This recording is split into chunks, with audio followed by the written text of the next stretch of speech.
Welcome, longboarders, surfers, ocean lovers from around the world. A pleasure to have your company live from Victoria for day 3 of the Bioglan Bells Beach Longboard Classic, as we see a little Dawn Patrol action kicking off with J.R. Esquivel from La Union in the Philippines. He'll be coming up pretty soon, and we've got Rachel Tilley going out for a free surf. Of course, we've got the joys of the Melbourne flight cam to feast on the great ocean road and that incredible 150-mile winding coastline that overlooks this iconic break of Dirac Bells Beach, as the surfers get a chance to touch their toes on the tip and really recognize that we're in one of the most iconic parts of the planet. Convoluted coastline, dramatic beaches, and an incredible culture welcoming surfers from all over the planet. It's an honor to be here. My name's Sam Bleakley, and I'm joined in the booth by 8 times Australian champion, 2006 world champion Josh Constable. Sam, what a morning. It's wet out there, but we've got some great waves we could see in those free surfs. The Dawn Patrol surfers that were up and keen and getting amongst it, we're getting some great waves. So excited to see what the day, how it unfolds for sure. We are going to be kicking things off today. We're going to be picking back up on that men's round 2. We did 4 heats yesterday. We're going to kick in heat number 5. And with that, let's go down to the top of the iconic steps here at Bells. We have Berlin Alvarez Kimball with American Tony Silvani. We are so excited to start day 3. Coffees are going, the stairs are finally getting warm, people running up and down. Tony, give us a little bit of how you feeling and what's happening today. Yeah, we're stoked. It's on. The surf conditions are definitely picking up. We have strong offshore winds. It's lining up on the bank really nice.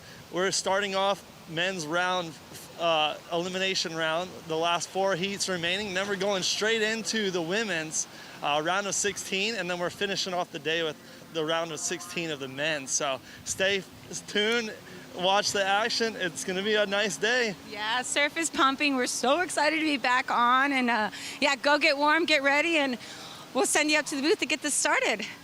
Captain, good vibes there, Tony Silvani, and of course a pleasure to have Berlin Alvarez Kimball here, of course an absolute icon of longboarding. If you haven't watched some of those iconic movies from the early 2000s like Sprout, you should. But right now we're in Bells Beach, and it is this bathymetry, the underwater ridge that extends southward directly offshore from this iconic break, that is a key player in refracting these swells. And as we move towards those tides coming up, that Rincon section is going to be good in these small conditions. And Josh, tell us about tides and what we can expect from the longboarders and for the longboarders today. Yeah, like Tony said, we've got that offshore breeze today, that sort of west-northwest direction, so it's really groomed right now this morning. The tide's coming in. We've got 10:45 high tide.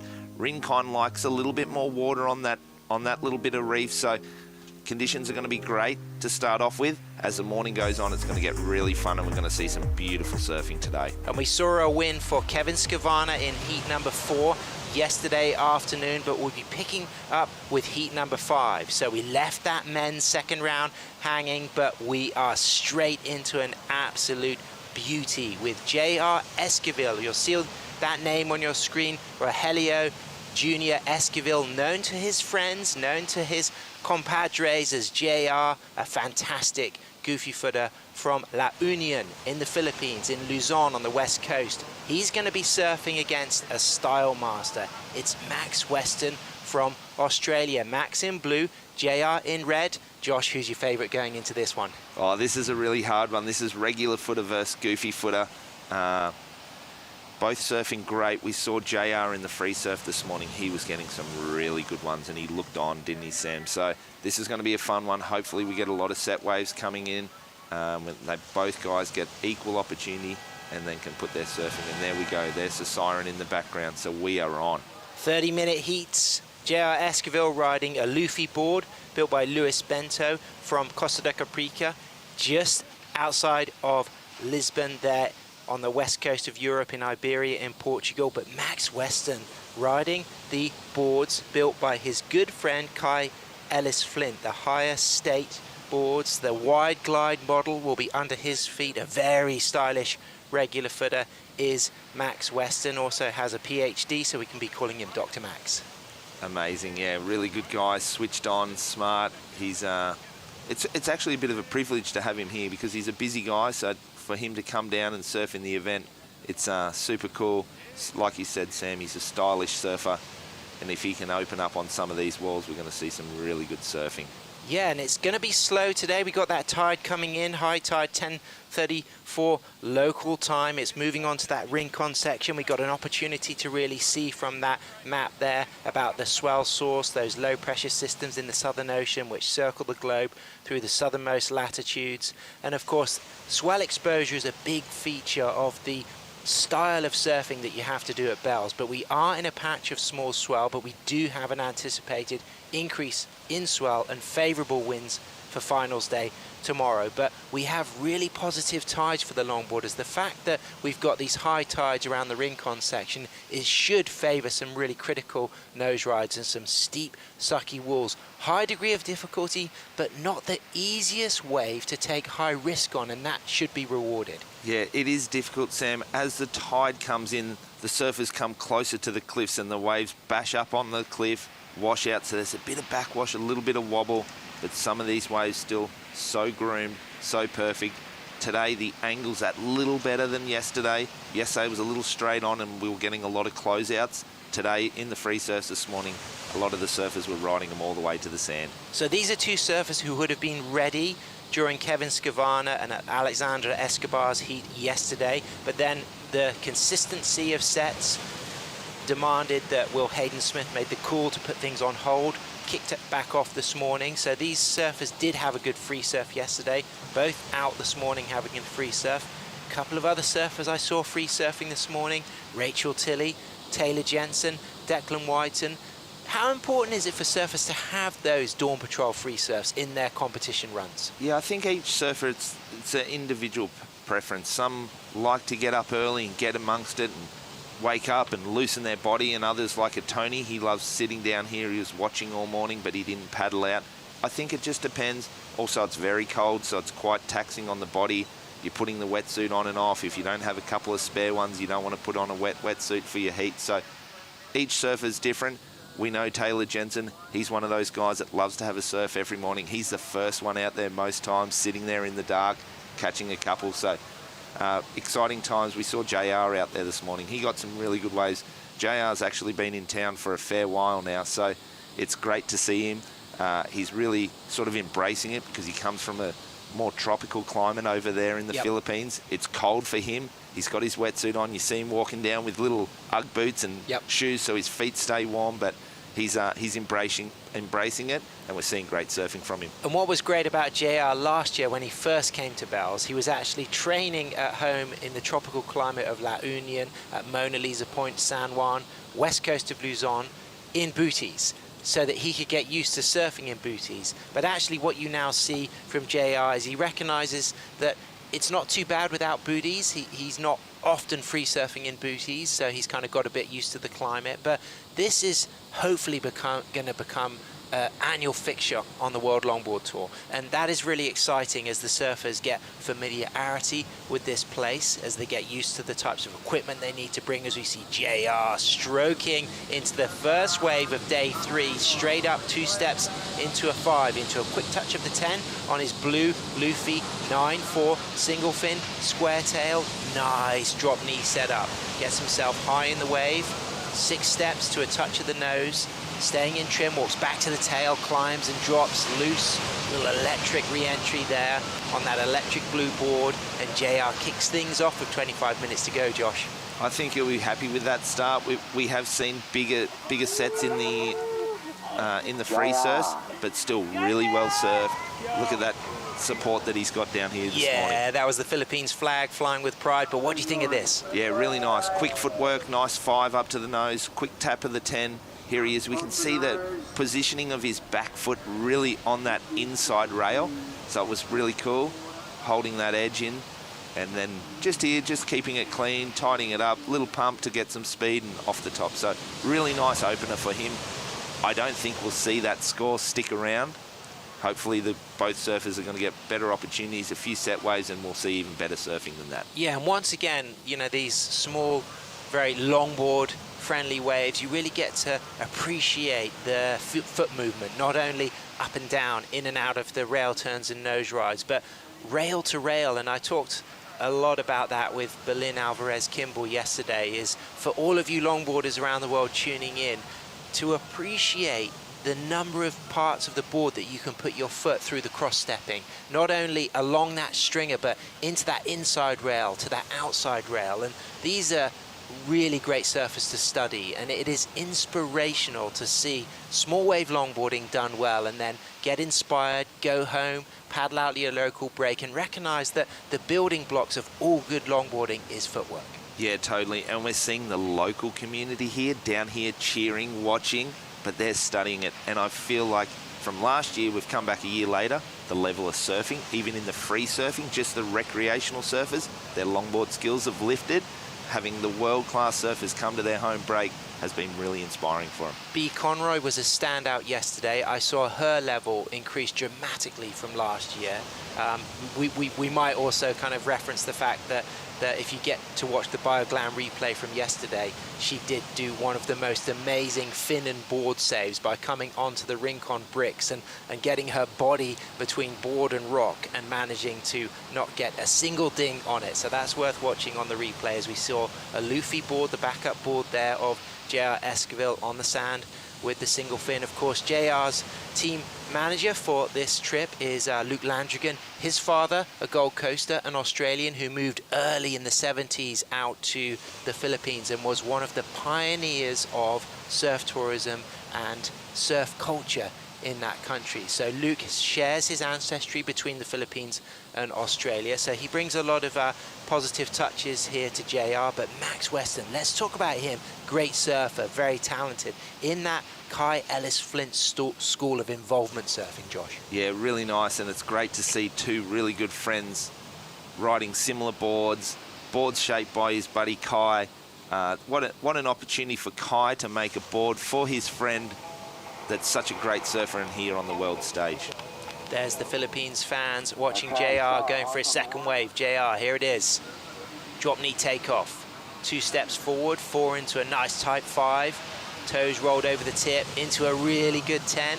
Walks out of that 10 and then just trusts that he's in the perfect spot to lock back up for another 5. And a quick touch of the 10 and just widens the stance, climbs and drops, pumps, and then gets another touch of the 5, and then again climbing and dropping. Looking at this section here for another touch of the 5, and here it is, an end right on the inside, but Max Weston up and riding, fading deep, beautiful setup there, poised and flexes low and then just grabs that rail because he was pretty deep on that section. So 2 scores to come for JR, 1 now for Max Weston, but JR with a strong start, Josh. Definitely, we can see JR, see how far down the point he is. He finished this morning, we could see him, there was a few where he's focused on this inside and he got these nice little speed runners.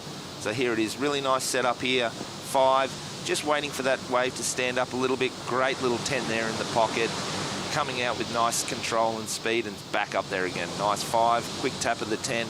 And here it is. This is a section he focused on this morning, knowing that it was speedy and fast. He wanted to get control in there and know where he could accelerate and then when to slow down and tap the nose like he did say. Big shout out to June Esquivel, JR's brother, good friend of mine, great surfer himself. But what about this kickoff for Max Weston, Josh? Yeah, Max, he's been super patient. We can see the composure in his surfing, just a really nice fade and walk there. Unfortunately, the wave not cooperating, but he'll be back out. No sort of, look, he'd be disappointed that he hasn't put a score on the board yet, but he's back out there with priority, so he'll be just patient. He knows that there's set waves coming. The tide's pushing in, so the conditions are getting better and better. There's going to be sets coming in. 20 minutes to go. There's lots of time. JR still hasn't really put any massive scores on there, so it's not putting crazy pressure on Max right now. Max is a cool, calm, collected sort of customer, so he'll be fine. He's just cruising, waiting for that set wave. So 4.73 for JR's second wave, kicks off with a 4.33. Both pretty similar scores. Max gets a 2.17. Josh, what do you think separated those scores of JR's? Quite similar, but that second wave just had the edge on the score. Yeah, possibly those little hang tens. To me, both of them are 4-point rides, and they're not going to count at the end of the heat. Hopefully, we're going to get set waves and we're going to see better surfing than that. But it was, he's just getting moving. He's moving his feet. He doesn't want to sit out there. He doesn't want to get cold and stiff and locked up. But I think the second wave, just probably those little tens in the pocket. But besides that, it was similar sort of wave height, wave size, wave surfing, and that's why the scores stayed in that 4-point range. What's going to be really interesting today is the use of the cutback, because we're going to see a lot of trimming. We're going to see in and out of 5s and 10s. We're going to see that float, that top turn at the end. But are there going to be surfers who can incorporate a real radical rail change in amongst that repertoire at the speedy sections here at Rincon? Yeah, definitely, because there are cutback sections out here. We see it at Malibu as well. We see surfers putting turns in the wrong place. Malibu, it's so perfect. Rincon, it's so perfect. But if you do the cutback in the wrong position, you're going to get left behind. So that's going to come to a bit of local knowledge, or the surfers that have been putting in the time and effort, whether it be this trip or the last trip, and understanding this section at Rincon. So it's going to be exciting to see. But someone like a Declan Whiten has that big drop knee whipping turn. He's going to come shooting out of it. Ben Skinner comes to mind, Taylor Jensen. So we're going to see some good surfing today. Excited to see what unfolds. And excited to see that we have got favourable winds. The forecast over the last couple of days looked like today was one of our more challenging days for winds. So as it stands, still some clean sections. Great forecast for tomorrow. Big names coming up soon. We've got chase leader Kai Hamase, we've got Taka Inui, and we have got Max Weston in this heat kicking things off in his second ride. Sets himself up, 2 steps forward, back to the tail, low. Nice use of all of the wave. Comes off the bottom, gets a high line there, but he could just see that that was just running and running and running away as JR answers back with his third wave. I love the way he uses that onto the knees to just keep that momentum forward and have a good look before he decides, recognizing that that was a no scorer. He's got 2 medium 4s, so he knows that there's no point in taking off on a wave that's not going to replace that low 4-3, and he has got priority. I really like that. I was disappointed to see him paddling for that wave and having a look, because he'd had 4-point rides already. So this is kind of what he was waiting for, something like this. From the Philippines, JR Esquivel, crowd favourite, up and riding on his Luffy. Bottom turn, high line, 6 steps, gets the 5, little shuffle back into a second nose ride, and then shuffles back to the middle of the board, and a bit of shuffling there from JR. Unusual to see from JR because he is known for his crisp, clean, critical footwork, but here it is on display. Tight walking, in and out of the nose, right through to the inside, and then bangs that off, and significantly bigger than his first 2 waves. Yes, there was some shuffling, but there was some great damage done. Where do you think that's going to fall now on the scale, having already seen those mid-range 4s? Yeah, really interesting. Here we go in the replay. A lot taller wave, nice 5, nice fade start. A little bit of funkiness there, but we'll see what the judges think of that. But it's bigger, he's going faster. There's the cutback that we talked about. The wave slowed up, gave him the opportunity, so he read that really well. Nice 5 here. This one he held a little longer through the pocket. You could see he was always trying to anticipate. He was trying to get a hang 10 in, but finished really strong, really clean. A lot of speed out of that last turn. I do feel like that's going to probably be his best scoring. And as a coach, you know, how do you analyse that little bit of sneaky shuffling falling into the repertoire then, but backed up with some great footwork as well? Yeah, it is what it is. You know, the waves are giving you opportunities, and at the time he thought he was on the nose and he was set. A little bit of water came over the nose. He had to get back, but knew there was section still there, so he shuffled back up. Still a great wave, well surfed. I liked it because it was a little taller, and I really liked the finish. There was no hang 10s, but it'll definitely be his best scoring wave. Chase leader, Kayamana Takayama, of course, Kayamana, the son of Michael Takayama, chase leader from Montauk, New York, riding Michael Takayama built boards. They're going to be coming up next. Chase leader is going to be surfing against the Japanese regular footer, Kai Hamase. Again, a goofy footer against a regular footer, but what we have seen now from a 6.33 for that last ride of goofy footer JR, who, let me remind you, surf fans around the world, he lives at a very good right-hand point break, used to surfing on his backside. He looked great there. Being a goofy footer, clearly not holding him back here at Rincon. No, and I feel like today for the goofy footers, they're on a little more even playing field, where yesterday it was very fast. It was speedy down the line. Lower tide yesterday. We've got that tide coming into the high right now, so it's slowed up. The pace of the wave is great, so there's not an advantage or disadvantage for the goofies and the regulars today. I feel as if that 633, if it was a bit more clean footwork in that middle of the ride, it could have gone borderline excellent range. I felt like wave size, the finish, the dynamic nose rise through the last part, they were really exciting. I just feel as if when JR goes back to study that ride, if he does do that, if that's his approach, he'll be like, yeah, I could have tidied that up just a little bit more. Totally, for sure, Sam. It was a great wave, and just the wave size, that's why it was so much difference. He'll tidy that up and we'll see him in some action. And looking like a nice set coming now. Max having a little paddle here, Sam. He's up and riding. He has priority. JR had a look, but he knows that Max has got it. Nice fade in. Great use of all of the wave.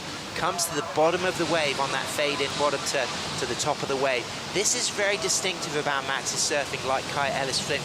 He'll cover a lot of ground. You see the way he comes off the bottom, comes off the top, stalls it. There's the first 5, but lost that momentum, that rhythm, that tempo. Answering back JR on a beautiful walk out of the nose there, demonstrating that he has got the best footwork in the game. I was surprised to see a little bit of shuffling coming into his repertoire, because I know him for some of the most tight, crisp, clean, radical footwork, and then answering back with a long 5 into a 10, walking out coolly, and JR absolutely on fire.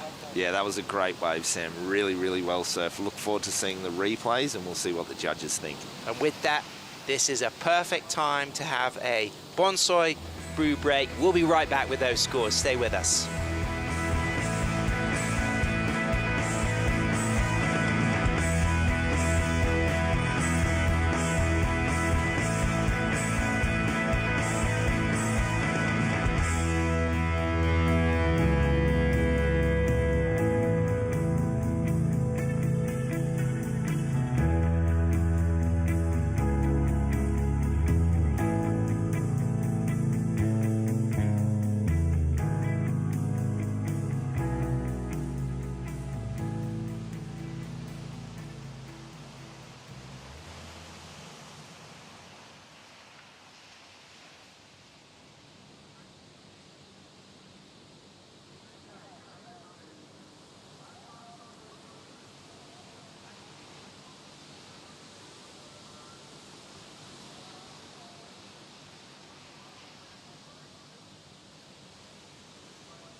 There it is, the coastline along the Great Ocean Road, from the towering 12 Apostles and all the limestone geology and the charming seaside villages. Freshly caught seafood, great cafes, cultures and waves. Big thanks to the Melbourne Flight Camp. Big thanks to Visit Victoria. It's a joy to be here. We're live from Bells Beach, Dirac in Wadawurrung country, as we see 10 minutes remaining of the first heat of the day. It's heat number 5 of men's elimination, round 2, with JR Esquivel from the Philippines. Big shout out to his good friend Wendell, just tuning in, shares his time between California and the Philippines. He'll be supporting JR, and he'll be pleased with that 633 and that 473 Max Weston with a 4.83 and a 2.17.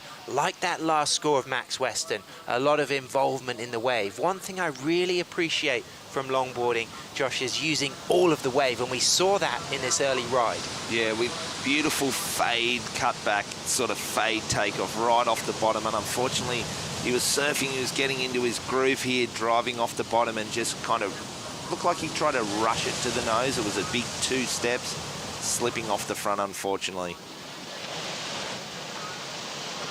And this one here for JR, it's nice and smooth. It was a little funky, weird sort of takeoff, small wave, kind of like his first 2 waves, but through this inside is surfed really well. We see here the perfect 10. Again, just hanging on that nose, nice little lift, and then getting back. So I don't think that's going to go in for a crazy score. It might sort of sit under those 4s. It probably wasn't what he was wanting, and he'll be disappointed that he took that wave and lost his priority, and now he's sitting in second priority, and Max out there waiting for one really good wave to get his sort of heat underway, because he's had those sort of the 4.83, the 2.17. He fell on the 4.83, which is actually a really good score because he fell halfway through, didn't get the nose ride. So the judges are really liking his surfing with a 4.83. If he can get it, put it together on a nice set wave, we could easily see him get that 6.24. Max Weston there from New South Wales. All of these surfers blessed to be here, and this seems like a good moment to really reference that on behalf of all of the surfers in the World Surf League, that we are staging this special event at Dirac on Wadawurrung country, and we acknowledge the Wadawurrung people as the traditional owners of the land and waterways.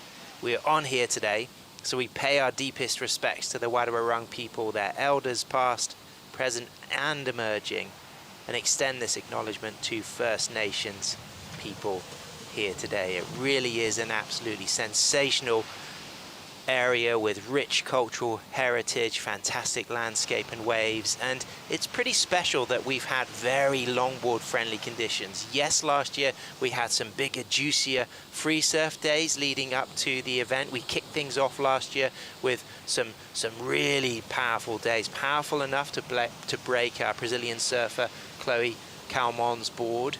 But competition for days 1, 2 and 3, yes, it's been small. We have a good forecast for tomorrow, but what we're getting to see is a great display of footwork, flow, critical nose riding as JR looks to replace a 4.73 into a 5, into a 10, walks quickly out of that 10, stays in trim at the front third of his board, walks nicely back to the tail, and then snaps that back, stalls that high, kicks that up and down, and then walks in and out of another couple of critical nose rides right in the pocket there, lifting that back arm with trademark style. And it must be referenced that he does live at a really good right-hand point break. He knows the vibe of waves with this type of pace, and you can see that shining. JR is at the top of his game, Josh, right now. Yeah, and we can see on this replay he's getting busy, 5, 10 on the outside.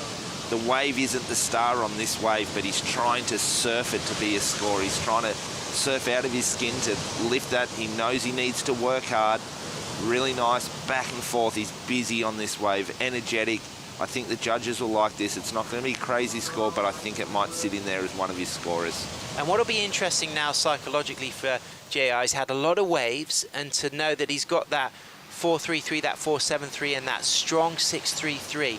When this score comes through, he'll now be thinking, okay, what do I need to do to go into the excellent range in these conditions? Yeah, it's going to be interesting to see where that score drops in, but he definitely, for him to go into the excellent range now, he needs to do the surfing that he did on his 6.33, which was his 4th ride, but it needs to be a set wave. He needs to tidy it up. That 6.33 had the little bit of shuffle and a little bit of stumbling on the nose. He did the beautiful turn, finished it really strong. So that score does come in, 5.27, so that's going to put that not out of reach of Max Weston. He only needs a 6.77, but he's going to need to put himself on a good wave to get that score. Well surfed from JR. He knew the wave wasn't the star. He had to push hard on that wave. He got the 10 and 5 on the takeoff and really surfed that wave well to get the score. Absolutely, Josh, I completely agree, and it's very interesting for Max to reflect on the fact that he got a strong score of a 4.83 on a wave where he fell on his nose ride through that middle section, but it was that opening variety of rail surfing, in and out of rail turns, but not only rail surfing, but covering ground on the wave, coming off the bottom, banking back into the pocket.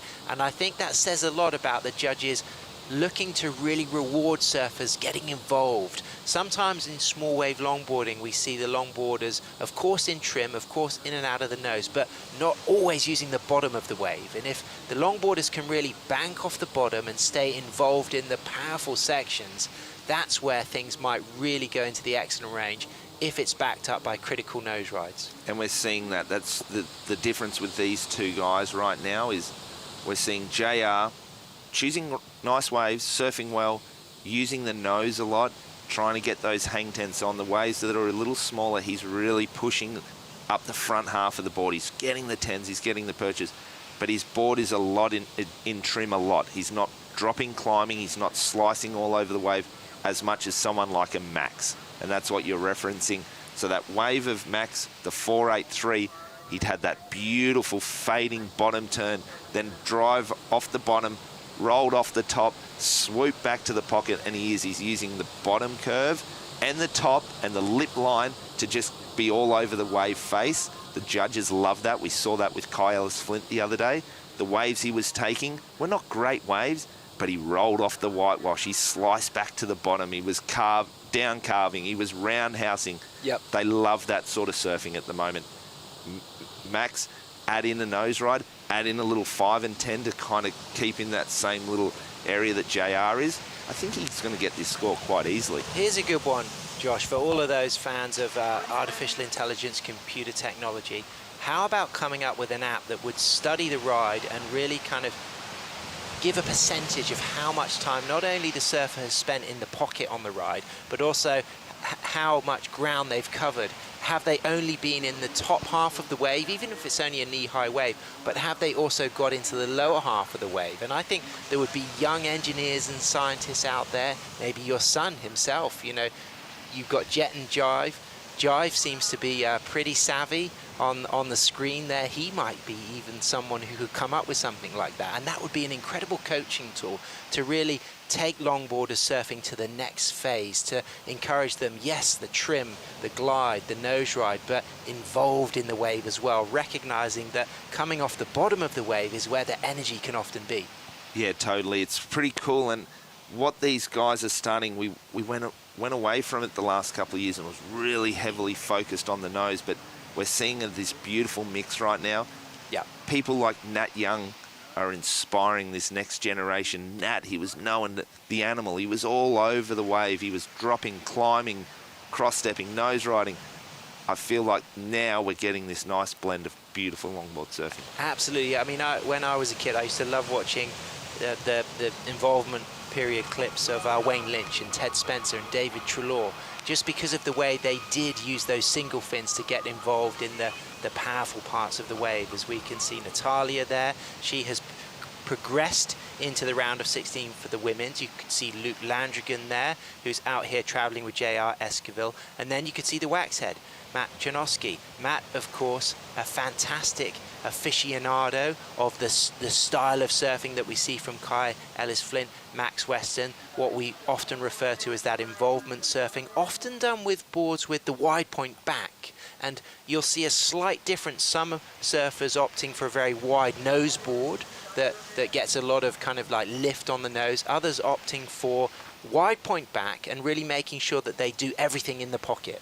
Yeah, so the latest 60s, the Australians really played around with that more hip back, more refined, more tapered through the tail, and that was the surfing that Nat, Bob, those guys were doing, where they were really trying to push the envelope. They wanted to use the whole wave. They wanted to slice. We have these beautiful right-hand points up and down the whole east coast of Australia, so they were intrigued in surfing the whole wave, staying tight in the pocket, where the Californians, their waves were a little slopier, a little smoother, and they were more focused on the nose. Someone like a David Nueva, who's known for that sort of surfing. So we're seeing both styles of surfing here today. both a lot of different styles of surfboards, and it's great to see. Josh, that's been a pleasure talking about these great topics, but in that time, the heat has run away from Max Weston from New South Wales, and J.R. Esquivel has taken the win. The Philippines fans on the beach cheering. They're pretty joyous because he is going to be progressing to the round of 16. Max Weston will be eliminated. He'll take home $700 prize money and 800 points for the tour. Great performance from Max, but not enough to beat JR. But stay with us because we've got another fantastic heat coming up with Chase Leader from Montauk, US of A, surfing against the Japanese regular footer Kai Himase. We'll be right back. Stay with us.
The Bioglan Bells Beach Longboard Classic is brought to you by Bioglan, official vitamin partner of WSL Australia.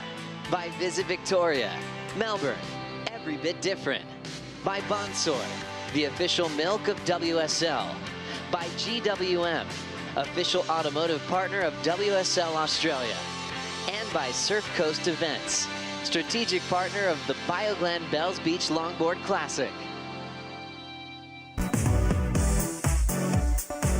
Come on down to the Surf Coast Shire. If you're in the neighborhood, feast on the Bonsoy list of fantastic sparkling coconut waters, and of course all of the brilliant products that they have at the Bioglan tent here. But it's Chase Leader against Kai Himase next. Heat number 6. We kicked off with heat number 5 because we left this round halfway finished yesterday. It was a great win for JR, but already we're starting things off with Kai Himase from Japan with a long, lifting, stylish, critical, radical rock and roll 10. Josh Constable. Himase looking absolutely spectacular. Wow, what a statement he's making on that first wave in that first section.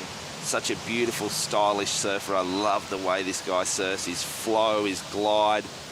It's this wave kind of suits his surfing. Just down the line, nice flow. He's got a beautiful rail game, but just that walking in and out, that nose ride on the takeoff was crazy. It's going to be really interesting to see where they go for this score because it's the first wave of the heat. But look at this. This is what longboarding's all about. This is what the cool thing about the Philippine surfers are all getting together, getting amongst it, getting down here. Great support for JR. There's Craig Leader watching his son Chase. There's Kaimana Takayama catching up with JR. JR, of course, Surftown La Union sponsors him, so big shout out to all of you surfers tuning in there. You know, fantastic welcoming area, welcoming also, of course, is Bells. Big thanks to all the locals, thanks to the Wadawurrung community for hosting the event and having us here. It's been a joy, it's a pleasure. Thanks for tuning in. Stay with us all day because we move through the men's into the women's, back into the men's, and Kai Hamase from Japan, a great skateboarder, a good snowboarder, quick-footed, kicks off with a solid score of 5-1-7. A busy start. We saw the busy approach of JR paid off on that last heat as well, Josh. Definitely, and the nice thing with Kai there, JR started with 4-point rides. Here we go, chase leader, up and riding on a really nice one, Sam. Great drop knee setup, 6 steps into a beautiful critical 5, gets to 10, walks out and uses that drop knee again right off the bottom of the wave. Good slicing, driving drop knee and a soul arch right on the top crest of the wave, and then out of that nose ride on a good section, walking cleanly. Again, a third drop knee setup. I love the use of the drop knee, and then just angles that back down with a nice clean land. Very strong start for Chase as well. Instinctively, Josh, relative to Hamase's 5-1-7, what's your vibes on the kind of how close those scores could be? Yeah, it's going to be really interesting to see where the judges go. I'm a little bit... Whew, that was a heavy duck dive, that one. It's a... So much taller wave, really, really good wave choice. I feel like his surfing's a lot further out on the shoulder on this wave compared to Kai was really tight in the pocket. See how these nose rides are a little bit wider, but really good surfing, great wave choice. I love that fade drop knee that he's doing. So it's going to be really interesting, and then finishes nice and clean here. I feel like he probably missed the lip line a little bit there, if we're being critical. But I love that he was so patient because he's a young guy. Some of these young guys are gung-ho and they're really ready to get firing. He was patient, he waited, he got himself on a really nice wave. So it'll be interesting to see what the judges do here. In the heat before, we noticed when JR got that set wave, the score was quite high. So going to be really interesting to see here. What do you think? I liked it. I like the use of the drop knee. I like the variety. I like the fact that he did finish it. Yes, I know that that line, he probably won that last finishing, a kind of flow. There might have been a different line he would have liked to have taken, but he reacted to what was in front of him. But I love the way he set himself up quite radically early on that drop knee. I'm very interested to see where the score comes out. It looks like it's probably going to be lower, and as you anticipated, it does come in lower. It's a 3.83, so Kai kicks off with a 5.17. Chase a 3.83. I think fans tuning in around the world would have watched that and they would have gone, wow, maybe they thought that was going to go higher. How would you explain why that fell back a bit shorter? Yeah, so for me, my first look at it was like, man, what a wave, well done, like good on you. And then he's doing beautiful surfing and the nose riding was epic, but everything was out on the shoulder. So a beautiful nose ride and great technique is you want the tail of the board to sort of be back in the whitewash. You want the whitewash pushing down on the tail of the surfboard, which lifts the nose and gives you a little bit of elevation. And we talk about levitation in the nose riding. When you're out on the shoulder, you're just using that rocker more so, putting a little bit more weight on your back foot. His feet weren't as tight and compressed on the nose. So here we go. We're going to see him now, see how he adjusts and what he does on this wave, Sam. Answering back, Chase leader up to the tip. Nice kind of weaving setup into a 5, a nice 10. Walks out of that 10 and then just sets himself up with that super cool drop knee. 6 steps back up for another 10. Beautiful lifting lock 10. Puts those arms down and kicks out cleanly. We'll wait for that score. That was exciting. And while we're waiting for that score, let's go down to the top of those iconic steps because Berlin Alvarez Kimball is with the Philippines master. It's JR Esquivel. Hi, yeah, so we got JR here with us. JR, you're no stranger to a point break. You're getting to surf beautiful Bells Beach. What was it like for you out there right now? And give us a little insight on your beautiful footwork that you just allowed you to win their heat. Yeah, thank you. Waves was really fun and a little bit bigger than yesterday. And yeah, we're lucky to surf today than yesterday. And yeah, it's really fun out there. Awesome. And being able to hold off yesterday and give you a little bit better conditions, allowing you to be able to surf, get a little bit higher scores than we saw kind of coming through yesterday. How are you feeling about surfing this for the next couple rounds? Yeah, I feel excited for the next round and so lucky that I made it to the round of 16 because everyone doesn't want to serve the elimination round, so it's so hard and you'll get small points. So yeah, so stoked that I made it, and yeah, so excited for the next rounds. Well, beautiful surfing. Congratulations. Well-earned earned scores, and we look forward to seeing you in the next round. Go get warm. Thank you. Back to you, boys. Great, thanks so much, Berlin. Congratulations, JR. A wonderful human being, humble, cool, modest, comes from, you know, a really supportive hometown of La Union in Luzon in the Philippines, and they will be tuning in. The Philippines diaspora around the world will always make the effort to support JR, but let's catch up on some replays, Josh. So this is a really good one. See how he's a little bit tighter, he's closer to the whitewash, he's hanging on that nose compared to his first wave, getting the nice nose work.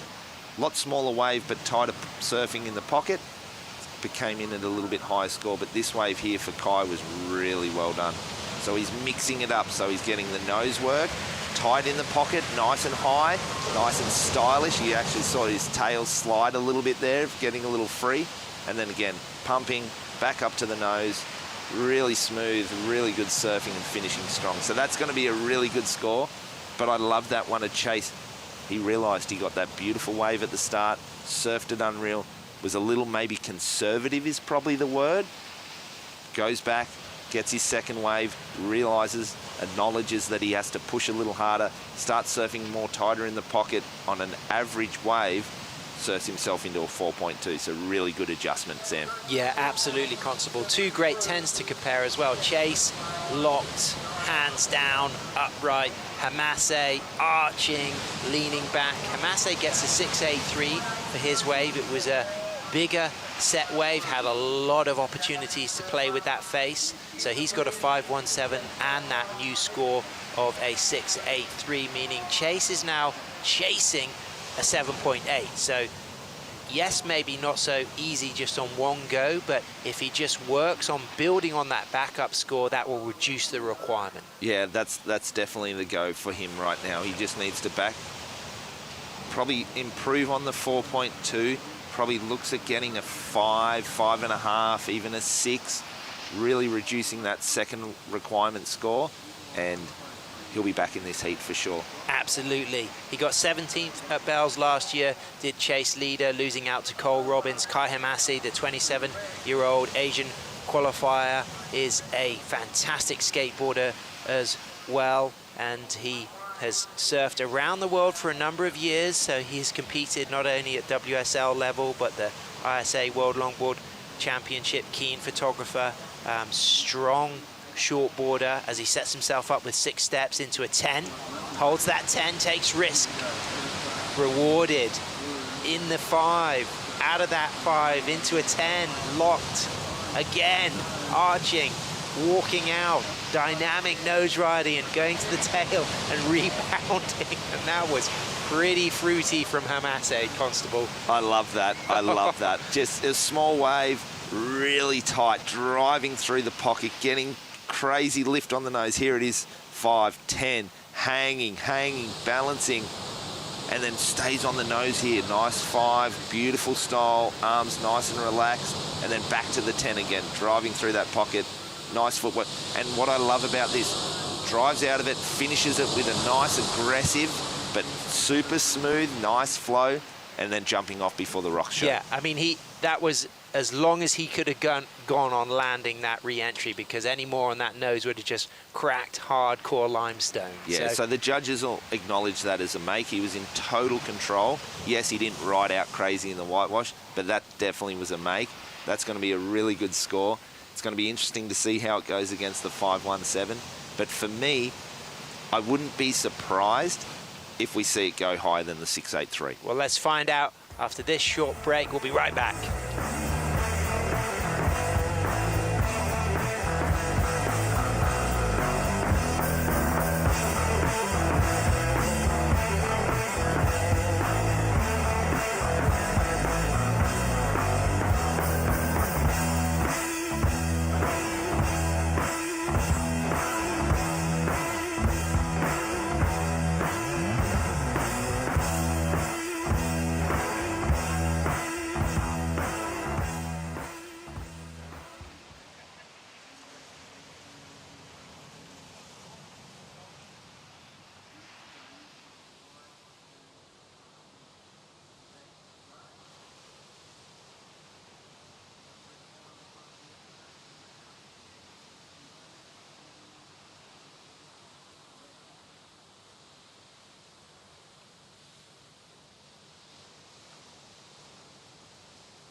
There's the southern coast of Victoria, but don't forget Melbourne, all the big gigs and the big names, bringing this iconic city up the coast to life with some iconic places to listen to music and enjoy theatre, entertainment, arts, culture, as we see Uruguayan Nacho Piñatero at the top of those iconic steps, ready to walk on down to the yellow sand and surf against Taka Anui. And no stranger to culture is Chase Leader, of course, lives in Montauk, close to New York. He'll get to feast on the delights of the big city nearby, but he lives at a fantastic community, surfs at Ditch Plains, and he's got some work to do, as Kai Hamasi has got a 517 and a 683, but Chase has got a 780 and he's got that score in him. Chase, a fantastically talented goofy footer, our season wild card for the World Surf League World Longboard Tour this year. A clip went viral of him at the 2023 Mexi Log Fest on the left-hander at La Saladita, answering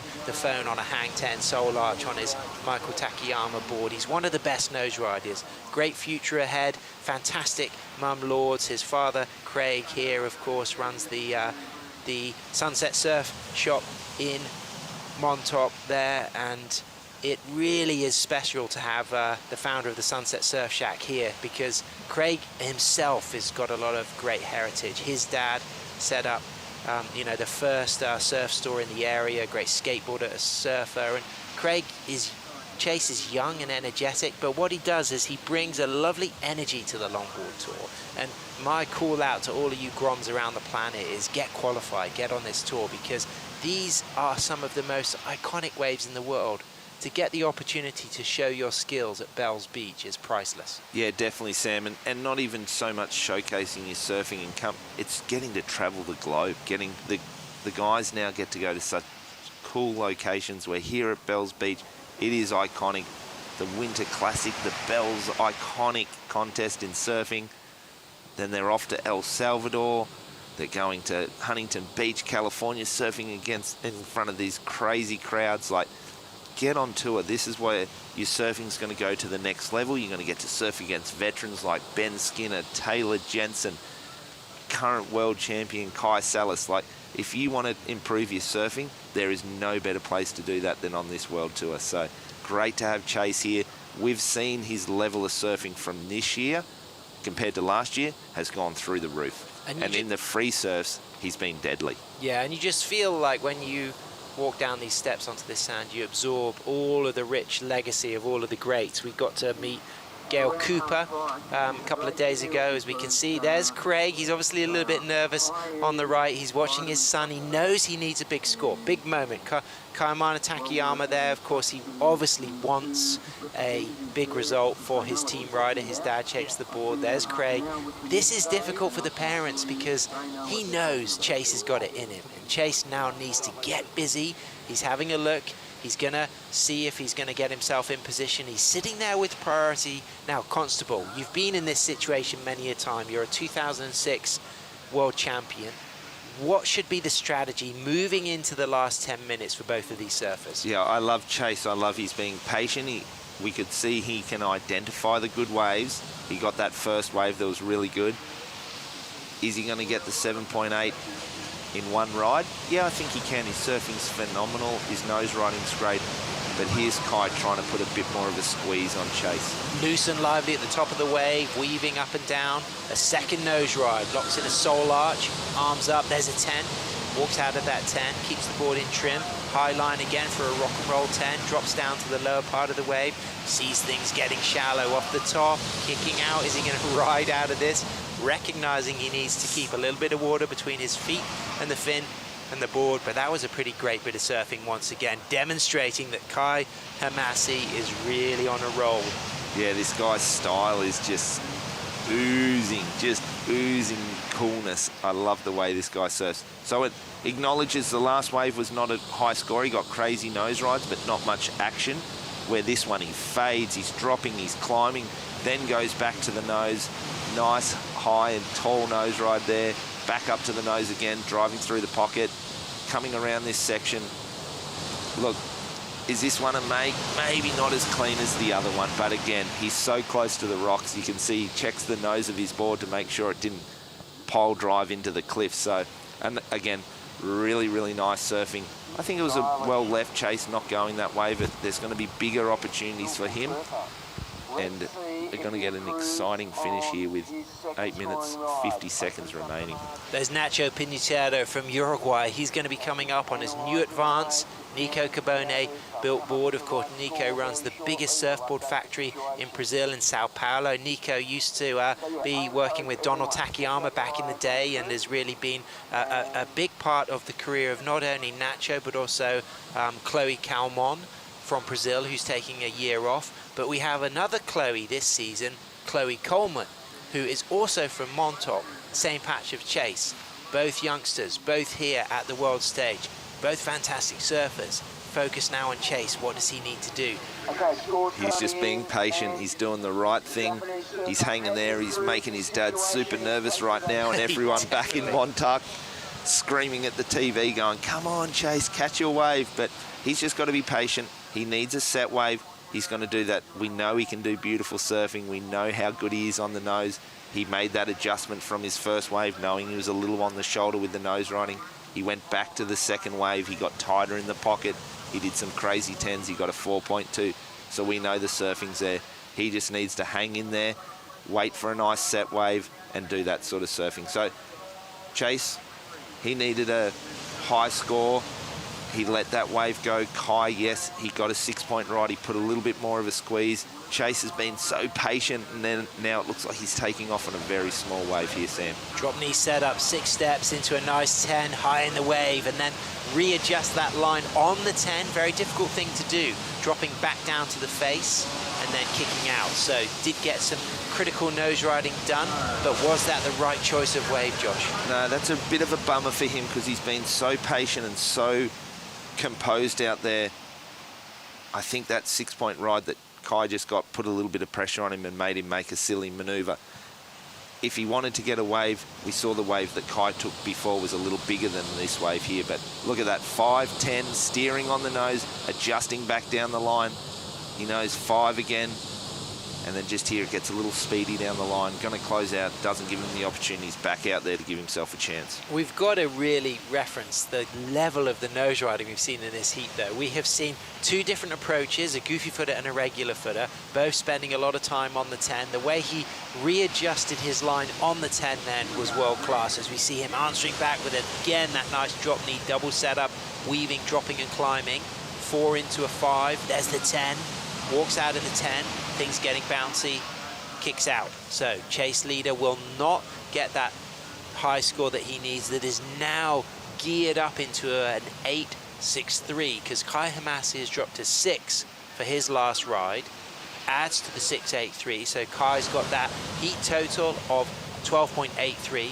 Chase Leader kicked off with a 3.83 and a 4.2. But what about this? This is a great surfer in action. Yeah, these drop knee bottom turns look so good. This is a great 5, great 10. Unfortunately, this wave getting a little long down the line and closing out. So plenty of time to go, 5 minutes remaining. Needs an 8.63. There's the Montauk crew on the left of screen. That's Chris Coleman. It's Chloe's dad, so it's good to see that Montauk connection all hanging together, getting close. Kai Takayama, father of Michael, who's shaped Chase's board. So it's great to see that little camaraderie down there. They're all down the bottom of the stairs. They know how good Chase surfs. He just needs the opportunity, Sam. And he's come up against a red-hot Kai Hamasi. Kai Hamasi has just hit the treadmill at full speed, straight in there. He got busy, he got active, he looked lively. He comes off the back of a great performance at the ISA World Longboard Championship in El Salvador earlier this year, surfed with his teammate Taka Inui, also had other good Japanese surfers in that event, but David Kinoshita was the team manager, and David Kinoshita, you know, from our generation, Josh, we got to compete with David, an iconic Japanese longboarder who did so much for Japanese longboarding, and I think that Kai really is demonstrating that he deserves to be on the world stage as Chase Leader gets a locked-in 5, upright 10, arms down, arms now back up, holding on a really long, radical 5, back into a second 10. Incredible nose riding from Chase. He's needing a big score. Kai Hamasi weaving a top line, 6 steps into a nice 5, gets a nice 10, keeps those arms out, walks out roller coasts, gets that loose, lively movement, comes to the bottom, re-entry, stands tall, and Hamasi, with just under 4 minutes remaining, is really looking electric, comfortable, confident. You're starting to see that this guy could do whatever he wants on the wave face. Yeah, Sam, you're no stranger to putting a rash guard on and surfing at the highest level. And sometimes when it's just happening for you, the flow, you take a wave and it's a good score, and you take another wave and the score increases, and you take another one. Kai's in that zone right now. The flow is so good, but this is a great fight back for Chase. Great 5, noticing that he needs to get something radical and gnarly on there. Great 5, back to the 10. Unfortunately, you can see the tide's coming in a little bit. That wave's getting a little bumpy from the wave breaking off the rocks. But here we go. This one with Kai was pretty sick. So fading, gets on the tail, jams it back to the pocket, realizes that he was a fair way out on the shoulder. Back to the 5, back to the 10, holding that one. Chase is paddling out, seeing this action. And then here, driving off the bottom, right up, slams it into the lip and comes out of it nice and clean. Brilliant stuff. We've seen a nose riding masterclass from both surfers. Chase's options often are into the 10s, lets the arms go low. Kai's option is often into the 10s, leans back a little bit, sometimes lifts that back arm. But what we're seeing from Kai is he's had good wave selection, but very lively. You know, really read the wave, lots of weaving and dropping and climbing, and then walking out of the nose ride, staying in that front third of the board, able to kind of climb and drop from that mid part of the board. And it's proven to be pretty effective for his ability to then strike that final section with a bit of speed and panache. Yeah, he's definitely feeling the flow. He's feeling the wave out great. I'm seeing a little bit of a Kai Salas in this sort of style of surfing. It's Agreed. that Kai Salas is great at that, being on the nose, dropping back to that little mid-third, high line, drop, climb, rolling those ankles and those knees and feeling the wave and figuring out, do I go back to the nose to get into that pocket, or dropping back, hooking a big turn. But look at this. This is what's so great about our sport. Kai here with his father, filming the heat. They'll go home, they'll analyse it. The surfing that he's doing is phenomenal. He's had 2 6-point rides, but every surfer, they want to get better. They'll go home tonight, they'll re-watch all this footage, figure out how do we get into the excellent range, because the surfing for me is unreal. But how do you see it getting into the excellent range, I Sam? think the difference is going to be that we talk about that carve, that the little bit of Max Weston that we saw with the footwork and nose riding. Both of these surfers have great drop knees. Chase, we've seen it. Kai, we haven't seen a drop knee on show in this heat, but someone who really uses their drop knee out of a nose ride back into the pocket. I think that's where we're going to see the spice, the excellent range. It's like really mixing up that carving surfing with the trim-based nose riding that we're already seeing, because you have to be so fast. You have to read the wave. You have to have that perfect tempo to do that at Rincon. With 40 seconds remaining, chasing an 8.86 chase leader, standing tall, sets himself up with a little drop knee there, walks into a 5, locks that 5 as that wave just starts to slow down.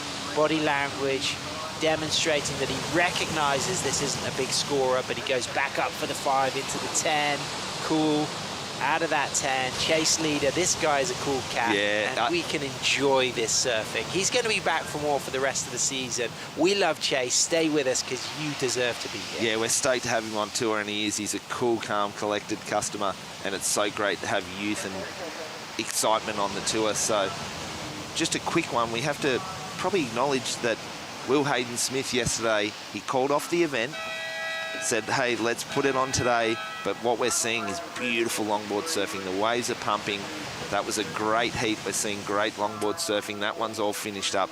Huge congratulations to Kai on that win there. Yeah, absolutely brilliant surfing. We've got Taka Inui coming up next against Ignacio Nacho Pinatero. Kai Hamase takes the lead. Chase leader in second. We're going to have the Waxhead Matt Chinoski coming into the booth with Grant Thomas GT. And I will say, fans, GT tried the Bioglan Active Magnesium Deep Sleep Powder last night, so it'd be great to hear from GT how that worked, if he's feeling fresh for the broadcast. I'm sure he is. Stay with us, because they'll be in the booth next.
so nice to be back here at Bells. Yeah, what I love about this wave in particular, it's a really big canvas, and you get to paint the canvas all the way down the beach.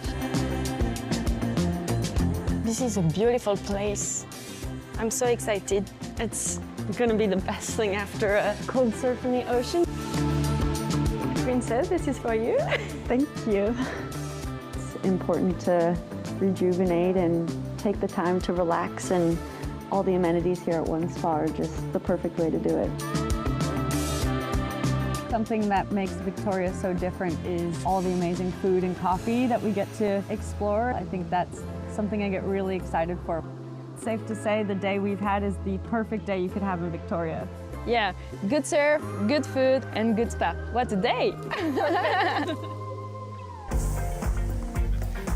Welcome back, day 3 at Bells Beach here for the Bioglan Bells Beach Longboard Classic. And we are straight into Heat 3 of the men's. And this is the elimination round this morning. Grant Thomas joined by Matt Chinosky here.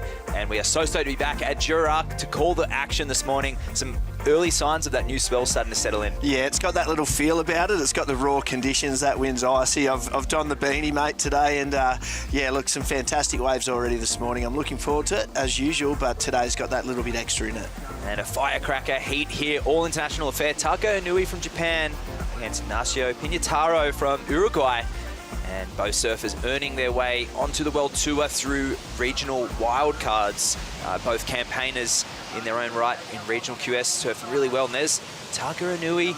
He's up there getting his heat started with a nice committed hang 10. Trimming through the inside section, he opts out of that one. Quick early start. The order of the day, it's so cold out there, GT. Yeah, mate, there's a lot more competitors that they're out and about yesterday. That competitors area is looking, got a bit more hype in it though. That's good. I was sitting in there earlier. I was just watching Tucker, watching his Japanese teammate as we see him take off here on his first wave, and he comes around that first section. We can already see the waves. Like, that's an average wave for today, mate, and it's looking as good as the best waves yesterday. And interestingly to note, in that last heat, we saw a few waves at the beginning spin wide of the reef a little bit. Not that the surfers are necessarily too deep, just a little bit more energy actually catching them off guard, which is typical of Rincon sometimes, where you get that dispersion and that random takeoff. Yeah, look, even though we've got the boil out there to give us an indication, you've really got to have your wits about you out at this break, and it's keeping an eye on it. Almost like when I surf out there in an event, especially, or at any time when it's busy, it's sort of looking out, I'm not 100% sure, out to the right as you look at that screen, just to see where these waves are coming from and how they start to wrap in and down around Rincon, as we see the surfer in blue there, Ignacio, up and riding. Yeah, and his backside there, so delicate footwork driving through the section there on that new advanced surfboard, and he pops off, utilising the leash and ejects out of that one.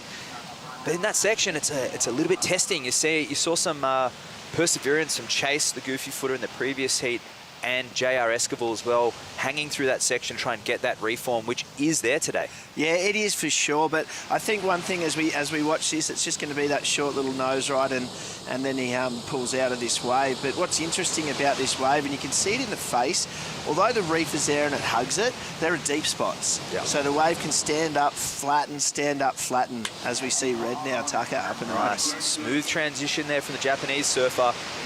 And amazing footwork, and he gets the 10. Extended nose ride, a little out on the shoulder, but beautiful form, and a clear hang 10. Here he works the inside bowl, a bit shallower here. That one's locked in. Beautiful nose riding there, where he adjusts the hips. Can he get a clean completion? And he does. He stays on his feet. That'll be the wave of the heat so far, GT. Yeah, undoubtedly, mate. And, you know, he had those couple of nose rides tight in the pocket. One drifted out onto the face. I don't think he's going to lose too much for that from where it started, and he just held it. But obviously, once it hits that right on the inside, we can have a look here as we take off. A nice little fading cutback, readjusts the board straight up to the nose. It's pretty in the pocket for a fraction, but holding it here, he drifts himself out. As the wave hits that shallow, deep part, we can see him hit that 10 again. And now as he comes through the inside, probably the better nose ride of the heat right there, as he's nice and tight. And yeah, it comes in. and does it just in time. That was pretty good effort after hanging on to that nose ride to get back that quickly. We often see that from those Japanese surfers, how nimble they are. So to get back, readjust, get the board up, and obviously a little off balance, but hanging on to get the completion. It gets a clean completion. You'd say clinical approach there from Taka Inui. Great footwork, great nose riding, taking straight after his fellow compatriot, Kai Hamasi, who's down on the glass with Bioglan. All right. Here we go. We have Kai Hamasi here. Beautiful wave total, great technical surfing, amazing nose rides. We had to postpone yesterday, and you lost out in your first heat, so you went to the rep recharge. How are you feeling now? I felt good today. I wasn't good surf opening round, but today I was able to fix myself. Yeah. And how are you feeling about surfing in your next round? I have to my best, hit by hit. Yeah. By heat. Yeah, hit by heat. Well, good job. Beautiful surfing, amazing technique, and very much excited to watch you surf in the next round. Would you like to say anything to people back home? 日本で応援していただいているたくさんの皆様ありがとうございます。オープニングラウンドは体がガチガチでやばかったんですけど、今のヒートはリラックスしてできました。次も頑張るんで応援よろしくお願いします。All right. Back to you boys up in the boot. Great to hear from Kai there, who was on an absolute tear through the regional QS as well, actually qualifying in second place because J.R. Esquivel wiped the floor and he'd already secured his spot on the World Tour because he made the Malibu finals last year, and narrowly, I mean, just behind. It was a goofy footer, regular footer affair pretty much all the way through, and Taka was just left outside of the equation there. It's just JR and Kai really ran away with it, but a 6.17, so improving on his low score there of a 3.33, and that's a commanding lead at the moment with a 9.5 heat total to get things started. Yeah, it's going to be, we're going to see a few different scores, especially in this early part of the morning with the tide pushing in, and I'm thinking surfers are going to have to be up around that 12-point, 13-point range to feel comfortable. Obviously, it's still the elimination round, and I know the boys in round 3 are sitting in there like they want to surf now. So I think even those heat scores could look like a dominant win here, but they're going to still have to probably up the ante a bit once they get through to that round 3. And Nacho Piñataro, Punta del Este in Uruguay. He's been a campaigner for quite a long time on the World Tour. For over 6 years, he's been competing at the professional level. He's been to a lot of the invitational events like Mexi Lobfest and really spreading his name around to those events. But to see him on the world stage and to hear on this elite tour, I know there's a lot of fans back home tuning in right now all over South America, supporting Nacho. He's a fan favorite. He's got a warm heart and had a lot to do with the emergence of the longboard scene over there in Uruguay. And he's flying that flag really proud. Sure-footed, rarely falls off, and delicate footwork, and he's always preferred the traditional style equipment, going back to high performance necessarily for contest. And there's the Inuis. Taka's mum, his sister Kaede coming up soon, and Sakura there supporting him. And I must say there was a few nerves, as you would have seen in the competitors area with Taka before he paddled out. Yeah, you could see he's obviously a pretty vibrant character normally, and from what I've only seen him at this event and leading up to this heat, he definitely was looking pretty intently, really watching his Japanese counterpart. But in saying that, he saw the scores and he knows he can surf as good, you know, and I think he had that. It was sort of nerves, but I think it was almost a quiet confidence too. You know, he can go and do that exact same surfing, and yeah, he kind of gave him a little plan, I reckon. Yeah, his sisters were keeping him comfort, actually literally warming him up, but opting for the 3-2 wetsuit, not the 4 mil like a lot of surfers. So he's comfortable in the cold water, it shows. And here he goes now. Beautiful upright 10 through the pocket. The board slipping out despite that fin, a big 11 inches, not able to grip all that rock. You see that rocker in that board. And it allows you to get to the nose, but sometimes can actually, tapping his head there. Maybe some surfers here, some water in the air. Yeah, I saw him actually really early when I turned up in the dark this morning. He was sitting and half laying on one of the couches, and Mum was massaging it, putting some drops in. So, okay. Yeah, as you can see him emptying it out a bit there. So he's definitely feeling that. And look at those socks. Wow. If that can't warm you up, I don't know what can. There's flames on them. That's Michael Van Hohenstein, who's just got down to the contest site. He'll be getting ready for his next heat, which will be the elimination round, heat number 8. Kicking off where we stopped competition yesterday in heat 4.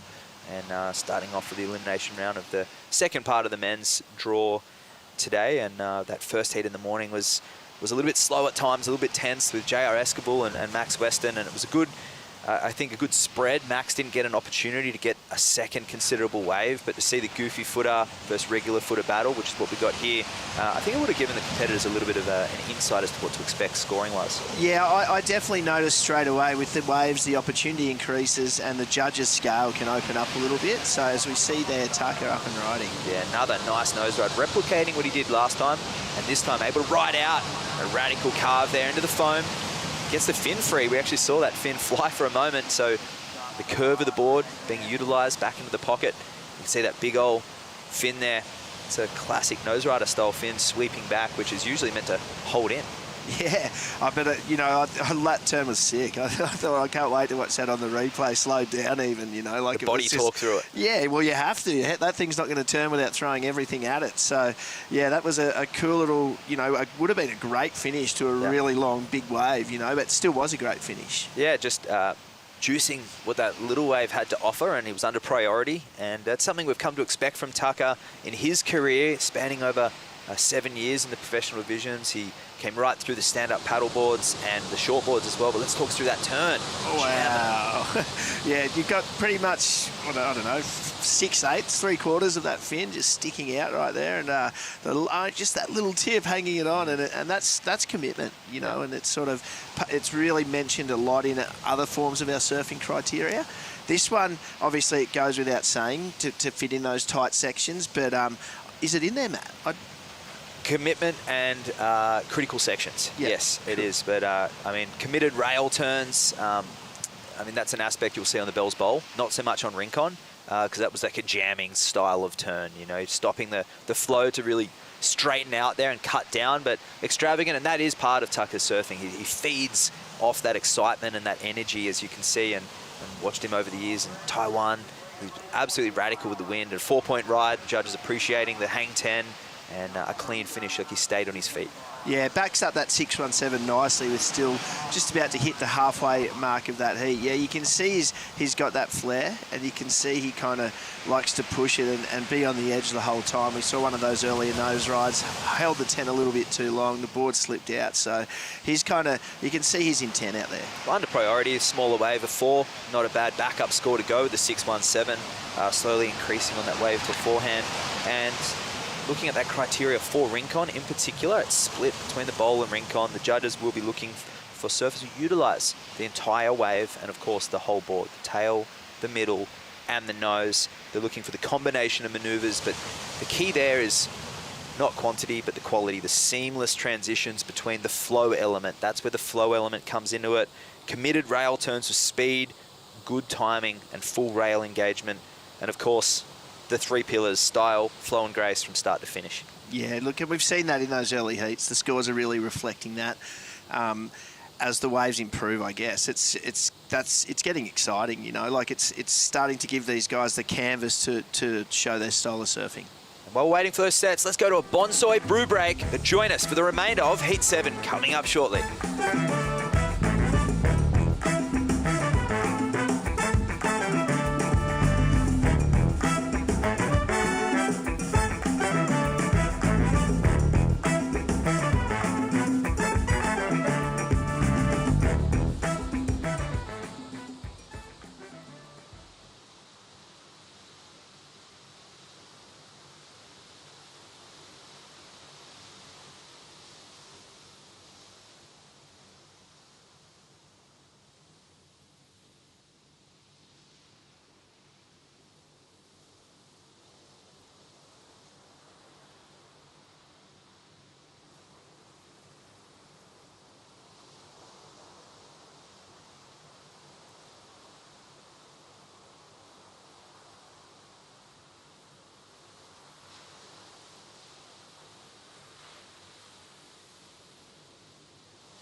gorgeous. Gibson Steps there along the Great Ocean Road. One of the most beautiful drives in the world, littered with amazing point breaks. Fantastic array of different subtropical environments as you drive through Cape Otway and you make yourself way out. It almost feels like you're in the raw desert. You come down here, it feels like the edge of the earth. You could be in Portugal, you could be in places like Scotland. But we're here in Bells Beach, an hour and a half from Melbourne in the beautiful state of Victoria for stop one on the WSL Longboard Tour. Matt Chinovsky in the booth, joined by Grant Thomas.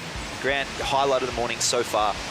Oh, look, I think just turning up as we have a look at this replay first, it's Ignacio as he just waiting for that wave to stand up a little bit. Nice hang 5. Nothing super critical there, though, as now the wave steepens up. He gets that 10 in, makes his way back, and looks for a nice little finish. Unfortunately, gets a little bit caught up, though, so it's going to be his best wave. He's holding onto a 2.5 at the moment with Tucker. That's 6.17 and a 4 and a comfortable lead.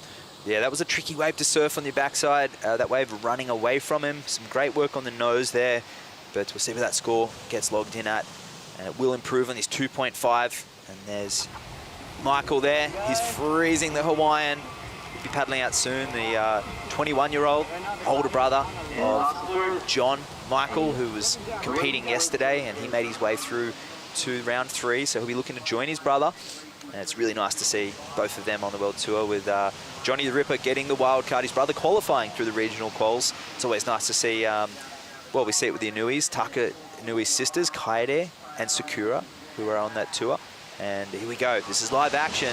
The Japanese surfer, talking about him earlier. Here he is, Taka, up on the 5 and 10. Looking to drop a low over 4. Beautiful nose right there, leaning into it. He's looking for more action, gets low, compresses. And, another touch to the nose. Nacho having a look on the outside, but Taka, he's not done yet. A little drop knee into the power source, and he finishes cleanly on his feet to back up the 6.17. That'll be a healthy score, GT. Yeah, I really like that one hang 10, and when we come back to that replay soon, his read on the wave was really good then. He had a moment where he could have chosen an option as towards like cutting back, as we see the family there of Tucker sitting on the beach, and here we go. So nice little bit of patience at the beginning. As he moves forward, the wave will stand up a little bit now, and he gets that quick hang 10 in. But coming in now, this nice hang 10, nice hands down by the side. Really read that well. And in this part especially, a lot of surfers could have been tempted to take themselves back to the whitewater to cut back, but he could see it running down across that reef. A nice little drop knee, and finishes off with a nice kick out. Yeah, nicely surf wave there from Tucker, seasoned campaigner. And here goes Nacho, straight back on another wave. Little drop knee, redirect. Very sure-footed, makes his way through the backwash, and he gets a completion as that inside section starting to get really tight, close to the reef. We'll wait for those scores to be logged in. The judges taking their time, multiple camera angles, and a terrific panel up there of mostly dedicated longboarders. And to talk us through this one, Grant. Yeah, look, you can see he's wanting to get going, but unfortunately at the moment he gets a nice little nose ride in that really hollow, steep section. Another quick little trip up, a nice little tap.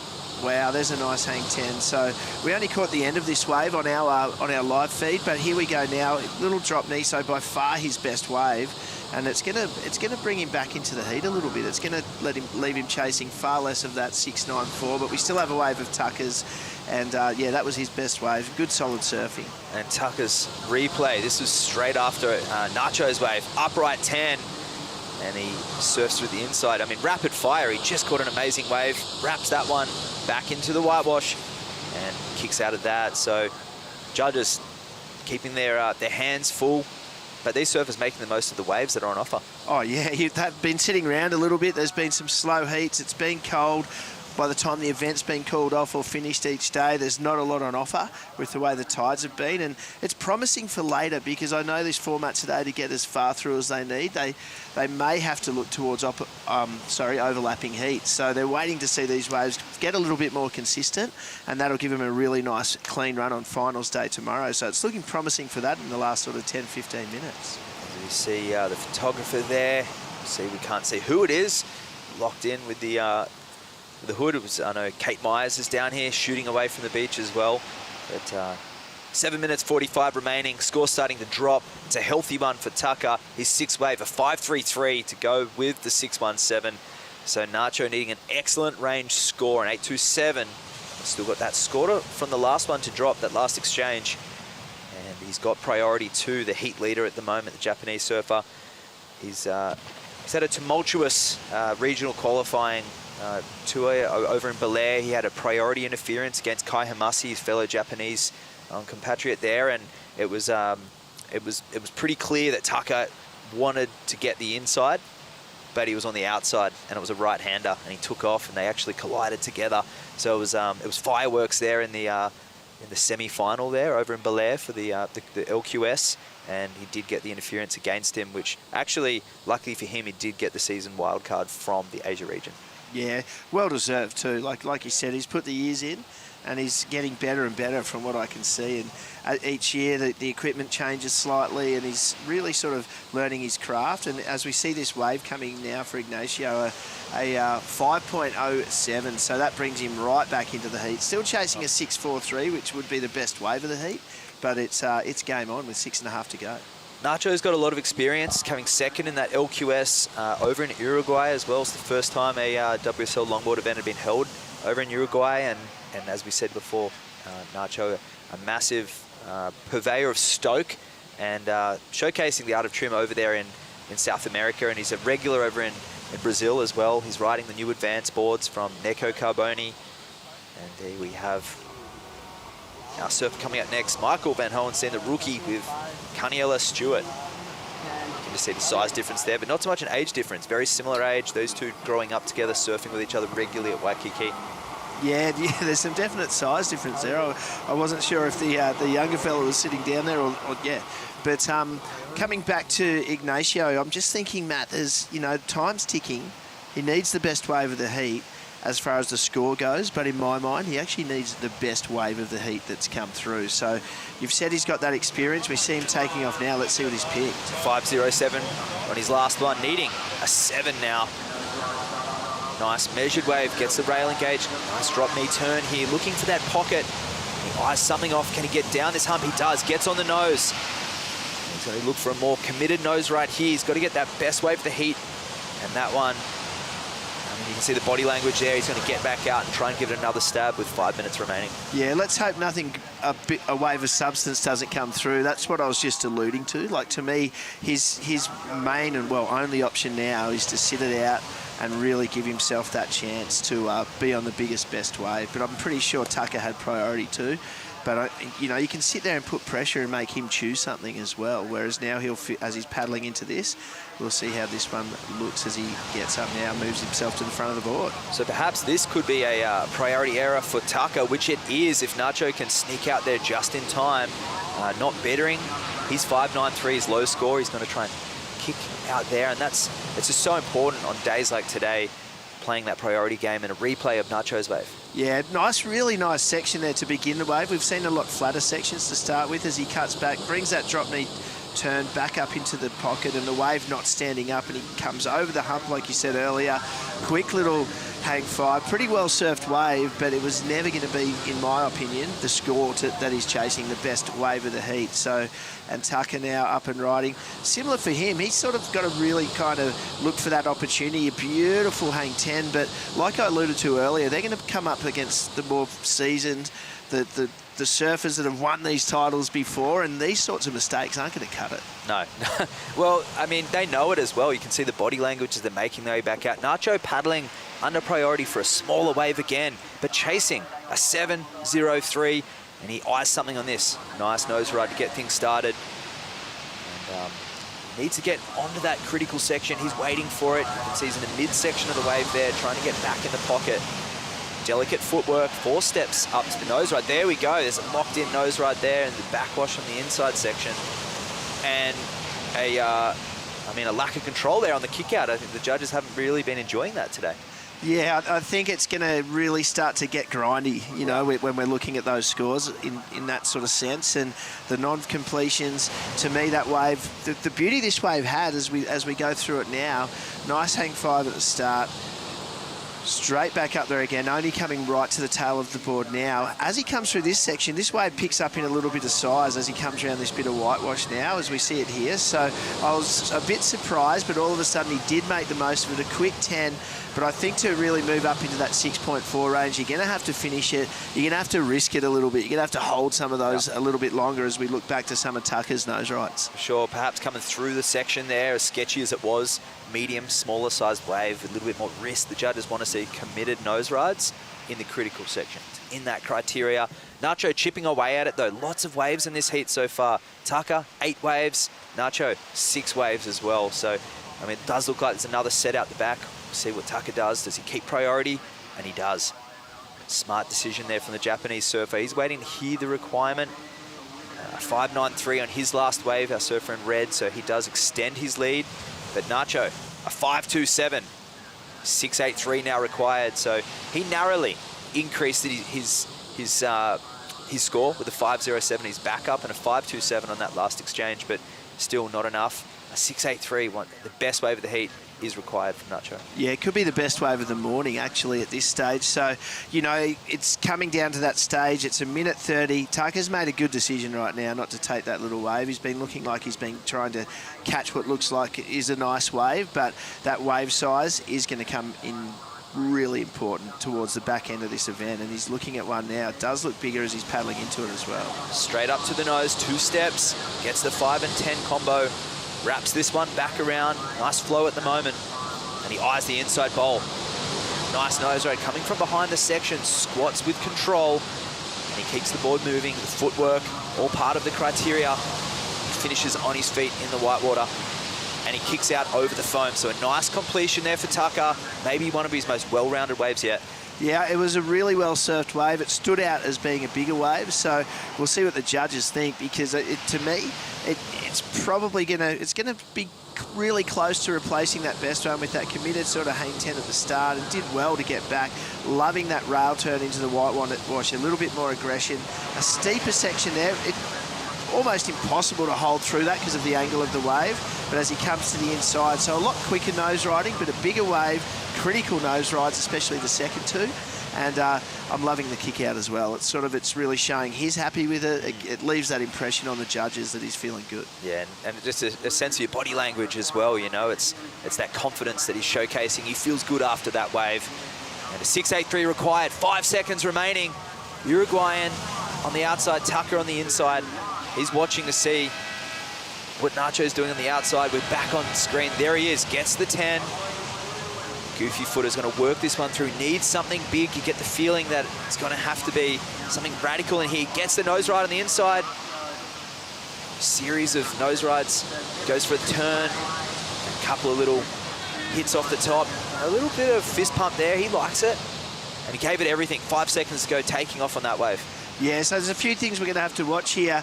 Is going to be the scores of Tucker's last wave to come in to see if that changes that requirement for Ignacio. And obviously, be good to see that wave. We missed the start of it on the outside, so he looked pretty happy. Wasn't a huge wave, but let's hope he risked a little bit more here as he takes off on it now.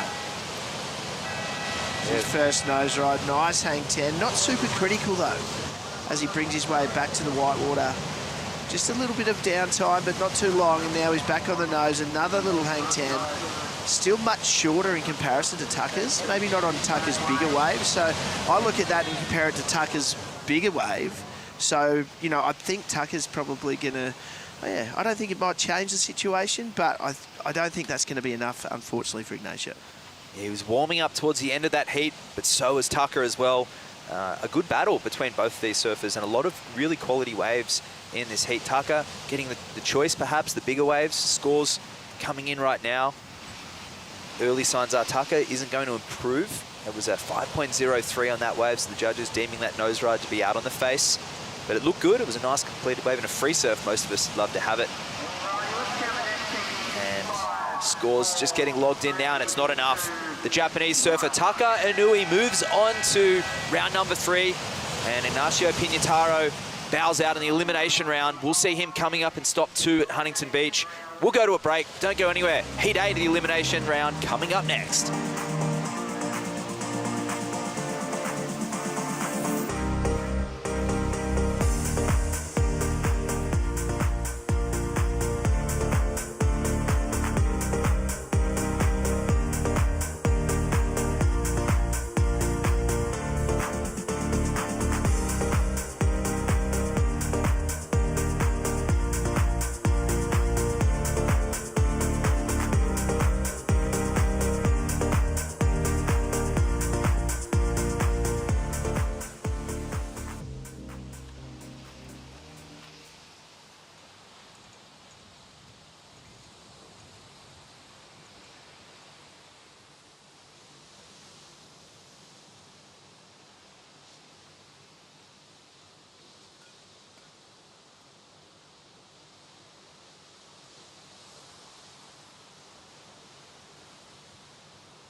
Welcome back. Elimination round, heat number 8. This is the World Longboard Tour, stop number 1 at Jurak, Bells Beach. And out in the water right now is Michael Van Hohenstein, up and riding from Hawaii.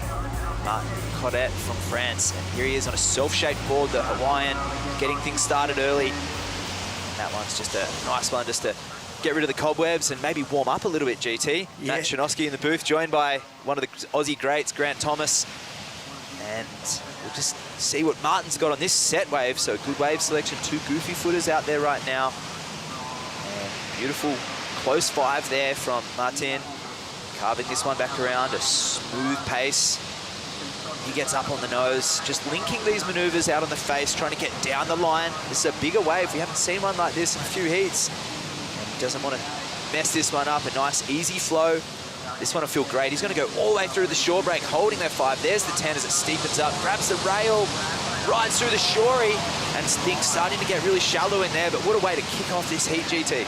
Yeah, I know Will Hayden-Smith from WSL is going to be sitting down there sort of looking at this game. This is looking promising. We're starting to see a few bigger waves come through. Definitely the amount of waves caught from the early heats of the day has picked up. You know, and a nice wave there. The surfer in red here, we've got Michael. And look, at just a small wave, and I think surfers are going to have to really watch closely at these conditions now and really start to think, is that wave even worth catching?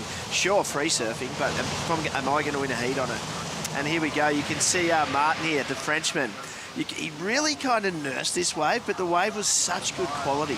Yeah. You know, like you could sense it's early in the heat. Get me to the end of this thing and let me sort of surf it. He's surfing it well, a couple of nice hang 5s. This starts to steepen up a little bit now as he moves through the inside, and you can see a little jump in size as he comes down this section here. Nice little hang 10 in the steeper part of the wave. So, yeah, I need a bit of clarification myself, Matt. How far back do they have to get from the nose ride? And at what point is it deemed complete? I mean, obviously, when you're back from the nose, you're stepping back in trim, you've finished the nose ride, but you haven't necessarily completed the wave. Yeah. You might complete the nose ride, but you haven't finished the wave with control. So a longboard, we have 9 feet, as opposed to the shortboarding, where the predominant size is around 5'11", and those guys actually shuffle forward to ride out of waves. They shuffle into the chest area to fall over the fulcrum of the rocker. Let's have a look at this. So this is in the replay, and we're watching Martin's wave. So this is surfer Michael's second. Nice fade, turn there, drop there, gets low. Beautiful footwork and transitions there from the Hawaiian with Filipino heritage. He makes his way through parallel stance, gets low, little pig dog for a moment. And this is a great wave. He uses his priority in this, and it looks to be a great choice and finishes really cleanly. So a nice answer back there from the Hawaiian, and somebody who got really busy in that last heat, catching 9 waves, Tucker Inui, who's on the glass with Josh. Yeah, thank you, boys. Tucker, congratulations. Very well surfed heat out there. How are the waves today? Did we twist, and did it be windy? Very hard. You didn't make it look hard. Those nose rides you were doing, crazy hang 10s. You remind me of Italo Ferreira of the Longboard Tour. Great surfing out there. Yesterday you had a bit of a sore ear. How's that feeling today? Not so bad, then not so good. My feel is like a soft cushion. Amazing. It's great to have you on the tour. You must be very excited to make it to the next round, into the round of 16. You're going to surf later this afternoon. What are you going to do for the rest of the day just to prepare for your next heat?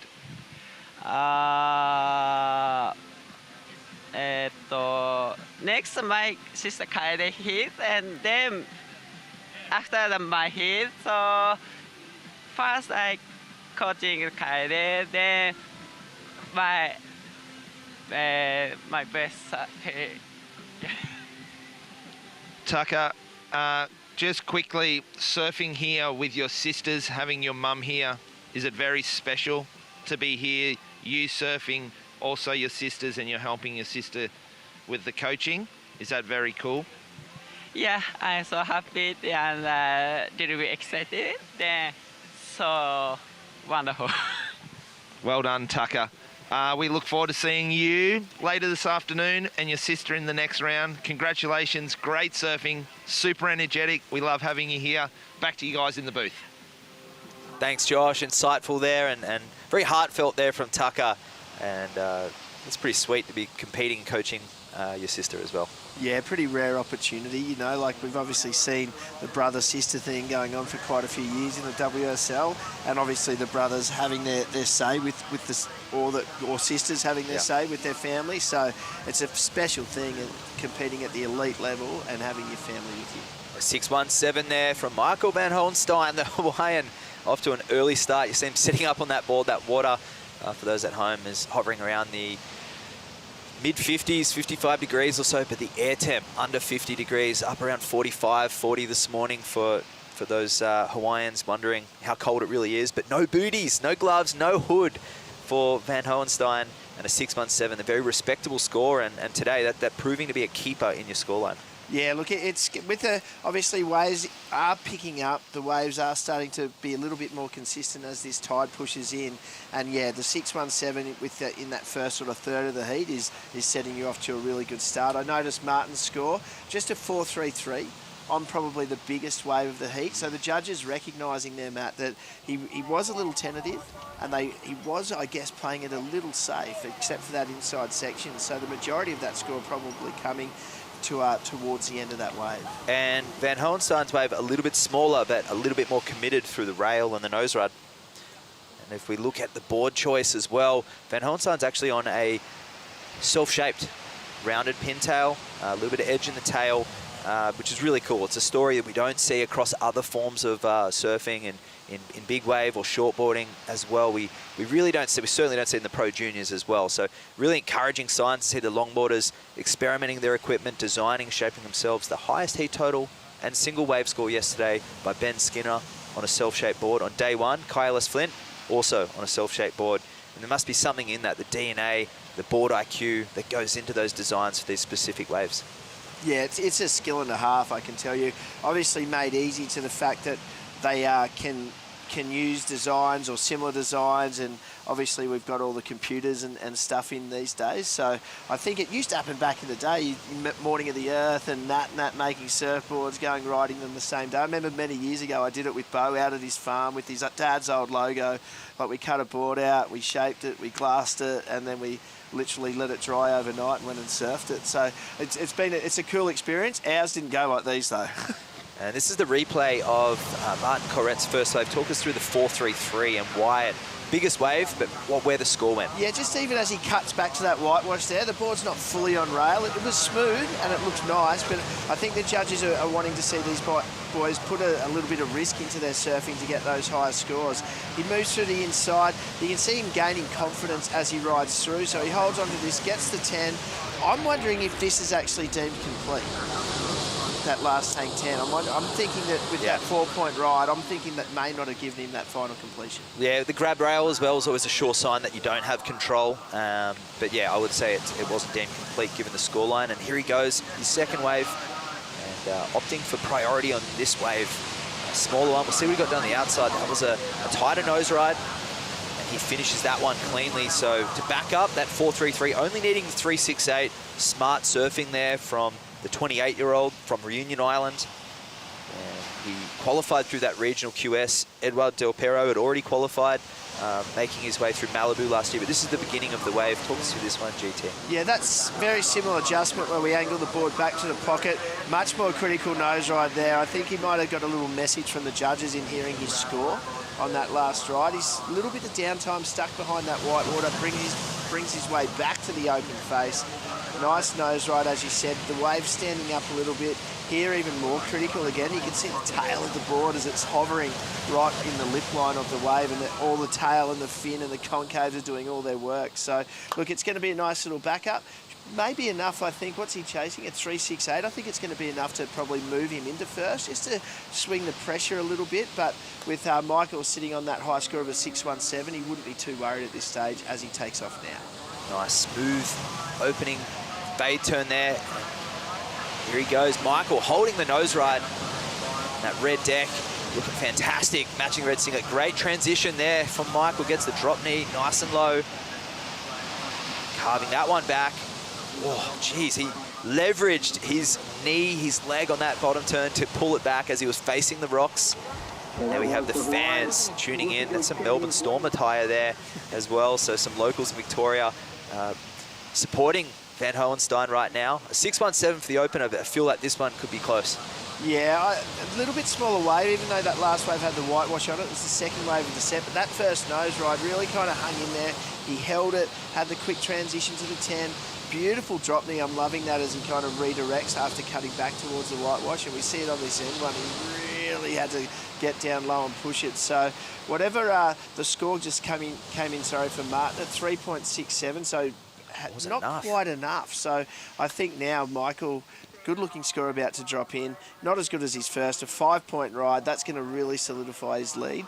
Now we're coming down to that 16-minute mark. Martin's had a bigger wave, hasn't quite finished it off. He's had a smaller wave, surfed it really well, but only to a 3.67.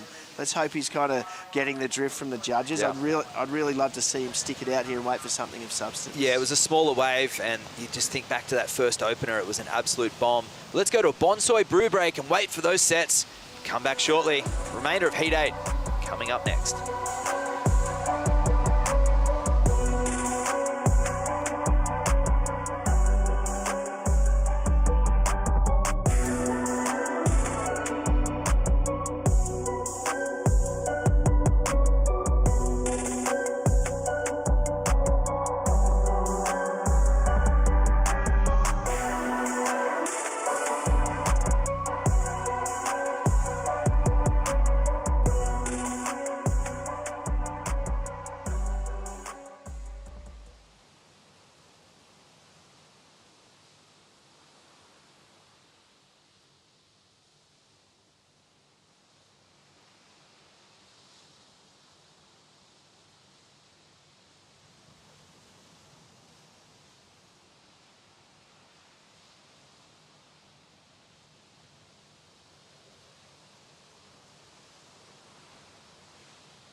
Gorgeous Victoria region. We have a look at the waterfalls, the bushwalks, some amazing wildlife, and of course the landscape. So many different ecosystems throughout there, and bike trails. I know Sam and Josh have enjoyed their time here as well, and we're down here at Rincon, tucked into the inside here of Bells Beach, Jurup, the indigenous name, and this is the Visit Melbourne Flight Camp. We have a look at Michael Van Hohenstein, I should say, the older brother of Johnny the Ripper. It's a family affair here with the older brother leading by example in this heat so far, looking to join his brother in round three coming up next. And 11.17 heat total at the moment. It's a pretty respectable total, but with 13 minutes remaining, he may just add to that. Yeah, look, I think it's a bit, not a huge wave, but he's keeping busy to keep himself warm, no doubt. Nice, beautiful drop knee cutback, nice nose ride, tight in the pocket.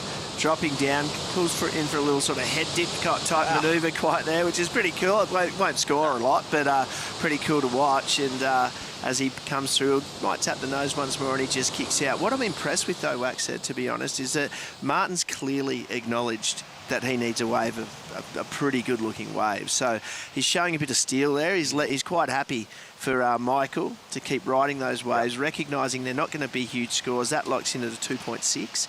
So he's recognising that, you know, he knows what he needs and he's going to sit it out by the looks of it. So that can lead to an exciting finish. And on the other end of the spectrum, Michael taking a wave under priority, trying to maybe bait Corrette into catching those waves as well. So that was a great pickup there from what Corrette's doing. He realizes he needs another wave of significance. He got the 4.33 with not so critical surfing, but at the other end of the spectrum, Van Hohenstein keeping warm and trying to maybe ask the question to Martin, like to get him moving. And we see that so often, the psychological game. We don't see it too often in longboarding, but it's at the technical spots like here in Malibu and El Salvador, it does come into play.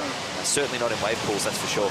Yeah, no, definitely not when you know that wave's coming and you can time it to a T. It's not so much an issue. But yeah, like I said, pretty impressed there that Corrette, he knows what he's got to do. He's sitting there, he'll wait it out, and you can see there Michael tapping his feet together, trying to keep him warm. He might need those flaming socks back on. Dude, how are those socks? And phenomenal. If you weren't joining us in that previous heat, he wore socks and shoes down to the beach, as you would. It's freezing cold. And as we're coming up to a high tide in about an hour, the waves are starting to come in a little. There was a few quiet heats earlier on, but there's been enough sets for everybody. 6 considerable waves ridden in this heat so far. And the Hawaiian Filipino heritage, he's looking really good with the support of Caniella and his older brother, Johnny. A real lovely character to have around the contest site, both the Hohenstein brothers, and they've got a great drop knee turn on the backside drop knee, remnants of someone like Joel Tudor, I think of Robert August, other good goofy footers over the years. I mean, there's so many with the backside drop knee that's phenomenal. Chloe Calmon, how could I forget her? One of the best in the world for that bottom turn drop knee. She did a great one last year and it scored phenomenally, but Hohenstein picking up on that. But Corrette, he's got his own drop knee as well. 2 goofy footers out here at Rincon, and it's been a great show so far, but the Frenchman looking for a 6.84. As you said before, GT, waiting for that set, and once he gets on it, what can he do to boost that score? Getting a 4.33 on the opener if he had his time again. Look, I just think he's got to keep himself tight in the pocket. If he's going to turn, he's got to commit. He's got to have that compression. He's got to let that board roll over onto its rail. He's paddling for a wave now, so whether let's see how it pans out. He's definitely committed, and he's taking off now. Fades into this one, and that Terry surfboard gliding through the lineup. 9.6, and he gets that thing around. Nice drop knee off the bottom. This one's lining up. He gets back on the tail, comes to the low line. He's trying to stall, look for that pocket. Just watching him, searching for a 6.84, and that one's not going to be it. You can see the body language there behind him. Van Hohenstein, heat leader, trimming in the midsection, that unique pig dog style stance. This is going to be a paddle battle. Yeah, it's going to be. And, you know, if that's a shortboard event, you see him pull through, he can kind of penetrate under the wave. Michael pulled through, did the right thing, but the wave pulled him back. So as we get that wider shot in a minute, I reckon it's going to be on. Here it is. We can see the legs kicking, the arms are out. It's go time. And as we look at this replay, tighter surfing, and you're seeing his cut back as he comes back from that nice hang 10 tight. There is that little bit more push and drive. You can see the spray coming off the side of the board. Probably avoided that a little bit. He probably, with the score he's chasing, it would have been nice to see him commit, and this wave doesn't quite do it through the inside, so he kicks out. And as we watch this, nice surfing here by young Michael, but older brother, but you can see he sees his competitor, he goes to pull out, watch as he gets pulled backwards as he pops up out of that wave, so that brought it into the close battle. I wonder if they're still going. No, it seems like they've stopped, and we'll just wait to see. The priority has gone to Michael. Yeah. It would have been a close race. That is a solid moment of this heat right now. And there we have the women coming up next. Khalees Kaliapaa and Natalia Wunderlich, who's coming up next. See the Hawaiian there with her dad. They're having a chat. And I mean, you'd have to take solace. 2 goofy footers in this heat, 2 goofy footers coming up next. These girls are going to be primed and ready to go. Yeah, and to their advantage, though, that wind is much more from the offshore direction, so we aren't seeing those big bumps, so it's going to lead for a lot cleaner surfing from the backsiders, so they'd be thanking their lucky stars. As we see a paddle here, looks like Michael's going to take it off him, and as he stands up and lines his first section up. Yeah, so Michael's sent something down the line here. He holds that nose rides. Oh, and he hits a little rib as they're just talking about how he holds it. And that's, of course, the risk. When you hold it, you can nosedive. And he put his head down there, realizing that's a mistake. Yeah, interesting. In my opinion, mistake to take the wave. It was a smaller wave, as we spoke earlier. It wasn't going to really get to that 6.8 range as the way the scores have been panning out today. So well done by Martin on that one. I think he was on the inside he looked for it, which prompted Michael to make that decision, which it's got to be made, and it's a 50-50 call sometimes. But in that case, I think the priority battle, win to Surfer in Blue, the Frenchman. That was interesting, just relaxing there, just motionless, not putting pressure on his opponent, but perhaps just taking some time to, if he wins this heat, we'll ask him in the post-heat interview what that was about, just making that mistake and have a few moments to yourself just to regroup perhaps, especially in the cold weather. Usually you want to be keeping warm, but yeah, different personalities that you have, they all react differently. And I mean, there's the wind right now. It is blowing straight offshore, and that's why we've got everyone in beanies and hoodies and a couple of layers down there, and it can affect people differently when they do regroup. Yeah, for sure. Sometimes it takes that mistake and to really kind of remind yourself what you're doing out there and what your plan is. Luckily for him, there's still 6.5 minutes to go. He's also in the lead.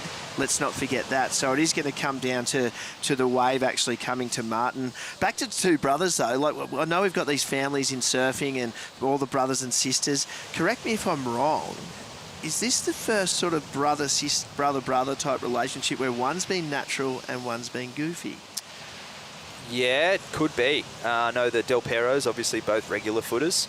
We'll look into that. I'm just scrapping my brain right now. And if I can't think it off the top of my head, you could be right, GT. Like, how sick would that be? Like, surfing a perfect beachy. You wouldn't even have to argue. Yeah, split peaks, 100%. Waikiki, there you go. Perfect example. Right, go left, you just go dominate a peak to yourself. I'd love that. If my sister was to surf, she wouldn't. But if she was, I'd hope she was a goofy footer. There you go, split the peak, and the boys sitting out there waiting stoically for their next wave. And there's the Melbourne flight cam showing us the rocks there of Jirac. We are on the inside here of Rincon. You can see the surfers at the top of the screen right now, and that's the inside ledge, and a phenomenal world-class surfing wave, part of the National Surfing Reserve. And there's a lot of those locations where we can protect this environment. Obviously, it's very special to the Indigenous peoples as well. That Welcome to Country was a phenomenal ceremony that we had just before the first day of competition, and it's very spiritual down here. You can feel it, and a lot of the surfers talk about it. They have the Indigenous titles down here, and of course the Bells Beach Easter Classic, and all the surfers really get engaged and feel the aura of the place. Yeah, it's the amphitheatre of the ultimate one, really. You know, like, there's amphitheatres. You've got Newcastle Beach, where we've had big events in the past, whether it's shortboard, longboard or whatever, and it's a beautiful amphitheatre, but it's got all the infrastructure and everything around it. So this is just the raw amphitheatre, and you can't help it but walk down the stairs, you know, and you can feel that sense, and the emptiness is quite nice. Even though the surf can be crowded, because of obviously the Victorian, in these climates, when we get these strong offshores and the weather systems around, it's obviously sometimes cool and rainy, so it's not where you've got 80 people sunbaking, and you kind of, it feels like you're about to enter the ocean. It's a great point you make there, because it's cold. A lot of people line the stairs, not so much the sand down here, and there's Khalees. Should be paddling out next in that heat. There's Connie, who's down there for the double coaching heat, just team support for Team Hawaii, and Natalia making her way out in the foreground. That's going to be a great battle there. North Shore versus the South Shore. Waikiki versus Chun's Reef. It's on. Two goofy footers, both very stylish, and the new blood, the rookie on the tour, Natalia. She's posted some of the best single wave scores of the event on the women's side of the draw so far. The Khalees, flowing style, and always one to match. And she's grown up surfing with Michael and Johnny Van Hohenstein as well. Hawaii, just the dominant factor of Hawaii, it's similar to what we saw with the Brazilians, sort of the shortboarding in the last decade. And they've really come strong, that Waikiki contingent. And we just watch, here he goes. The Hawaiian up on the nose, and finally the cold gets the better of him, and he goes down, but without priority. He's just going to make his way back out and sit on Corette. And what's going through Martin's, I mean, it's been 10 minutes since the last set. What's going through his mind right now? Well, I think it's pretty clear. Like, when you get to this point of the heat, you know, I'm sure, hopefully he's not thinking back to that first wave and thinking how he could have got more out of it. But I think now you're sitting there, you're like, well, I'm prepared to sit and wait, and hopefully I'm not going to take anything unless it's the dying seconds that's going to give me that opportunity to score, as we see Red, Michael. We're looking to drop a lower for 5, and this has just been niggling him for a while now, for about 15 minutes, and this is a nice way to do it. Good footwork, picks up a little inside section here. Nice transition, smooth flow, and I love that kick out. One of the best kick outs we've seen all day. good, controlled, measured surfing. It's really nice to the eye. Yeah, nice to the eye. Like you can see he's on form, he's got some form about him. That wave won't change anything, I don't think. It's much too short as we see that wind and the white capping out to sea. But yeah, back to Martin. If I'm ever in that position, I kind of, although I've got myself there to start with, I'm kind of quite content to think, you know what, I sat there for 15 minutes, my opportunity didn't come at the end, I'll wear that, rather than sort of making the wrong decision unless you've got that sort of 30 seconds or 20 seconds to go. But he looks like he's paddling, and there seems to be a bit of a wave came through the boils behind him. Ooh. And no, he's not going to take that. So that high tide backing off a little bit. It did. It looked like a swell line, and a minute 45 remaining. That wave did back off. We have a high tide now in about 50 minutes coming up. So it is proving to be a little bit different at the beginning of this heat, to be thinking back to that bomb set he called at the beginning where he played it safe, which is generally what you do. You build the house, right? 100%. And looking at that score with that 4.33 on that wave, with that completion at the end, because it was that critical hang 10, didn't gain control, they would have been right up around that 6. So he would have been right in this heat, still maybe chasing a score, but one thing at the start, he might have been in a total different position. For sure. Yeah, just those small 1%ers, and but it was one of the better waves too, so almost like a little bit of stage fright. I know when we go out for a free surf and surfers out there tuning in, you get those bomb waves or a barrel and you're like, whoa, okay, this is it. This is what we're here to do. And you wish you could have that opportunity back at the end of the session sometimes. Oh, you sure do. You can count those on your hands and feet and every part of your body that you can actually put a number on, you know. Barrel Dodgers Anonymous and Nose Dodgers Anonymous. They're notorious pages on social media. Yeah, the unexpected ones are like, you know, and the ones that, obviously the ones you nearly don't make become your best, but often the first ones you don't make, and you're like, wow, that was different to how I pictured it happening. Yeah, often my first wave is the best wave, actually. Yeah, right. Go out so much enthusiasm and stoke, and you get, everything sort of settles in and the tiredness towards the end of the session. But 20 seconds remaining, and in that case, it is the same with Martin Corrette. His best wave was his first wave in the opening minutes of the heat. Van Hohenstein, a measured performance, showing us some different styles of the Hawaiians, and a silky smooth, goofy footer. He's going to be making his way through to round 3, and the fans, they love it on the beach. And there's the brother there in the tent. Johnny, he loves it. And Michael, a little smile there. That one will feel good. Not getting knocked out in his first tour event. He's made it through to round 3. And we'll be seeing him coming up next. But the women, they're up next, and that'll be heat 1 of round 3. We'll go to a break. We'll bring in Bellin and Sam next.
Welcome back to the continuation of day 3, live from Victoria for the 2024 Bioglan Bells Beach Longboard Classic. Big shout out to the Melbourne Flight Cam for capturing all of this beautiful coastline here in this southern region filled with wildlife and the cultural cosmopolitan delights of Melbourne, one of Australia's great cities. My name is Sam Bleakley. Once again, have the pleasure of being joined in the booth by Berlin Alvarez Kimball. On Espanol, let's hear your full name. The full name, Belén Rebecca Rodriguez Alvarez Kimball. There it is. Huge contribution to longboarding globally. Continues to be at the cutting edge. I bet it's been an absolute pleasure to call some action these last couple of days here. It has been an absolute honor to be here and speak about these beautifully talented, amazing women longboarders, and the men as well. Just to be able to share a little bit of insight and really just paint a little bit of color to those of you at home and explain kind of what they're doing and how they're doing it. Catching up on a little replay, 2 Hawaiians in action. The goofy footer, Khalees Paha, she got that first ride in red. She's surfing against another goofy footer, also from Hawaii, Natalia Wonderlick Khalees. Let's talk about the grace, the charisma, the royal Hawaiian blood, the ancestry. This young lady is an absolute maestro. Amazing, like you're saying, Hawaiian lineage, 3rd generation Waikiki girl, comes from amazing water women from, back in the day as well. The women in Hawaii, we've got, Pua, who was an amazing longboarder, Desiree De Soto, you've got Rel Sun, so many amazing water women, Crystal Zegas, Kellyanna Woolsey, to have guided her as well and curated where she is now, and her mother as well, just this amazing surfer. Yep, Malia, great surfer, of course. I just saw Malia. She was getting Khalees ready. Khalees, of course, his father JP, a great surfer as well. Her hometown from Oahu there. So, 2 goofy footers coming up against each other. Having seen both of these women compete already in the opening round, we saw Natalia move on to that second round. Who do you think's got the edge, Berlin? You know what? Yesterday was the first time I had a chance to see Natalia surf, and she really kind of blew my mind. Her technique is on point, beautiful style, and coming into this heat, I was really excited to watch them because they both are very technical surfers, beautiful style, drawn out, amazing lines. Their 5s or 10s are really tight, really in really good positions as well. So it's really hard to see because they both surf so well and so elegant. We've got a little bit of a rainbow. We've got 2 Hawaiians in the water, and we just had another Hawaiian taking the last heat win of men's round 2. Michael van Hoyenstein on his self-shaped board. He's at the top of the steps with 2006 world champion Josh Constable. Michael, congratulations, mate. What a great heat out there today. Waves are pumping. Talk us through that, how it felt out there this morning. Felt a little chilly out there, but I don't even know what to say. I can't even feel my lips right now. It's definitely a different experience for you guys coming from paradise over there in Hawaii. The water's warm. Talk to us about that adjustment, going to colder water, maybe change up the wax, and then talk to us about this surfboard that you're riding, because from a fellow shaper to another one that gets to ride a board that you've shaped yourself and surf it at the highest level, it must be a special feeling. Oh yeah, so I didn't really, so when I did shape this board, I didn't really get too much practice in with this board. I didn't ride this board at Bells yet. This is actually my first time riding this board at Bells. Today, I was riding a Mark on my last heat, but I'm riding this board now, and it felt a lot better and more consistent, and it had more flow to it, because the Mark wasn't really, the tail was a little bit too wide and too slow. Yeah, so from switching to warm to cold, yeah, so the cold weather, I'm not really used to it. I can't feel my lips, I can't feel my legs. So that last second to last wave, I kind of fell back walking back because I couldn't really feel my feet. So my friend Connie told me to keep my feet up and keep it warm and stuff and keep it moving. And yeah, it worked. Yeah, you surfed amazing out there. Beautiful drop knee turns, nice flow out there. You've got a great support crew here on the beach, but also a great support crew back in Hawaii. Anyone you want to give a shout out to? Yes, thank you to Moni's family, especially sis, for supporting me. Thank you, Brian. Thank you, Surfboard Toy, for supporting me. I'm thankful for sis for just, believing in me and stuff and supporting me. Thank you, Honolulu Pawn Shop, and Carve as well for the shades and stuff. Sorry, I'm not wearing the shades right now. I forgot it at home. It's okay, because it's not that sunny today. You don't need them. But one other thing, just before we get back to live action, being here on tour this year to do it with your brother must be a special feeling. Talk to us a little bit about that. Yeah, it's crazy because I've been watching these guys, surf my whole life and stuff. Connie and John, especially the squad back home and stuff. We've just been surfing together ever since we were kids and stuff, and watching the world tour and my idols and stuff. It's crazy that I'm here right now, over here at Bells Beach, in the water right now and surfing with the legends. Yeah. Yeah, well, congratulations. It's a very special achievement for your family. They'll be proud back home watching both you and your brother. Congratulations. Back to you guys. All right, look, what do you got for us? Hey, thank you, Dad. I love you, Dad. Hopefully you're watching this back home, and Asia, I love you. Thank you. That's it. Well done, Monkey. Congratulations. Look forward to seeing you in the later rounds. Back to you guys in the booth. Great stuff. Big thanks. Congratulations, Michael. Of course, big shout out to Kalia Moniz, sis, 212, 213, Women's World Longboard Champion. But let's get back to the replays, Berlin. We have seen some good scores dropped, and we've got a replay now of Natalia. Yeah, that was a really well surfed wave. I think that came in as a 3.33 for her. And then up and riding, we've got, sorry, that was her 7. This is Kalisa's 7. Beautiful, drawn out bottom turn. Really nice line. Again, look at that. Really set and so comfortable on that 5. Again, a nice, just up and out. So this was her 7 she just dropped. And you know what I like about that is the kick out. I don't think the surfers desperately need to finish on the bricks and risk fins, boards, feet cuts. I love the fact that she gracefully knew that she'd done the work and kicked out with style. That was fantastic. A 7.0, so she's got a 2.5 and a 7, our surfer, Kaylees, and she's now got that heat combination of 9.5. Natalia in blue, now chasing a 6.18. She's got a 3.3 and a 3. It was a good busy start. We saw both of the women catch waves whilst we had Michael van Hoyenstein doing the post-heat interview, and we talked a little bit about how cold a lot of the surfers were, and when your mouth is so cold you lose the ability to pronounce things, and that is absolutely classic. His mouth, literally, you just could have zipped that closed. He could hardly say a P or a Q or a p.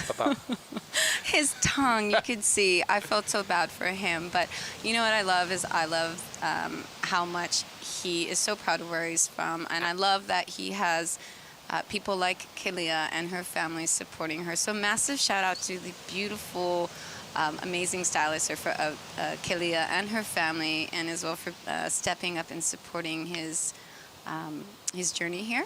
Of course. Yeah, it is so, and that's the beautiful part of Hawaii is how much everyone does support each other's journey, especially within surfing. So again, they have that amazing surf school in Hawaii as well, Faith Surf School. So if you are in Hawaii and you want to do some learning surf lessons, go and check out the family. They know what they're doing. Of course, and so many great Women's World Longboard champions of recent times. Honolulu Bloomfield, 3 times Women's World Longboard champion, twice Women's World Longboard champion, Kalia Moniz, and of course, back in 2008, it was Joy Monahan who won the Women's World Longboard title. And can Kalisa's get that world title? We know that she's got the surfing. Is this going to be her year, Berlin? You know what? It can be anyone's year. I really would love to see her get that under her belt. She's just putting the time in, her style, her persona as well. She carries a world champion persona. She's approachable. She's a good representative of women in the water and as well of her islands. But we definitely need to make sure that we kind of give acknowledgement to the women way before, and I'm talking like Joy Hamasaki. She grew up in Ala Moana, so she's a South Shore girl. She lived with the Takeyamas for a while as well, and she got a job working at Holy and taught herself to glass and gloss surfboards. And this is, back in the 60s, which is really cool. And she had her own signature model through Wardy surfboards, which, a lot of people don't realize how many women actually have their own model of surfboards either. Brilliant stuff. Great history, great heritage. We got to pick up a little bit of that in our conversations yesterday, but right now it's the Melbourne flight camp celebrating this southern coast of Victoria. Just further down that coast, you can marvel at the 12 Apostles limestone cliffs and the Brisbane cultural landscape located just to the west of Melbourne is the first site in Australia that was inscribed on the UNESCO World Heritage List for its Aboriginal cultural significance. And it has some of the earliest living examples of aquaculture in the whole world. So the history that resonates across these cliffs into these oceans is something that both of these Hawaiians will pick up on. This is a deeply spiritual area, and I know that both Natalia and Khalees will sense that, they'll appreciate it, and perhaps that will shine in their longboarding today. You definitely pick up energy in the water and on the landscape, and when you are connected to the ocean like they are, it definitely comes through. Here we go, up and riding, kicks out. So that wave just running away, recognizing it's not going to be an important keeper. She's got a 7, she's got a 2.5. She now leaves Natalia out there on this wave. 2 goofy footers, high line, couple of cross steps, walks back to the tail on her lost not found surfboards, and again kicks out. So both of those sets ran a little bit deep, not much scoring potential. Both of the women recognizing that there was not much to do, so they kicked out early. Yeah, the conditions are changing a little bit right now. This morning when we first got on site and we were watching, we had a little bit different tide and they were running really long. Now, again, the tide's changing a bit. You're starting to get a little bit more sections in it. And I think it's really going to come down to wave choice and patience out here, making sure you get the right wave with a nice long shoulder on it to really be able to paint your picture. If you're getting the wrong waves, you're not going to have the opportunity to show. Talent is not going to be the issue here. Khalees up to the tip. Nice weaving turns to that moment. The tide's still coming higher. Another 10 minutes to go until high tide. Kicking off with that 7 though for Khalees, that will be an important start because, that confidence booster to know you've got that big score. Natalia with those 3s, she'll want to get a strong score early in this heat. We're already down into the last 15 minutes. Yeah, when her first wave came in as a 2.5, so that was just getting her feet moving, really just trying to get some blood to her feet, get her feet in the wax and so forth, And then when you drop something like a 7, you're like, all right, I'm feeling good. I know I can drop those scores now. My surfing is on. And now she's just gonna, kind of probably wait for that right wave for her. There we go. Of course. Tell us about some of our local support for our Aussies. Oh yes, we've got some. That's Emma Perrier's support group down there. It's really lovely to see. They've all come down here to support her first round in the WSL, and they've made a big hoot and holler for her down here. And it's really lovely to see. People making the effort to come down here and support this event, and we can't thank WSL enough for putting an event like this on for the longboarders. Absolutely. It's halfway through. Who's going to take the win? Will it be Khalees? Will it be Natalia? It's 2 Hawaiians out there in Bells Beach. Let's have a bonsai brew break. We'll be right back.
Here we are, Dirac, Wadawurrung country on the southern coast of Victoria, 100 kilometers southwest of Melbourne, 10 kilometers from Torquay. It's Bells Beach, the Surf Coast Shire, as we see Khalees Keliapaha and Natalia Wonderlich up and riding with a nice sweeping down carve cutback, throwing spray, Prussian blue coloured water on the inside as she kicks out. 12 minutes remaining, a Hawaiian in the lead with a 7 and a 4.10, and fellow Hawaiian in second, chasing a 7.7. Of course, Khalees from Queens of course, where Queen Lalui Kalani built her home, and Khalees has her own model, the Waikiki model, with the Kai Salas Longboard Company.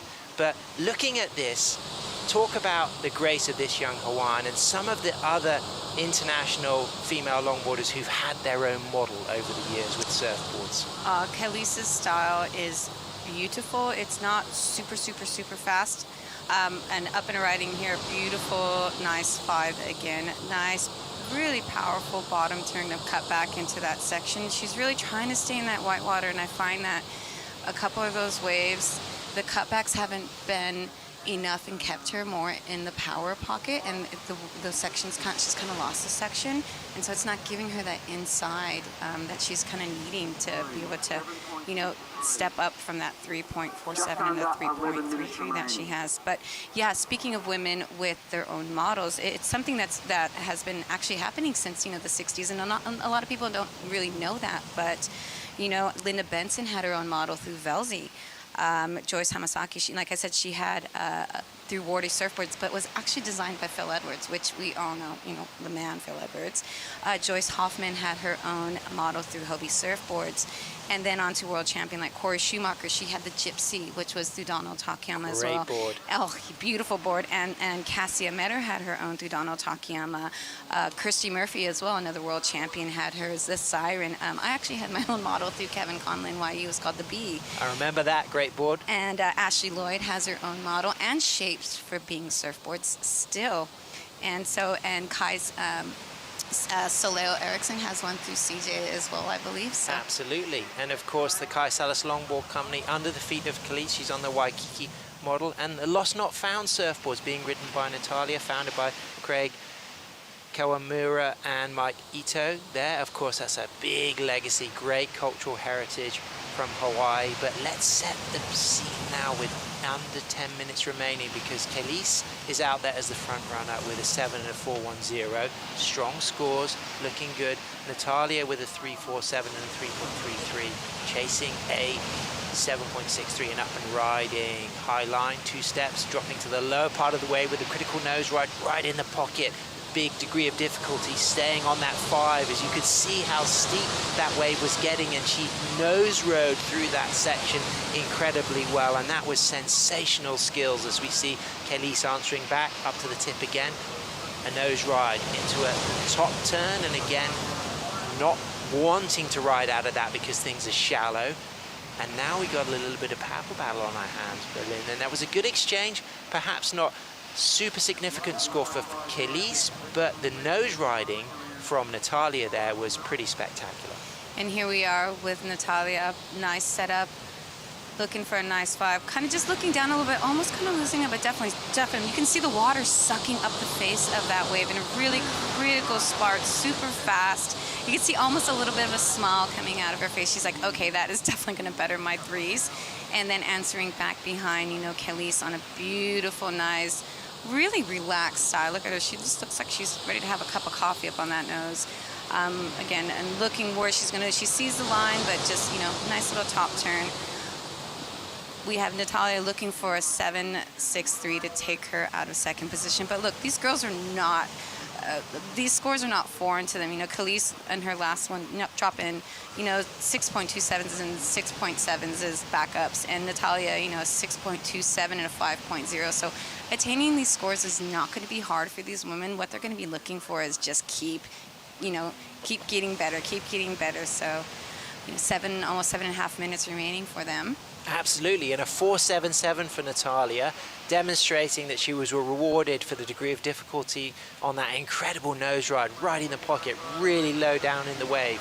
She gets a strong score. Now she's chasing a smaller score of a 6.34, but we're still awaiting that last score to come in for Kelis. If it replaces the 4.10, it will increase the requirement for our Hawaiian surfer in blue, but it comes in just below at a 3.7. So Natalia is chasing a 6.34. She's in second priority. Kelis is out there in the lead, looking to book herself a spot in the quarterfinals. Can you believe it, Berlin? We're already booking spots in the quarterfinals. The stakes are now huge. It's exciting, it's nerve-wracking, and being the first stop of the event, you really would like to get your foot in the door, a good seed for the next event, and kind of a couple of people have had some time off in the contest ring, so they're just kind of shaking the cobwebs out. And someone like Natalia, the opportunity to be surfing bells with, probably someone that she really admires, same islands, she'd be super excited, but trying to kind of focus and not just let the pressure of a first event get to her. Talking of shaking the cobwebs out, the wind is so strong that it's shaking the broadcast room as we speak, and you can see the whitecaps out back, but with the high tide over at Rincon, the cliffs are giving some shelter, and Kelis Keleopaha is up and riding with a 5, 6 steps into a nice 10, walks out of that nose ride, real great, clean, smooth footwork into a roller coaster turn, graceful, elegant, done with poise. She's going to paddle back out, looking to replace her low score of a 4.10 as Natalia gets her feet onto a nice nose ride. And I really like those down calf turns, the spray engagement, nice and aggressive on those turns, but yet sustaining a grace throughout the entire ride as she comes right onto the inside, and it is shallow in there. The tide is high, it's a rocky section. You've got to be careful not to knock your fin out, not to cut your feet, not to get a ding on your rails. As well, there is moss on covering those rocks, and so when you go step on those moss, not only are you worrying about cutting your feet, but your feet get slippery as well. So you find you're trying to paddle out, kind of scrubbing your feet into the wax as well. For those of you have a look at this beautiful wave of Kelis. She sees that little inside section line up for her, just puts herself nice quick 10, beautifully line draws out again, going for that nice little off the top, just trying to better that 4.10, and then answering back here is Natalia. Again, a nice beautiful 5, quick 10 there, just really trying to see if she's going to be able to get another quick 5 to a 10 again, just on this little inside section, but unfortunately just kind of getting that little bump on that inside and coming unstuck. So I really think that probably could have done a little bit more for her if she hadn't come unstuck, but again, we'll have to see what the judges answer to that. Rachel Tilley coming up next, our 2015 world champion. She won that at the young age of 17, so still in her 20s. Rachel Tilley going for her second world longboard title, but I must admit that the leg strength of both Kelis and Natalia is something to really study, because they surf and nose ride with grace, but there's a lot of leg strength in the hips and knees and ankles, the way they're able to keep it elegant through those sections. Really great surfers to study and learn from. Kelis is really, she's grown a lot over the past year. She's really, she's got a lot more weight on her now, because she's getting older. And now you can see we've always known how amazing her technique was, but we're like, oh my gosh, wait till she gets a little bit older, gets a little bit taller, and she's going to be able to throw that thing around now, and she's doing it. You can see now she's really able to put that weight into those turns and really starting to draw those numbers, being able to, like I said, really throw it up with the big girls as far as those big turns now. 4.03 for Natalia's last ride. She's now chasing a 6.34. It does go into her top 2. Kelis sitting still with that really strong 7. That was her second ride. Her 5th ride was a 4.10. So Kelis with priority and with first. What will be the strategy into these last 3 minutes, Berlin, for Natalia? She's needing a 6.34. It's trying to just find the right wave. Really, like, you have to It looks like the second wave has a lot of white water up the face, which is creating a lot of a bounce. So, I was talking to some of the girls last night, and they were saying, once they were getting that white water, and it was really difficult. It was getting lines and ridges through, and it was really making it so hard for someone like Roisin to nose ride in a section she would have been so comfortable with. She said she was just getting bounced off of it. So it's trying to find something that doesn't have a lot of texture in it, something that has a nice wall that allows you just to really showcase your nose rides and your turns, because that's what the judges are really wanting to see right now. Big shout out to Kaylee's brother Moses, who'll be tuning in back home in Hawaii. As it stands, Kaylee is sitting in first with Natalia out of priority chasing a 6.34. Kaylee sitting very close to Natalia, not much time left, but Lynn, this is a pretty good one. This could go down to the last exchange. I was really lucky. I lived in Hawaii for a while, and I got to watch Kaylee surf when she was little, and you'd see Kalia, Kaylee, and all these girls when they were little, and they just weighed like a pound. And they'd be riding these little bit lighter longboards, and all of us older girls are like, oh my God, if they can nose ride like that now, wait till they're older. And man, they're going to be unstoppable, because they're just going to be the weapons. Absolutely. Absolute weapons. Hugely important figures for surfing as well. Influencers. Kaylee alone has over 121,000 followers on Instagram. And that says so much about the importance of her role as an ambassador for wave riding globally. Yes, she is very much an ambassador to wave riding. She's an ambassador to Aloha. She has so much humility. She has so much, she's so approachable. And, someone who is so admired throughout the world, you really need that, because it makes such a difference as being an inspiration. Absolutely, and let's really celebrate the run that Natalia has had. She comes off the back of winning the longboard qualifying series event in Pismo on the Central Coast of California at the Surfing for Hope Longboard Classic. She got a third at the local Motion Surf Into Summer Longboard Qualifying Series event in Ala Moana Bowls. She's been a standout at the Mexi Log Fest, and she really has had a fantastic run and is going to be a threat for the season if she doesn't get the 6.34 she needs to stay in the event right now. What's really lovely is we've got girls here that are completely from different sides of the island. You have Kaylee, who is from the South Shore, and you have Natalia. She lives up on the North Shore. She's from more towards the Haleiwa side, Mokuleia side, and so she surfs up at the Pupukeas, the gas chambers, and all those spots up on the North Shore. She's really good friends with all the girls. So a big shout out to all the North Shore longboard girls up there. We love you, and I miss you all. And yeah, I was talking to her father, and where she lives is just such a beautiful area.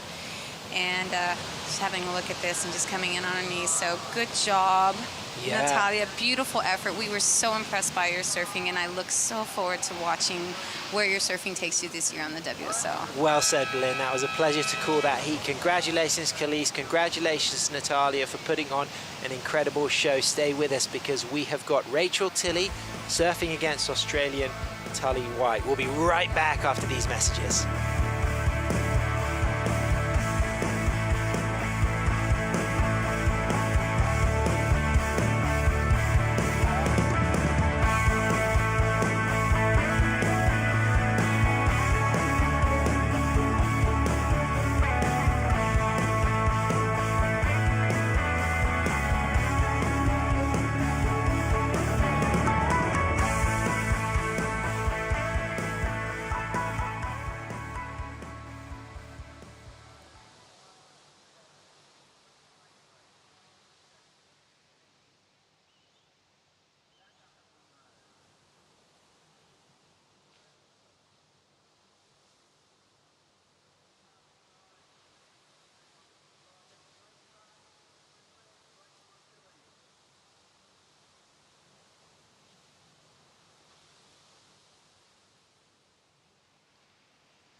feasting on this surf coast shire that stretches across lands of the Wadawurrung and Eastern Mar people, from Torquay through Anglesey to Aries Inlet to Lorne, a place to walk and cycle and surf and appreciate great hospitality. We're here, we're live as we move into the round of 16 second heat with world champion from 2015, the Southern Californian Rachel Tilley.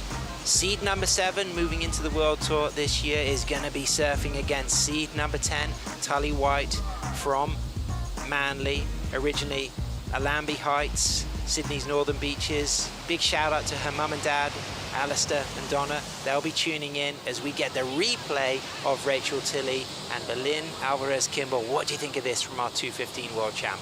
This just came in as a 6-point ride for her, so a great way to open up your first wave. Nice little drag of the arm there, beautiful 5, looks so relaxed and calm. This board just works so well for her. She just knows this board in and out. It's been her go-to for several events, and she just knows it and feels so comfortable, and it really allows her to showcase all the varieties of surfing that Rachel can do. Absolutely, and she's rewarded with a 6.0. Rachel Tilley on her Josh Martin built surfboard there kicks off in style. Tully White works with the great team at Rhino Laminating in Brookvale, often riding the Sean Nettleton built boards. Of course, she's taken wins at the Manly Classic back in 2022. She got a 3rd at the GWM Sydney Surf Pro that season as well. She's been a multiple Australian junior and senior champion, and she is no stranger to these waves down here at Durack Bells Beach. So she will be sitting out there patiently waiting for her first wave. She's studying a bachelor degree of environmental science at Charles Strutt University. She's doing that online. She's an ambassador for Surfers for Climate.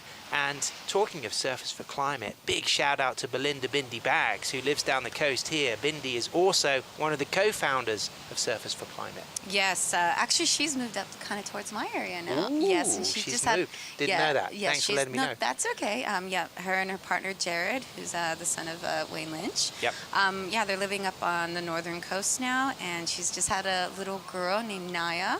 So it's very excited to see her as a mama again for number 2. And up and riding. Who do we got here? Tully White, beautiful setup, all the way up to the tip. Nice nose ride, clean footwork, back to the tail, setting a high line, walking cleanly and smoothly and elegantly into now a 3rd nose ride. Touches that wave again, using that cross step with control and kicking out. A very strong start for Tully. So reflecting instinctively on Rachel's 6, how do you feel about that opening ride of Tully? Is it going to be less or more, or pretty similar? I don't know. The nose rides were really beautiful, really stylish. You know, I love this swooping setup for a beautiful nose ride, really controlled in the peak, and as well with nice turns. And look at this little stall. You can see how her nose pops up. You can see she puts that. So what that is, you know, she's trying to set up for that nose ride. And again, you know, back to some beautiful footwork. Nice little controlled kick out there. That is our surfer from Manly, Tully White in blue. Well, while we wait for that score to be tabulated by the judges, let's go to the top of those iconic steps with the wax head, because he is with our Hawaiian royalty, Khalees. She just took the heat win. Yep, Hawaiian royalty down here at Durack, absolutely freezing with the heat warmers in her hands. How was that? And you stoked it was over? We woke up this morning and it was definitely like the coldest morning, but the waves are fun. It's glassy, so I can't complain. Just a little cold. Yeah, and an evenly matched heat out there with another stylish goofy footer. Have you guys had any heats together, or was that the first one? I think that might be like our second. Our first was like back at home right before we came here, but she's an amazing surfer, so it was fun. And shout out to anybody at home. I want to say happy birthday to my little brother. It's his birthday today and we're not home, so happy birthday, Momo. And you seem pretty lighthearted. You lost in the round of 16 last year. You had a great run throughout the rest of the year. What does it mean to make the quarterfinals? Oh, it's huge. I mean, that was a tough loss for me kind of last year, but I kind of just want to surf this season, so really stoked. Well, we'll see more of Khalees coming up in the quarterfinals. We'll go back to live action. Back to you guys in the booth. Great. Congratulations, Khalees.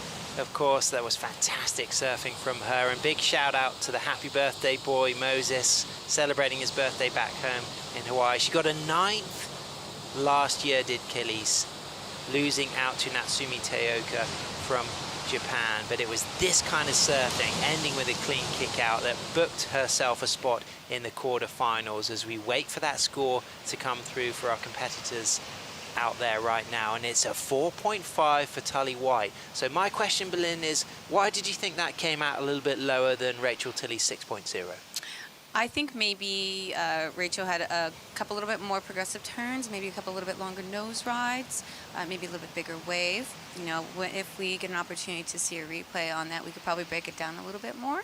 But, you know, it's still a 4.5 is a great opening, you know, again, just to kind of get yourself warming.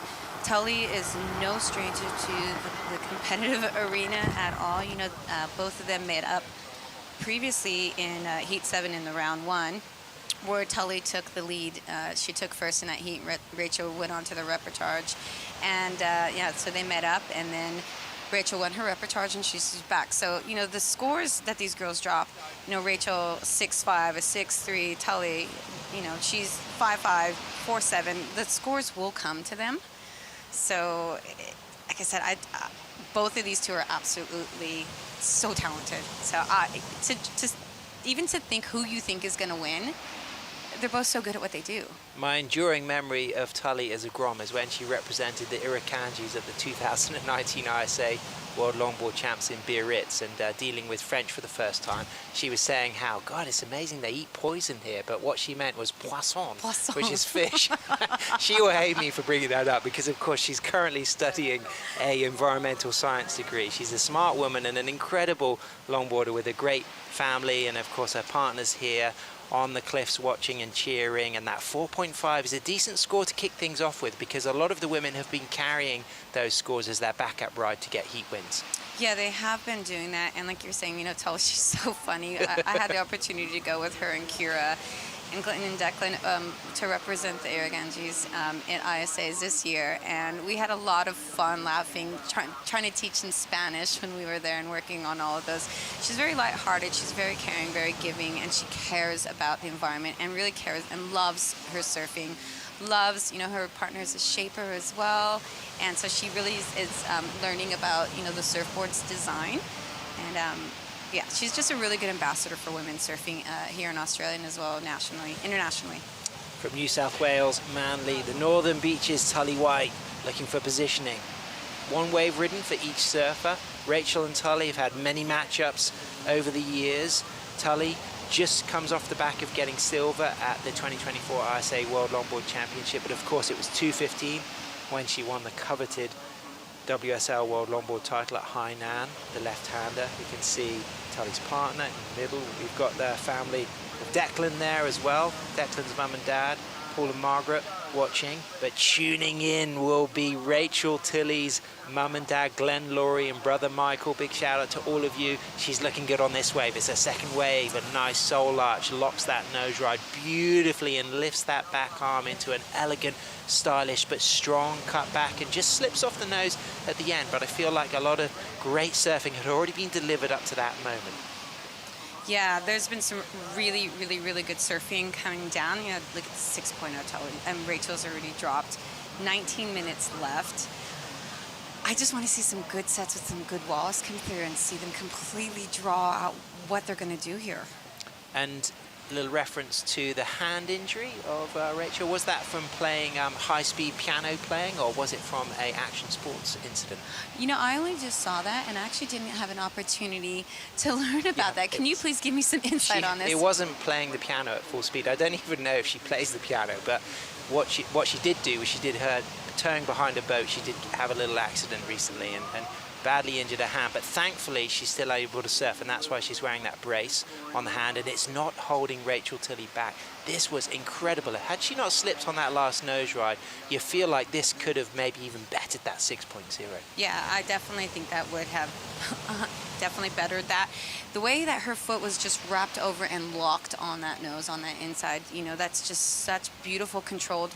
You know, when you put your foot on the nose as well, you're not just actually touching it, you actually can really maneuver your board. You can pull it up, you can drive it, and it's actually nose riding is what it is. And you see some of the great nose riders. I've seen actually people do almost cutbacks off the nose before, so you can see that was a lot of control on that wave. Nice high line with 6 clean steps forward. Unable to really read that was going to deliver much more, so decides to kick out.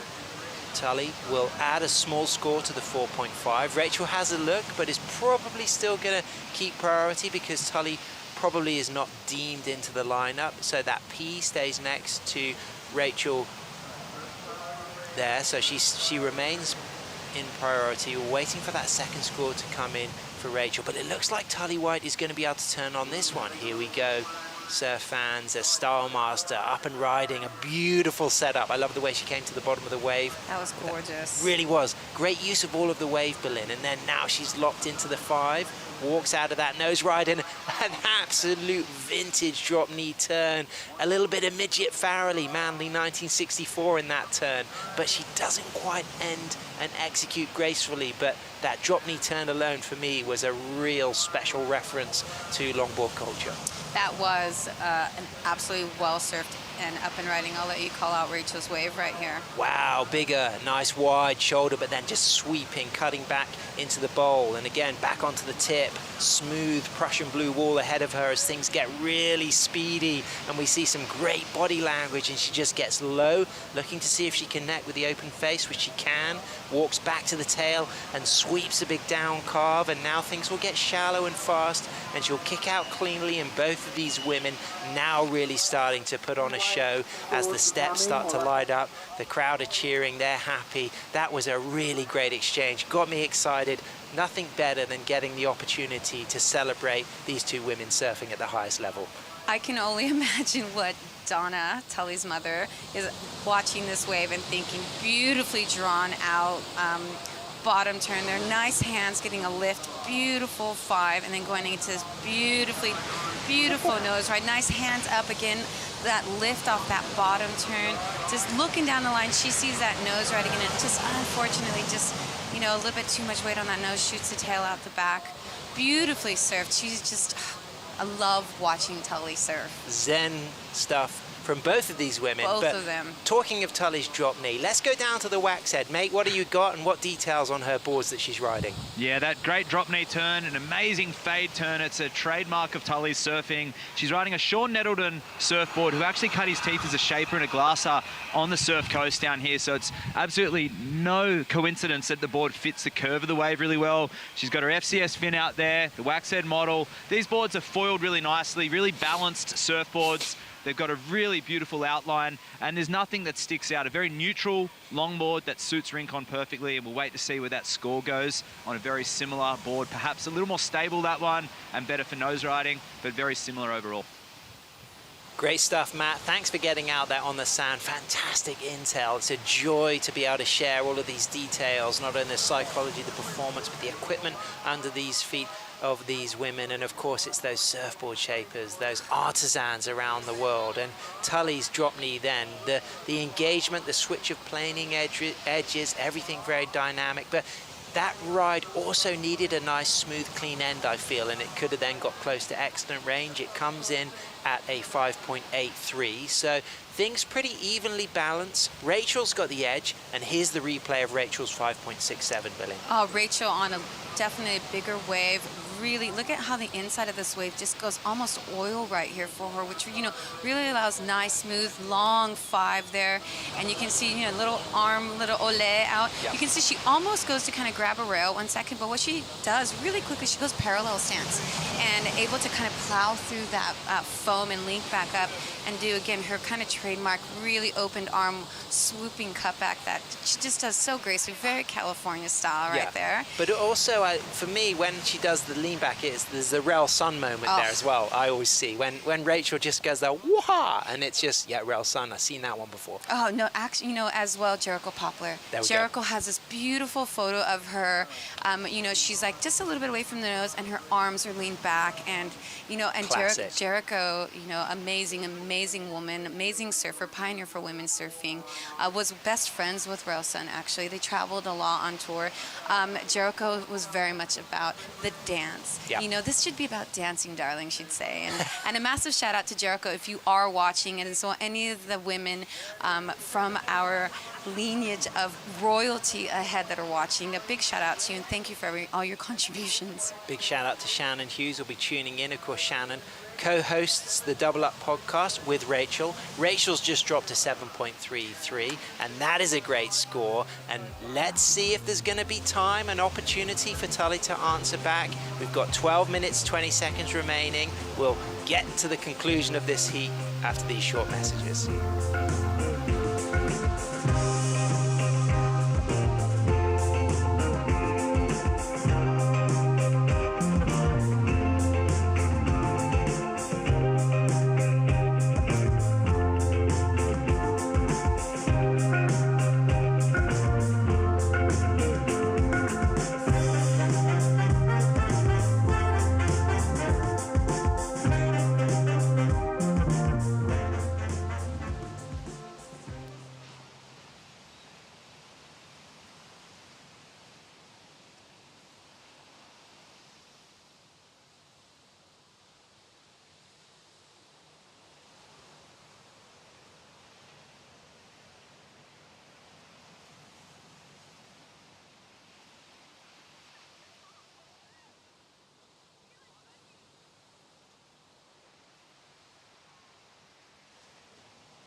Melbourne flight cam there, capturing this wonderland for ocean lovers and geologists, from Princeton to Allensford. Things like the Gibson Steps, this incredible, enormous offshore rock stack, and all the way down the coast, things like the Arch and London Bridge and the Lock and Gorge, and then up here at Dirac in Wadawurrung country, Bells Beach, we have some incredible coastal landscape, and the surfing is as hot as ever despite the cool temperatures, with Rachel Tilley getting a 7.33 and a 6, and this wave in a break which won't go into her top 2, but she's keeping nice and lively, Billy.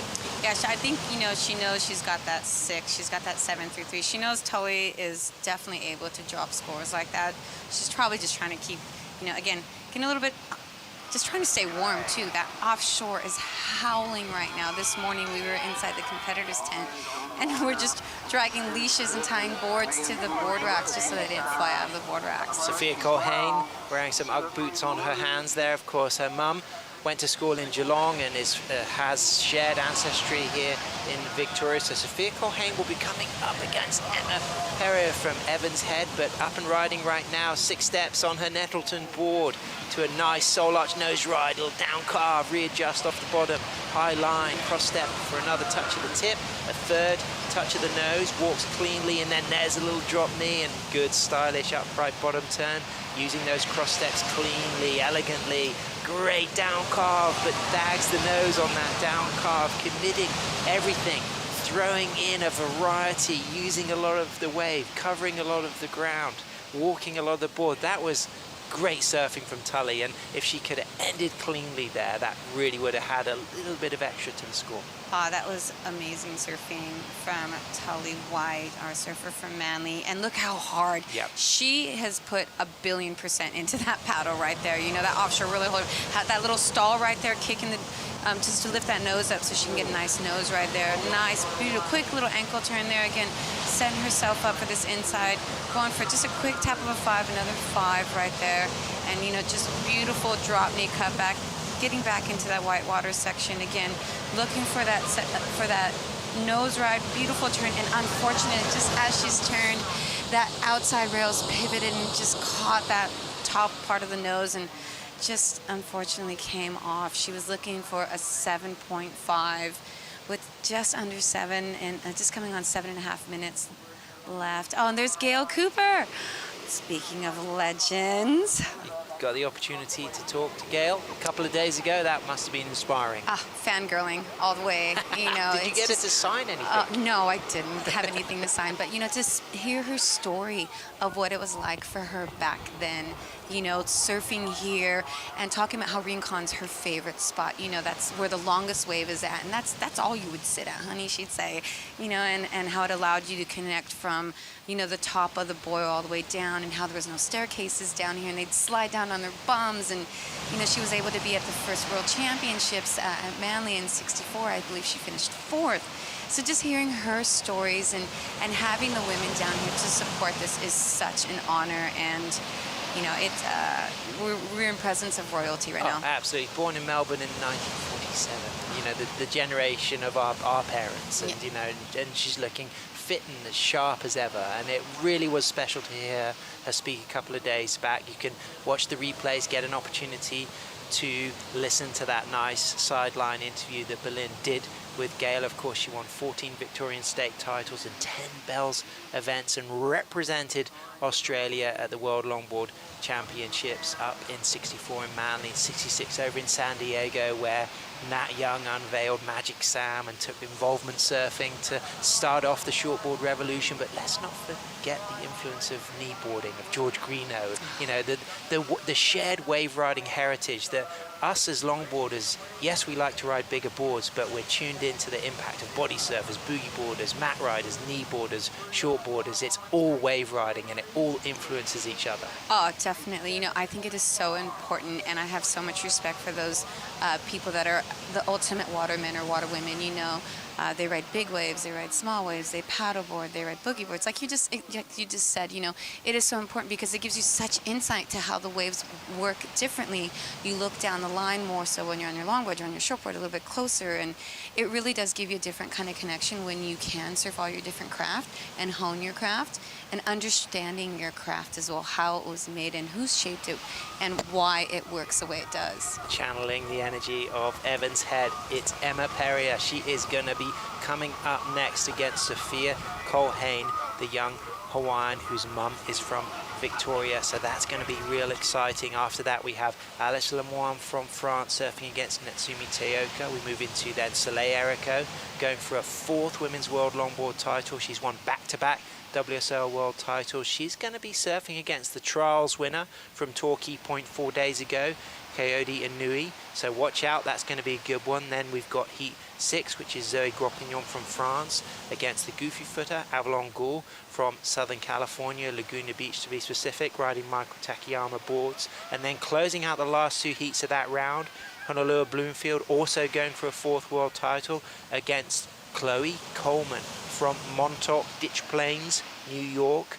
She's going to be surfing in Heat 7, and then Heat 8 will be Mason Schremer, based up in Noosa on her Thomas Beckson boards, and Kira Molnar on her classic Malibu Peter White boards. But right now, with priority, Rachel Tilley looking to replace a 6 up and riding, bottom turn, sweeping cut back, bottom turn again, walking with 6 clean cross steps to the nose of her Josh Martin board. Big shout out to Candy, Josh's wife, will be tuning in, enjoying the Jericho-esque soul arch from Rachel. But just stack that rail, awkward wipeout. Do you think she's okay?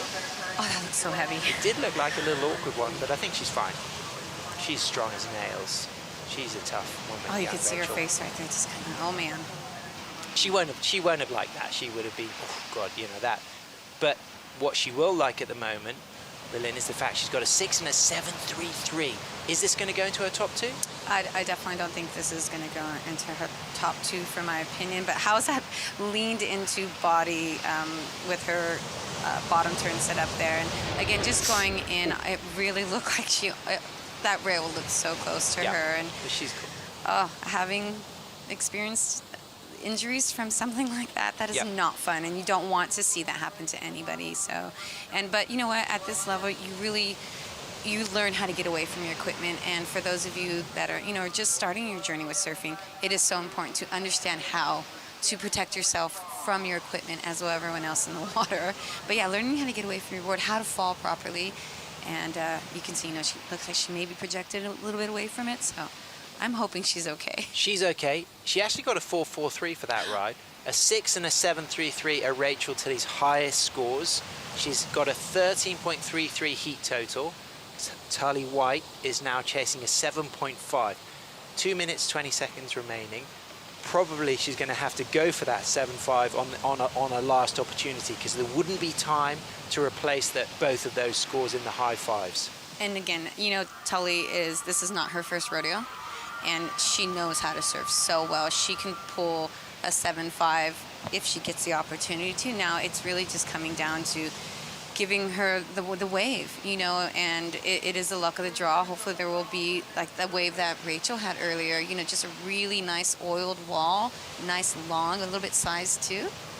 You've worked with Tully recently as the team manager for the Irukandjis and coached Tully for that event.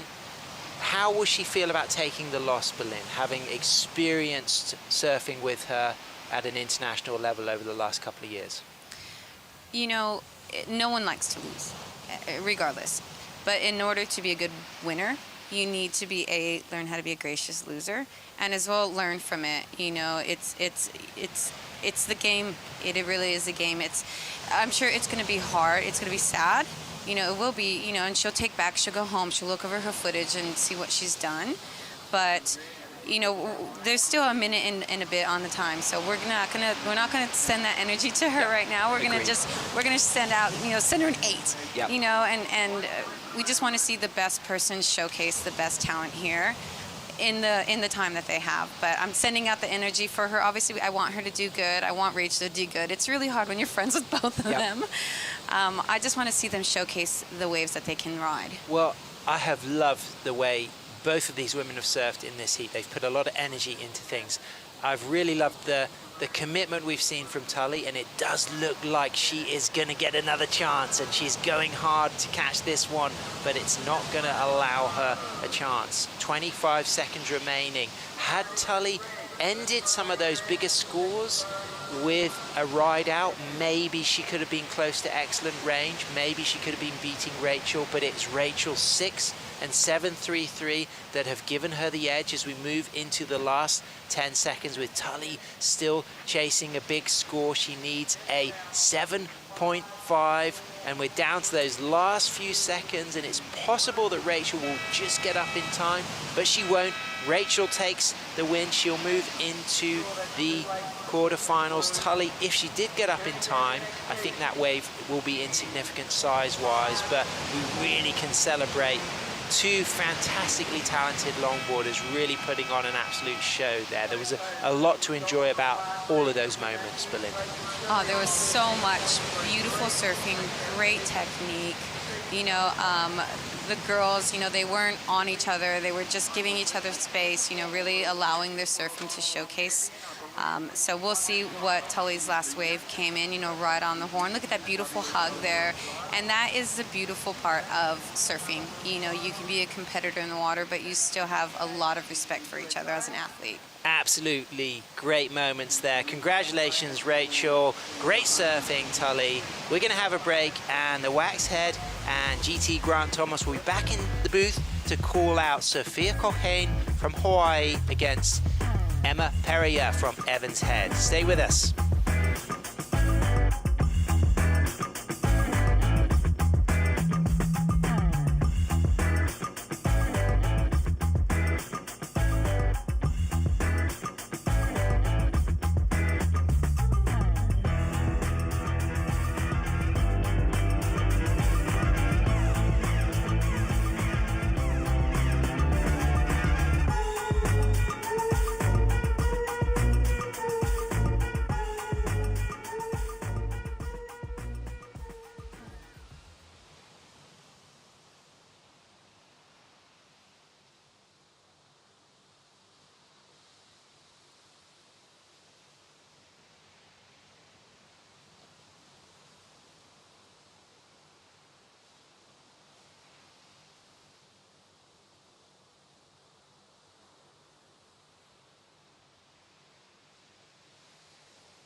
Welcome back. We are into Heat 3, the round of 16 of the women's, and Emma Perrier from Evans Head, her fan base are down here, and they're actually carving it out in the sand, her name, and that you know who they're going to be going for right now. It's loud down. There's about 20-odd people. Matt Chinosky in the booth with Grant Thomas. And we have a look on the competitor of Emma is Sophia Colhane, who had a great run here last year on her first time at Bells Beach. Although representing Hawaii, her mother, Sarah, comes from Victoria, and she's familiar with the Bells Beach region as well. Sophia's also got a fair share of competitors, fans here. The Waxhead, joined by GT. So nice to be back in the booth, and how good is it to have longboarding back at Bells Beach? Yeah, especially the last hour. We've seen that swell, a few bigger sets, and the girls really making the most of it in those conditions. So, look, the mood won't change. It's just it's always a nice vibe, but when the waves start to show up, it makes it feel even better. Yeah, that 40-knot nor'wester really blowing up, and these fans have come down to support Emma. They're rugged up in their charity gear. Emma sold a lot of the gear to raise money for her on the World Tour, but not just that. She actually runs a contest for breast cancer awareness, and she runs that up at Evans Head, where she's actually the president of the Longboard Club as well, doing fantastic things in the community, and that's why so many people have turned out to support her down here, and many more people back on the North Coast of New South Wales and Queensland supporting her. And she's been looking good so far on that custom-made Billy Tolher surfboard. We'll get more on that throughout the heat. But what are your first instincts in this heat? You got the measured, powerful Hawaiian up against the rookie. Yeah, look, I guess Emma did really well yesterday to get through that heat. It was a really tight tussle. She had some moments of some really nice surfing and kind of did enough to get through. You've got, like you said, Sophia Colhane from Hawaii, and you know what, she's definitely the favourite in this heat. I think if she can stay composed, put herself on good waves, she'll go a long way to winning, and Emma's just going to have to put it all on the line and give it her best crack. And the good news is that the high tide has already passed. We're about 20 minutes past that, and the swell has picked up with that high tide as well. The wind, slightly different direction today, and it's been blowing the swell slightly around Cape Otway, which is why we've got those remnants. You can see a bit of surface texture there. What can we expect throughout the day, GT? Look, I think we've got our fingers crossed with those couple of bigger sets. It could get quite nice this afternoon, hopefully, and obviously there was in the forecast a hint of the swell improving for tomorrow for finals day. So I think if the direction, it's supposed to stay the same, and it was interesting looking out there before when I was in the competitors sort of zone, and it's hard to sort of, if you're looking straight out to sea, tell what the difference is between a gust of wind and a swell. But as a competitor, I'd be looking straight over towards Southside. We know they show up there first, and that's going to give you a really good indication. But fingers crossed for improving condition, possibly a bit of the Bells Bowl. Oh, absolutely, especially as that tide starts to recede, back down the lower tide this afternoon, up around 4 o'clock. We talk about Southside, that Melbourne flight camp showing where the surfers are, the classic Rincon lineup, which is the inside wave. The Bells Bowl's over to the left of the screen, and these surfers are tucked up against the cliff. And the bathymetry of that reef, it spreads a long way out, actually over 1 kilometre out, and it's actually part of the Point Addis Marine National Park as well. So it's super serene, very alive wildlife, both in the water and on land. It's a beautiful place for us to really ignite our senses when they're out there in the water, and it's barren. It's kind of cold. Feels like you're at the end of the world, GT. Yeah, mate, it's cold. I can give it that much. I'm not used to wearing thermals, but I can tell you, Matt, you know, not sort of going too far into what I'm wearing today, but I've got the thermal top on, I've got the thermal pants on, and a bit of clothing over the top, and it just keeps us that little bit warm. But I have noticed a lot of locals in the solid boots, because if there's anywhere I'm feeling cold at the moment, it's my feet and it's my hands. And Rachel Tilley is on the glass with Josh Constable, the previous heat winner. Rachel, it's always a pleasure to watch you surf, especially in waves like that. The waves are unreal out there. Talk to us about the conditions today. Oh, it's so beautiful today. I mean, the sun's out. I'm not as cold today, so that's already positive. Yeah, the waves are beautiful. I wasn't expecting it to be as good as it is, and Tully and I were the only 2 girls out this morning having a practice surf, of course, and so we got to share some waves this morning, and so that was a nice surprise to see that the conditions had improved, and that was a fun heat. Talk to me about the mindset of being a former world champ, 2015, the youngest ever to do it on a surfboard, long and short, so congratulations on that. But we're 9 years on now. The hunger is still there, the drive's still there. What do you think you need to replicate to get that trophy back in the cabinet at home? Ooh, that's a good question. I think I'm a much better surfer now than I was then, and I definitely have more heat experience under my belt. So I guess it's just staying confident in that and trying to stay consistent, especially with a tour. We have 4 events this year, and so finding consistency event on event. And but I won my world title when it was just like the one event in China, and we're kind of back to that one event scenario again. So I hope that lends well for me, and it'll be in El Salvador. So right now the goal is just to make it to El Salvador, and then we'll see what happens from there. So with the final 8 now coming to one event in El Salvador, winning your world title in one event, that must give you confidence. Going to El Salvador in waves like that, I feel that it suits your style of surfing. Big open calves, beautiful nose work. Do you feel confident going into that event if you do get there? Yeah, I think so, but there's a lot that needs to happen before I can even think about that, namely just the quarterfinals tomorrow. So I'm super stoked to have that heat out and done now, and conditions are looking so good for tomorrow. And that's just what I woke up this morning thinking, like, I just want to make it to finals day tomorrow. So we'll see what happens. Congratulations. We look forward to watching you tomorrow. Conditions are on their way. Keep tuning in. Back to you guys in the booth. Thanks, Josh. And great insight there from Rachel, the former world champion, who's just expressing her delight over the single, I mean, I guess that you could say the one event world title that she did win back in China. Of course, it's a 4-stop tour, and we'll take the top 8 who will surf it off over in El Salvador at El Sunzal, that fantastic right-hander. The format, it's proven to be a success at Malibu, and taking it over to El Salvador, where the wave's actually more consistent and offers perhaps an even larger canvas of longboard surfing, is exciting, isn't it, GT? Yeah, look, I think the wave in El Salvador is a fantastic wave for longboarding, and obviously with that waiting period and the consistency, they're going to have that opportunity. Like, obviously Malibu worked great, there was enough waves, but there's going to be an opportunity to really pick the eyes out of it and work around the exact tides and stretch that out, and the opportunity of more surf. So we've just had our heat restart. For those wondering what the sound is in the background of the audio, these surfers not catching any, well, the tours of competition actually realising there hasn't been any scoring waves that the surfers have let go. So that's part of the rules, is they'll do a heat restart, which is what they've done. So we've gone from the 20-minute mark back up to the 30 minutes, and look what's coming. A couple of little lines there, GT. Yeah, look, I can see the girls sort of, you can see their boards facing kind of, obviously it's an offshore wind, but has a bit more south in it today. So you can see the way their boards are facing. They're keeping an eye over towards that south side section. And I think, yeah, it can be tricky to tell, but looking from what we've had in the last few heats, a restart's going to be a good thing. Bit more time for us to sit together, Matty, and look at some great surfing once these waves start to arrive. We talked about surfboards. Emma Perrier is out there on a Billy Tolhurst, and it's really cool to see some of these surfers on legitimately custom-made surfboards.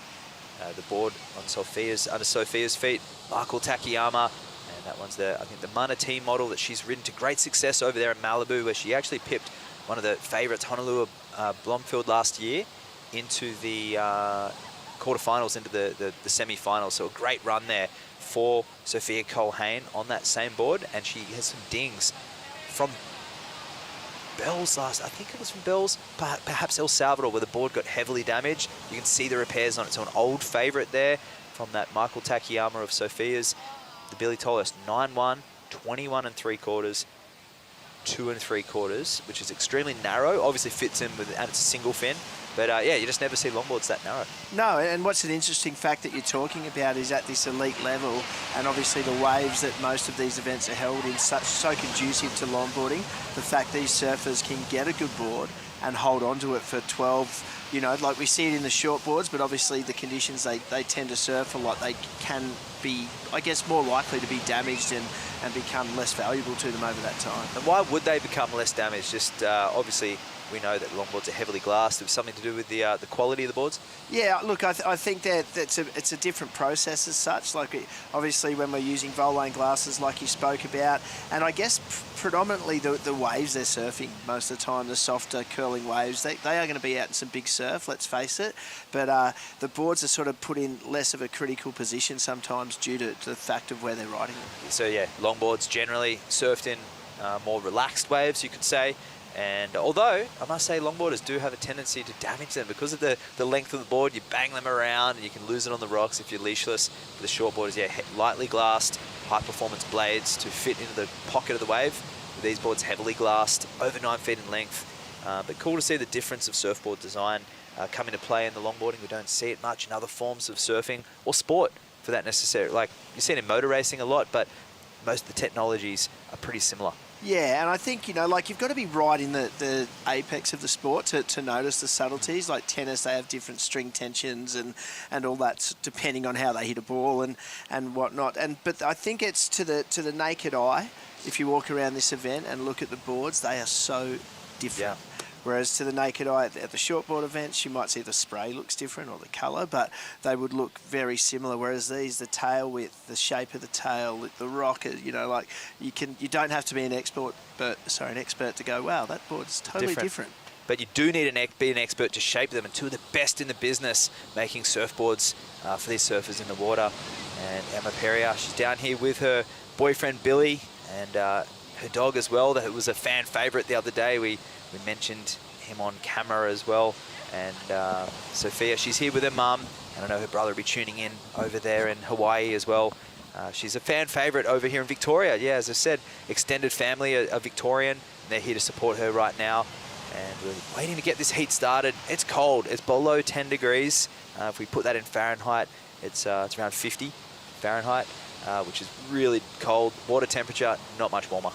Yeah, look, you know about it, don't you? As soon as you sort of step outside and the hands and the feet hit the sand, if you're not wearing booties and stuff like that, you tend to really you feel it straight away, and it doesn't take long to run through you. Then you add in the water, which is a very similar temperature. So it's kind of, yeah, it's raw. We know that. We've got the wind. It's Bells Beach. The amphitheatre's raw. So yeah, it's no different in the water. And for these guys competing, we've hit another 5 minutes, Matt, and still no waves caught. So we can see some paddling now. Well, the good news is it's a longboard contest and these surfers can catch whatever's on offer. Here's Emma having a look at this one. And it does look like they could be sitting a little further out, and it's not a surprise if they have drifted out with that heavy offshore wind. Up to 40 knots predicted this afternoon, and that tide's starting to recede.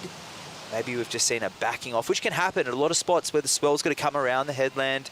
Often that swell needs a tidal push. This time we're on the dropping tide. Yeah, as the girls are paddling now on the screen too, that they've made a pretty major adjustment. You can see the buoy just in behind Emma, so they sort of move their way in. We are going to see though when these sets come, it's going to be interesting as that tide drops out if they are still in a good position. But it has been a rarely slow moment for the morning. And to be honest, as I look out to sea, and I know we're sitting in a booth, but there's a few less whitecaps than what we were noticing at that early stage. So still plenty of wind though, don't be fooled by that. But I think we're starting to see a few little changes. Obviously, when that tide starts to move, everything can adjust. And both these surfers, regular footers, have had some phenomenal exponents of the classic longboard style over the years. Who are some of your favourite surfers in the women's side of the draw? Oh, look, I don't know a heap of them, to be honest, but obviously Rachel Tilley, I think especially that last heat, I was pretty impressed. I was really quite sort of taken back because she has quite a narrow stance, yet she does manage to put a fair bit of pressure on that tail of the board, and I guess they all look really nice as they move forward. They've got that dainty ballerina-esque type approach. So all of the girls, a big sort of heads up and a big congratulations for that. And I think the difference as we start to move through the draw are the girls that are surfing with control, that have got that little bit of extra power, or that are able to commit to some turns a little bit more and stay compressed and really come out of them. Because we all see the girls get the board on rail, but a couple of them at some point with the women will get unstuck and come out of that compressed state. Very similar across the shortboard circuits, Challenger, the QS and the CT, where style does remain supreme in a lot of cases. That level, a lot of the surfers, it's basically who gets the good waves and who's in tune with their board and their body. Similar across the Longboard World Tour. And these surfers, they've got a great opportunity ahead of them. 3 more events after this being stop 1. It's the Bioglan Bells Beach Longboard Classic, and you can see them here at Rincon. So stoked to have longboarding back. It's been here for, well, this is now the 62nd iteration of surfing over here at Bells Beach, continually having a national or international event here. It's the Rip Curl Pro. It's been a professional world-class event since the mid-70s. But it was also prize money here in the 60s as well. It was a goofy footer who took the win, Glenn Ritchie, originally from Sydney, phenomenal shaper. And we've had some extremely big years. 1965, 15 feet waves. And here we go, kicking things off in this heat. Sophia Colhane, just before a double heat restart. 18 minutes gone. Beautiful nose ride deep in the pocket there. She wants to make this one count after waiting a long time. She's got a beautiful upright style. You wouldn't know that she's been sitting in freezing cold temperatures for nearly 25 minutes now. And this one working her way through the inside section. Great flow and nice poise and kicks out of that one. That one will feel good, GT. Yeah, especially after that weight, you know, like she surfed that really nice. There was no wobbles, no bobbles, and she sort of made the most of each section that she had. I'm sure, obviously seeing her surf throughout the event so far, we are going to see more from her, no doubt. But as she cross steps here, a little bit of waiting time just to get the timing right. A nice steep section and moves up to the front again and in a pretty good position, not too far out on the shoulder, cuts back, and like I said earlier, great control out of that cutback, setting up the next nose ride. And she moves all the way through to that inside section. She comes down and we'll look at a stylish little kick out. Yeah. So a very good start to the heat. And nice, smooth, controlled surfing there from Sophia. The judges wanting to see a variety of surfing. Looks like Emma caught a wave in the replay as well. Catch up with that as now the waves start rolling through, and let's catch up with Emma. Emma, no, I think she had the booties on the other day, so she's opted to take those off. Obviously had a little bit less feel, and already to me some of that cross-stepping looking a little bit sharper. A nice little drop knee turn, cutting back to the power. A significantly smaller wave though, Matt. So as she walks forward, runs to the tip, and then she kicks out. So a good start for her. Anyone wants to start after sitting that long, I'd say Red is going to get the advantage in that exchange. And that'll most likely be the first heat restart that Emma's ever had to deal with because it's a rookie on the World Tour. We don't usually have them in amateur contests. So, yeah, Emma, perhaps a few nerves there and accentuated from the extra delay. And I said 25 minutes that Sophia waited. I say that because the surfers paddle out at about the 5-minute mark, but they're often down there on the sand moments or minutes beforehand as well. So, I mean, it's really cold today. These are elements the surfers have to deal with. It's easy for us to sit there on the lounge at home or in the commentary booth and critique these surfers, but the elements they're dealing with, look at the cold front, the rain, the wind, all these senses that they're dealing with. So it's phenomenal effort for the composure that Sophia showed in her first wave and Emma for the 383. Score still dropped for Sophia. Yeah, both waves completed well. You know, like as I said, a really nice start. And it's so easy to be distracted away from what your job is to do out there. Like you said, the cold, the wind, the rain, you know, the restart. So all of a sudden, like to be able to get that focus, pull that first wave off, both surfers would feel all right after that, you know. So as we had a look, Emma having a little paddle now, but yeah, it seems like it has slowed, but it's just going to be a short lull, I feel. I think we're going to see plenty of action. There's that wind right now, so in that westerly direction, and thankfully not on shore. It's mostly crossed offshore. Yesterday we had the wind coming up the face, today going across, so it's actually helping a lot of these surfers, and we're not seeing surfers get hung up as much. Yeah, they don't have the boat wake, so to speak, that they had to come across. Like if you're, I was talking with Ben Skinner earlier, and he mentioned it was like surfing it past a point in the Maldives, and there's constantly boats coming past, and you've always got this little bit of bump in your face. So first wave of Sophia there, Matt, 5.33. A good point and a half in front as an early stage, and you'll take that. Yeah, that's. I mean, it was a beautiful wave, well surfed, didn't push the envelope, had some good flow, so that'll feel good for Sophia. And the ironic thing with these longboards, although they've been out there for 20 minutes, the hair is still dry. And on a longboard, typically at these spots where there's a channel, you may not even get your hair wet the whole time.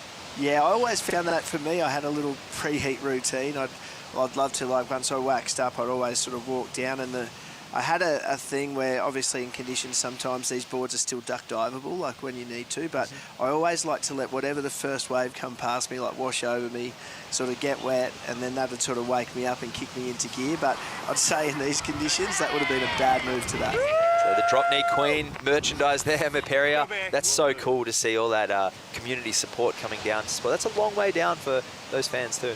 Oh yeah, that's a solid drive, and then like you said, to go and get the merch sorted out, and there'd be no better feeling like as she walks down the beach or down those stairs today, and to have all those guys, all their friends and family in blue, and know that you've just got some people really going for you. And how fitting, she's actually been in the blue singlet. This is the third time she's had the blue singlet on with the blue board as well. So obviously her favourite colour.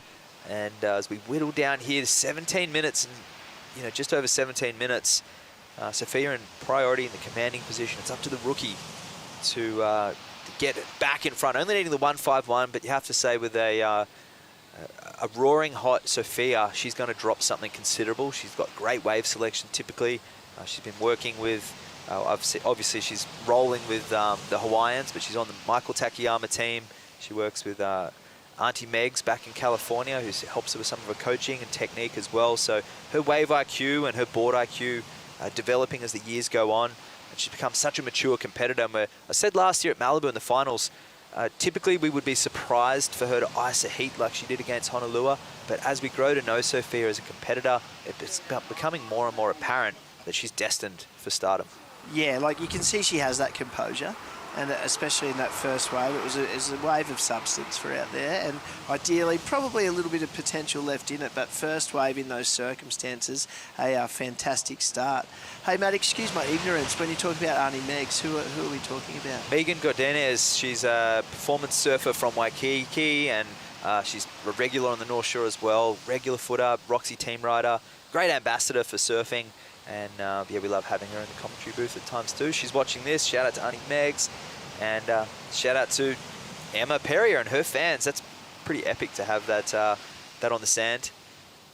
Yeah, well, it's solid support, isn't it? A great camera shot too of our Melbourne drone there. But yeah, it's still a bit slow, mate. And I'm thinking these girls, they'd be feeling it. I think Emma's really got to look at now. Her next wave, in an ideal sense, wants to rival Sophia's first. So as we wait for more waves, let's go to a Bonsoi brew break, but don't go anywhere. The remainder of this heat coming up soon.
Beautiful Victoria.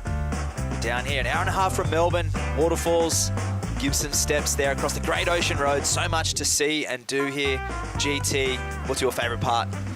Oh, look, I like the rawness, to be honest. You know, like you deal with whatever aspects come with that, but I do love the rawness, and I love that it is, for being somewhere so raw, it's so close to a major capital city. So I think that's one of my favourite bits about being around Melbourne and Victoria. So many events, such as the Bells Beach Longboard Classic. We are right into Heat 3, and this is what we got caught up in the break, GT.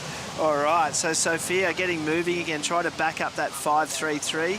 a nice sized wave and just not quite getting to nose there to drop around that section. She'll move forward now, not quite get there again as the wave flattens out. It's a little deeper spot in the reef. Really nice redirection. She does that to get herself tight in the pocket, and we saw the nice hang 5 to a hang 10 there, trimming through that nice section. And when they're doing that, all the work's in the ankle and the feet. And, you know, to me, a nice backup wave. It hasn't come in at the score. A nice hang 10 there from Emma. And unfortunately, just kind of not quite having the board on the angle to exit that where she'd like. And here we go, Surfer in red. Yeah, live action here with Sophia on her third wave. So the wave starting to roll through that one. Just kicks out of that. Under priority. Emma, a 1.6 on her last, now chasing a 5.73 because Sophia dropped a 4.23 on her last. So cementing her first place and furthering her lead. Right now, she'll be looking to really ice something considerable. You can just see how confident she is, one-handling the paddle back out. And body language is a lot to be said for surfers in competition. As coaches, we work on this all the time. And really, it's confidence. It isn't a feeling necessarily. It's something that you exude. It's someone that can look at you and go, wow, they're confident, but may not feel confident. It's a visual thing.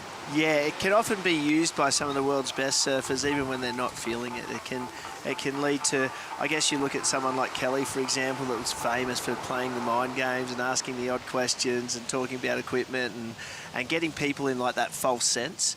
You know, like either sometimes he wanted them to think that they were going to beat him, that he wasn't at his best or that. So, and it works in lots of other ways. For me, I always used to try and sort of, I found myself at points analysing how someone was sort of looking, feeling or acting. And at some events I remember telling myself, don't worry about it, it's a mind game. And even the moment I did that, I was done.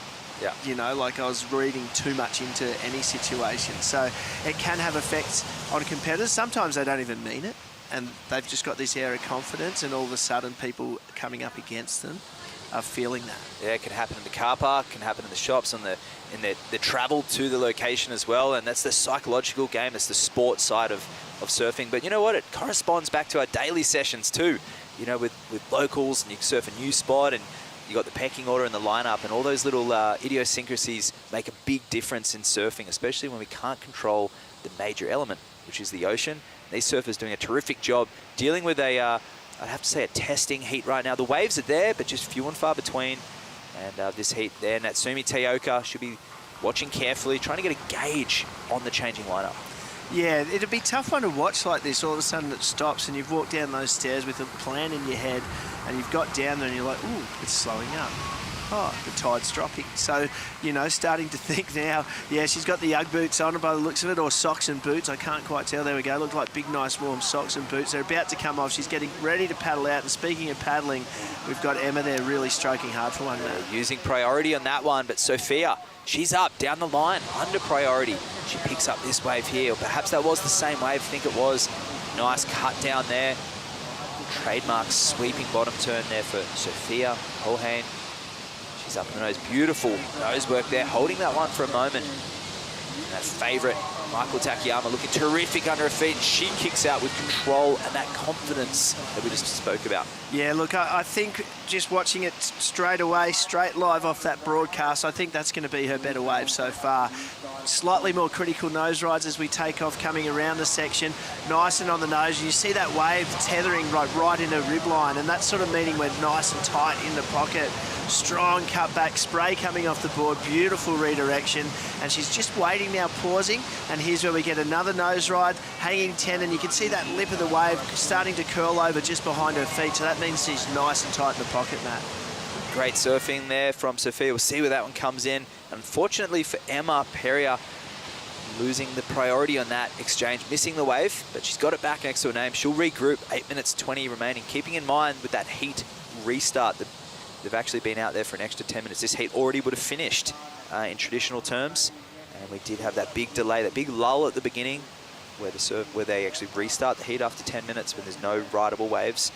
And in that case, first perhaps for Emma, but certainly not for Sophia. The Malibu event last year had fog, and the surfers we tried to run 3 days, and the fog just kept coming up. One heat went in the water actually, and it just went foggy. Couldn't see a thing, so I had to call it off. Yeah, there's all those, like you said earlier, we're dealing with Mother Nature, perhaps more than most other sports. Presuming that we need to perform on the canvas they give us. I guess sailing's something I would see as similar, water movement and wind, but we've got the water movement and the wind, and then we've got to ride that wave. As we see now, Emma having a look, and a beautiful score just came in for Sophia, a 6.83, as I thought, by far her best wave of the heat. Emma has got some work to do, but here she is on a nice wave now. Those toes clearly over the front of the nose there, and she works her way through to the inside section. Nice sweeping drop knee. Hear the crowd going wild. Here's the double up. She gets on the nose again. So this one may be her best wave yet. So a series of tail maneuvers and nose rides, linking it with the footwork. Here we have the inside, looking for a clean finish. She goes up and goes down, unfortunately unable to capitalize on the end, but a lot of work done. The fans, they love it. They're willing the score, and she's going to get back out. Look at the pep in the step. She's feeling it. Yeah, well, that must have been a good set as we see a bigger wave break outside of then. And we look to this replay. A huge improvement for her on this wave. Nice cross-stepping, nice hang 5 through a critical part of the wave. Coming around a little tiny bit of downtime. It's not going to affect her too much, so nice drop knee cutback right towards that whitewater where the power is. Here we go with that short hang 5. There may have been an opportunity just to slip a little 10 in as the wave steepened up there and comes through to the inside. And a slight little stutter there, but look, nevertheless, as she pulls, not quite finishes this wave, it is going to be her best wave of the heat by far. Her requirement was an 8.33. We know it's not that, but that's about to change. She's going to need a little bit less, Matt. Yeah, so well done. It was the right time to capitalise on that. Score still locking in, but the 6.83 for Sophia Colhane, that's the woman on the screen right now. She'll be feeling good, and so will her fans back home and in the cold here at Bells Beach. This place really is starting to be a second home for her. She's made many trips up to Noosa. I remember her kicking off as a, I would say she would have been around 13 years of age, surfing at the Noosa Festival of Surfing with her older brother, James, a terrific surfer in his own right. Stylish, goofy footer, great style. And Sophia looked a few years behind maturity-wise, but after 1 year, she grew. The next year, she was making finals. And it's how quickly it can happen with these surfers. Same thing happened with Honolulu and Khalees, part of that Hawaiian lineage that really shows through with the water woman skills. But Sophia, mum Australian, moving up to Hawaii, and I know her dad would be really proud of her too if he was here to see it all. And yeah, a great heat lead at the moment at a second home. Yeah, look, a really solid start. That 6.8, the 5.33 to start. She got that back up of just a 4-point ride, a mid-range 4, and then she obviously iced it off then with a beautifully surfed wave on a bigger wave, that 6.83. Looked like she had a paddle then, and Emma was kind of signalling was that enough to change priority. The judges didn't deem that, so looks like she's going to leave this one, and Emma might have another crack here. But a nice wave for her, a 5.07. Yeah, so now we're lowering that requirement to just over a 7-point ride. Smaller wave, steps right back to the tail, readjusts high on the wave there, and kicks out of that. About 4 minutes 20 remaining. How do you think that one will fare? Oh, look, it's not going to be the 7.09 that she needed. It won't replace her 3.83, and this is that sort of heat IQ we talk about, that maturity to be able to sit there and listen to the announcer on the beach. I need a 7.09. The only way that's coming today is on a set. We look forward to seeing more of Emma and Sophia coming up, and the rest of the World Tour. We've got Huntington Beach for stop 2, and the third stop will be in September, and finishing over there in El Salvador, as we spoke about. A lot of similarities to Bells Beach as well. A lot of surfers, when they're there at El Salvador, say, yeah, it's got elements of Sunset and Bells, but here's Emma's wave. Talk us through this. Yeah, pretty small wave. We can see not really sort of just, I guess, a bit over waist high. And, you know, I think she may have even realised as she's taken that. It's this tough position, the biggest stage she's ever surfed on, and it's really trying to sort of keep that head clear, stay calm through these moments and acknowledge the score that you're chasing and back yourself to get it. You see the lineup coming through there. This swell's coming a long way away. We are expecting more waves on finals day tomorrow and throughout next week. The conditions, they've held in there for the longboards. It's been some terrific moments, critical nose riding, and really displaying the really diverse judging criteria that's been developed over the last 5 years. And longboarding's in a great spot. Yeah, it is in a great spot, and I think it's a testament to the judging as well. Like I feel it, you know, like they took it in a direction. They moved it right away from that progressive style when I was competing. And then I think it's slowly finding its common ground now. Like I'm seeing a few sort of nice, really stylish turns completed, and they're being scored. You know, so for me, I'm sort of seeing like, you know, we kind of took longboarding as our job to progress it, and that's sort of where the sport was headed. And then it got not taken away, but it got pulled back, and the reason being it was getting too close. It didn't have its own identity, which I totally accept. But now I'm like, you know, to see some nice on-rail carved turns and things like that. And yes, they're in the 60s, there's no doubt. But I guess equipment has, even though they're of similar 1960s designs and stuff like that, they've kind of been refined. And now they're able to really kind of combine the two. So it's great to see the judges starting to really hone in on what they really want to see. Yeah, spot on, GT. And it's at the end of the day, it's why the shortboard was invented in the 60s. They were experimenting with turns. They'd done the nose riding. It was the Aussies at places like Bells Beach that was synonymous with spearheading the shortboard revolution. And echoing what you said, that resurgence in the 80s and the 90s, it was these new things called side fins and edge and rocker and lighter weight materials that were fun. But high performance longboarding had its run. It was around in the mid to late 80s and through the 90s, 2000s, and single fins are back. So are the thrusters, so are shortboards, and I think personally, in the landscape of the Australian surf market, everyone's got a quiver these days. They have a log. The shortboarders tuning in right now. The surfers with mid-lengths, they can relate to a lot of what these surfers are doing. Oh, for sure. Like it's been, you know, I always used to relate it. People like, why do you longboard? You know, and I was like, it's like golf, mate. You don't rock up with a driver and play every one of your shots. You know, you're 100 out, you're on a putting green, you use your putter. Like, come on, boys, get into it. And I actually got a few mates right into sort of longboarding on those nice days, and they absolutely loved it. But yeah, it's been a really interesting journey for the sport, and I'm sort of starting to appreciate a lot more after coming down to this event and witnessing it in its sort of real form. That it's pretty much getting close to its place it deserves. And here goes Sophia, just using her. Well, actually under priority on that one. So making Emma, giving that one to Sophia. That one not really eventuating, perhaps taking the wave off Emma. But here's Emma on the outside. She has an opportunity, chasing a 7.09. A little short of the nose there, but she gets the drop knee sweep. Sophia works that one on the inside. Watching our surfer in blue on the outside. She needs the score. And Sophia hanging on. She kicks out cleanly as we cast our attention to our surfer in blue there, the Evans Head local. Last-ditch effort here, chasing a 7. And rides the high, unable to ride down that one, but nice surfing. Yeah, look, really nice surfing. This heat's about to count down in 1 second, so the judges are going to have some thoughts to do. We'll see some replays of that in a minute. But I think Emma should be pretty happy with her performance. You know, there was a couple of missed opportunities in finishing some rides. I just feel towards the end on that last wave, she needed the 7. I would have liked to see her like put all the eggs in one basket and be happy to fall, but knowing with that, to get that surfing a little bit more critical. Absolutely, yeah, especially for the best wave of the heat. And this was Sophia's on the inside wave, and also of a smart priority move to take this wave off Emma, but she didn't realise there was one behind it. No love lost. She cruised this one all the way through, and I mean, if anything, took the attention away from Emma on the outside. Yeah, great move. Funny how that works sometimes. I know some surfers have done that deliberately in the past. As we can see, Emma on that outside wave, there was definitely some opportunity for her to sort of try and really stall the board a bit, get it tighter in the pocket, hang 10 toes over the nose to really sort of push the wagon of getting that sort of close to excellent score. So I feel like she's probably left a bit in the tank, but beautifully surfed heat. And yeah, you know, it's pretty obvious it's going to be red that kind of keeps her lead, because I don't think that wave is going to be a 7.09 of Emma, but great result for her.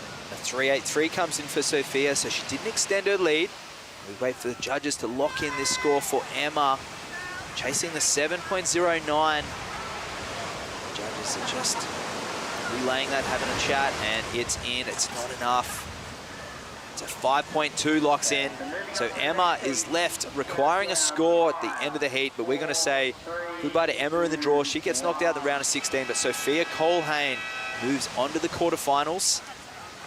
We're going to go to a break and be back for heat 4 of the round of 16 very shortly.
beautiful Great Ocean Road, 240 kilometres long, winding coastline, overlooking dramatic beaches, plenty of events, live music.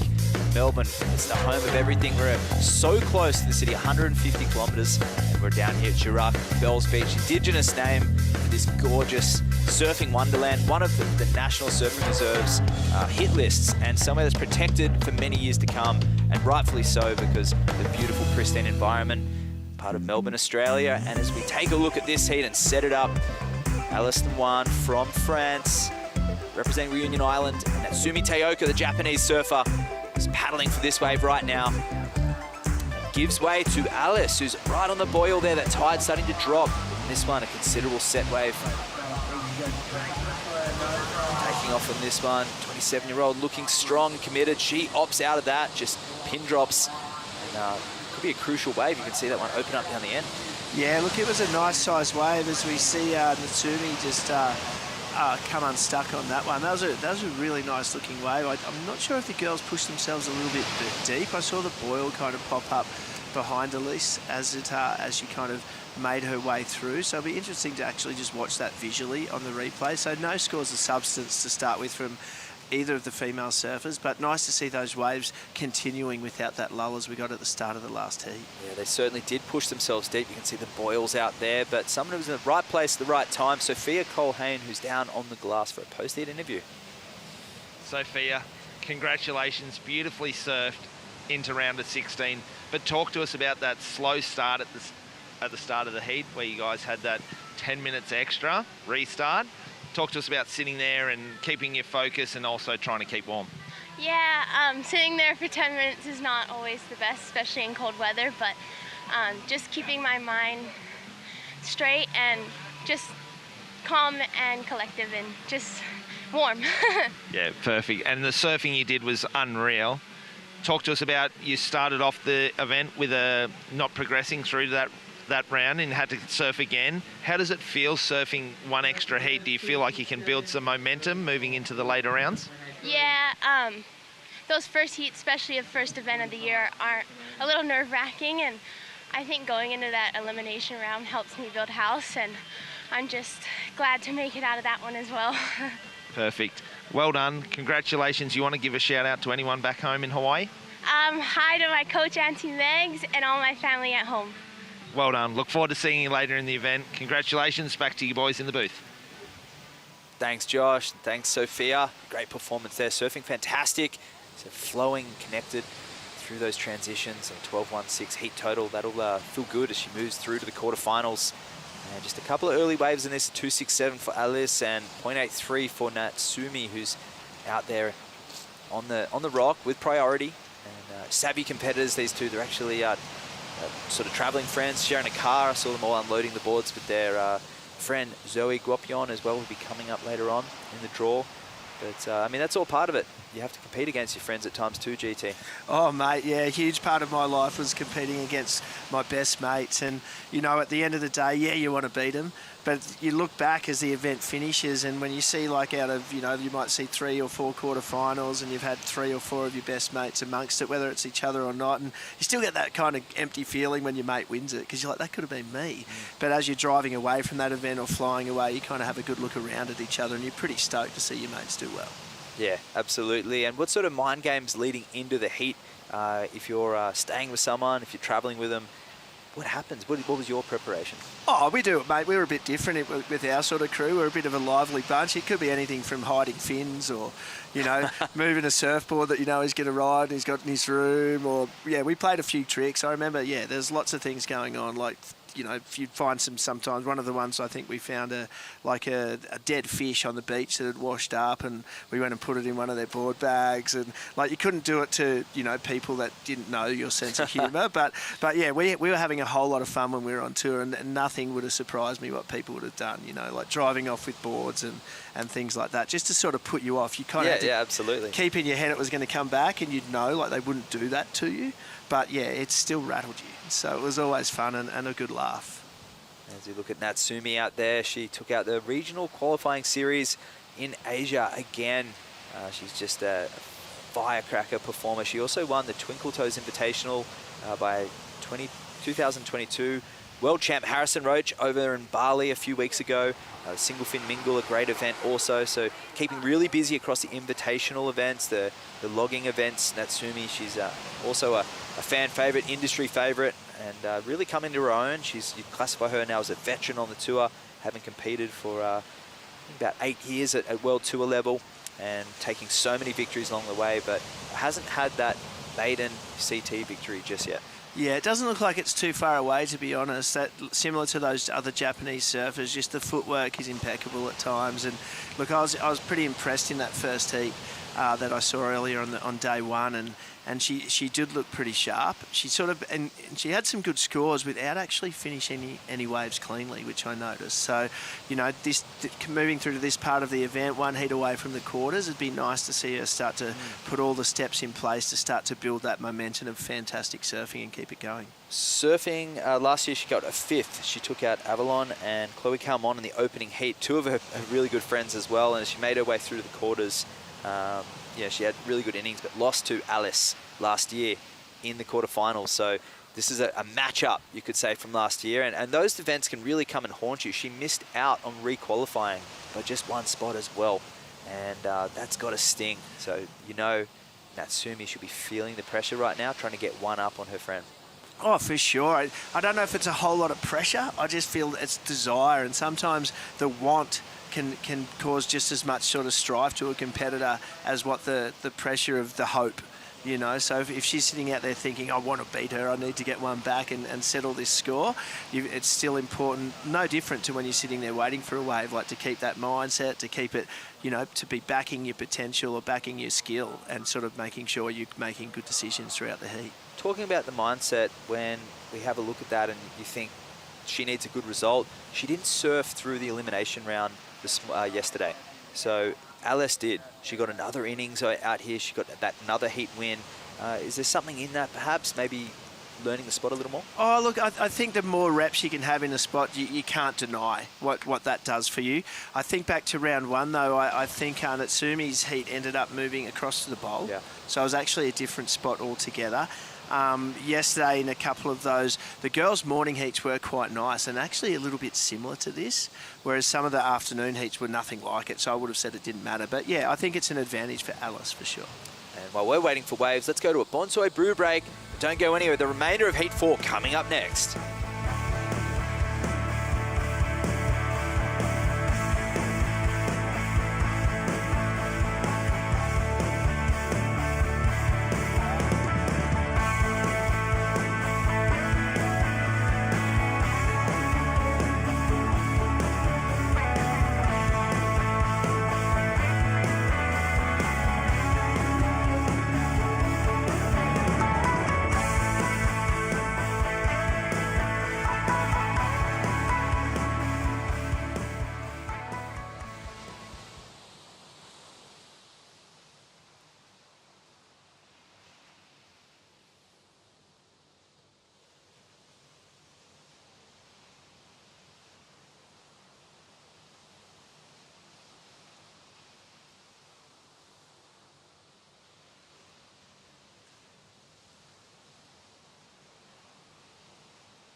are back into the second part of round 16, heat number 4. This is the women's division, the first stop in the World Longboard Tour, the Bioglan Bells Beach Longboard Classic. And we are here watching Natsumi Tayoko from Japan chasing a 1.85 to go into the lead from Alice Lemoyne. A relatively sleepy heat from what we've seen throughout the day. And here she goes, Natsumi paddling for that, unable to get into it.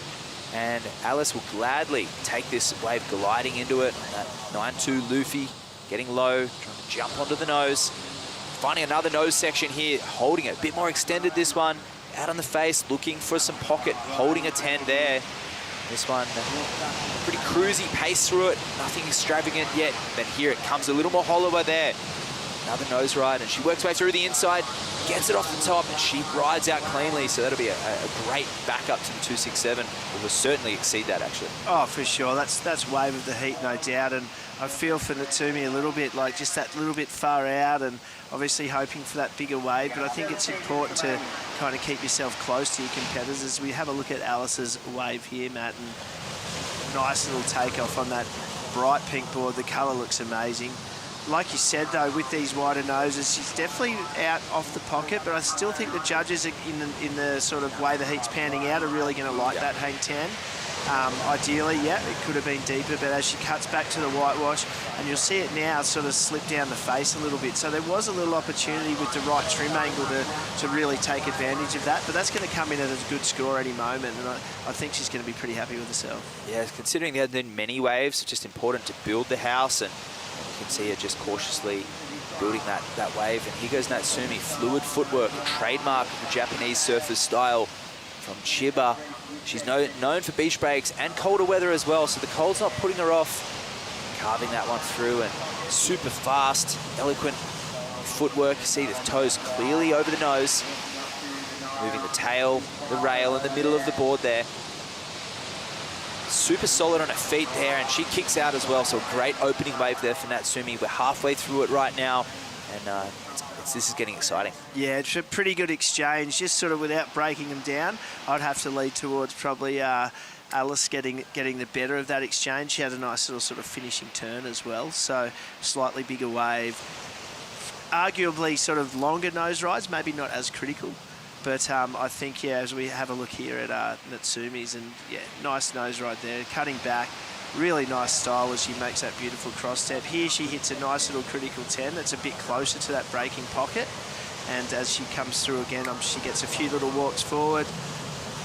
Nice little nose ride again, similar to more like Alice's nose ride, that last one, and yeah, she'll finish that one off. So a good exchange. I think they're. Yeah, Alice's has come in at 5.33, and this will be interesting, GT. Seeing both surfers were not overly critical in particular of their positioning, but there hasn't been a wave for quite some time. So you can, as a competitor ourselves, we can put ourselves in that position. But Natsumi's board a little more directional, a little higher on the wave in the nose ride, and Alice a little more facing towards the beach a little bit. So I think the judges will be taking their time analysing that, because it's been a pretty a bit of a conjecture point there for these judges to assess that. They've been pretty strict on it. Yeah, I think so. And you know, like I kind of, with that wave, because there's quite a different finish to both of them. True. And you know, so I reckon they're going to be pretty close, and that's if those judges are really looking at the technicality of those nose rides. So yeah, I mean, not that one at Natsumi's was overly critical in particular, but just a little note there that I find it fascinating that the way that the board's sitting in the water, that the judges have, well, there, the judges are starting to lock it in. They appreciate that. A 6.33, despite the nice finish of Elise, it was the positioning of Natsumi's nose rides higher in the wave and a lot tighter with that inside rail hugging and the tail and the fin doing the work. 6.33. So she's still in second, only needing a marginal score to move up into the lead. But Elise, she'll know that she needs to get rid of that 2.67 and extend her lead. But still, this is really heating up to be a great battle. We said earlier, Natsumi got knocked out by Alice last year in the quarterfinals, and it's really coming down to some valuable points. A 4-stop tour this year, and finishing off in El Salvador. Both of these women could be great contenders to take out a world championship. Yeah, well, it goes that, you know, good on Natsumi there. That's a good little card to have in her side pocket right now. She's, I guess, take the opening exchanges out, neither of them on fantastic waves. First waves of substance ridden by either surfer, and she takes the nod. So she would have sat out there, heard those scores. You'd might be one of those things we notice in the posture. She sits up, she's happy, and great start for her, and I'm sure Alice is going to come back with some vengeance. Yeah, she certainly will. We have a look at the sun starting to shine a little bit out there, and I'm not sure if it's warming up yet, but these surfers, they're sitting there on the buoy waiting for that swell line to make its way through. It's a south swell from Southern Ocean coming back in. It's got some west in it, and I mean it's difficult to see just how expansive this coastline is, but if you have a look on the maps and have a look at where we're positioned here, the swell's got a long way to come around. The wind has a lot to do with that as well, but a phenomenal surf spot in itself, Bells Beach, breaking from 1 to 10 feet plus. It's had some phenomenal event wins over the years, and the first winner, Glenn Ritchie, was actually a regular foot. I correct myself saying Goofy. And a lot of the shapers over there in Brookvale, some of the notable ones that I think of were actually Goofy footers, but Glenn being a regular foot, correct myself on that one. But some of the great performers, Nat Young here, and I'm sure if we ever saw a WSL event here, or back then an ASP event, someone like Bo Young would have done phenomenally well as well. Yeah, Bo had like a really aggressive drop knee cutback, mate, and you know he could nose ride, and he kind of had a whole package. He had that whole shortboard element, so I guarantee you if it was on the bowl at 6 feet, that guy would have been at the business end of it. And funny story about Nat, actually, obviously a very successful surfer here and all around the world. I was staying with Bo, and we were at Nat's place in Angary, and I had another mate with me at the time, and we were kind of walking through, and I walked in, he's got a little library type TV room type setup, and I've looked up, and I'm 99, if it wasn't the Bells trophy, it was the world title trophy, and I've walked in to like pick it up and hold it up over my head, and Nat must have followed us in from behind, and I wouldn't repeat the words that Nat said on air, but it was like, and I'm like, and I put it back down, but you know, he was in a joking sense, but he made a good comic moment of it, but I do remember that, and obviously that trophy room is one that not many people have. No, absolutely. One of the most dominant surfers of all time, Nat Young and the Young family, Bo Young, and we'll get into that in a moment. And here goes Alice Lemoyne. Oh, beautiful soul arch 10 there. That one getting a little more critical, carving that one back to the power. She's going to stay in the middle, getting low here. Does she have anything left on the inside? She sets up the track, gets sketchy in here, and she goes up. Oh, and incredibly, I mean, she's really close to the rocks there. You'll see them pop out behind her. See the rocks just on the top of the screen. A great work there from Alice. Yeah, well, this is going to be interesting because you can see that she's tightened her nose riding up a little bit compared to her wave previous.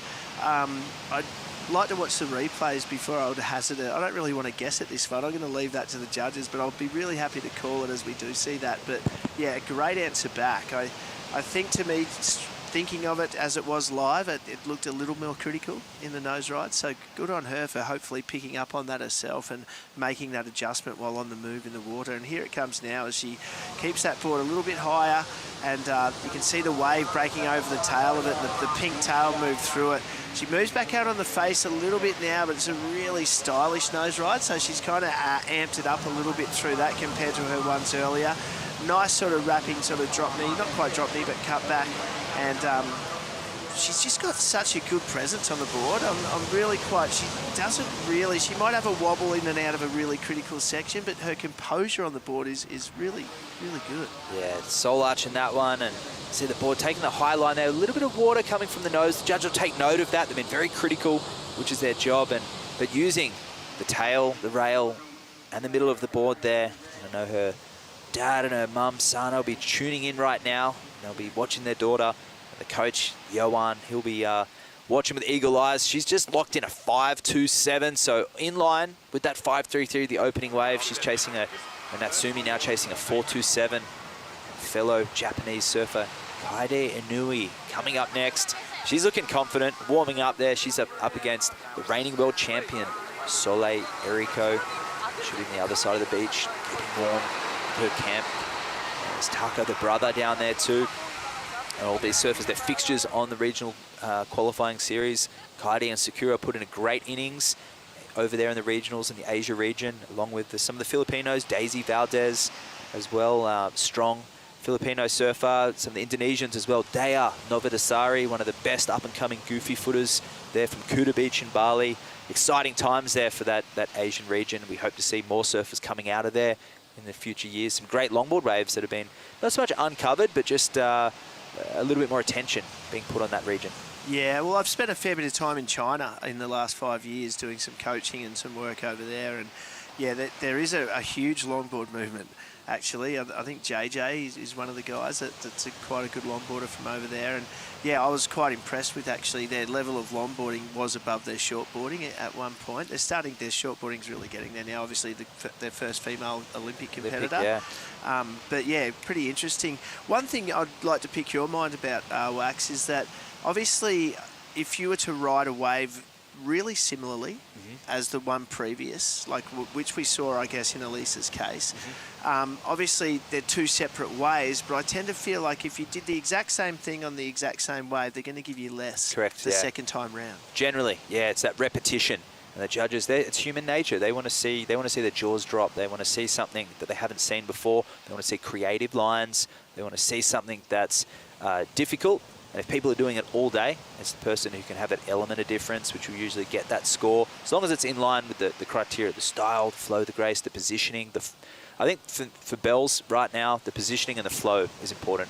Everyone at this level can hang 10 and turn, but it's those who can link it together as a package on a set wave, in those critical sections, that are getting the scores. Taoka, the 633, needing a 427. She does have priority. Tide dropping, waves starting to come in here at Jurak. Indigenous name for Bells Beach.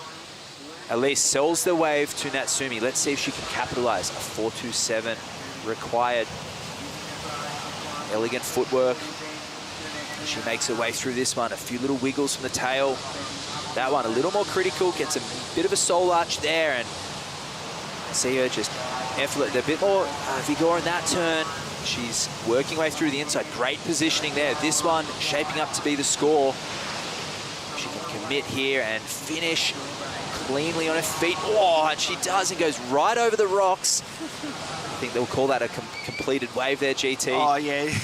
You don't want to be seeing, like, at the end of the day, at this stage of an event, you don't want to be seeing anyone hurt themselves for the sake of it. But she had plenty of control coming out of that last nose ride. All she needed to do was face her board towards the beach. So I think she made it pretty clear that was done. So we'll have a look at this one nice and close, and that trim there, and you can see what I love about this next part is the speed she develops through that trim, then moves to the nose. Like, she's flying through that, and she's gone there at top speed, which takes a whole lot of skill as well. So, as you said too, a little bit more push in that turn, a bit more spray coming off the rail, and yeah, moving through to the inside, she'll get this nice little nose ride, and that's well and truly in control to me, mate. I don't think we need to worry about where she finished. And the footwork, Natsumi of smaller stature, about 5 feet tall. It's interesting, she has to really use her feet to accelerate up and down the wave. She doesn't have the ability to make those bigger leap steps, and that's a feature of her style, which the judges do really appreciate. Alice, have a look at that, using a priority, but Natsumi not out the back yet. And that score comes in as 6-1-7 for Taoka, moving her to the lead, but waves on the horizon. That fast, fluid footwork, it is just a staple of Natsumi, but it's not style. It's actually, well, it's individual style, but it's functional as well. Yeah, look, you can't knock it, and she's got these waves in that good range, you know, or sort of, yeah, in the good range, moving towards excellent. So it's going to be interesting now. She's got 2 of those. I can see she's got it to really hang them in the pocket and really push. So I'd really like to see her kind of really up the ante and take that bit of risk and be happy to fall. Here goes Alice, having a look at this one. Her answer back, GT, a 7-1-7 required. She's just hearing that now, beautiful carve there. Alice staying on the tail there, now moving forward. Locates another nose ride section, 4 steps back to the tail. She goes down at a crucial time in the heat. 3 minutes, 40 seconds, and just as we were saying about Natsumi, moving her feet a lot, getting stuck on the tail. Unfortunately, Alice goes down. She's going to quickly get out there and try and bag something, but needing the best wave of the heat so far. Yeah, and unfortunately for her, as we have a look here at Natsumi's wave, and this was at the 6-1-7, so we can see, yeah, that beautiful quick stepping. It's keeping it all on one side of the stringer to keep the rail engaged as well, which is pretty interesting. back to the other side to wrap that turn around. Nice little drop knee. So there's a variety in those 2 turns back to back, showing a point of difference. A steep little nose ride section there, and get some more. As you can see, that wave really breaking over the tail of the board. So another lovely wave for her. Not quite up to scratch of her other one, but 2 solid 6s will go a long way here. As we have a look at Alice now, and yeah, you can see does a little nice critical start as she moves around. That cut back, was a little mid-face, so I didn't use all of the wave. And now she gets that nice nose ride in that steeper section, but not very long. So yeah, I can see the differences there. She's just that point outside where she needs to be. And Natsumi again, not leaving anything to chance, not knowing that Alice got on her last wave. Directing it high on the wave, that one a little critical. Nearly tipping off there, regaining control. Fast, fluid footwork again. Gets a little touch 10. Watch the inside bowl there. Natsumi, she pops out of there, so perhaps not as diverse as the 2 waves before. Maybe leaving the door open for the Reunion Island surfer. And her friends, family, they'll be on their seat.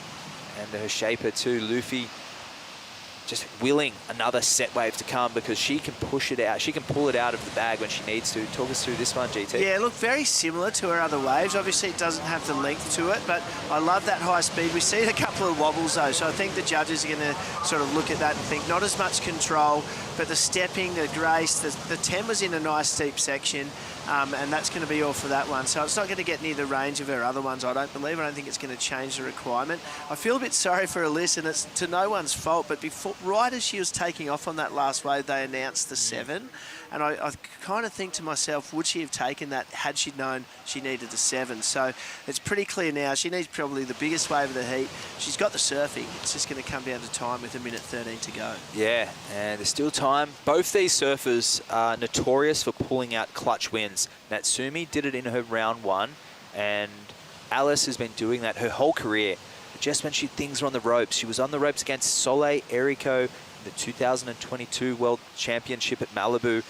She needed to lock in an excellent range score, and she did it twice against a local girl, but it wasn't enough in the end. Soleil got the nod, but some of the best nose riding we had seen from a non-local out there at Malibu, and Alice was that surfer. So she knows she's capable of the excellent scores. She won't be phased, but she needs the ocean to cooperate. Yeah, and she paddles for this wave. I think, 30 seconds to go. Looking at it right now, it's going to take something absolutely amazing on pretty much a wave half the size. And yeah, she's probably kind of pulled the trigger. It's hard. At some point you got to try, but only 19 seconds. Yep. It's looking pretty safe that Natsumi's going to move through to those quarterfinals. And she gets one back on her friend, Alice Lemoyne, where they had the battle in the quarterfinals last year. Alice went forward and Natsumi did not. And at the end of the day, she missed the qualification by just that one spot. So she gets one back up. She's stoked, a little clap to herself. And perhaps that's her fellow countrywoman, Kaede, giving Natsumi a clap.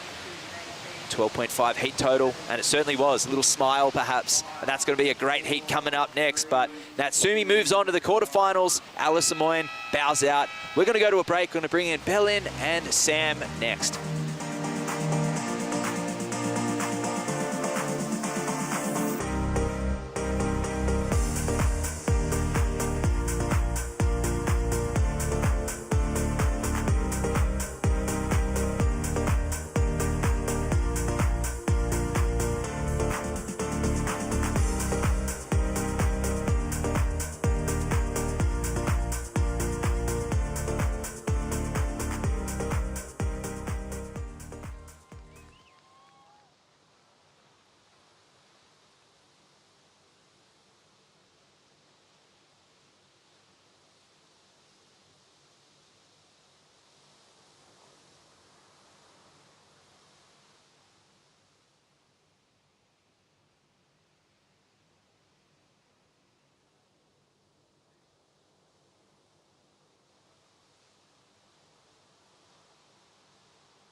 The Bioglan Bells Beach Longboard Classic is brought to you by Bioglan, official vitamin partner of WSL Australia.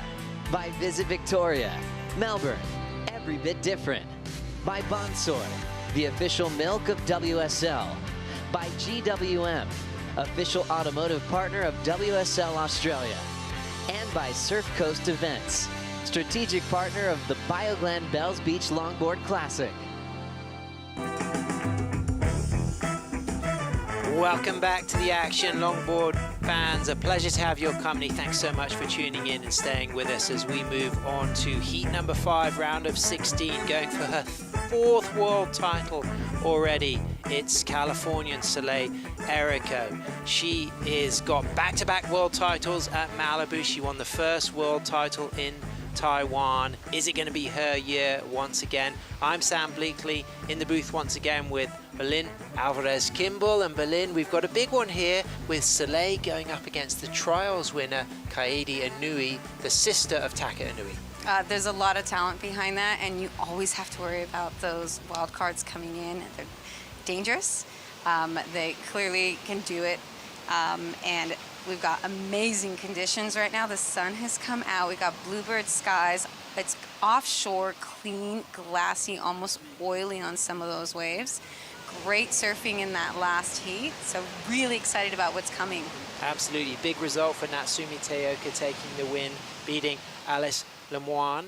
Of course, herself a world champion with the ISA, but not yet with the WSL. But this woman has won back-to-back world titles, going for her 4th world title. Toes on the nose, looking good on the replay here with that nice down carve. What do you think of this, Berlin? That's a beautiful wave so far for Soleil. Nice opening ride here.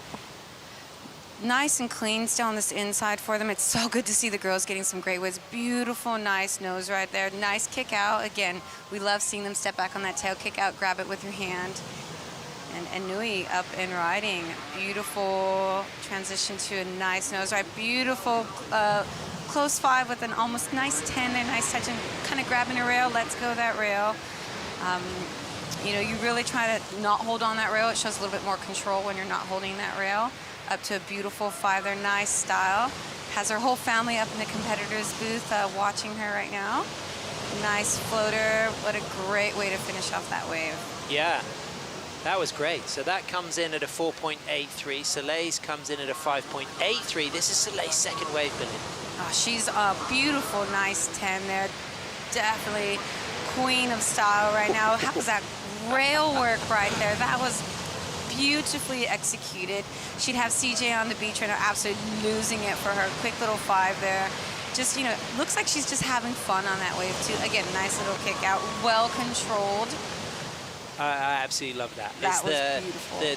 The out of the 10 into the down carve, and then it's the sole arch bottom turn with the back arm up. That's become something we've seen her do at Malibu, and she's just dropped a 7.0 Berlin for that. That was a really well-deserved 7.0, and you know who has that amazing black and white photo of her doing that sole arch bottom turn is Joyce Hoffman. Yep. It's a gorgeous shot of her riding her Hobie surfboard, and that was just, again, you know, an excellent representation of where longboarding has come from and where it's at now. Soleil doing such a great surfing on that wave. I rewarded a 7.0. How's that? Starting out, just 24 minutes, you've got a 5.83 and a 7.0.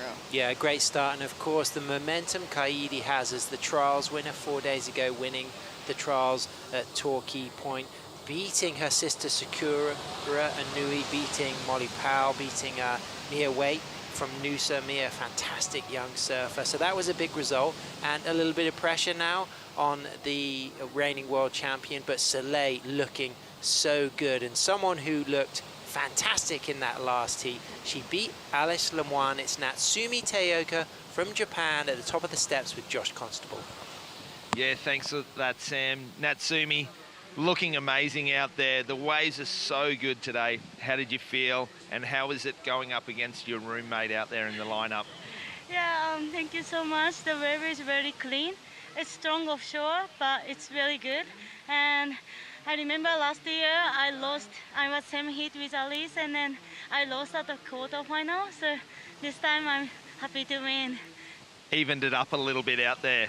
But that's great surfing. You're into the next round tomorrow. How do you feel about that? We're getting an increase in swell. Hopefully the conditions hang in there. Yeah, I checked the web focus and then swells come in. I'm very excited to compete in tomorrow. And let's talk a little bit about your board. You're such a small competitor, very light. The wind's blowing, swell's picking up. Do you change the equipment or stay with what you're riding? The board looked really good under your feet today. Yeah, I feel very good with my board, which is shaped by Ogashira Nobu from Japan. And yeah, I'm gonna use the same board as today because I used that board since 2 years ago. I feel so good with that board, so yeah, I'm gonna use the same one. Amazing. We really look forward to seeing you tomorrow. Anything you'd like to say to your friends and family back home in Japan? 日本で応援してくださってる皆さん、いつもありがとうございます。次クォーターファイナル、クォーターで勝ったことがないので、次の日と本当に全力で頑張りたいと思います。引き続き応援よろしくお願いします。Thank you. Thank you. Thanks, guys, and back to you in the booth. Great stuff. Thanks, Josh. Congratulations, Natsumi. Of course, referencing her shaper, and we're giving a shout out to all of her fans tuning in back home in Japan. And from one Japanese surfer to another, Kairi looked like she was going so well, but unfortunately fell at the end. But there was a lot of incredible surfing done up to that point, Billy. Beautiful style, as you know, Japanese really study the culture, the style. Beautiful nose right here on a really lovely wave. Nice footwork. You can just see that side to side to get her in a position. How's this lean arm back? Great positioning. Nice, really surfing this wave so well, you know, doing everything she needs to do and just unfortunately, you know, coming unstuck. And you do see the Japanese surfers, there's a beautiful lineage of amazing, you've got Yoshi Hueda, who owns YU Surfboards, and you know he used to travel with Jerry Lopez. He helped you know, find some of the waves in Indo a long time ago, and an exceptional surfer. His son Rio Ueda as well now has stepped underneath his father's guidance of shaping surfboards. You had Seitaro Nakamura, David Kinoshita, who was, you know, on the world tour when you were competing as well. Absolutely. And again, you know, the Japanese surfing is so technical and so beautiful, and they really appreciate good surfing. Yep. So it's nice to see that shine through to this next, like, third generation of surfers. And a long history of wave riding as well, with the prone belly boarding on wooden boards goes back to the early 1800s records of that happening. So, of course, a long lineage of wave riding, but it's Soleil Erica with that 7 and that 5.83. You can get her models, the Velvet Hour and the Sunkist, through Thunderbolt technology designed by Ryan Engel and CJ Nelson. But she's working on a lot of new shapes at the moment with CJ, who also works as her coach, as she walks into a nice nose ride and cleanly comes out of that. A little down carve, a couple of cross steps, 4, 6 steps up to the nose. I was just having this conversation with Kayamana. I often talk about 6 steps to the nose.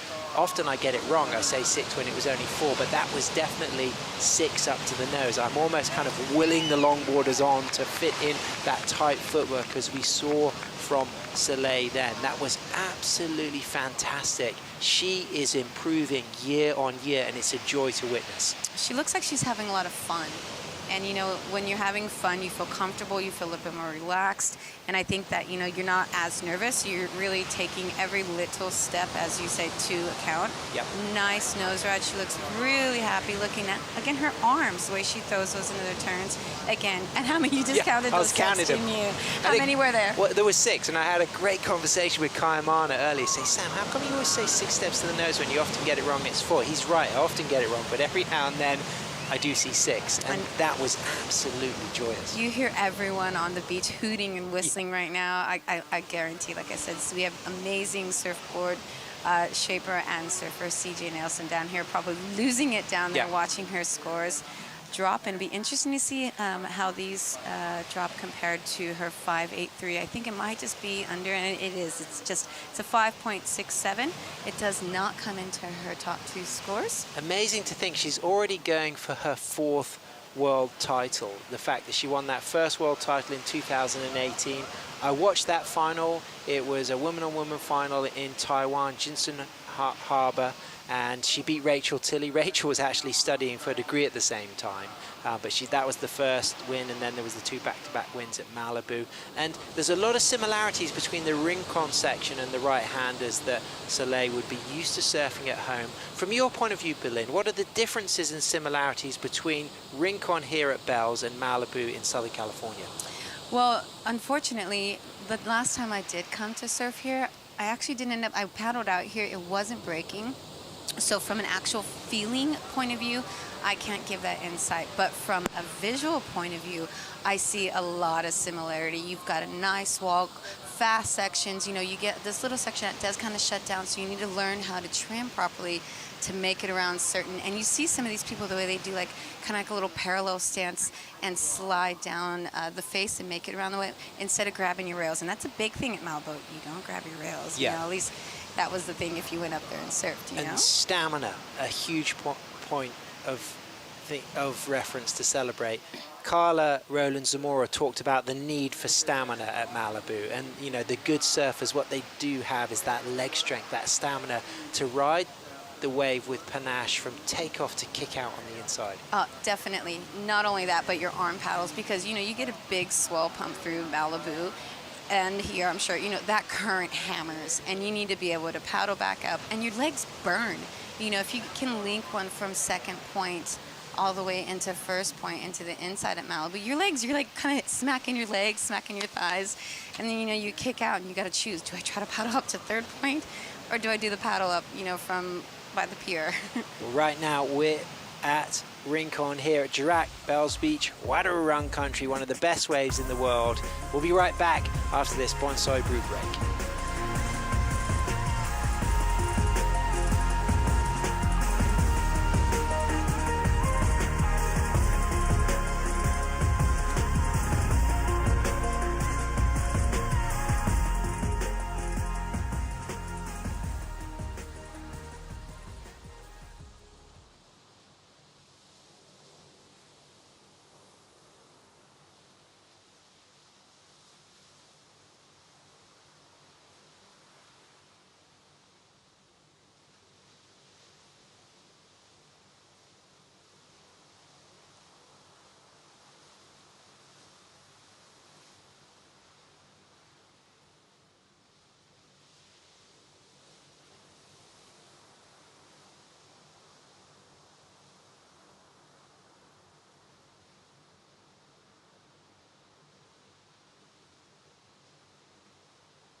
Welcome back as we can feast on those visuals of the Otways National Park, which is also a great place for extreme mountain biking and of course hiking and surfing.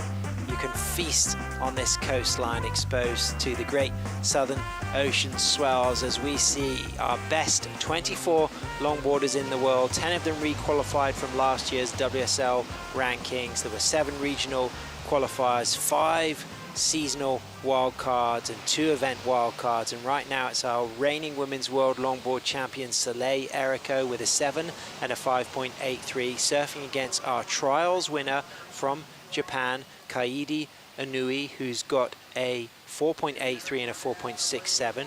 Kaidi sitting out there with first priority. That's why that you see the P next to her name in the blue singlet. She gets the choice of this first next set. Soleil Erico only looking to drop that 5.83. So Soleil's feeling good. That 7 was a strong start. What does Kaidi need to do now, Billy?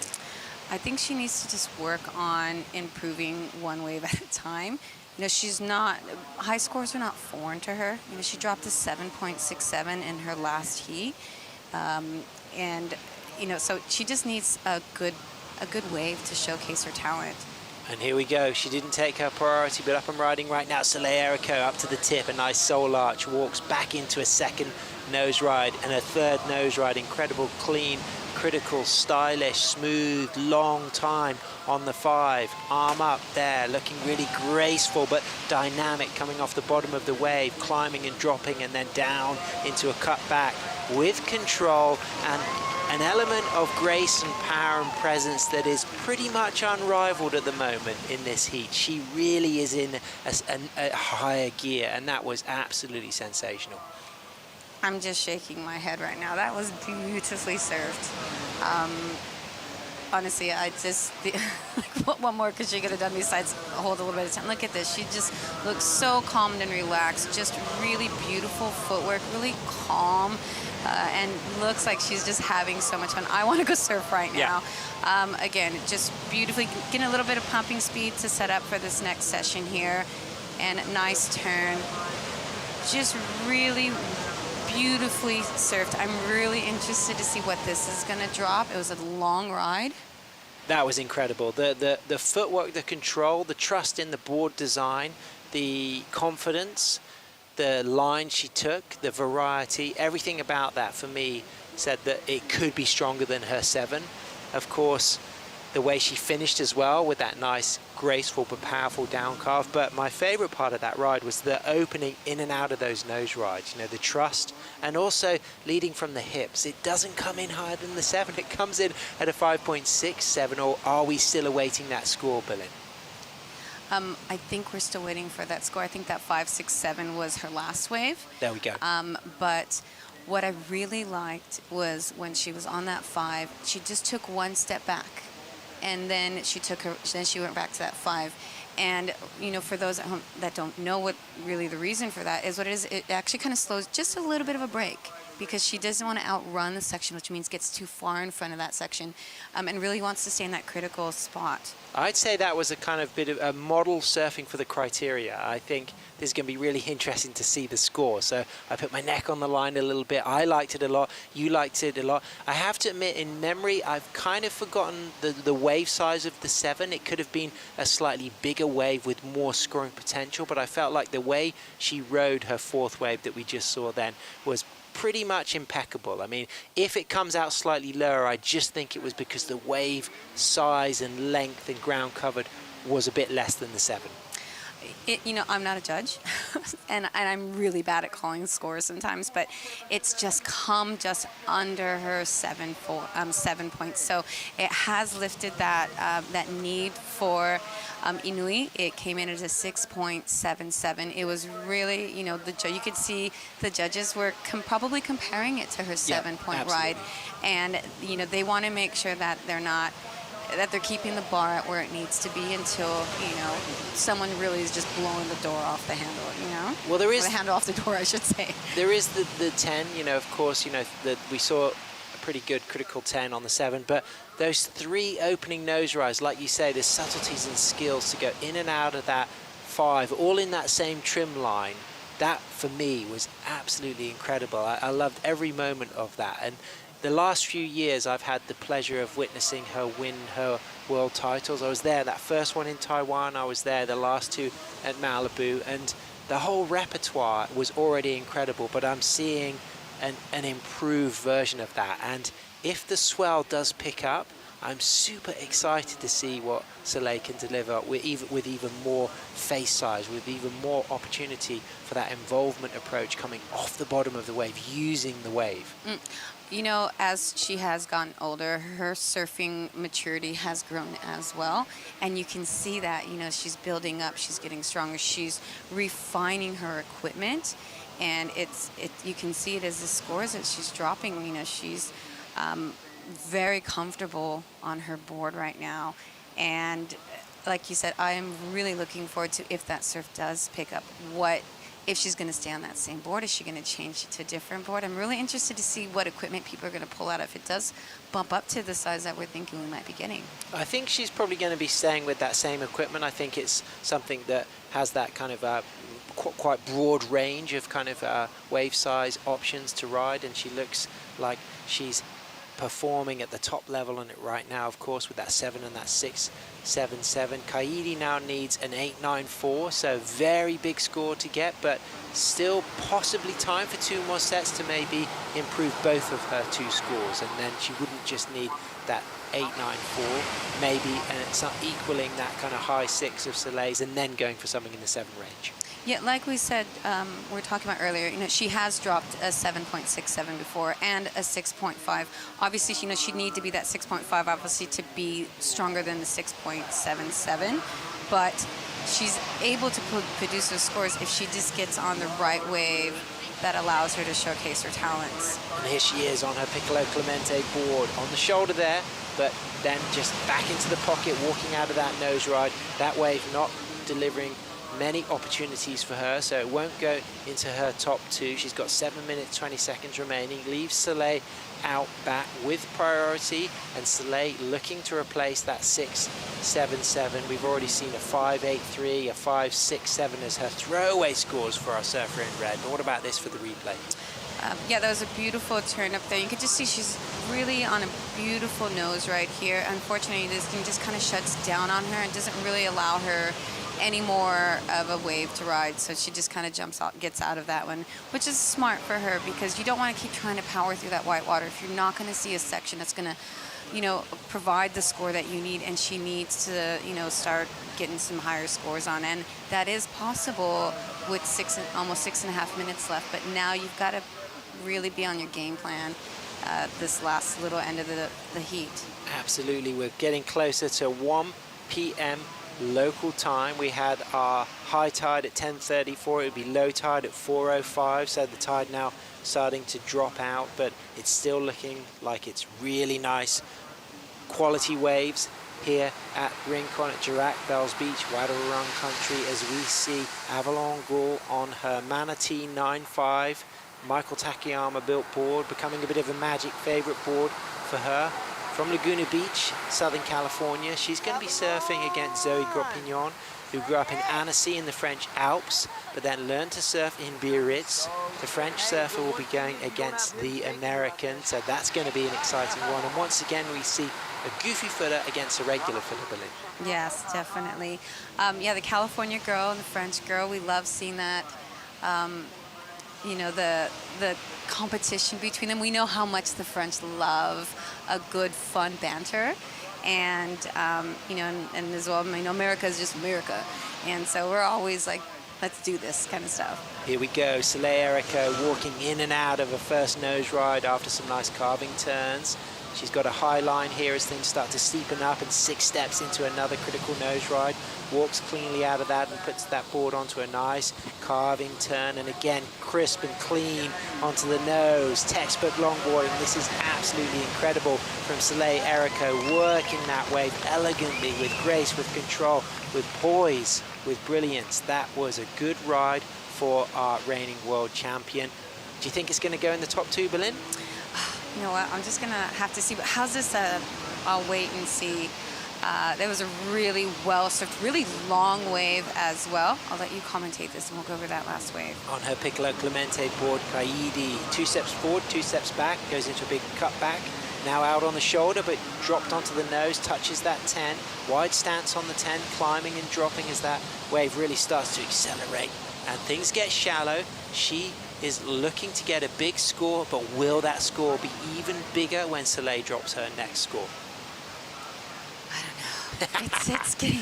What a wave from Soleil though. And the way we got to watch it from the drone. I'm so excited right now. It was like the long shot. Absolutely fantastic. Here's the close-up. Have a look at this. Fading back to the, you know, powerful part of the wave. Beautiful nose ride again, having a look. You can see that lump kind of coming, the little bit of a bump's coming, and she's trying to connect to this inside right here. A little bit of foam. Beautiful nose ride through that section. Nice drawn out cutback. Again, just really trying to connect the inside, solid, locked in, beautiful style. Again, almost a quick little 5. Just kicking out, but look at the way, you can hear everyone hooting and screaming. And let's see, beautiful drawn out, nice ankle turn, setting her line up again to a beautiful 5. Going to a, you know, nice, like you said earlier, wide 10. Racing, trying to get that pump through it. And again, just unfortunately, that wave shutting down. So it's really interesting because, from our perspective, we can only see how far the wave is breaking. So you can't see down the line a little bit more. So you don't know if maybe her going to the bottom, she lost a little bit of speed and couldn't quite connect that next wave, or it's just the wave shut down. Yeah. So I think she surfed as well as she could. That last score of solo did not come into her highest 2 scores. It's still, she's still just kind of scratching at that, just under that next 7. But the surfing, near perfect. Amazing. I think, in fact, pretty much the way she's ridden all 5 of those rides is been near perfect for what she's had ahead of her. The lines, the control, that was a 6.53, but in my eyes, I don't think she could have done anything better on that ride. It did fade out a little bit early, but the way she just let the board do the work in that downtime and then walked into that critical nose ride as it hit the shallows again and stood up, it was really nice. I'm just enjoying witnessing not only a young rising star out of Japan who won the trials, who's just putting so much pressure on the other surfers. I'm also witnessing an established champion who's continually improving their surfing. That says so much. She's already got 3 world titles, but she spent the last couple of months in this country, in Australia, on the East Coast, working for this event, and she's putting it on show now. She wants more, and it's great to see. She's taking longboarding to exciting new places. She is, and she's putting the time in, like you said. There's her coach down there with her whole support crew. You got the CEO, Adam Robinson of Surfing Victoria, an accomplished surfer himself from here, show quarter. Won the trials at Bells one year, was able to surf to the main event, and his family's down here as well.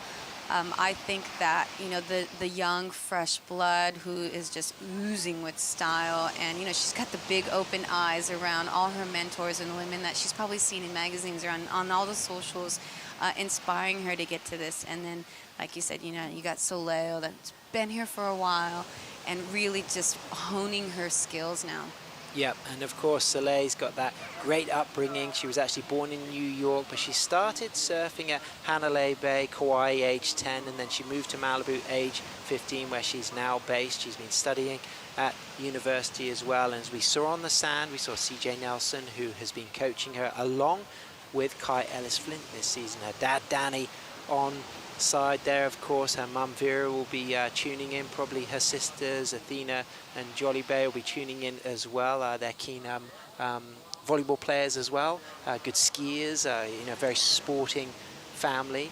So there's a real kind of emphasis on within the family philosophy of wanting to kind of push performances, that there's more to give and that there's opportunities beyond just the physical training, with board design, with mentality, with having a good team around you so you feel in a good positive space, because that is really special as well when you see people at the top of their game as performers, whether they're musicians, they're dancers, but they've also got that support network, and we have seen that shine for Soleil today. We have, and massive congratulations to Inui Kade. Beautiful surfing. Your country representation is so immaculate. Everyone would be so proud of you back home for what you've done. And I, again, look so forward to seeing what this young lady produces down the track. And massive congratulations to Soleil. Impeccable work, and you should be so proud of yourself. Absolutely. Well done, Japan. Well done, USA. That was a win for our reigning world champion, Soleil Erica. And coming up, we've got Zoe Gropignon from France and Avalon Gall from Laguna Beach, Southern California. Stay with us. We'll be right back.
welcome back to Victoria, Melbourne, of course, a cosmopolitan cultural capital. Melbourne Park's Margaret Court Arena, the Rod Lava Arena, the AAMI Park, incredible places to feast on music, culture, theatre, and we have the Otways National Park, the kangaroos, the trees, the ferns, the cafes, the landscapes, the limestone, and the red cliffs of Chirac, Wadawurrung country, Bells Beach, as we move on to heat number 6, women's round of 16. Zoe Gropillon from France, originally from Annecy, which is in the French Alps, la joie de vivre dans le French Alps, but she's now in Biarritz in southwest France. Fantastic longboarder. She's surfing against Avalon Gould from Laguna. I am Sam Bleakley, in the booth still with Berlin Alvarez Kimball, and of course a Californian Mexican yourself. You would know the vibe of a Laguna surfer. What does Laguna bring to surf culture, and what can Avalon bring to this occasion? There's a lot of artwork, a lot of beautiful coastal influences there. Laguna has some really good waves all throughout, actually, Laguna, up to Newport, down south into the Dana Point and the San Clemente area. My brother's a fireman in Laguna, so Cool. I go, Nice. my brother-in-law, so I spend a bit of time up that way, visiting. We were just talking about, everything about Laguna and how much she loves being there, what she loves surfing, and actually, there's some pretty heavy waves. We're not going to say where, but she loves living there. And of course Sano down the road. But we're in Victoria right now as we see Avalon Gould and Zoe Gropillon both battling for position here. It looks like Avalon's got the inside line on her 9-5. Manatee, Kaimana, Takayama's on the beach watching. Avalon sets up a nice line into the tip ride there. Beautiful roll of the toes on the nose, walks cleanly out of that second nose ride into a sweeping turn off the bottom, sets herself up, good elegant trim and speed and flow and control as she points forward to get that nose ride and walks nicely out of that last nose ride. So good footwork, elegance, great upright posture on the nose rides, but also engaging the rail throughout, so demonstrating some variety. For such a young woman on this tour, she has been coming to Australia for a really long time, and she feels really comfortable here in Australia. The cold water, obviously, it doesn't get as cold as it is here in California down where she lives, but beautiful wave up and riding, nice opening, beautiful footwork. Here we go, nice 5. I love how open she is on her backhand. Nice turns again, not spending too much time fading back into the white water, just looking for another section here. Just really trying to make sure she doesn't get too far out on the shoulder, and just nice in completing that walking back on the tail. And that's, that's what the judges want to see. They want to see that you are in control of that.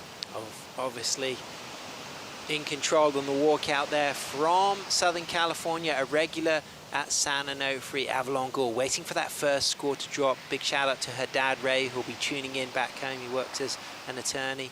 Of course, Avalon's mum Vaughn, and there's a little bit of a link to the Jacuzzi family. I don't know if you know with Avalon the Jacuzzi family. So there is a link in ancestry to the Jacuzzi family, who set up wineries in San Francisco and are the inventors of the Jacuzzi. So do your bit of googling research to the family there, and Avalon's can claim ancestry to that fantastic, influential North Bay San Francisco family, and of course her mum from Vietnam. So she's a woman of the world, and that surfing on that opening ride, I liked it. I liked the fact she hustled for positioning to go deepest and get that wave, a 5.17. Berlin, it's a good start, and it's going to put the pressure on Zoe from the get-go. Oh, it's a great opening wave. To have a 5.17 as your first ride, you'd be comfortable, you'd be all right. Okay, now I can just go. She would have definitely been watching that last heat, saying, okay, girls are dropping women are dropping 7s. That's attainable. We're getting a couple sets come through. It's just now just making sure that you get the wave.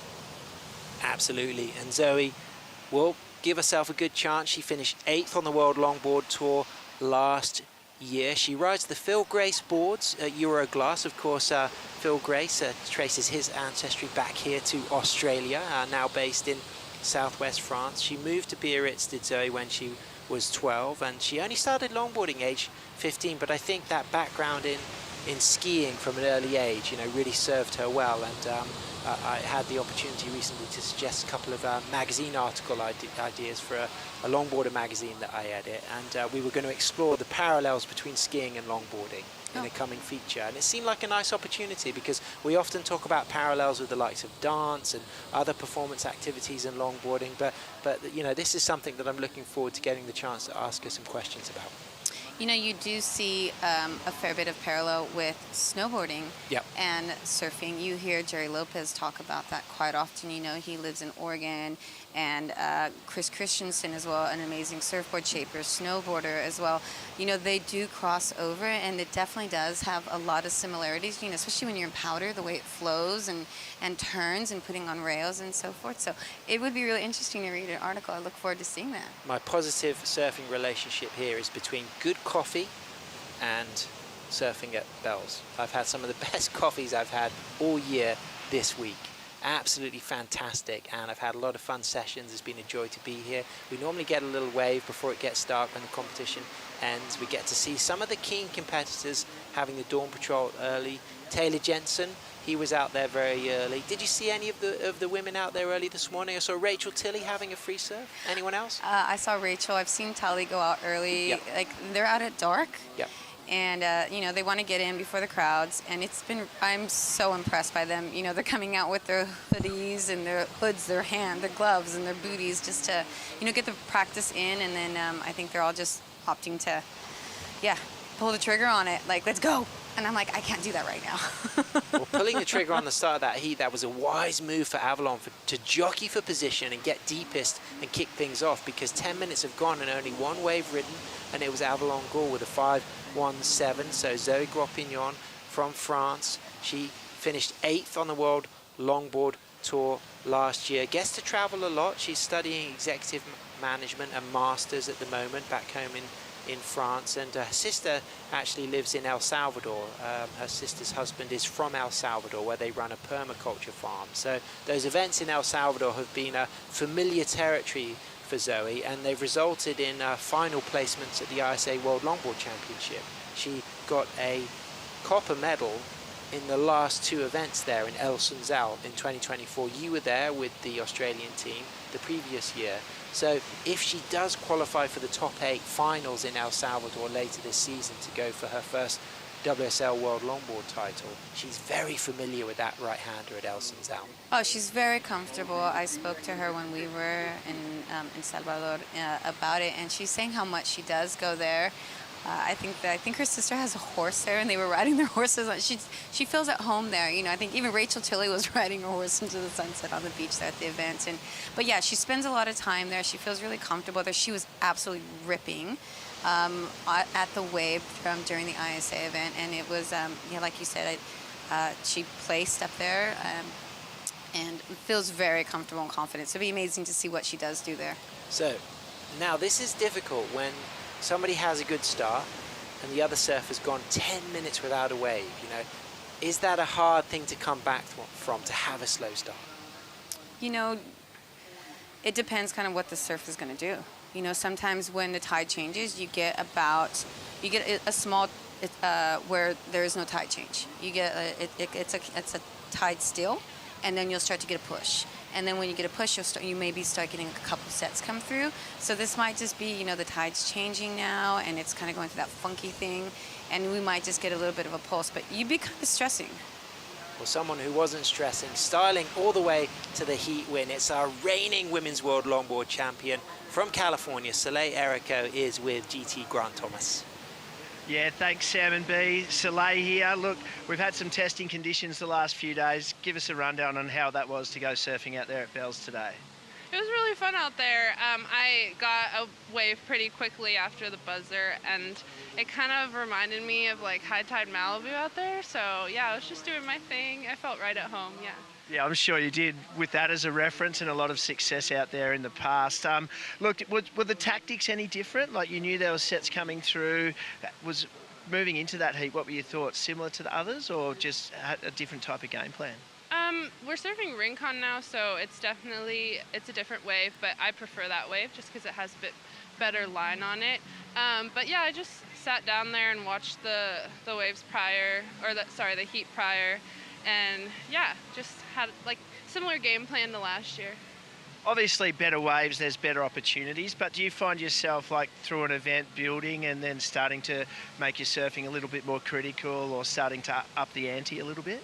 Yeah, for sure. I mean, it depends on the waves, but this heat I felt really comfortable and confident, and it definitely boosted my confidence. And yeah, I'm excited to keep surfing. Yeah, fantastic surfing today. That was a really comfortable win, and best of luck for the rest of the event. Thank you. Back to you guys for the call. Great stuff. Thanks very much, GT. And that was a really incredible performance from Soleil Erico. You could just tell that she was on fire, and also just the confidence she had in that post-heat interview, demonstrating she was proud of how she surfed as Zoe Gropignon walks up to the nose on her Euroglass Phil Grace built board, back in and out of a couple of rail turns, a high line again, cross-stepping for a touch of the nose, and then quickly walking back to the tail to cut that board back into the pocket as things get clean on the inside, and she'll get a score. 16 minutes remaining. Avalon Gould with that 5.17. Zoe will now get a score. Are you expecting that probably to come out a little bit lower than Avalon's score, Berlin?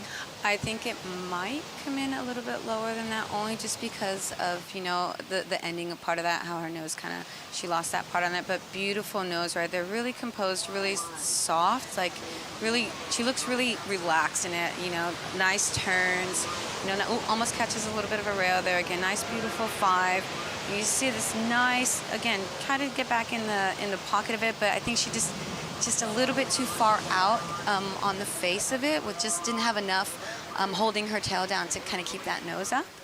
Here we go, a little set on the horizon. So you can see there Avalon Gould from Laguna Beach in blue. She's turning, she's gonna try to catch this one. It's gonna be a scramble to catch. She's gonna have to paddle really hard, but she's got it. She's up and riding. The goofy footer sets her line.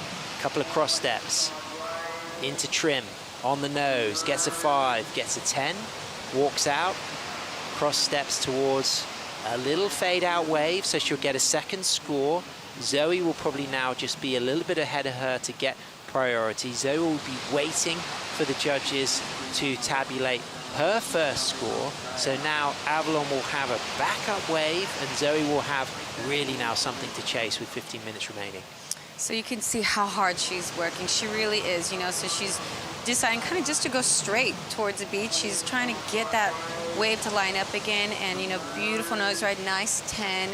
And again, the wave just kind of fades out for her. She's trying to make the most of it, but again, I think there's just a fair bit of water right there, not allowing the wave to break. But like you said, it will put the second wave up and make it, you know, a little bit more difficult for Zoe.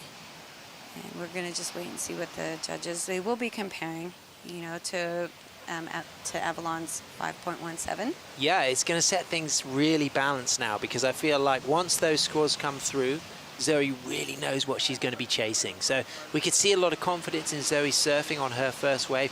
This is probably one of the slower heats we've seen today.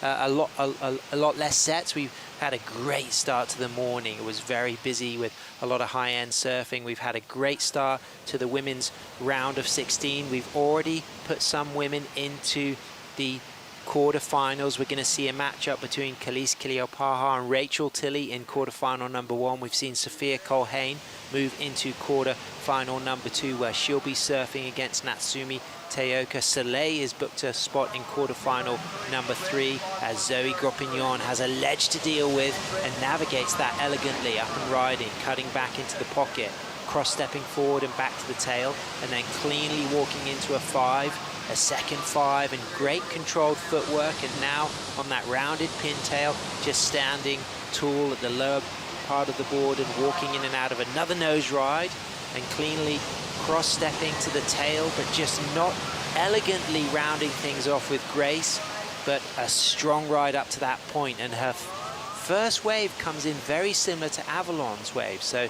she gets a 5.03, so they're very evenly poised, and with that backup wave being stronger than Avalon's backup wave, it's going to put Zoe in first position. It definitely, I think it's gonna put the pressure on Avalon to, you know, improve on that. Like I said, we're starting to see maybe a couple little bit of sets come through. There's nothing worse than not getting a wave in a heat. You don't want to go down in a heat because of not having a wave. Let's have a bonsai brew break, and after the break, we'll get a chance to study that replay and see what scores the judges have delivered.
Great Ocean Road, of course, an incredible set of scenery with geology to die for and world-class waves and world-class longboarding live right now on day 3 of the Bioglan Bells Beach Longboard Classic, with a brilliant heat on our hands between Zoe Gropignon from France and Avalon Gould from Laguna as we get the replay of Zoe's 4.0 last ride, and this really has made a difference because she's now in the lead, meaning that Avalon Gould is chasing a 3.86 Berlin.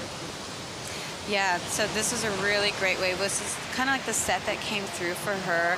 You know, she paddled really hard to get into it. You can see both of the girls paddling, and she only, you know, she just kind of caught that inside, just caught that rail right there, and you know, had that not happened, that definitely would have been a higher score than a 4. It was really well surfed.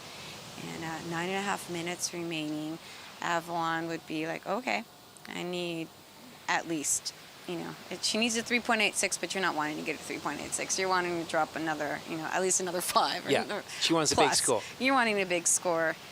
This is brilliant, brilliant backside of the heat here because we're into the last 9 minutes, 10 seconds. Avalon chasing a very attainable score, but of course both of those surfers wanting to replace those backup scores. You'd imagine that those 2 5s will be significant. Avalon's got the edge with the 5.17, Zoe's got a 5.03. So we would anticipate that both of those surfers will be carrying those scores through. Will they be their lower backup scores or will they be their higher scores? It feels like the next set could be hugely significant. Priority sitting with Avalon though, so that's a big advantage for the surfer in blue. We're looking at Zoe right now, and she looks like she's just kind of, oh, watch out. Loose. Kaimana Takayama there, chase leader on the right, Max Weston on the left. Of course, Max Weston eliminated and chase leader eliminated. Kaimana not competing right now at this event, but having a nice conversation earlier with Josh Constable. We want to see the youth here represented. Kaimana, a world-class surfer. We definitely want to see him staying on tour though, so it's nice for him to have the opportunity to support Avalon without the pressure of competing himself, but standalone longboard skills, that guy is an absolute incredible talent. Incredible talent.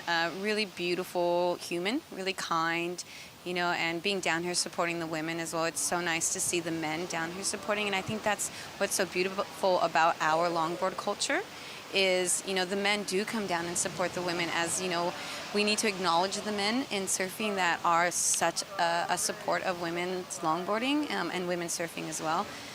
So yeah, it is really nice to see the boys down here supporting and hooting for the girls.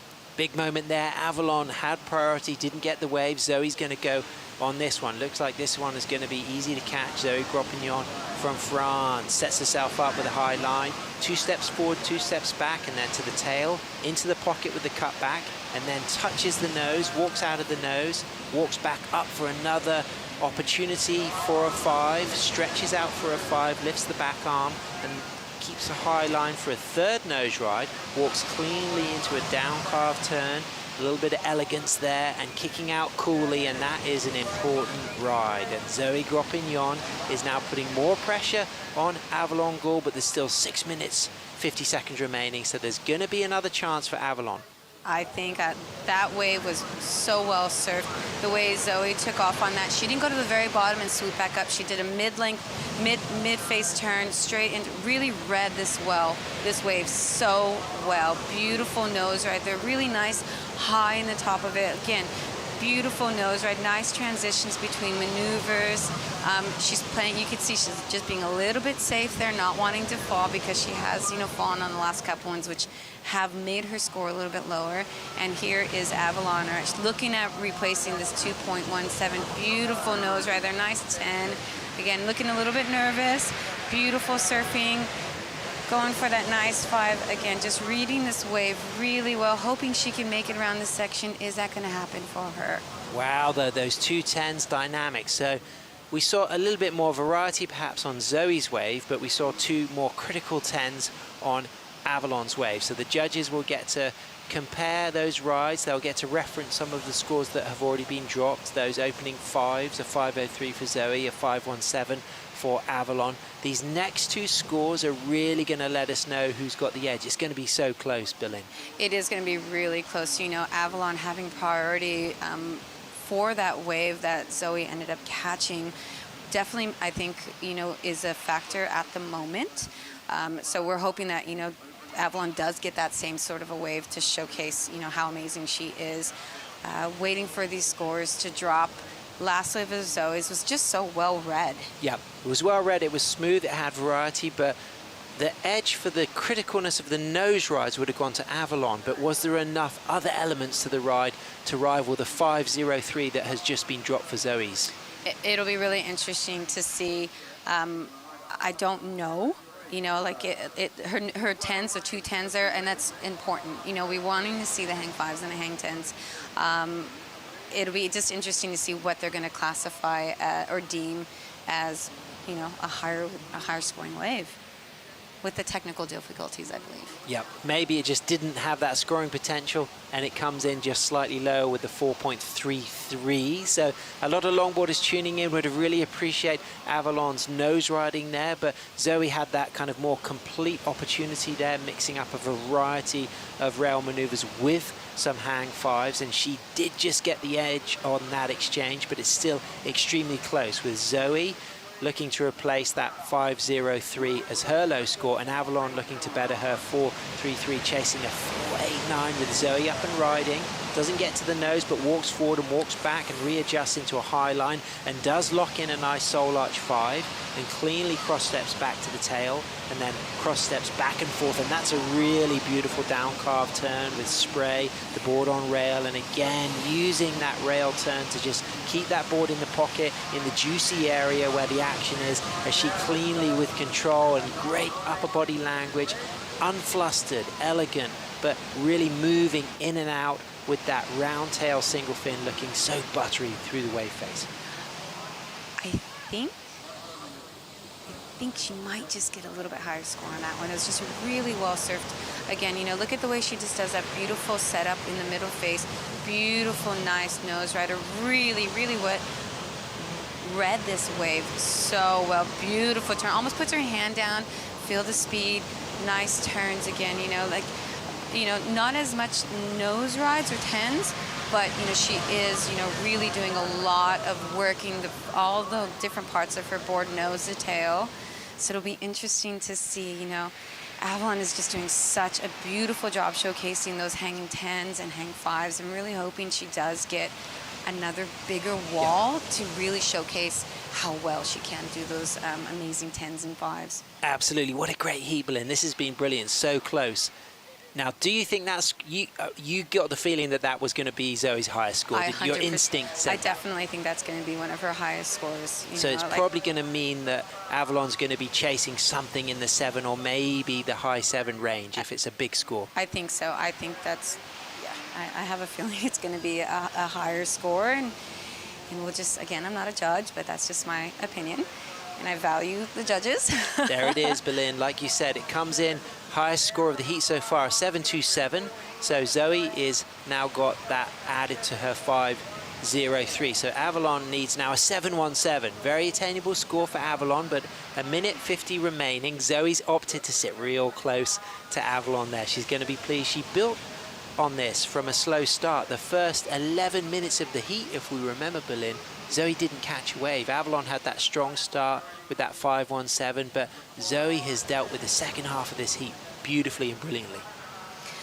Zoe is a really good competitor. She used to travel with Chloe Coleman a lot. They've trained together. Chonito used to coach Chloe as well, like with Zoe. So no stranger to competitive tactics and really good surfing. Up to the nose, Avalon Gore walks out of that nose ride, back up for another tight 5, locked into the 10, lifting 10. An incredible amount of time on the nose there. This has excited you, Berlin. What do you think of this? Oh, that was amazing. That was such a beautiful, well-positioned 10, really in control. And that wasn't just a quick 10. That was locked in, like, hello, I am here, and I'm going to let you know I can do this. So really good surfing from the young Avalon. Gail representing Laguna Beach. Very excited to see what the judges drop for her. Not so much of, some rail-to-rail surfing, but really good, exciting hang 10s and hang 5s in the pocket, which, again, I'm really looking forward to seeing what they're going to award her for. So Zoe is answering back. Can she claw herself into this wave? It looks like she can. 20 seconds remaining. Might not be enough time for Avalon to get out back, but Zoe's in a soul arch. Long 5. Walks out of that nose ride. Stalls it. A little bit foamy through the inside here, but she touches that nose once again. And then on the way back out at that second nose ride, that outside rail just digs. She takes a fall, but now it goes down to the last 2 seconds, and Avalon Gore would need a very strong score of a 7.14 to move into the quarterfinals as we get to opportunity to watch this hang 10. Berlin, this was absolutely incredible, this 10 coming up. It was beautifully surfed, really well. Like I said, look at how long she holds that nose ride. It wasn't as long as a ride as Zoe's. So you can see, they're just dropping her scores right now. Unfortunately not making it through, but she should be so proud of her surfing. They end up giving her a 5.17 on that last wave. So congratulations, Avalon Gale. You should be so proud of your surfing. And Zoe, absolutely just dominating that heat with a 7.27 and 5.03.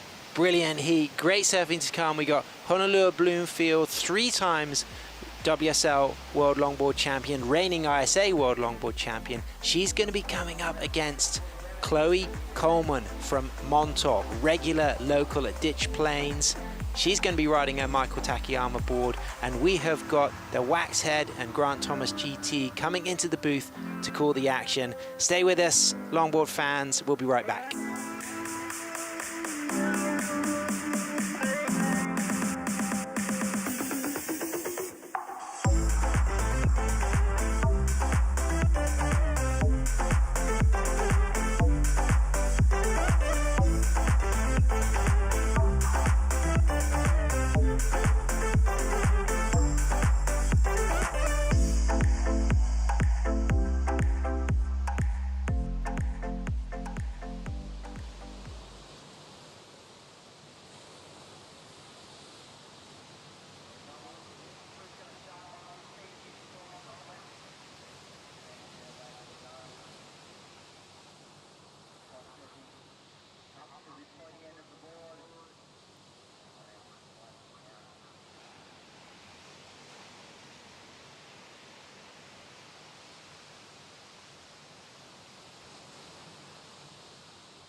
The Bioglan Bells Beach Longboard Classic is brought to you by Bioglan, official vitamin partner of WSL Australia. By Visit Victoria, Melbourne, every bit different. By Bonsoy, the official milk of WSL. By GWM, official automotive partner of WSL Australia. And by Surf Coast Events, strategic partner of the Bioglan Bells Beach Longboard Classic. Welcome back. We're into Heat 7 of the round of 16. This is the Bells Beach Longboard Classic. The women are out there. Stop 1 on the World Tour, 4 stops. We're here at the lovely Bells Beach as we see Chloe Coleman, the rookie, paddling for her second wave, taking a look under priority. She's against the veteran, former world champion, Honolulu Bloomfield, and then just kicking out of that was the rookie there, but perhaps some nerves, although it didn't look like it on the beach. She was all smiles, Chloe, paddling out for that one. Yeah, Matt, it's coming down to crunch time and everyone handles those nerves a little bit differently, but she's got a good support crew around her, so I'm sure she's feeling confident, and yeah, it's pretty exciting to see these next couple of heats start to roll out. You're doing a great job on the mic. I'm Matt Chinoski, joined by Grant Thomas. Competitive longboarding was in a dominant place throughout the 2000s. Grant was right there with the best of them, and he's surfed here in the Australian titles at Bells Beach, and we're going to be taking you through this heat with Honolulu, who's absolutely no stranger to powerful waves and immersing herself in the elements and adapting. And you see, have a look at this, just having a look at the boil there on the outside, coming from Chun's Reef on the North Shore of Hawaii. You're reading those reef breaks, reading the boils, and understanding where you need to sit in the lineup is one of the fortes of Honolulu's success.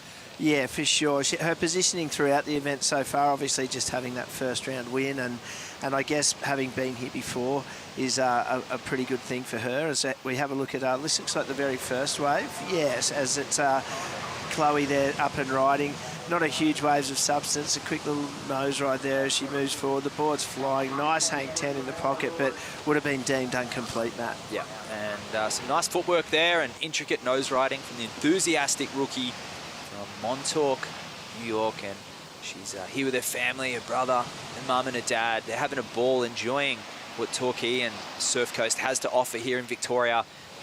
And, they'll be going to all the tour stops, no doubt, and really wishing their girl going the best. And here goes Honolulu, about to open up on this exchange here. See her stroking in the red singlet. Looking down the line here, she's on the boil in a good spot here. Reverse fade.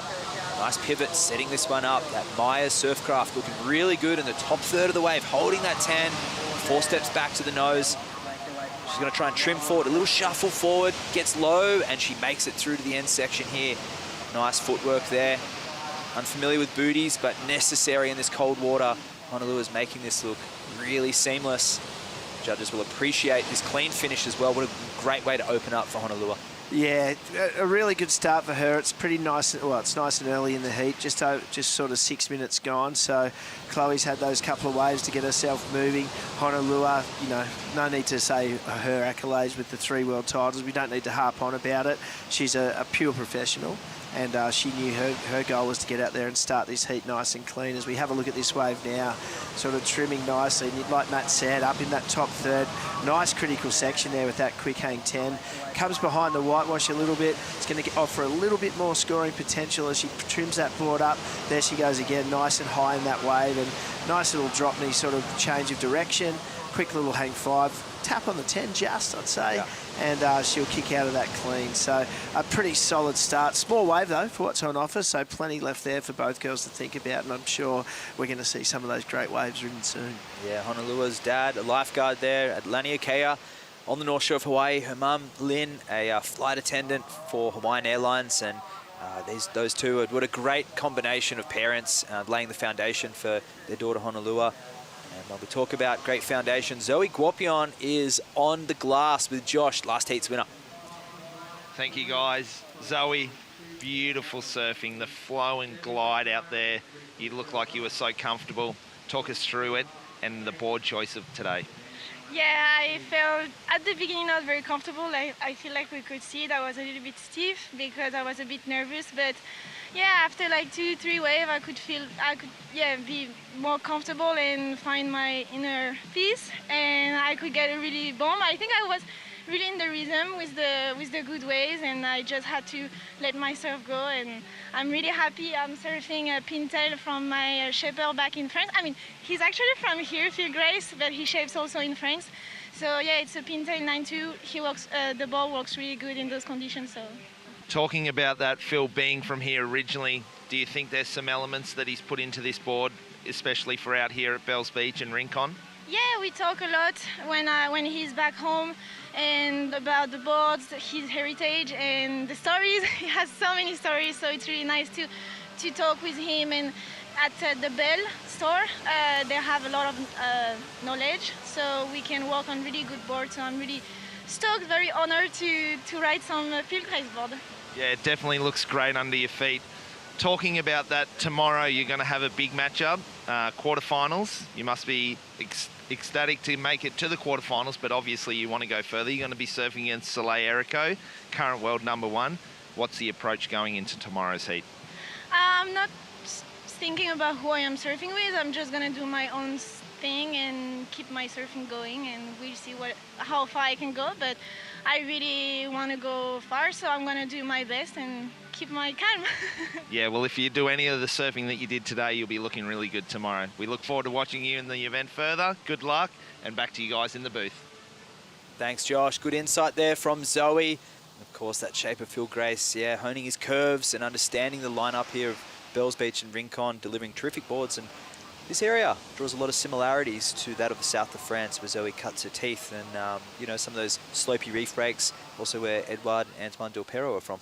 Yeah, look, France obviously is a fantastic spot, and I guess a lot of their waves in the summer months are really basically not designed, but they really adhere to, or they really work well with longboarding. And you know that she's away from summer in France right now, but she's sort of obviously take the cold water out. They're used to a bit of cool though, come in sort of their later months. And as we see the surfer now in blue, Chloe Coleman from America. Yeah, also very used to the cold.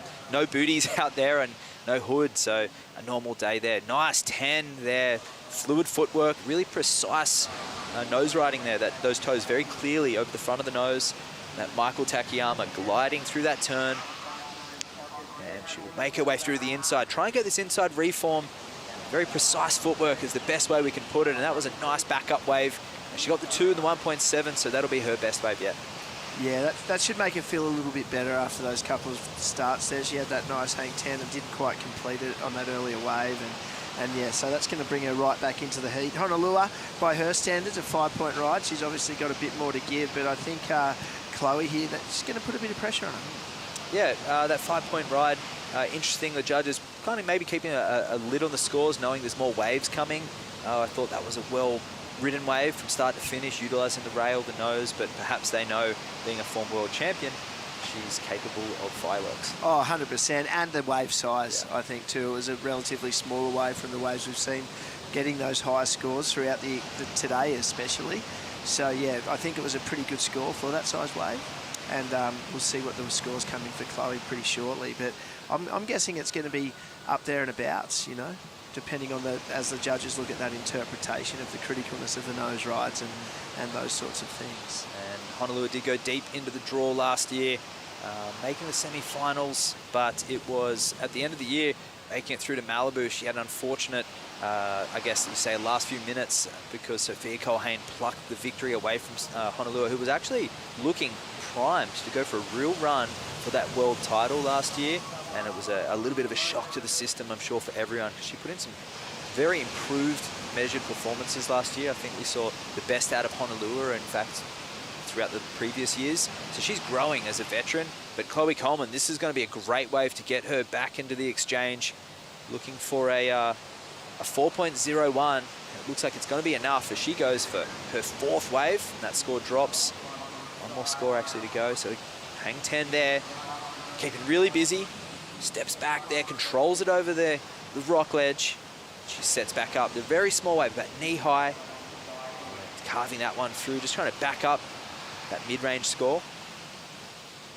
Nice clean footwork. You can see her just stepping back and kicking out cleanly. We'll update those scores shortly, but she's looking very keen and eager. Yeah, very keen and eager, 100%. But I tell you what, her surfing's looking sharp.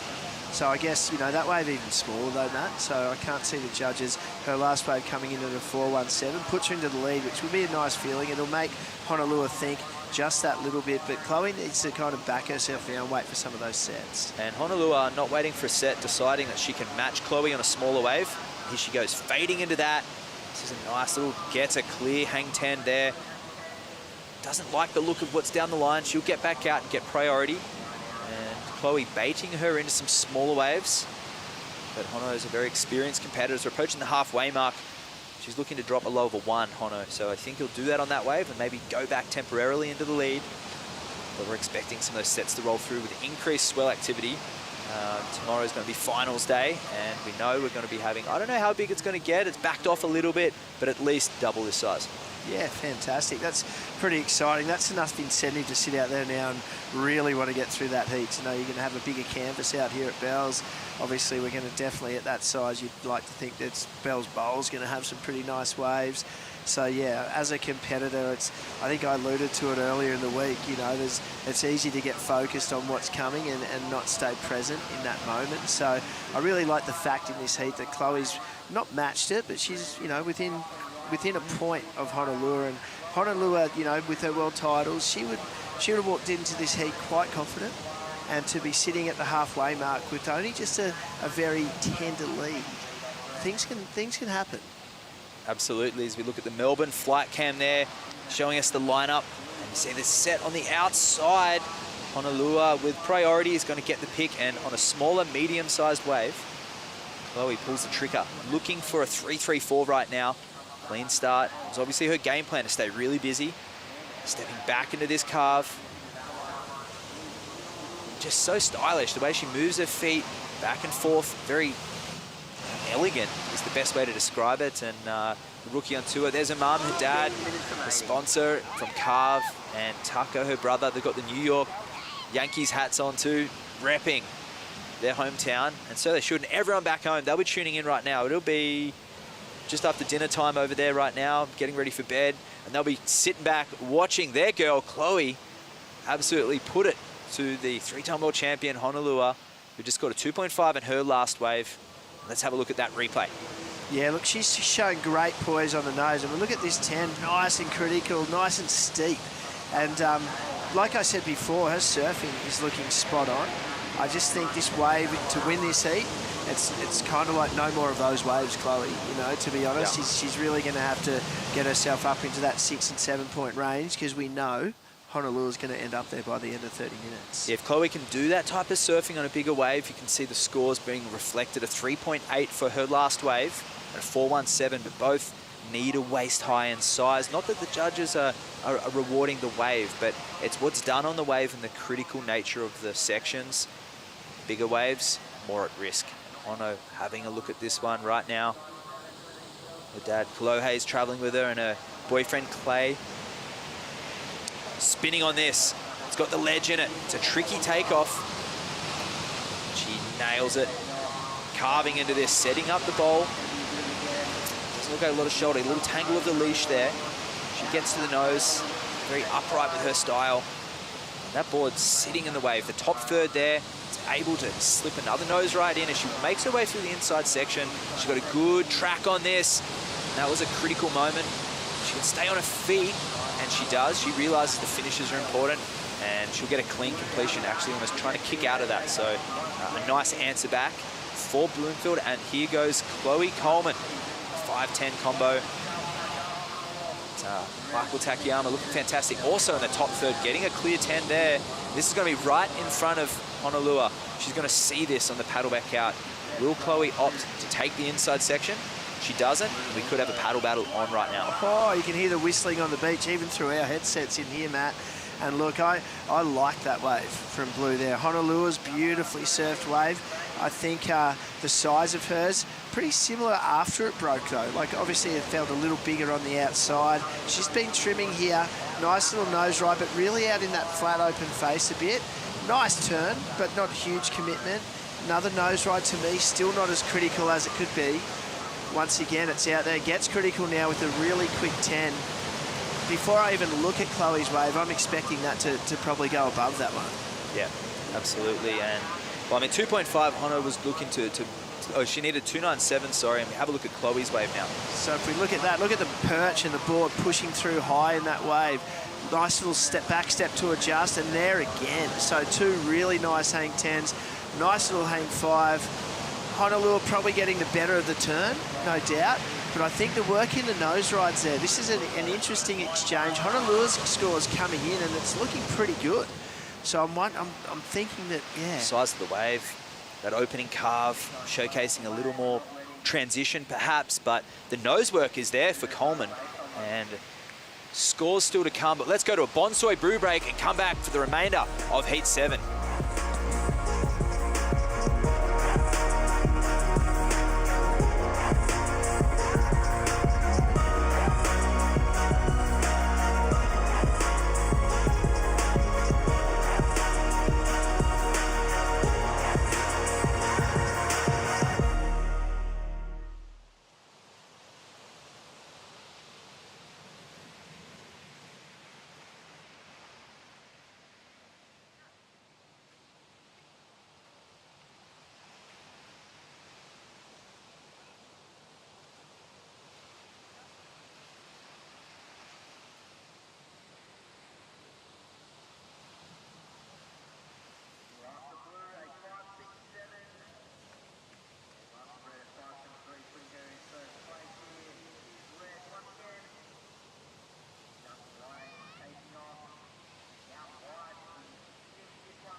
Straight back there to Gibson Steps along the Great Ocean Road, 12 Apostles, beautiful winding road, 250 kilometers of changing landscapes. You can see the rugged coastline, the Southern Ocean, beautiful little places like Lorne and Apollo Bay, beautiful little coastal hamlets with great hospitality, and of course, here at Bells Beach, the famous Jurac, which is steeped in surfing history for the Bells Beach Longboard Classic, and we are into Heat 7 of the round of 16 of the women's.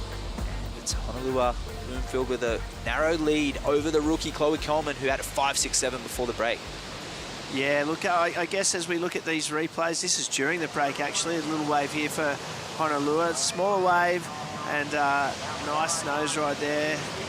Nice little solo. It's really tried to hold on to that, but obviously looking ahead of her didn't see much value in doing so.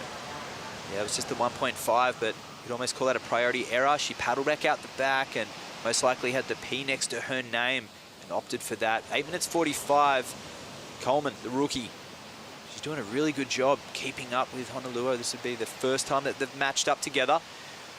To get here, the road to qualification, Chloe Coleman placed in the, well, she had a final placing there at Morro Bay at the Surfing for Hope Longboard Classic, and she also took the win over there at the on the East Coast, where they had their qualifying event, the second event. And there's Mason Schremer. She'll be coming up next against Kira Mona. It's an all-Noosa affair. The American via Hawaii, via Noosa, is joining Kira Mona.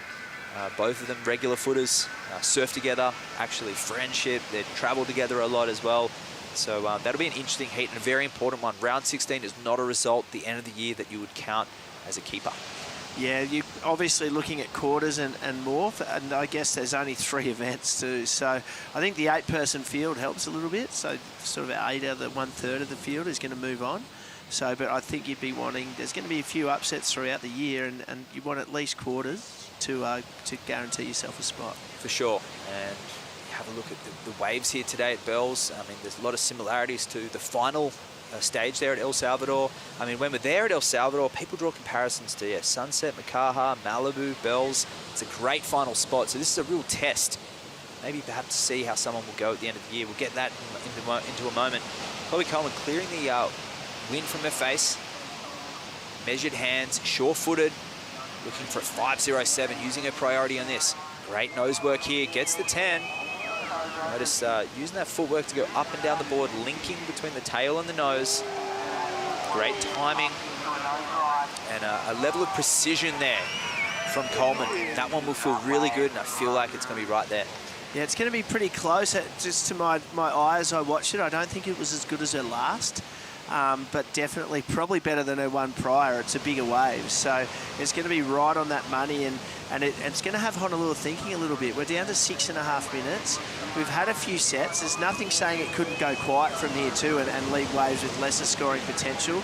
I feel it's been consistent enough for maybe one more set, but 6 minutes to go, and that's a really nice surf wave. Had those same sort of hang tens in those tight pockets. Not a lot of length in them, but I feel it may just go under her other one. Yeah, I do agree there, and see where those scores get locked in at. Last wave of 5.67, she's looking for 5.07. She makes her way to a moody lineup. We've had quite a few changes of conditions throughout the last few days. You'd say, you know, we've had rain, sun, but one thing that's remained the same, it's been really cold. And Coleman, with that advantage, she makes her way back out. She was surfing till really late yesterday. She's feeling really comfortable in the weather with Avalon Gal, fellow team rider Kai Takayama for the Michael Takayama Surfboards team. She's got a lot of support. She's the youngster.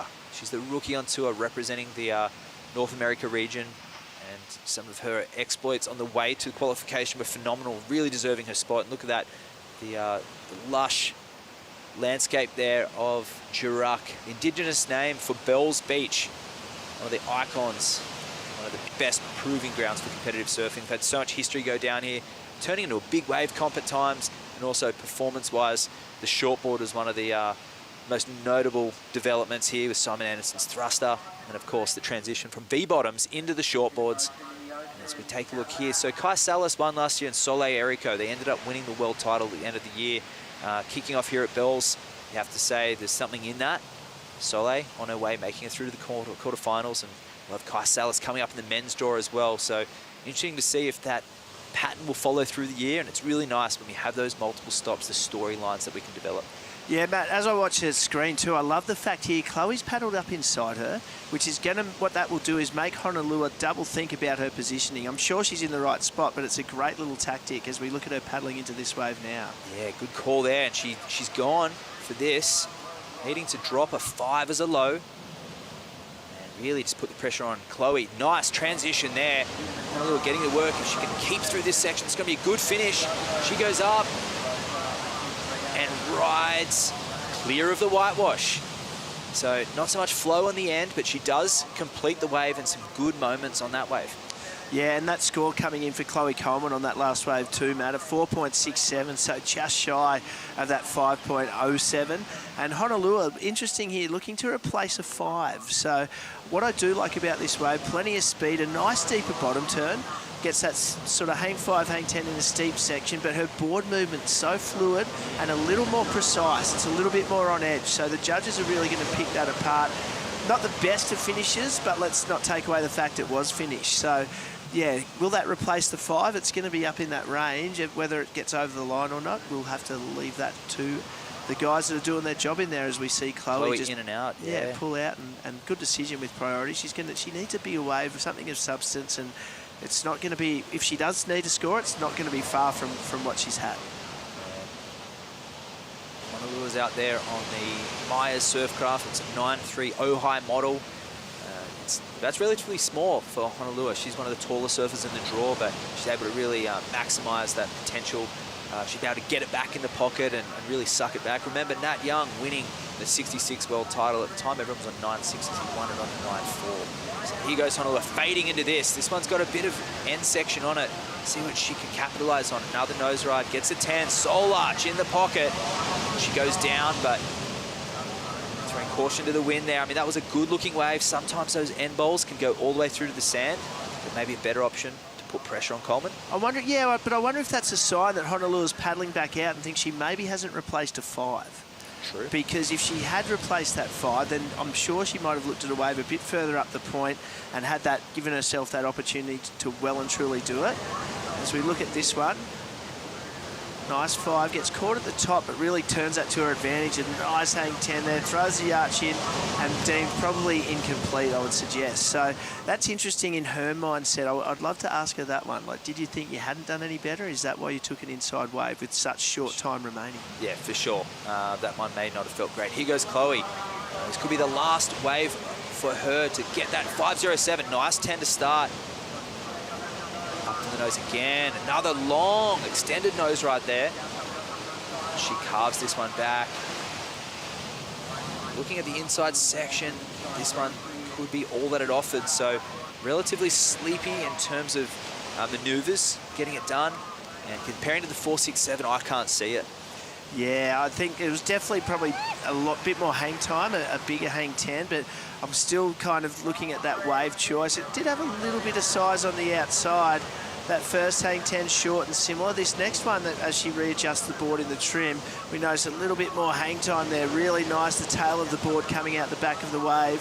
She's surfing with that purpose, like she's chasing the score. The wave selection, though, probably might have let her down there, Matt. Yeah, needing a 5.99 now on that wave, so she needs a 6-point ride, which would be the best wave of the heat. And with 50 seconds remaining, Honolulu locked in a 5.93. See this wave rolling through right now. Hono's going to let it go. She's got her eye on where Coleman is. That weather, that cold front we're looking at's actually made its way. Here goes Chloe, last-ditch effort. 40 seconds remaining on the inside bowl. Nice nose ride to get things started. Carving this one through. Transitioning through the backwash. Oh, it goes down on the... Hopefully it's sand. And Honolulu are not leaving anything to chance. Nice 10 to get things started. Beautiful. Tight nose right in the pocket. Nice carve. Using the hips, upright stance, relaxed body language. Stylish surfing from the Hawaiian. And she goes down, but it doesn't seem like she's going to need a score anyway. This one will be Honolulu Bloomfield, who takes the win away from the rookie, Chloe Coleman. We'll count that one out, and an increasing matter of waves here at Bells Beach. More coming in, more lines as the tide drops. Yeah, it looks like that wind swung, Matt, when I look out the back. Like it might have come a bit more south, like cross onshore. So we're getting the really clean faces. Looks like there could be a little bit of rain sort of on the way as well. And as you look at that, the water's quite oily clean now. Hasn't got that offshore brush. So, look, great heat. Honolulu, you could even see on that long wave, that last wave, sorry, a little bit of relief. There's a lot more relaxed surfing, probably some of her best nose rides of the heat. But nothing to Chloe Coleman there. You know, if I was working with Chloe, I'd be looking at possibly the main difference in that heat was the transitional rail surfing of Honolulu's over Chloe's, and obviously a bit of poise and that style factor. But for a young girl, a lot of potential, mate. Yeah, she's really coming in her own. Chloe Coleman just blitzing the women's division over there in California and on the East Coast as well, making her way through the regional qualification. She is the success story of those regional quals, and it's new blood on the tour. She's doing a fantastic job representing New York, representing the East Coast, and that's her brother and her dad embracing right now. A full family affair, and they should be so proud of that performance. A really valiant effort there from Chloe. We love her style. The judges clearly enjoy her style of 5.67 against a former world champ. And this one, the judges agreeing, despite not completing her last wave, nudging the excellent range. And that Maya Surfcraft really looking good under her feet, sitting in the water nicely and doing some good quality surfing, and a 7.10 to round that one out. A terrific, consummate professional performance there from Honolulu. She takes out the rookie. We'll catch up with her shortly as we will go to a break and come back with Heat 8, round of 16, coming up next.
We are back straight into Heat 8 of the round of 16.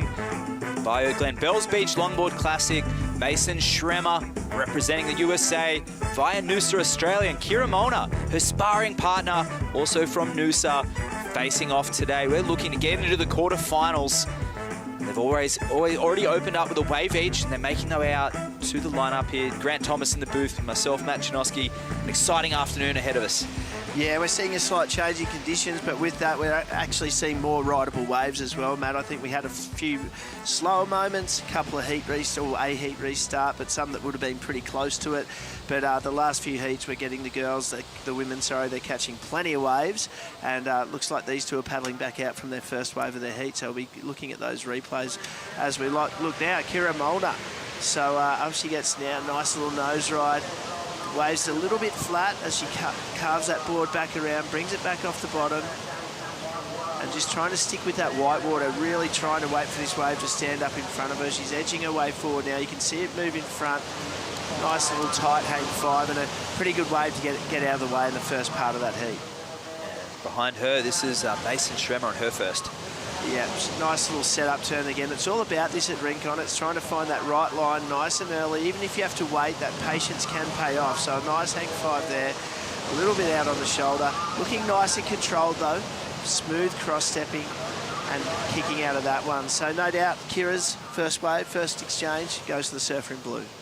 Absolutely. We'll wait for those scores to be locked in. The white caps are coming. There's a little bit of rain starting to spit right now. So we've talked about 4 seasons in a day, and that's exactly what we've had today. And Mason Schremer, she'll have her family tuning in right now.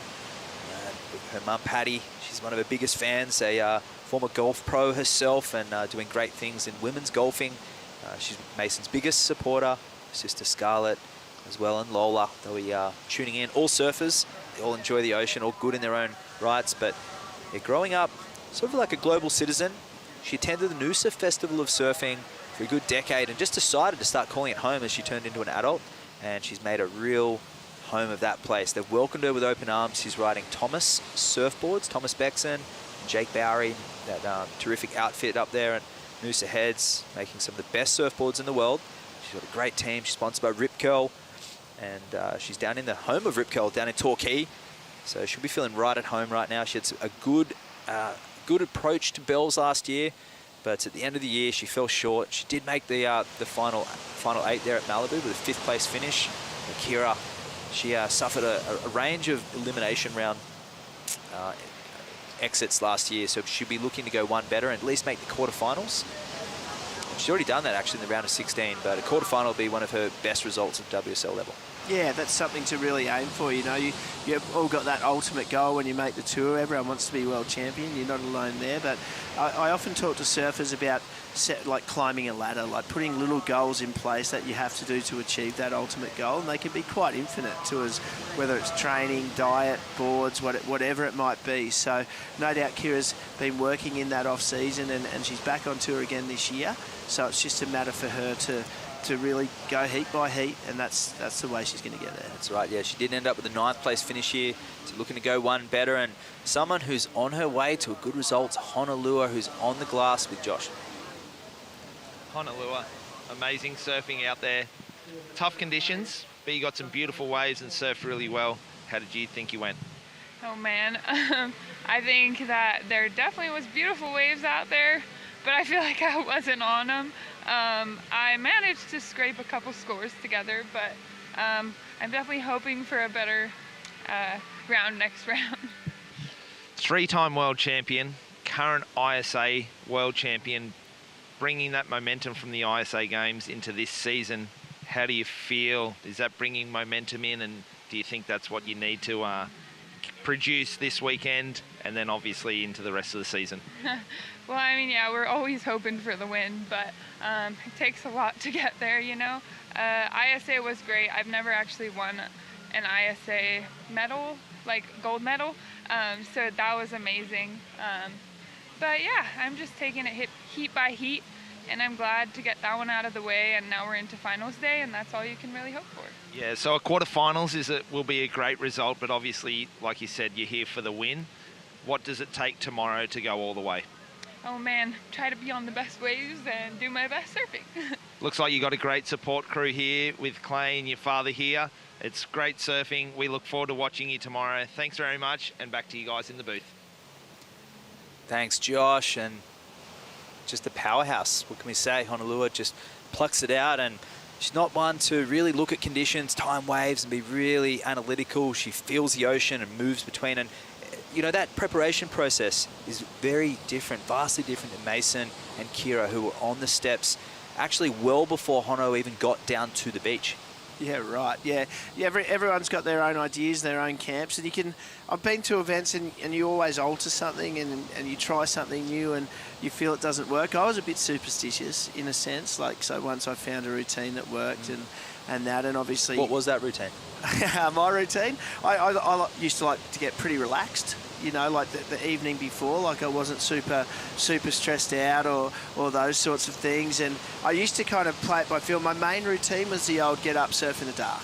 Right. Get it done, get it out of the way. And whether, you know, one of the Noosa festivals of surfing, which I was lucky enough to do really well in a couple of times, and I lived in Alex, half an hour away. So even if I was surfing in the afternoon, I'd go home, but I'd drive up, I'd surf my morning heat and come back and just sort of get in it. Then I'd go and just do whatever I wanted to do for the day. And I often didn't need a lot of time. You know, I was like, I watched 2 heats before I surfed, right around the right tide, get myself ready and out I'd go. Yeah. Yeah, it works well for different people, and some people have the coaches. Some coaching is done and finished well before the event starts, and other people, they love it right until the very last minute that they enter the water. As soon as they get out, they love relaying those messages. So it's a psychology element of the sport of surfing that is so efficient. Someone like Kira Molnar, she's a coach herself, and she's got most of the intermediate level, but she's working towards that role, and she's feeling comfortable as a professional.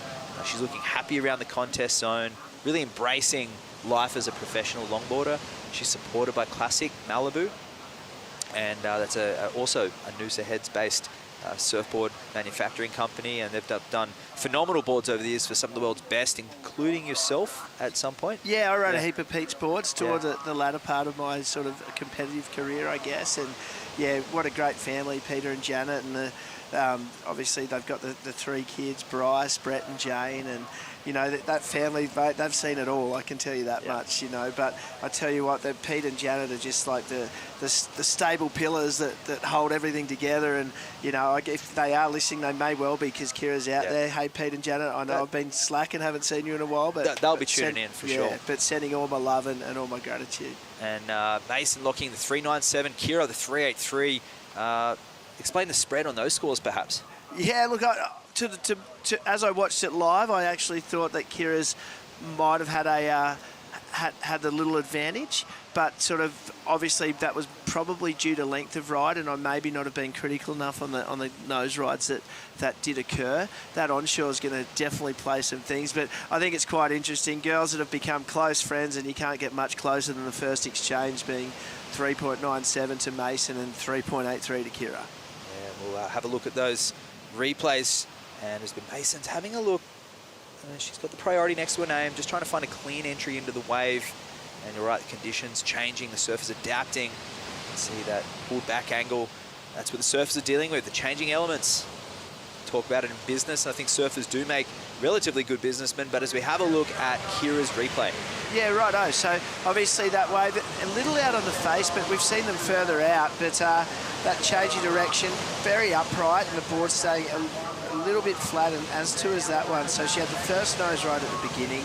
As she moves through now, that nose ride a little bit critical, but quite short, and just dug the nose out. So a much longer wave than the surfer in Reds Masons, as we have a look at her behind Kira right now. So really kind of subtle, smooth adjusting there done by Mason. Moving forward, nice hang 5, and then cuts back again. Just those transitional turns looking much smoother at that point. And yeah, I can see how the judges went either way. As I look at the spreads on the judges, a couple disagreed, and yeah, that's why they've ended up so close. Well, they're going for the quality of the manoeuvres over the quantity. Mason getting the nod over Kira. Let's go to a Bonsoy brew break and come back for the remainder of Heat 8 shortly.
beautiful Victorian coastline here, an hour and a half from Melbourne, 250-kilometre road along that Great Ocean Road, 12 Apostles, beautiful landscapes, and of course, world-class waves. Seek and you shall find here. Grant joining me in the booth.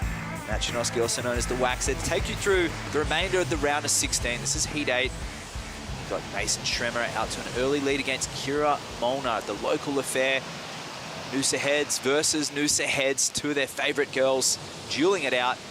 And some intricacies that the judges are picking up, a really steady pattern throughout the day of judging, GT. Yeah, mate, it's obviously, as we look at those last two waves, and the more I think about it and break it down, it's the smooth transitioning. It's as little, when we're getting waves that are so close together, it's as little as that cross-stepping. As we have a look at, this is another wave here by Kira, as she bottom turns across. You notice now it's like her steps are in quite quick concession and not flowing as nicely as some of the waves. As you watch Mason now, very well timed, steady pace. Move them back then, but it's just the placement on the board, keeping the board stable and keeping her upper body stable as well. So some nice poise there. That's a nice little cutback just after some good footwork, and she moves through to the inside. Definitely looking better than her first ride at this point. And as the judges have thought so, as well as that pitters out, that's giving her a 4.67, whereas Kira's second ride, a 1.07. Yeah, so the elegance of Mason proving beneficial to the judges. They really appreciate the soft footwork, despite how far away the judges are. That's what I said before, the consistency throughout this event has been incredible. The ability for them to actually analyse the positioning of the nose ride, the delicacy of the footwork, the practicality of the manoeuvres, I think has been really reliable. Yeah, look, I've been impressed with the judging in the past. Like, in saying that, I may not, over the last 3 or 4 years, analysed it as much as I would have done so. But just at this event and starting to sit here and break waves down with you, Matt, I'm starting to notice those little idiosyncrasies. Idiosyncrasies, there we go. Big word for Grant. So, look. No, you're doing great, man. but yeah, like I'm noticing that, I'm picking up on it, and I'm pretty impressed with how it's been rolling from their perspective. For sure, and I mean, it's a pattern that we've seen since 2019. The criteria actually was adapted and developed through the earlier years, 2017, 2018, but the exponents on the tour and the waves didn't quite really showcase that traditional style of surfing. The boards, people were still working out the process, and Devin Howard came on board and along with Will Hayden-Smith really revitalised the tour and the new blood. It's what we have out here right now. Surfers like Mason, surfers like Kira, Chloe Coleman in that previous heat. You know, these are names that we didn't hear pre-2019 on the WSL level, and it's unveiled and developed this talent on this world stage and created opportunities and careers for these surfers. So longboarding moving in a great direction. Thank you to Bioglan for bringing longboarding back to Bells Beach for its second year. We're in the final minutes of this heat. 12 minutes remaining. 4.81 for Kira Molnar, current Queensland state champion. She's won Aussie titles before, and she's represented Australia at ISA level. She's very experienced. She knows she's got a good heat IQ. She knows what she needs, but Mason, she also knows she needs to get rid of that 397. Yeah, it's a battle. Well, at the moment, it could end up the battle of the backups. Conditions are changing, and the girls would have been watching these perfect waves all morning, getting so amped up, and as they've paddled out, they've had by far the worst conditions of the day. However, what there is still plenty of opportunity. So it's adjusting how these boards are ridden. We'll still notice the beauty of this wind direction is that we are still seeing reasonably clean faces. So it's like surfing some of those points at home when it's sort of that easterly wind, I guess, or the easterly, and it sort of looks onshore, but you get out and you get in that smooth face, which is going to help to still produce some quality surfing. And that wind was predicted to come up from the south-southwest, which is what it's doing right now, and more blowing onshore than cross. But here goes Kira, trying to channel some of those onshore sessions back in the Sunshine Coast region. Straight nose ride, more of a setup here. That one just not able to get down to the bottom of the wave. She'll go out and reset. Mason will look behind and think, thank God she went for that one, because almost selling her on that. Yeah, it's a little game, and I think sometimes when it's someone you know quite well, I don't know, I wouldn't say it's easier, but you tend to sort of know how they react if you've been surfing with them day in, day out, and in whatever conditions. So just it could be the look on your face, like your eyes lighting up, like I want this, and all of a sudden that prompts them to go, because they know in the past where they've let you go on one, you've had a really good wave because you've had that much surfing done together. Kira Mason have surfed dozens of heats together as well on amateur level and at invitational events. So they surf with each other, they know each other's flaws, and they also know the fortes as well. So adding a little bit more complexity to this battle. But Mason out in the lead. I mean, you'd have to expect if a set comes, Mason will go. But Kira, there's 2 to 3 wave sets, as we've proven, she can just grab that score with just one strong nose ride and a big carve. And I mean, some of the surfers, they have to take solace out of that. You don't need to get the longest wave of the day. You've just got to perform in the critical section. Yeah, it's obviously something we see all throughout the shortboard tour, or more predominantly throughout that shortboard tour. But today, even in this heat with that first exchange, Mason's wave, far shorter. Maybe not as long a nose ride, but the judge is going the nod over it. So it's represented in the form of longboard surfing as well. And let's talk about the comparison for the viewer between the shortboard and the longboard. What are the judges looking for, just in a general sense, compared to the shortboard tour? With these longboard, guys, yeah, I guess like it's obviously the styles are a huge difference straight away. Like I guess things happen really quickly in shortboarding, and if the waves, like to most eyes, we'll pick it. We'll be like, yep, look at that guy's style. It's nowhere near as good. But with the I guess the scope of performance-based surfing as it is now, and I guess the ability in the shortboard realm of being able to get that perfect ride just in that one moment. Whereas I think with the longboarding, to achieve a 10, it takes that combination of manoeuvres still to get there, whereas in shortboarding you can just do it off that one aerial, for example. Yeah, 100%.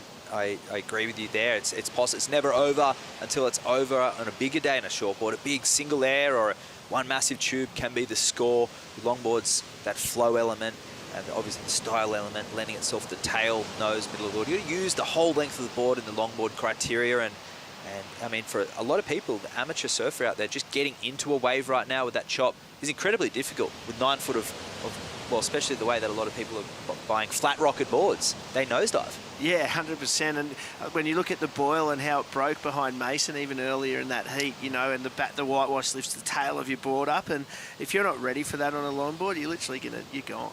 Yeah, and I mean, when we look back at longboarding being such a historic sport, it was only around for a short period though. I mean, accessible longboards in surf shops in Australia was around for less than 6 years. I would say 1960 to 66, and then boom, shortboards were invented.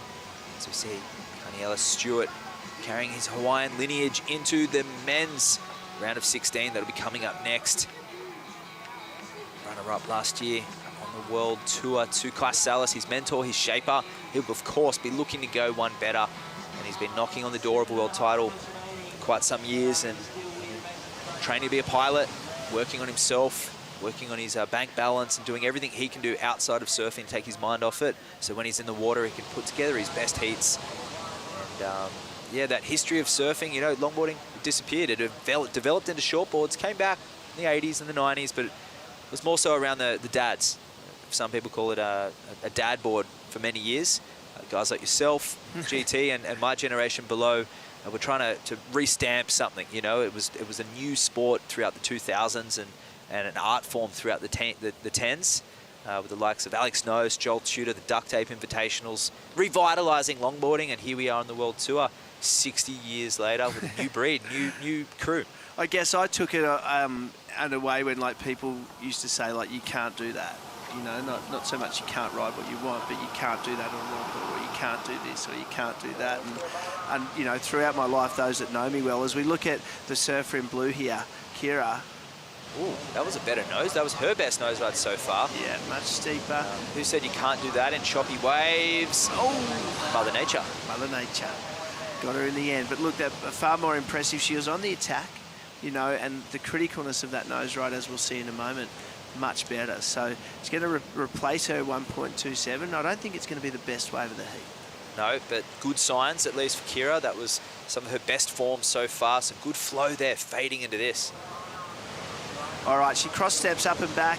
Now that next 4 steps to the nose, she relaxes, throws the hips forward a bit to show that she's comfortable up there, which gives the judges that good sense. And again, just that readjustment and not quite digging the nose back out. So, yeah, that first nose ride for her, much better. If she can continue that form, perhaps an opportunity on a bigger wave, she's going to give herself every chance. Definitely looking casual towards the end of the heat there, and the judges, I'm sure they'll appreciate the style. It's a shame she nosedived. Would have been cool to see where that score fell. You know, what does that come in at 3.27? So she'll take some comfort out of that.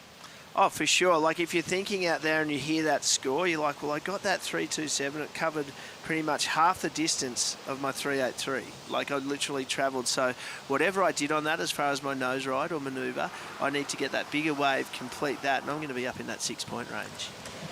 There is Cornelis Stewart. He'll be getting ready for his battle up next. Sam Christensen, the South African, be lining up.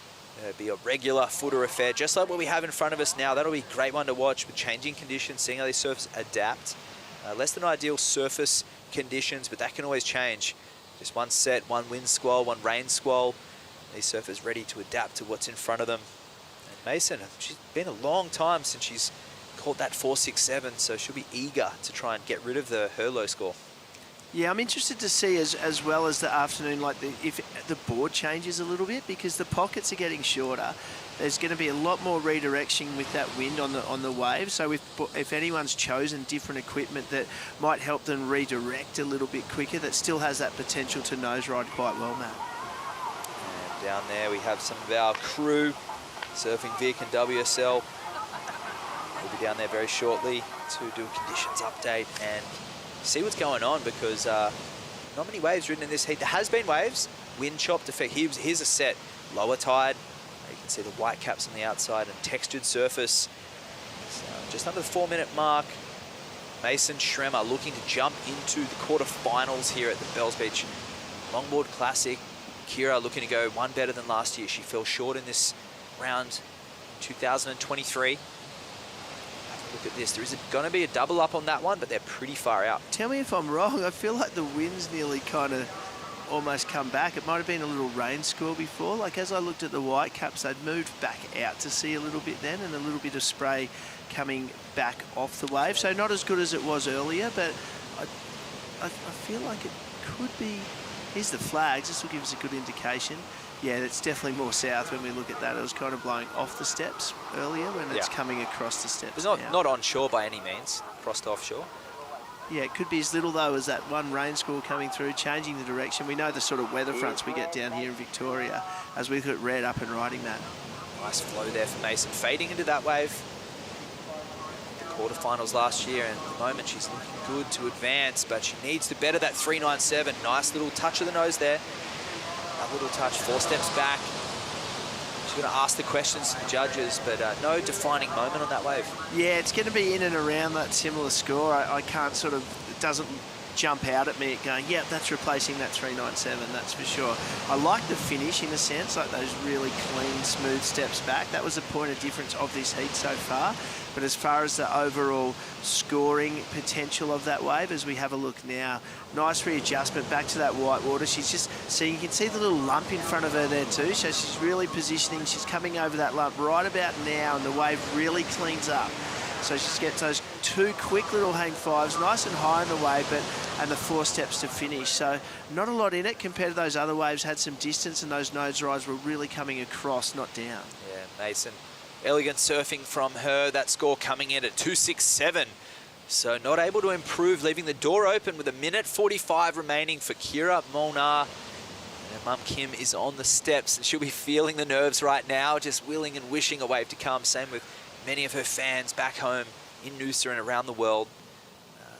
Lovely spirit, both of these women, in and out of the water, and they've got lots of friends that are fellow surfers as well, and they're great ambassadors for women's longboarding in Australia, and they're doing good things in those circles as well. And Kira, she sees some wind swell, there's some sets out there, but it is difficult to, especially, we've got the drone angle, that beautiful Melbourne flight cam showing us the expansive view, but these surfers, they're at water level. Yeah, it is tricky, and especially when the wind's moving around. Like from our view now, it seems to be a noticeably bigger wave, but if we look across the shoulder of it, I'm not sure how much length there is on that. You can see it break outside her, but look at what's coming in the distance there, Matt. This could really change things here. There's 55 seconds. There looks to be 2 or 3, though. Kira got taken back on that wave, trying to get through it. She's out of position for this, but she's going to have to go one of these. 45 seconds remaining. One of the biggest waves of the heat so far. Kira, she takes off, gets into this entry, carving that section there. Foot on the rail. There, she's starting to move forward. Not yet. Moving the back foot here. She steps forward. It's crouching down. Gets a little touch of the nose there, needing the highest wave of the heat so far at 481. No pocket on that one, but one of the biggest waves. Yeah, one of the biggest waves. It has to be her best wave, and I can't really see that happening on that wave, Matt. And unfortunate, because we're seeing from those winds as we go to now Mason live. Well, the nerves will be there for Mason. She'll think Kira might have got the score there, so she's surfing for a score as far as she's concerned. Nice little touch there, Mason. She's going to step forward, carry that momentum forward on the rocker. She's in a flat spot, now up on the nose, a little straightforward nose ride, which won't score convincingly. Going for a little floater, taps it off. She's on the tail and she rides out cleanly. So Mason doing everything she could do to make up for the mistake a few minutes before, leaving the door open for Kira. Scores to drop. Tense times. Tense times, mate. I think without jumping in, let's have a quick little look and we'll be able to give ourselves a pretty good idea. Nice little rail turn there by Kira, though. Unfortunately, even the direction of that wave out the back, it's got, you can almost see on the screen, there's not the lump of the wave, but another lump she's about to catch up to as she surfs through to the inside of this one, and the wave just pushes into that wave in front, and that's going to be that's all on offer. And no doubt, here we go. Here comes Mason on the wave behind. Nice cross-stepping, clean face, but we can still see those lumps they're starting to negotiate. As she comes around that one, already it looks to me like whatever score Kira got, Mason's actually improved on as well. So probably won't factor into her 2 scoring waves, but a sound way to finish the heat and probably wins the final exchange. Yeah, tense moments, wait for those scores to come up. So she does narrowly improve a 9.14 heat total, defeating Kira Molnar 7.10. A nice win there for Mason, relaxing now. She's going to move into the quarterfinals. We're going to go for a break and bring in Sam and Josh for the men's round of 16. Stay tuned.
Welcome back as we continue day 3 live from Durack, Wadawurrung Country, Bells Beach for the Bioglan Bells Beach Longboard Classic as we move into the men's round of 16. Once again, it's Sam Bleakley, joined in the commentary booth by 2006 world champion, 8 times Australian champion. Of course, Josh, you won some of those titles here at Dirac. Yeah, I did, so it's a special place for me. I love coming back down here, and today it's just delivered. The waves have been pumping, the surfing level's been through the roof, and it's kind of why we're here, isn't it? And we've seen some great performances from the women. Of course, that round of 16, we left the men's second round hanging yesterday, but we finished that off, and then we've run through the women's round. They had some great conditions on the pushing tide at Rincon this morning. Yeah, they had the best of it so far in this waiting period, but this afternoon we're going to have some great action. The boys are back out there. Round of 16, it's an important round because moving through this one into the quarterfinals, it's almost a keeper result. So we're going to see high action, we're going to see a lot of intensity, but also some nerves. I saw fantastic performances from all of the women. A standout for me was Soleil Erico on the combination design of Ian Chisholm and CJ Nelson, the low pro slasher model. She was absolutely sensational, and she's going to be coming up in quarterfinal number 3 tomorrow. Khalees Keleopaha, Rachel Tilly, Sophia Colhane, Natsumi Teoka, Soleil and Zoe Gropignon from France, Honolulu Bloomfield and Mason Schremer. There are the 4 quarterfinals. Of course, the winners will match up in semis and go all the way to that final. And let's have a look at the men's matchup. This is now that opening heat of that round of 16. Connie Ella Stewart from Hawaii and Sam Christensen, 3 times South African champion. Originally from Durban, currently based in Cape Town. No stranger to right-hand points, a winner of his SA titles at Jeffreys Bay. But this is the opening wave for Connie Ella Stewart from Hawaii. And it's a 6.5. Josh, tell us about it. Yeah, really nice wave. Great patience, nice nose work there, cutting it back to the pocket. So the nice thing with Carney surfing, it's so smooth and flowing. Very, very nice drop knee turn there, setting it up for this nose. Back to the 10, comes out of it. So that's a great starting wave. 6.5, I think you'll be happy with that kickoff. Yeah, absolutely. Sam Christensen kicks off with this. This is a nice one as well. Sam just waiting for it, setting it up, but unfortunately, that's the thing, cold feet. The wax is a little bit slippery and unfortunately going over the handlebars. But good vibes. Sam Christensen was in a good space. I got the opportunity to speak to him just before he paddled out, and this is what he did when he answered back for his second score, Josh. Wow, really nice nose work there. Patience as well. Sam's just a cool customer. He's got a great style. Second 10. Driving through the pocket on that one. That was nice. And then setting this one up for the inside. Wow, Josh, this is a really strong second ride for Sam Christensen, 3 times South African champion, finishing things off with a drop knee turn on the inside and waiting for a score to drop. A 6.5 for Connie Ella's first wave. That comes out at a 5.67. So it means that with that 1 point backup, Christensen is out there in first, but only 1 wave ridden for Connie Ella Stewart. And while there's a lull, let's get down to the top of the iconic steps because Mason Schremer, based up there in Noosa in Queensland, is with the Wax Head. Mason, you're making the quarterfinals for the second time here at Bells Beach. How was that heat for you? It was a pretty tough heat. Kira's a really good competitor, so it's always a hard heat surfing with her, but just the conditions kind of went a little funky during that heat, but there's not much you can do, so you just have to kind of adapt and yeah, hope it works. And surfing really stylish, really relaxed. The judges really appreciating your upright approach. Is that something you work on at home, or is this natural? I think just trying to be smooth and doing like less is more is kind of how I like to surf, I think. So for me, I guess that's a point of difference that like I can work with for myself, so yeah. And music, before the heat, you had the AirPods in. I know you were listening to some grindy hip-hop before, but what were you sitting on the sand listening to? Oh, it was just something kind of more chill, because listening to a bit of Pitbull on the way here, because Kira and I are actually staying together, so that works for both of us. But just before the heat, I kind of like to calm down a little bit, maybe not so much. Yeah, Pitbull doesn't really do it. Well, perhaps maybe Kira was still jamming to that Pitbull in that heat. You surfed great. And anyone to shout out at home? Just hi to my parents, I guess, because they're probably watching. One of my housemates, and then if anyone, Thomas and everyone at work, probably watching as well. But yeah, thank you. All right, back to you guys in the booth. Congratulations, Mason. Of course, shout out to the Thomas Bexon crew, and really interesting how she comes up against Kira. They're traveling together, staying together, and also Alice Lemoine and Natsumi Teoka are both staying together, and they had to surf against each other. You would have done that a lot of times with your good friend Matthew Mouse Muir, fellow South African, 2-time ISA world champion, and someone who would have won SA titles like Sam Christensen has won. Yeah, and Mouse will be back there in South Africa tuning in, watching Sam here and cheering for him for sure. But yeah, it's always tough coming up against.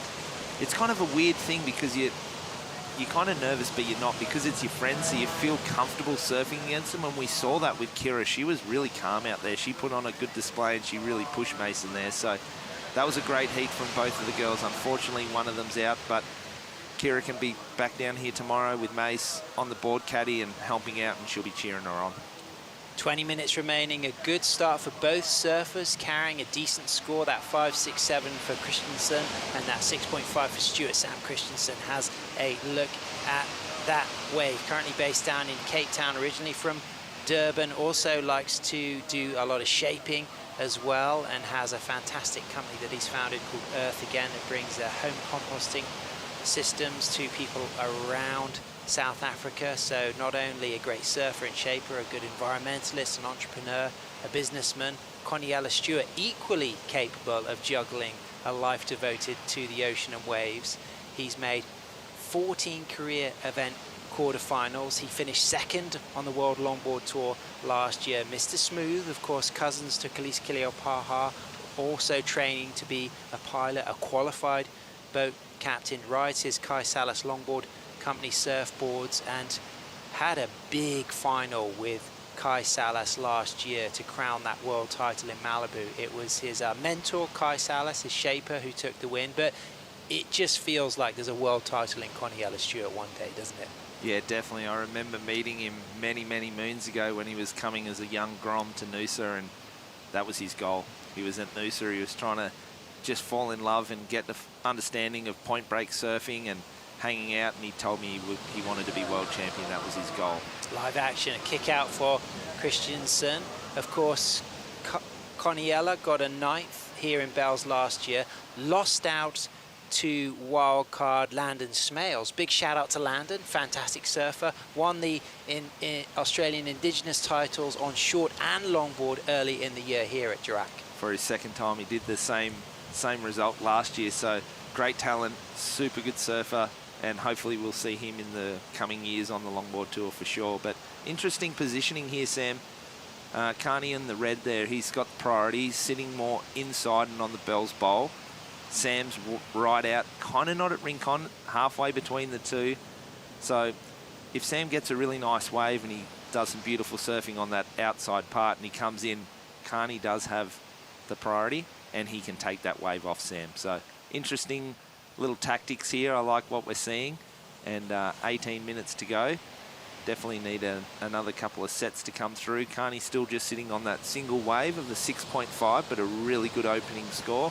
Sam also with that 5.67, which is a great opening score. So fun times right now. Well, with that, it seems like a great chance to go down to the Wax Head for a little conditions update. Guys, I'm down here on the Bells Shorey. Conditions update. Well, as you can see, a little bit more wind, a little bit more west wind coming in. That west-southwest swell, it's hanging in there. It's a semi-ground swell at about 11 seconds, 1 to 2 feet plus. The wind, though, it's up around 10 to 15 plus knots. It's meant to get even a little windier, the Savo, but that's going to bring in the swell that we expect tomorrow. The bowl, not quite breaking there. Mid-tide right now. Rincon's been firing all day. In fact, right from the very first heat in the morning, we had quite a high tide. We move into the mid-tide now, low tide 540. Maybe the bowl might come back. We'll have to wait and see. There's a Shorey coming, so I better get out of the way. Back to live action. Great stuff. Thanks, Chono, down there on the sand, giving us a conditions update. Connie Stewart riding the 9.4 Tsunami model that you can get in PU Custom, or you can get in Thunderbolt construction. We've seen a lot of exciting new designs unveiled this week. I've enjoyed seeing the new collaboration between South Coast Surfboards, Ian Chisholm and CJ Nelson, with the low pro model that we've seen Ben Constantine riding, Soleil Erica. It's been a lot of Michael Takiyamas on display as well, as some of those surfers there have been riding. Of course, we got Pale Horse's surfboards there as well, represented on the side, local legend. Have we got Matty Shea, he's been surfing great. He surfed the event last weekend. He put in a good performance at the trial, so he'd love to get into this main event and put his boards to the test against the world's best. And good little crew down there for Sam Christensen. We had Kevin Scavana, looked like Chloe was down there, so he's got some good support, so hopefully he can put on some good performances on some waves and the crowd will go wild down on the beach. Yeah, and he was in a good space paddling out. Everyone recognizing that that wind is really kind of affecting things, but we have seen the men doing pretty good in the rib conditions. We saw a big transition yesterday when some of the men started to attack these ridges, and they really started to bring some spring and some life to the rides. And do you feel as if that was a stroke of luck for Connie getting an early clean wave? Is it going to get messier through the heat? Do you think that 6.5 is going to be one of the cleaner rides of the heat? Yeah, definitely. And 6.5, that's a great starting wave, and now he can be patient. He can sit there and he knows that he just needs one more wave and he can close out this heat. So I like Carniella's approach. He's very calm, patient, and really waits for the right waves that he can do the surfing that he wants to do. Well, will patience pay off, or will it be a busy closeout of the heat? We'll find out real soon after this Bonsai brew break.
Great Ocean Road, 150-mile stretch along the southeast coast between Torquay and Allansford, an incredible area, and Dirac Bells Beach, of course, the Wadawurrung name for this fantastic surf break. And the Wadawurrung County covers 10,000 kilometers squared. It includes the incredible coastal areas between Aries Inlet and Werribee, and extends inland to Geelong and Ballarat and the surrounding districts. And of course Torquay, just up the coast from here. It's a short ride. It's where a lot of these surfers are staying. Either Jan Juk as well is a popular place for residents for some of these traveling visitors, but it's Sam Christensen paddling out for more with a 5.67 and a 3.67, and the Tsunami, Carniella Stewart riding his Kai Salas Longboard Company board. He's got a 6.5. Sam Bleakley still in the booth with 2006 world champion Josh Constable. Josh, looks like a little set coming through for the Tsunami. Yeah, definitely. And looks like Sam got one in the commercial break there, but nice patience here, little 5. 10. Waves closing down a little bit, so he's just sticking with it. He's got a really good style, doesn't he, Sam? Like it's smooth, it's flowing, it's stylish. Good little hand jive. So here we go with a live action wave. Sam out of a nose ride. Nice redirect. Nearly loses his control and then just kicks out of that one. Connie up and riding. Straight to the tip, gets a 5. Opting to wear gloves. Bottom turns, floats, kicks out. He wants more. He knows he's got a 6.5, so he's playing the patient, cool game, and he's going to sit back out there with priority in the driving seat. Very, very mature competitive surfing from the Hawaiian. Wow, that was interesting. I thought he might have just kept surfing that wave to get at least a 3 or 4 on the board and extend that lead. But opting to pull out, going to race back out there, try and get priority, and put another solid score on the board. And how hard is it when you get these lower tides and small swells and you're kind of halfway between Rincon and the Bells Bowl? Yeah, it's really difficult. It becomes more so than a point break. It becomes almost like a little bit of a beach break. Obviously, it's a predominant right-hander, but there's a lot of sections. It shuts down, hopefully some reform. We saw Sam on his previous wave where it shut down and then it went fat and died out. So really difficult conditions, but these are the world's best, Sam. And they know how to handle this sort of surf. And a lot of the world's best, of course, have come from South Africa. The great Sean Thompson, and then moving into the longboard period, Simone Robb, fantastic female longboarder, Matthew Mouse Muir, Jason Ribbing, and of course Stephen Steezy Sawyer. Big shout out to Stevie, not here representing South Africa, but a former world champion himself. He beat Kai Salas in a fantastic final in Taiwan a number of years ago. But it's Connie Ellis-Stewart out there in the lead. He's got the edge over the South African right now, but Sam Christensen just needs a low score to advance, and he has now actually shifted up into first because that 3.67 is put him up into first. Connie Ellis-Stewart's now carrying that 2.5, but he now only needs a low score. So if we look at those backup scores, that 6.5 and that 5.67, Connie Ellis-Stewart's kind of got the edge with priority, knowing he's got that stronger high score. Yeah, he's almost 1 point in front, so he'll be feeling really comfortable. He knows he just needs the wave that opens up, gives him a little bit of opportunity. He only needs a 2.84. That comes from a nose ride in a little roller coaster or a nose ride in the cutback seat. He knows he can get the score on kind of any wave that comes through, but he's definitely going to want to put a decent score on the board and put it out of reach for Sam.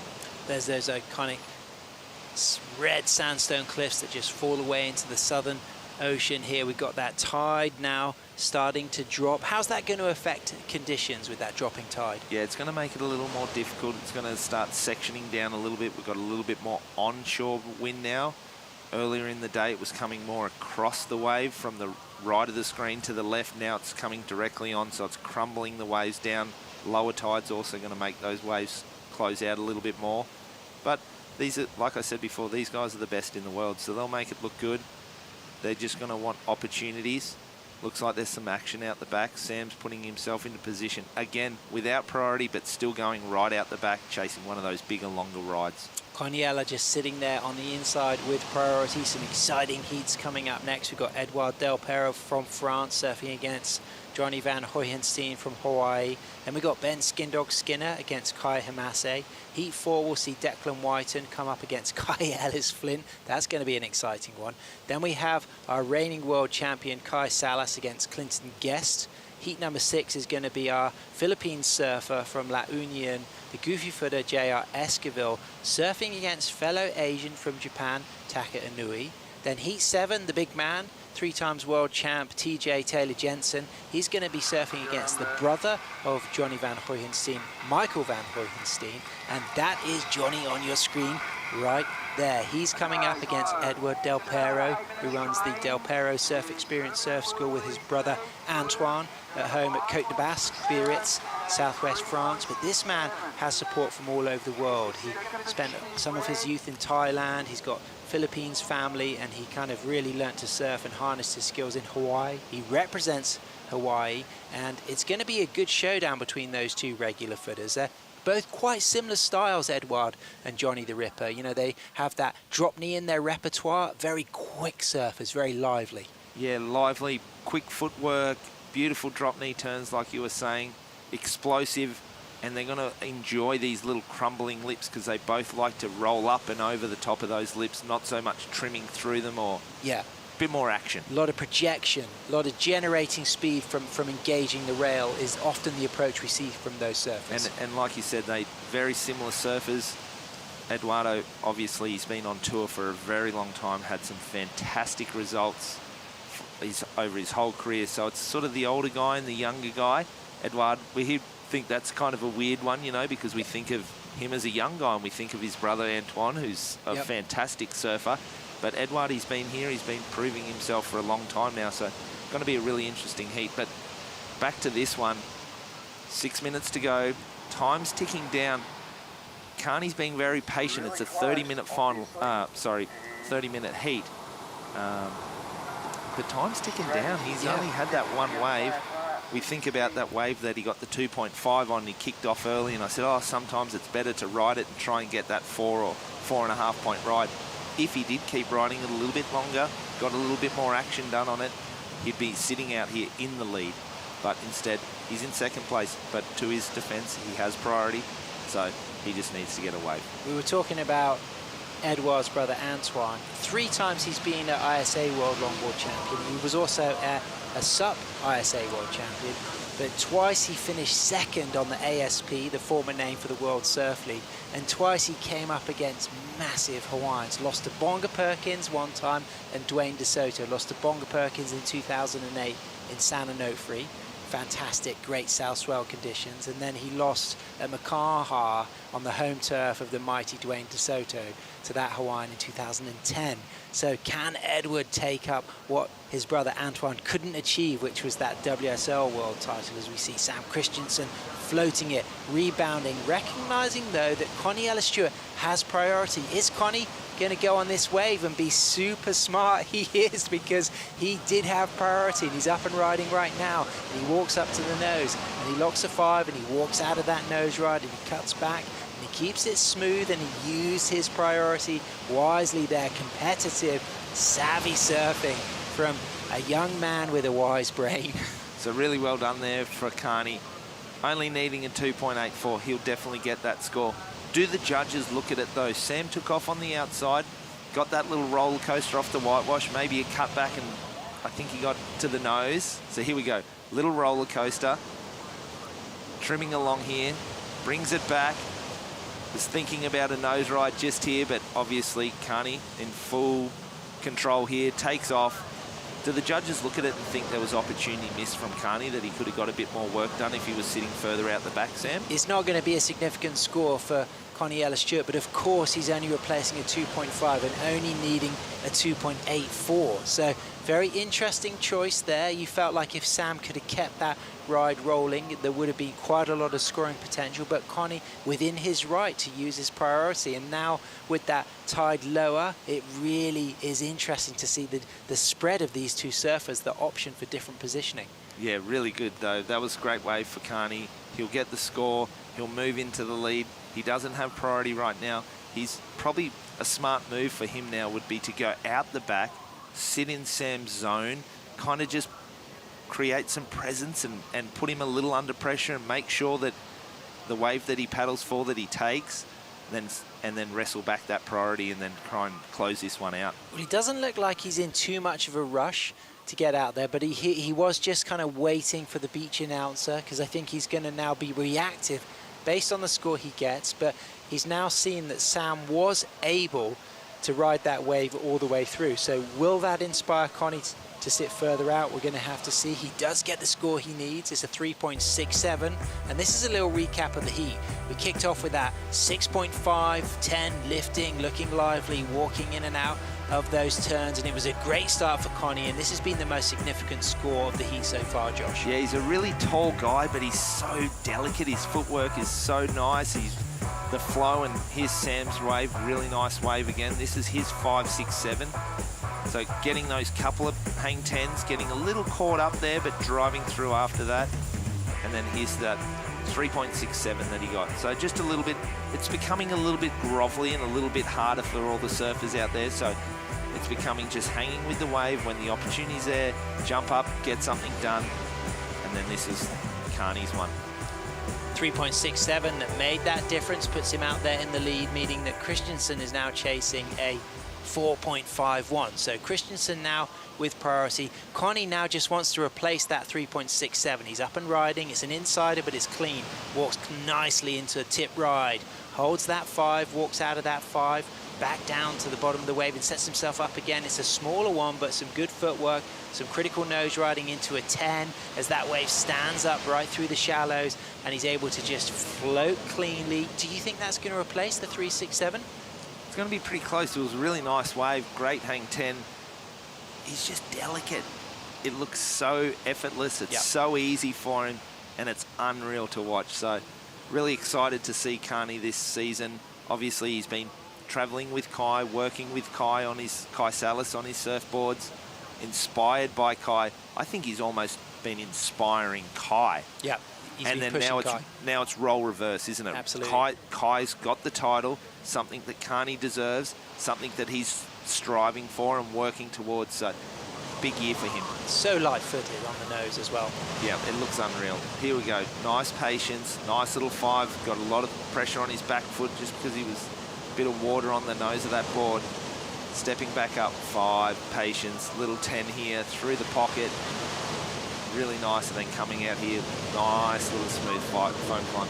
So I think it'll go a little it will improve because that 10 was through the pocket. Won't be as matching his first scoring wave, but there it is. It comes in at a 4.5. So putting a little bit more pressure on Sam. 30 seconds to go. Maybe a little bump coming here, Sam. Yeah, this is exciting. He's going to have an opportunity, hopefully. He's not. Unfortunate. That looked like it was going to stand up for him. There's only now 15 seconds remaining. He needs a 5.43. He would have been pleased with the way he surfed on that 5.67. He's now scrambling for this wave and it's not going to stand up and the clock is going to count down. So Sam Christensen, 3 times South African champion. He was hungry for a big result there. He just needed a wave to showcase his surfing at the end, but smart, tactical performance from Connie Ellis-Stewart. The way he worked that priority was pretty stellar, Josh. And he keeps that quarterfinal winning streak alive. He's so consistent. He's exciting to watch. And congratulations, Carney, on a well-surfed heat in very difficult conditions, and he played it really smooth and really well. So Connie Ellis-Stewart takes the win. He's going to be moving through to that first quarterfinal to meet either Edouard Del Pero or Johnny Van Hoyenstein, both the Frenchman and the Hawaiian. They'll be kicking off pretty soon. The clock has already started for that next heat, so we'll catch up on what's going to be going down. Stay with us because we'll be right back for France and Hawaii, Edouard Del Pero and John Michael Van Hoyenstein.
So much epic cultural activity that happens in Melbourne. Of course, Australia's second largest city. Check out beat.com.au to see all the big name gigs that happen there at the fantastic arenas like Melbourne's Parks Margaret Court Arena and Rod Laver's Arena, and marvel at this coastline facing the Southern Ocean here as we work our way towards Dirac, Wadawurrung country, Bells Beach, to kick off heat number 2 of that round of 16 with Edward Del Pero getting a 2.83 for his opening ride. And we've just seen Coniella Stewart take the win, beating Sam Christensen with an incredible bit of chess playing. Only one real significant score for both surfers. So how will that affect now these surfers going into this heat, knowing that wave selection has been really key, Josh? Yeah, it's very important. We can see the wind getting a little bumpier out there. It's coming a little bit more onshore, so it's definitely getting a little tougher.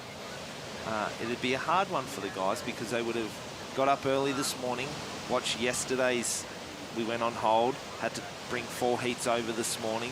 They had great conditions this morning. The waves were pumping, and then we rolled into the round of 16 for the women's, and they had that beautiful high tide and great waves. So difficult conditions this afternoon, but they've got to do what they've got to do. This is competition surfing. They've got to, it's an even playing field for each of them.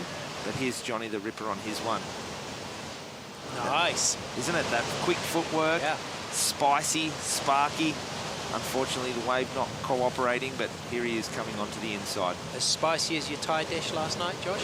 Yeah, that was delicious. Me too. I had some great Thai food from Torquay.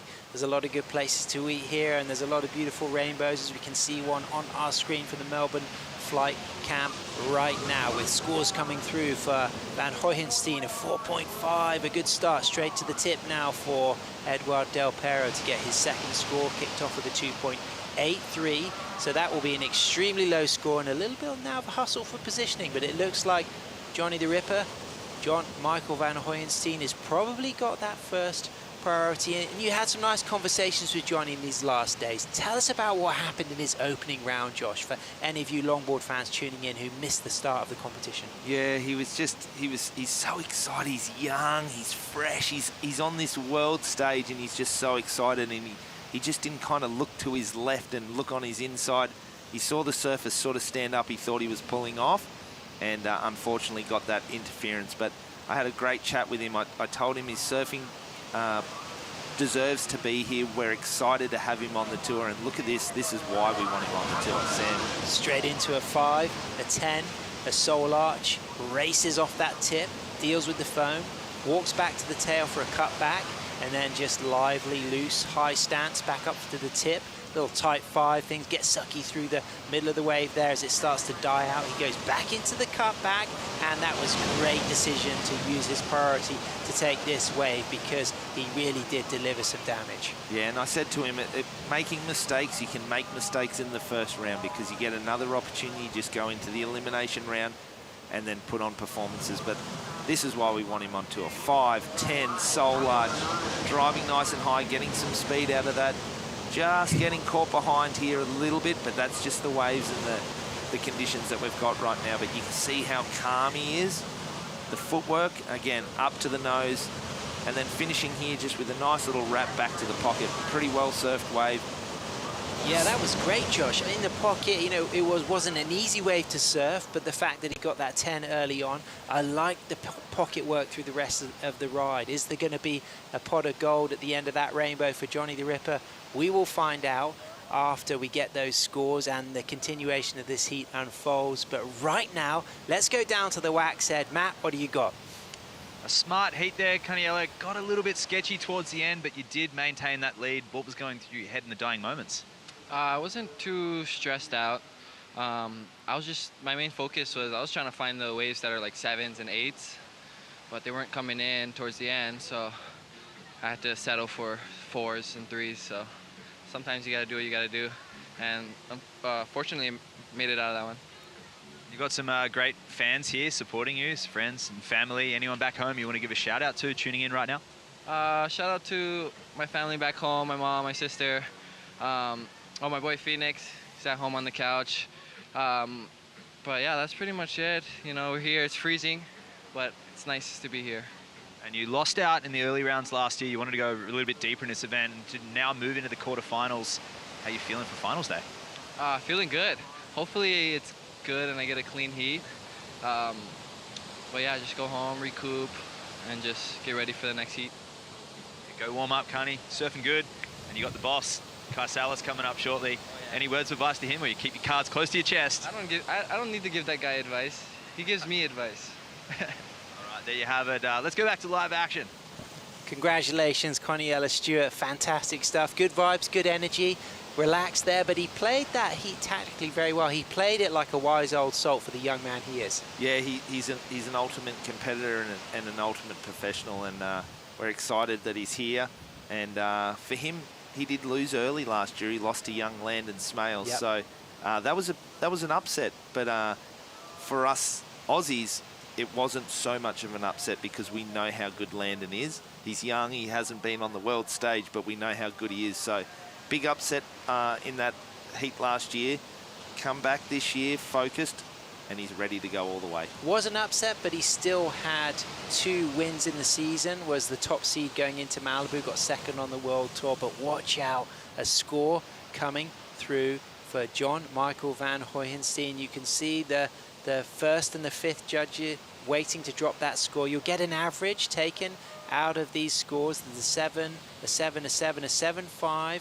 When that last 5th judge tabulates that score that you can see on the screen, the average will come out and it's going to be significant. There it is, it's a 7. So a fantastic start for Johnny the Ripper. We call him Johnny the Ripper because that's his name on TikTok and Instagram. A 4.5 and a 7.0 to kick things off. That's really going to put a lot of pressure on Edward Del Pero from Biarritz. I really like that score because there was a lot of downtime, but the judges acknowledging that it's very tricky out there. We can see now with this overhead drone shot that it's bumpier, it's sectiony. So Johnny was patient on that wave, put great maneuvers in the right place.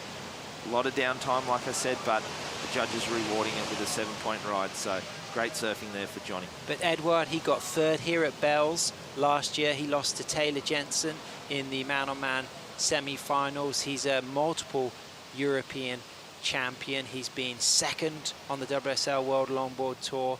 He runs the Del Pero Surf Experience Surf School with his brother Antoine in Côte de Basque in Biarritz. Of course, one of the spiritual homes of international surfing as well. In our youth, we had the great pleasure of surfing with so many of the greats at the Biarritz Surf Festival, and that was always a good cultural melting pot, bringing over Hawaiians, Americans, gathering the best Europeans, Asian surfers.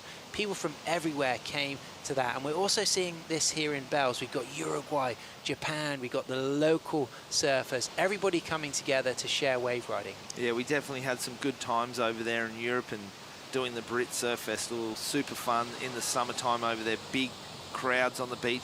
We don't have as big a crowds here at the moment this weekend because of the weather and the cold and the rain, but tomorrow, finals day, weather's going to be good, waves are going to be pumping, and the stairs are going to be packed. And yeah, if you're in the neighborhood, come on down. If you're close, if you can get time for the drive, I thoroughly recommend it because we got a decent forecast for tomorrow, Josh, and we got finals day, and we're going to be crowning champions. Last year, our champions, Soleil Erico and Kai Salas, went on to win the World Tour. So is it going to be the same again? Will our Bells winners ultimately raise the 2024 WSL World Longboard title? By getting those wins, getting off to a good start, it hopefully gets you that high ranking like we just talked about. Carniella moving into Malibu last year, the final event, #1 seed, actually losing to his teammate and shaper and best friend, Kai Salas.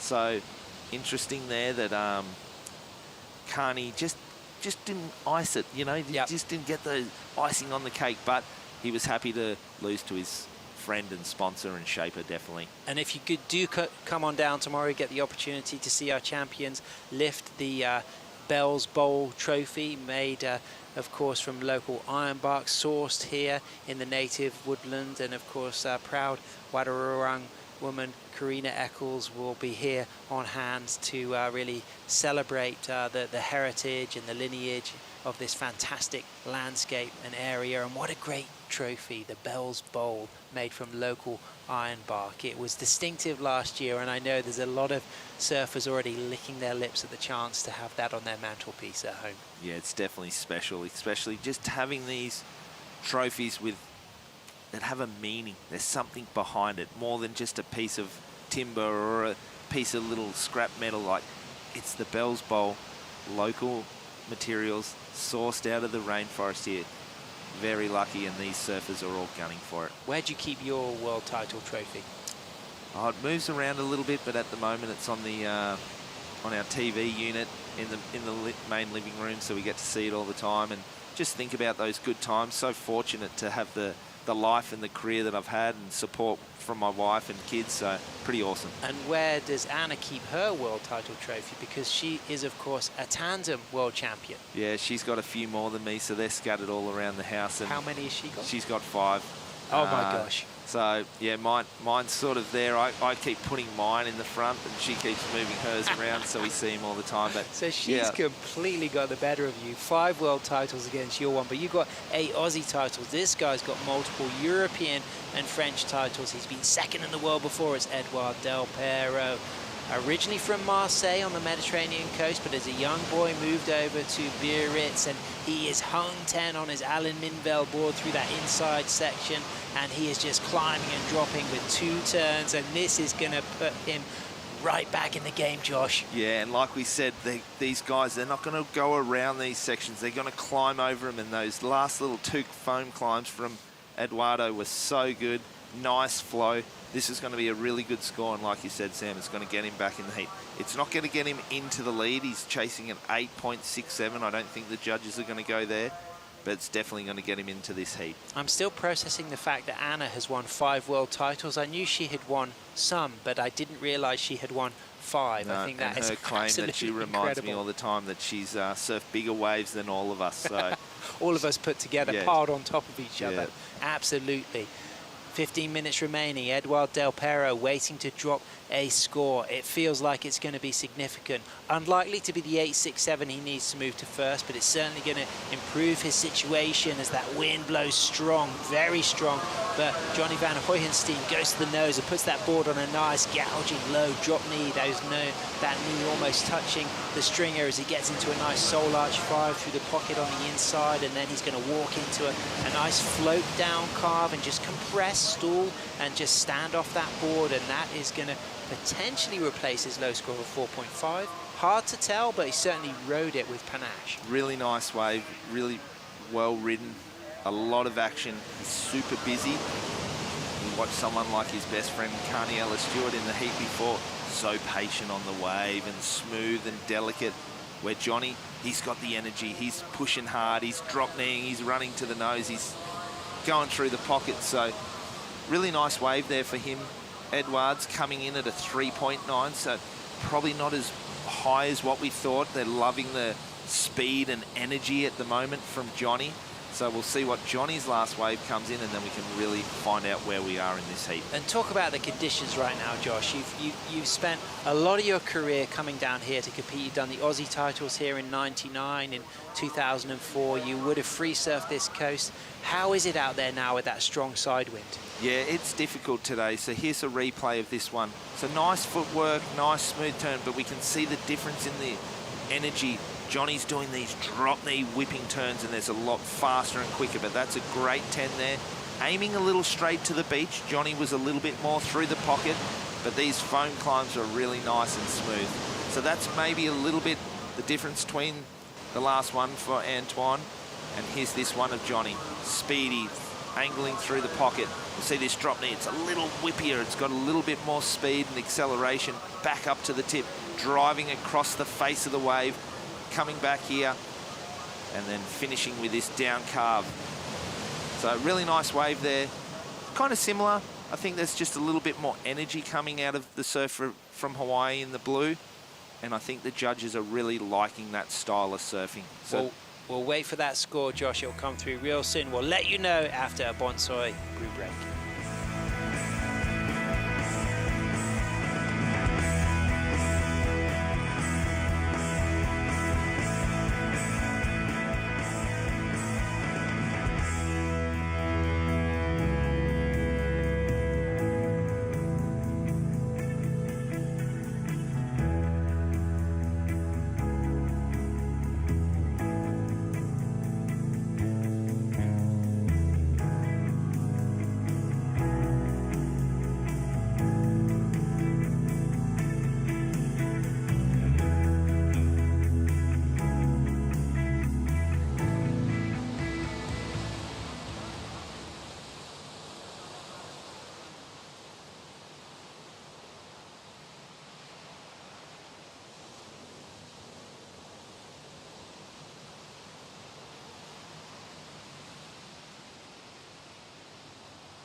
Welcome back to Wadawurrung country. Of course, big shout out to Victoria for being one of the most breathtaking regions in the world, full of wildlife and an opportunity to enjoy mountain biking, hiking, of course, great surf on the doorstep, as well as we move into the last 10 minutes of this crunch heat between Frenchman Edouard Del Pero and Hawaiian Johnny Michael van Hoyenstein, who's dropped a 7, backed up by a 6.33. We're waiting for a score to be tabulated for Edouard Del Pero, but he's carrying a 2.83 and a 3.90, so he needs a near perfect score in one wave to move up into first, but he's just dropped a 4.93, so that's improved his situation.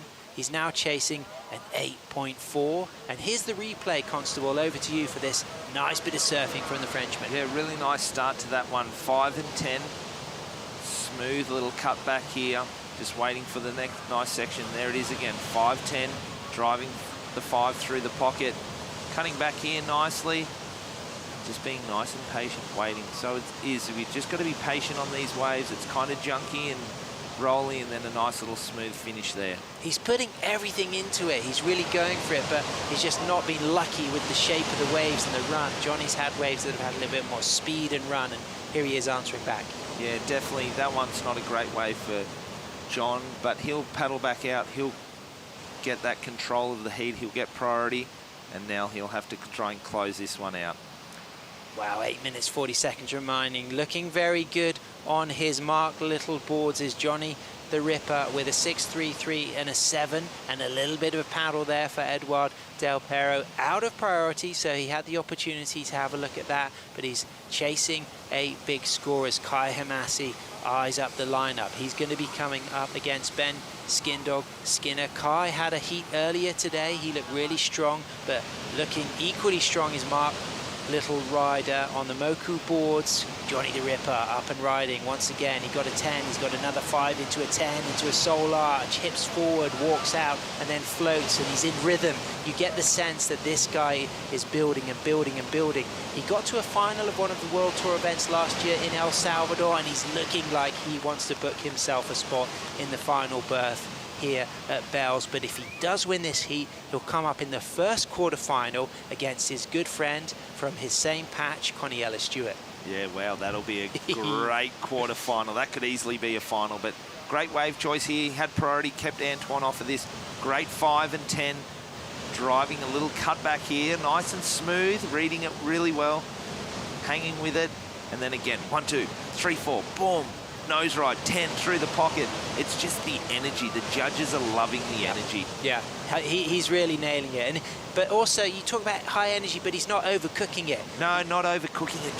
He's stoked. He's young. There's youth. There's energy in his surfing. Yep. Quick footwork, beautiful 10s through the pocket, and his board looks like it's so good under his feet. Whenever he pushes hard, it responds. It gives him a little squirt of energy, and it's soft and windy and bumpy out here. So when you're looking energetic, the judges are sitting there. They've been there all day. They've been watching waves after waves. If you can come out and give them something different, something quick and fast, look like you're having a great time, even though it's difficult conditions, I think the judges are really liking it. And tempo as well, looks to be in rhythm. So that's going to be an exciting score.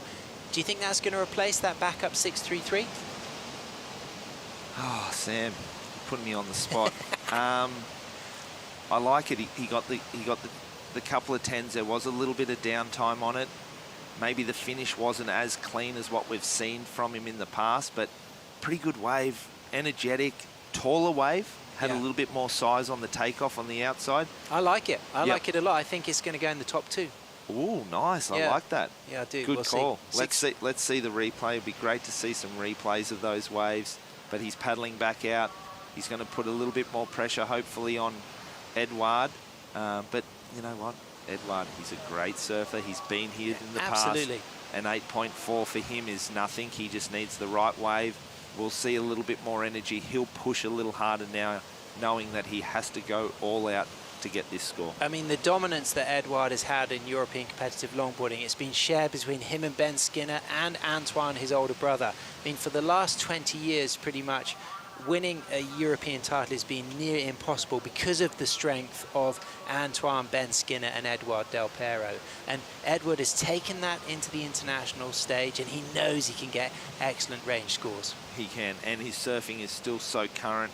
It's great to have him here. He knows how to win. He'll know what he needs to do here. He's patient. Just got it there, Josh. Marginally better. Marginally replaces the 6.33. That was pretty razor edge, though. You know what? We're going to miss you, though, from in the booth here next year, and you might be in the front there judging. And no. What, you mean maybe a competitive comeback? You think at 46 I could pull that off? Definitely. The free surfing you've been doing the last few days has been phenomenal, so I don't see why you couldn't. But great wave. Great choice there. So, yes, he improved on his score, so he's happy about that. Didn't go crazy improvement. However, it kept Edouard off the wave. If Johnny could get a 6.47 on that wave, Edouard could get something like that. But wow, look at this. That was where we did a little bike run last year. Remember the wheelie you were doing around the corner? We did. Then? We had a lot of fun Good doing times. that. Up and riding right now, our heat leader in blue, out of the sole arch, out of the nose. He's got a 6.47 and a 7. That wave is insignificant. Now, this is interesting. We looked at the composure of Connie in the previous heat. Now, is he getting a bit too busy now? Yeah, he doesn't need to take that wave because he needs to improve on a 6.47. It's a nice little wave in a free surf. We're taking it, we're having fun, we're staying warm, and maybe that is why he's taking it, rather than sitting out there and getting cold. But I would like him to sit out there, put a little pressure on Edouard, get in his space, don't leave it. Edouard's sitting out there, he can do whatever he wants right now. Johnny, get out there, be close to him, make Edouard think about what he's doing out there and put a little pressure on. This is competition surfing. We want to see these guys duke it out on the waves, and also it's a game of chess, so play the game really well. Of course, we talked about the Biarritz Surf Festival. The Biarritz Surf Festival, big inspiration for the shaper Alan Minvel, who rides the boards that Edouard Del Pero uses. You'll notice a lot of the classic Minvels very inspired by the classic Takiyamas that he would have seen surfers using from around the world, the Donald Takiyamas at the Biarritz Surf Festival. But actually now this new model that you see being ridden by Edouard, you can get that in this collaboration between Minvel surfboards and Torque. But now the pressure is on Edouard. Not much time left. He will not want to be eliminated. He had a great run last year all the way to the semi-finals, all the way to finals day, losing out to Taylor Jensen. It was a fantastic run. What will happen in this last 2 minutes? Is there going to be an opportunity, and does Johnny need to take this? He's going for it. He's up and riding. He whips one into a nose ride, gets a quick 10. Sole arch, lifting, locked, slicing through that nose ride, walking back a little foamy now. So he's just letting Edouard do what he needs to. He's not decided to go out there and sit on him or put any pressure. Does he really need to sit back and study this and pick up of how to kind of close out a heat? Or like you say, is this just an option to keep warm and lively? Yeah, it'd be interesting to see. We can maybe have a chat to him in the post-heat interview if he does get that win and see what his thoughts are. But you can just see boom, boom. You know, it's so quick off the bottom. The board accelerates. Then he gets up there, beautiful, composed, hang 5, hang 10, and then getting back. But again, not going to come in as a scorer.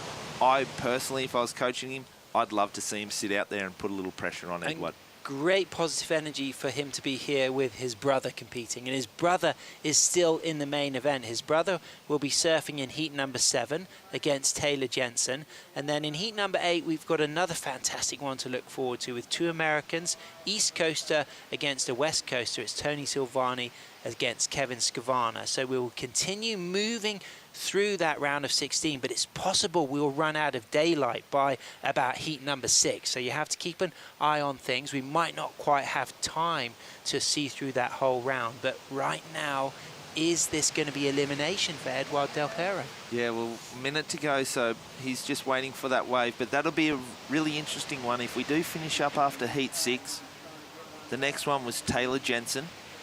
Taylor surfed first heat, day 1. Had yesterday off, then has today off. So surfing first day and last day, 2 days and no competition. Wow. Gets himself into finals day with only surfing once. It's an interesting one, isn't it? Wow, that could... Is he claiming that? Wow, that's very interesting how that could work out. We'll have to wait and see. We've got 25 seconds remaining. John Michael van Hoyenstein has put together a fantastic heat. Edward Del Pero up and riding. It's a foamy takeoff. He's in trim, cuts back, stays in the pocket. This wave's got a bit of a wall ahead of him. Now he's on the nose, locks into a 10, gets a quick soul arch. Walks out of that 10, big sweeping cutback, rebounds off the foam, walks cleanly into another critical nose ride, but this wave's still quite slopey as he sets himself up through the inside for another stall, and then he cuts back, chasing a big score of an 8.54 with Johnny the Ripper stretching into a 5, into a 10, and still going, and then just rebounding. And you can just tell by the tempo he's had that he was going to land everything about that ride. He's really been in tune, in sync the whole time. Yeah, both of them surfed really well.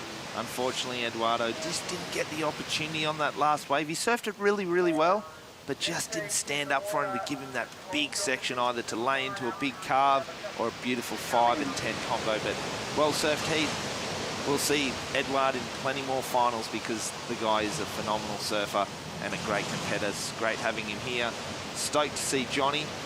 In saying that, the judges have still got to come up with their scores, but I think it's going to come in a little short. So. Yeah, we are waiting for scores, but chasing a massive score. It was an 8.54 that Edward Del Pero needed. May well be his most significant score of this heat. He's got a 3.9 and a 4.93. Could well be that Johnny replaces one of his backup scores, but I felt like it wasn't close to the 7 and the 6.47. You can see by the body language of Edward, he's recognizing that this might be the end of his run. Johnny's feeling that he's pretty much secured it, but great performance from Johnny. But as that score starts to come in for Edward, there it is. It was his most significant score, a 5.80, but it just came too late in the occasion, and congratulations, John Michael van Hoyenstein. What a fantastic win that was, Josh. Yeah, unreal. So stoked to see him through after that first mishap in the first heat, to come back, get composure, couple of heat wins, and now we see him into the quarterfinals against his good buddy Kai Salas. Absolutely. Next up, we've got Ben Skindog Skinner against Kai Hamasi. We've got the UK, we've got Japan, and we've got 2 Aussies coming in the booth to call the action, the Waxhead and Grant Thomas. Stay with us.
The Bioglan Bells Beach Longboard Classic is brought to you by Bioglan, official vitamin partner of WSL Australia. By Visit Victoria, Melbourne, every bit different. By Bonsoy, the official milk of WSL. By GWM, official automotive partner of WSL Australia. And by Surf Coast Events, strategic partner of the Bioglan Bells Beach Longboard Classic.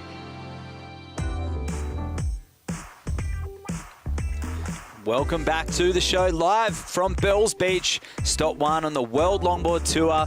I'm Matt Chinoski, also known as the Waxhead, bringing in Grant Thomas, the GT stripes, sitting in the passenger seat. Yeah, cheers, Matty. We've seen some conditions change, but it's getting down to the thick of things. Some all good heats now. It's all happening, and tough conditions, but these guys will make the most of it. Well, talking about GT, we're going to strap ourselves in because we have Ben Skinner, the guy who's on a roll from yesterday. The 8.83, backed up from the high 7, the highest heat total on day 2 of competition. Moving into day 3, he started early with 2 waves already, and he's up against Kai Hamasi, the Japanese surfer, the technician, but rarely puts a foot wrong.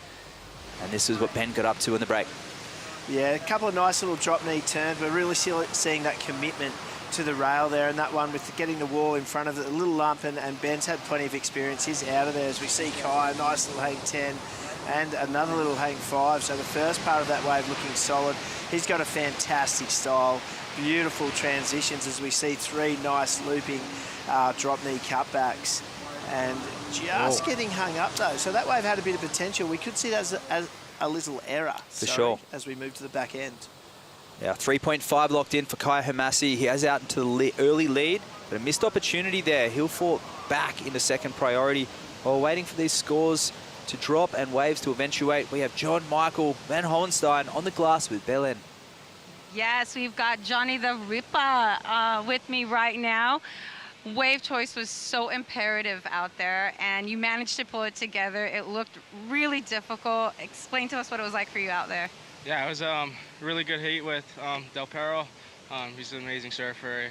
I love his style, and he's a good person, and very tricky conditions. It was super windy and choppy, but I kind of just got to find the waves with that wall, that nice wall, and it's going to like reform onto the inside, and I found a couple good ones, and yeah, super happy with my results.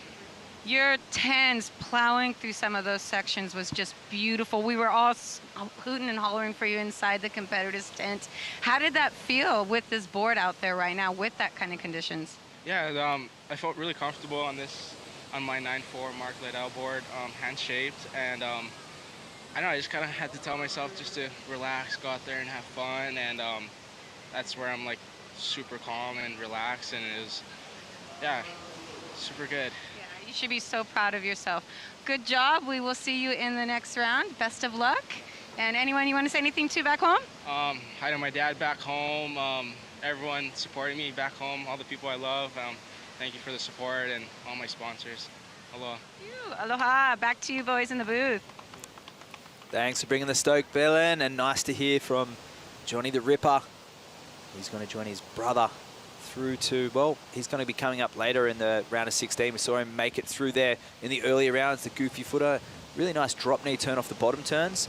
And John Michael, the same thing on his forehand cutties. Yeah, look, even day 1, he had that interference, Matt, and I was asked at the end of the day, like, who stood out to me? And obviously you have your contenders that are there year in, year out, but to me, that he's got that younger speed through turns, he's got the flair, and I'm excited. He was definitely one of the names that I was really quick to throw out. I'm picking some big things from him as we move through the draw. Yeah, the brothers are looking good. The rookie on tour, his brother, Michael, and John Michael. Well, he's not quite a veteran. It's his second year on the World Tour, and he'll be looking to really do well in the quarterfinals. But Kai Hamasi, he went through like a raging bull in the regional qualifying series in the Asia region. He's not used to coming second or being behind in heats, often getting off to an early start, but it hasn't gone the way he's liked so far in this heat. Ben Skinner, nice footwork. The big guy from the UK is looking strong on his self-shaped board. That one's actually a Thunderbolt, so unique technology there, composite materials that are widely available around the world. And it's the same model. He rides the double scoop, but in that different material. 11 years on the World Tour, been competing for much longer as well. And he's just an absolute stalwart and a legitimate veteran on the World Tour. This is the replay of that last wave, GT. Yeah, a little bit behind the section, but it looked like a bigger wave to him, no doubt. And as he just kind of cuts back towards the whitewash, you can see now he's looking around and he's seen no more in, scoring potential in that for him. But yeah, like Ben, obviously a fantastic surfer. You cannot knock his experience. So even 7 minutes gone, he wouldn't be flustered at all right now. He'd just have his eyes wide open for a quality wave. Consummate professional. He'll compete right to the hooter, and he just gives it everything. But so does Hamasi. Two very different styles of surfers, both regular footers, but drawing comparisons to Natsumi, the Japanese counterpart for Kai Hamasi, very acute footwork, very fast, intricate footwork. The calves, very similar, and also a yellow board. Yeah, look, he's been super impressive too, that light footwork. He almost tiptoes himself up towards the nose, and these transitions are quick. You know, very similar, like you said, to Johnny. Like, it's just the board doesn't stop moving. Reminds me, waiting for sections, it was rail to rail, and he had these little V's through the concave and in the bottom of his boards, and you could just tell it just rolled and rolled and rolled. And yeah, there's some similarities there. Obviously, totally different generation, but the way he approaches a wave, very similar. Nice reference there to the late Wayne Dean, one of our favourites in and out of the water. The big fella is Ben Skinner. Wayne Dean was certainly no small guy as well, often having to compete in the smaller waves against the, I guess, smaller framed surfers, and always kept that board moving, as he said, at places like Noosa, and he did extremely well. But he really shone here at Bells Beach in the 2004 Australian titles, making that final as a, man, he would have been about 45 back then. Yeah, I think he won the over 45s, yeah. and obviously I think maybe third or fourth in that final with us. And yeah, it was a pretty stacked final for our time in longboarding, and he was right there. And growing up through the sport, it was someone we looked at. And one thing that really stood out about Wayne, obviously his character and the way he held himself in and around an event, but he was probably the only guy that would possibly ride 2 or 3 different boards during any one event. Like, he obviously shaped his own boards and had made a craft of that, but he just had boards and conditions down to a T.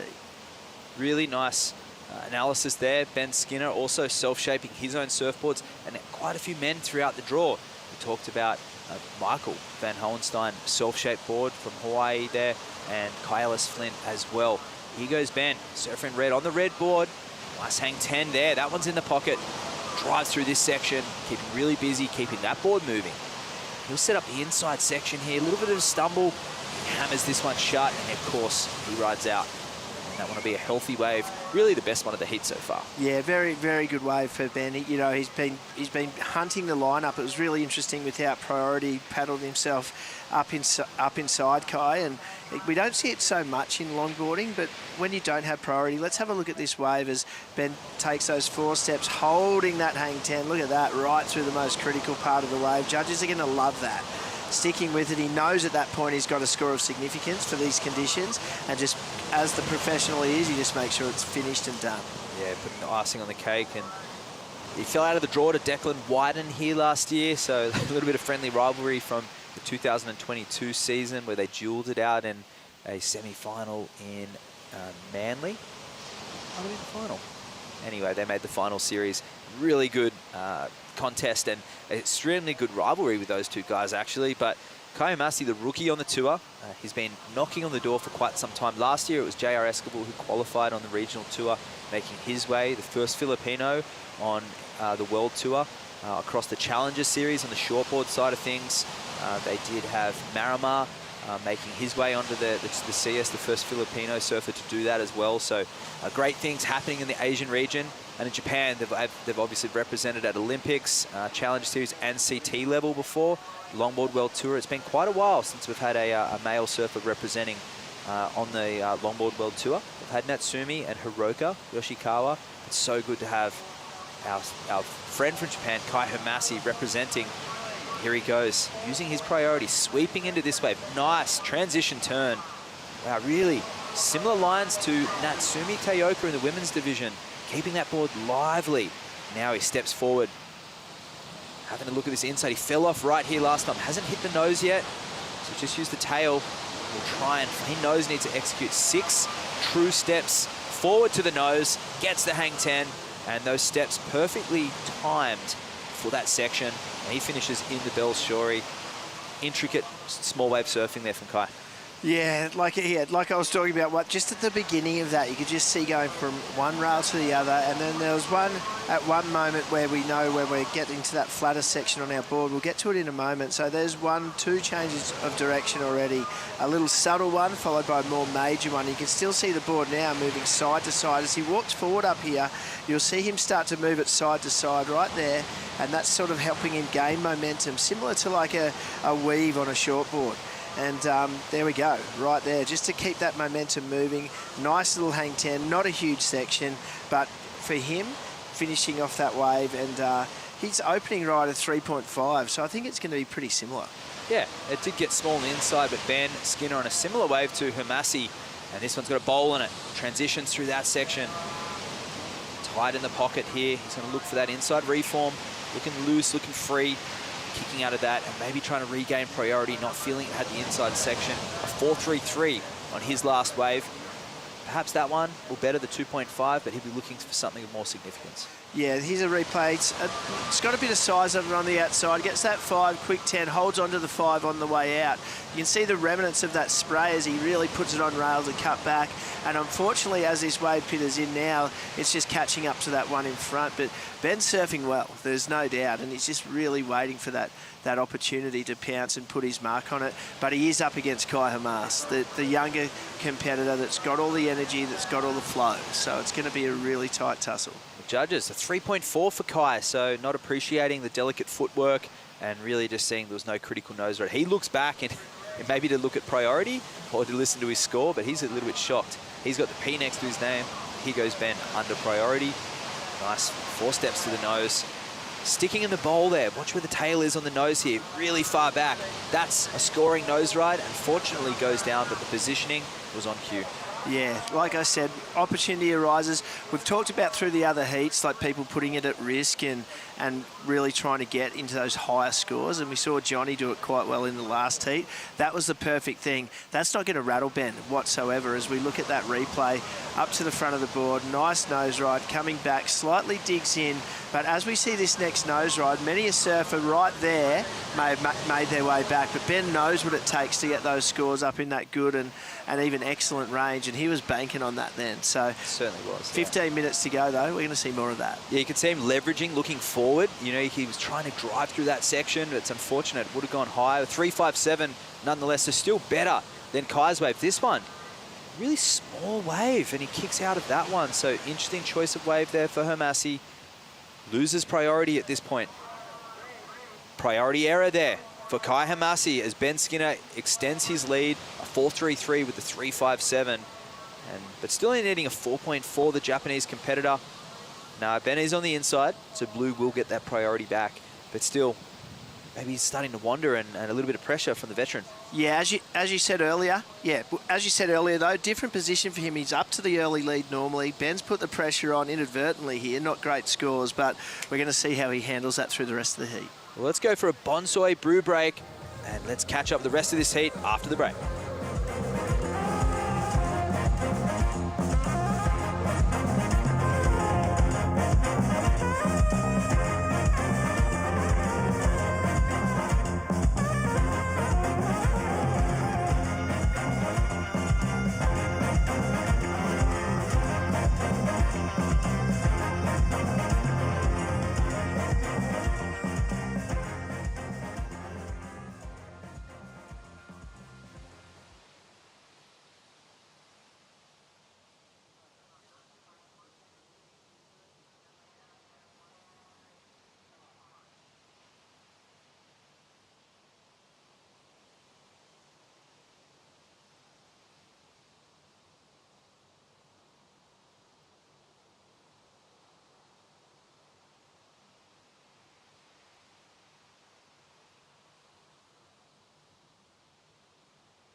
We're back and rolling with the Melbourne flight cam showing us the Bells Beach lineup. Current heat leader Ben Skinner sitting out there in priority.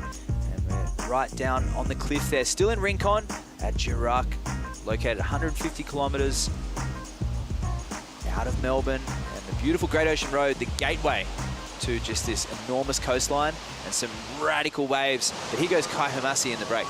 Yeah, no drama. It's a little frothy face, but we're seeing that at the lot. So he's got that usual quick nose riding we're seeing from a lot of the competitors. Not super critical. Once again, really keeping the momentum in that surfboard. Nice little hang 10 and comes out of it. He's currently got a 3.4 and a 3.5 as we see Ben up now, Matt. Ben hunting on that wave, just poking around and seeing what that thing was going to give him. And it seems like the order of the day right now is just to keep rolling GT and just locate some clean water. Yeah, we've talked all day in those clean conditions about sitting and waiting, but out there right now it's unknown. Until you take off on a wave, you're not really going to have a great idea of how it's going to look through the inside as we see Kai up now. And the waves disjointed between the Rincon and the bowl, but smaller swell, so we're still stuck at Rincon. And beautiful nose ride there. Clean hang 10 from the Japanese competitor. And he's silky smooth and he'll get out of that. Just good for the one nose ride, but great form.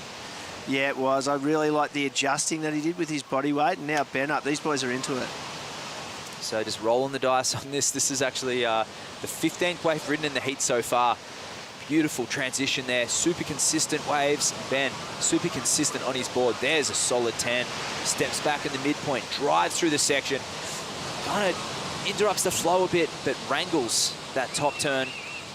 He's going to get an inside bowl here, see if it materializes on the nose in the whitewash. Incredibly difficult to do, and he stays on his feet. That's a solid wave there for Ben Skinner. Yeah, that's got that Benny Skinner. I've known this guy for a long time, and that little bit of body language there showed that he was happy with it. By no means is that, look, let's not get away from ourselves here. That's not a great wave by Ben's standard, but in the scheme of this heat right now, it's going to come in pretty important.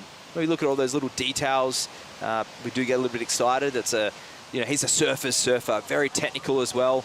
And look at those little peelers coming in. Very different lineup to what we had this morning. Super consistent. And this is Kai's wave. You see him just transitioning on the tail, looking for the section, GT. Yeah, I'm just amazed. He just lets that board flow. And those turns, although sometimes with that nice nose ride, beautiful hang down, and that weight adjustment there is what I was referring to earlier. But those turns, often when you turn on a longboard, it's like a stall, it slows, but the way he does that as we move into Ben's wave, but the way he does it, it keeps his momentum moving, which is a real skill. Ben now, this is where this wave really starts, although it's been riding it. Nice hang 5. He holds this next 10. There we go, holding it nicely. Comes around that whitewash, and then you can see a little bit mistimed, but probably on that inside, the biggest section we've seen so far, and like you said, Matt, wrangles his way through it. Just gets a little reward of a quick little nose ride, and at the beginning of this day, that would have meant nothing. Yeah. But in these conditions, it's going to mean something. And look, it wasn't the most exceptional nose ride section in the end, but it's actually incredibly difficult to do. I liken it on the shortboard to a chop hop or a foam climb or a floater. A lot of risk to outweighs the reward, but he locks in a 4.5 Ben Skinner, and that's enough to further his lead. Declan Wyden coming up next against Kai Ellis Flint, the Northern Beaches surfer, up against the former Central Coast surfer who now resides on the North Coast. And Kai's on self-shaped equipment, much like Ben, and it's going to be another great battle from what we have in the water. I think it's heating up today, and we're going to get a lot more wave surfed. Yeah, another Aussie showdown, mate. We love those. As we look at Ben now, this is where we're going to see his years of experience come in. But once again, with these waves, he is going to have to take a few. It's not going to be sit and wait. But I definitely think if he gets out there when Kai's out there, the pressure he can put on with under priority is where Ben is going to show that he's been on this tour for a long time. Yep, absolutely. And you see on the outside section, Kai with those chops, the wind swell coming in. It's a different wind swell to yesterday. This is a west-southwest wind swell. It's the same direction as the swell. So that shows that there is waves coming. That wind is pushing some of that ground swell, but unfortunately we've got the little ribs in the face. Seems to be working out pretty good for Skinner right now. But Hamasi, coming from beach breaks himself, he's absolutely no stranger to small wind swell conditions. He'll iron out the kinks really well. He's won lots of events in these conditions, well experienced, and this is what they're used to in the Asia region. Low period wind spell. Yeah, and you can see we've got the wind swell with the ground swell, and that's why we're seeing those waves catch up to each other a little bit. So where we've seen a couple of surfers take off, having to pull off because that wave they're on is moving quicker than what the wind swell or vice versa is doing at the time. So it's going to be really interesting. I'm loving the end of this heat. 7 minutes 50 to go. At the moment, it's Kai who's realistically looking for the best wave of the heat, and that's what we're going to be looking at as they take off on their next ones. It's funny, priorities really played a factor today, but right now, not so much. You know, 10 feet, 20 feet is a huge distance in choppy conditions like this. We talk about a chip shot, which often happens on reef breaks, and we've got that today, the chip shot on the outside. But hey, you can pick up one on an inside bowl, second, third wave of the set. This is really fun conditions sometimes. Yeah, it can be fun, especially on these longboards. You can see Ben here, though, on that screen. He's moved straight to the inside. So what this is going to do is, if Ben half balks at the wave, it's really going to make Kai think. And this can, he'll spin if he doesn't even want it, Ben, and really pretend he wants it.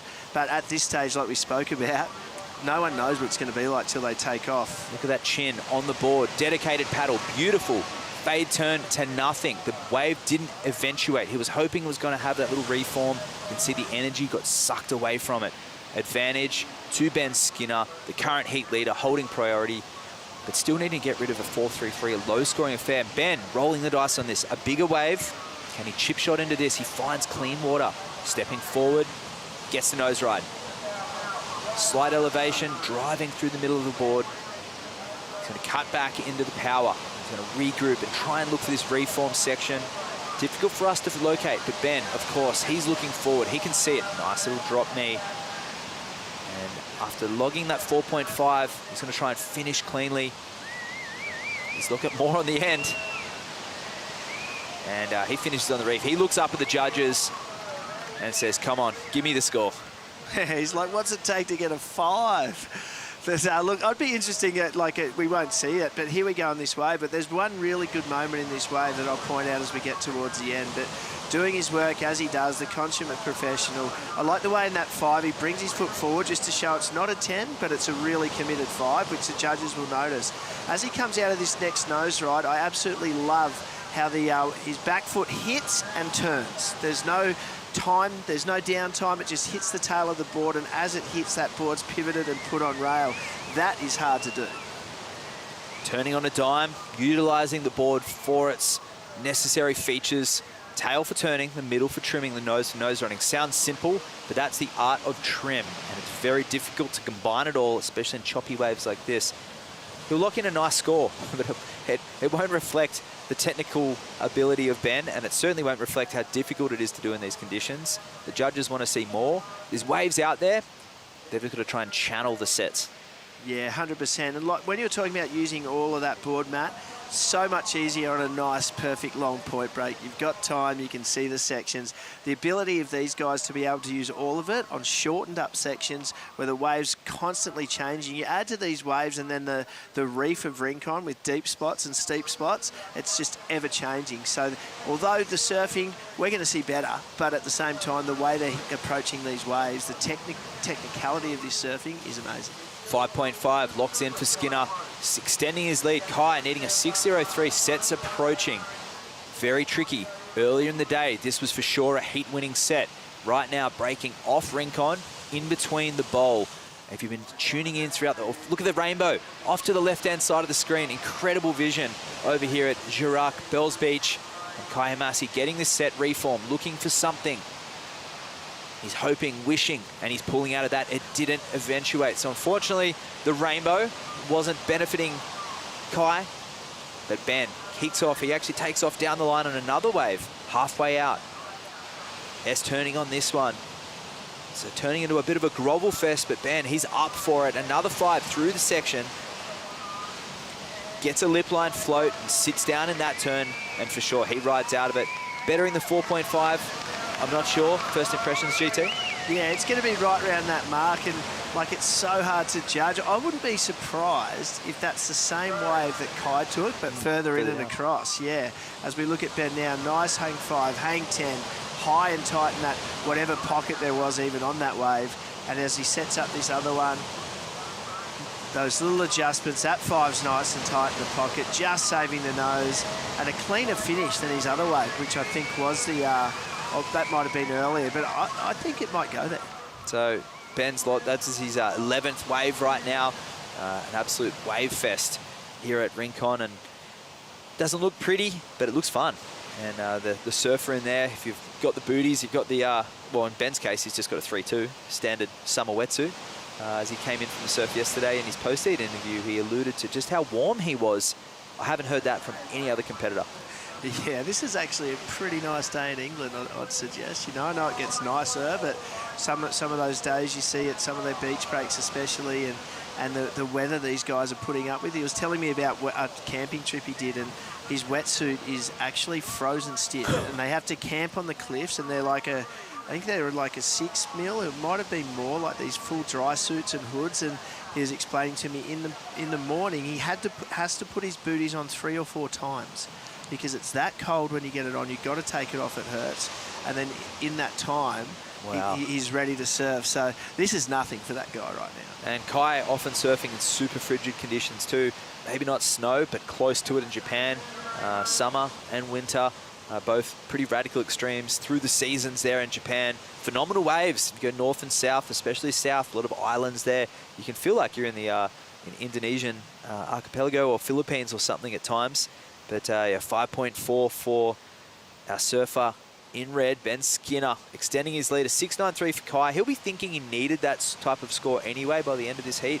So I don't think he'll be phased. He just needs to find some green water. He's trying his hardest. Have a look at this. That one's not going to be it. I think something to think about, he's looking at a lot of these waves where they're breaking further out because it's such that long, slow rock shelf that as it gets shallower, they're actually probably losing a fair bit of power because they've already broken once. On a beach break, we often look at reforms, but it's that steeper beach and it moves up quick, so we can find fun in those reforms as we see Ben up and riding. Smaller wave here, looking for the reform. That one's not going to be it. And a huge heat tally of waves in this heat so far, but really not many eventuating over the 4 mark. Hamasi failing to get to the 4s, but Ben Skinner 5.5 and a 5.4, commanding lead given the change of conditions. And that tide, it really dropped out fast, GT. Yeah, it changed so quickly. As soon as the wind went, it just started running out quick. And we often see correlations with tides and winds and that sort of thing. Sometimes that wind will hold off until the tide does actually turn. So, yeah, pretty interesting. I feel a bit for Kai. Like, you can see that surfing. He just hasn't had that ability out there to luck into any of those nicer running waves as Ben has. Catching up with Ben Skinner, leaning into that turn, displacing a lot of water. And this is just a victory lap as he makes his way through to the inside reef, actually, right on the corner of the Bells Shorey and on the inside of Rincon. He's looking out the back. Oh, Kai did get a wave, so we'll catch up with that. Silky smooth transitions, no nose ride yet. Makes his way forward. Eyes focused down the line. What has he got on the inside? Nice 5, steps back to the middle, and he knows that's not going to be the score. Commiserations. You can see the curve in that board, continuous curve, and that's why he's able to get those smooth transitions. Great signs from the rookie, Kai Hamasi. But Ben Skinner, the veteran, he'll move forward onto the quarterfinals. We'll wait for these scores to be locked in. But yeah, you can see there, Skin Dog Thunderbolt Technologies board, self-designed. He shapes all his PU boards as well. A great success story there. And a good result, moving to the quarters. That's a keeper result for Ben Skinner. We have a banger heat just about to join, but the UK surfer Ben Skinner, he'll move to the quarterfinals. We'll say goodbye to the rookie Kai Hamasi. He'll get ready for Huntington Beach and the board shorts. We're going to go to a break. Don't go anywhere. An all Aussie affair coming up in Heat 4 next.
is beautiful Gibson Steps, part of the Great Ocean Road.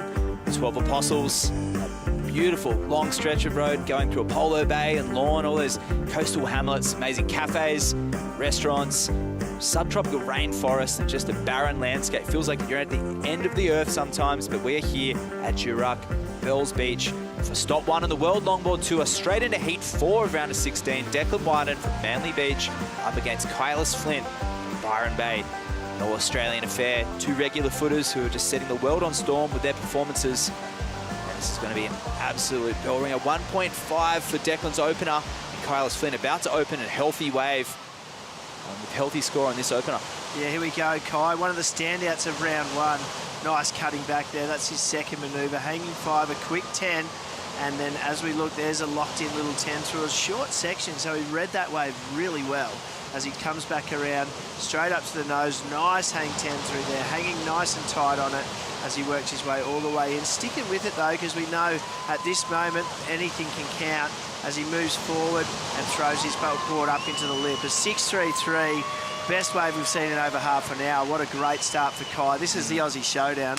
Let's see how it rolls out. Yeah, he's feeling it. This is his second wave now. Self-shaped surfboard, higher state surfboards, the logo and the brand that Kai shapes for himself. Beautiful midboard trim in the whitewater. We talked about Ben Skinner, how difficult that is. Driving through that one, not eventuating. You can see the Paul McNeil artwork on the tail of that board. That beautiful diamond tail he's shaped for himself. Incredible work of art there for Kai, but Declan taking off on that, I just think it was an up and off.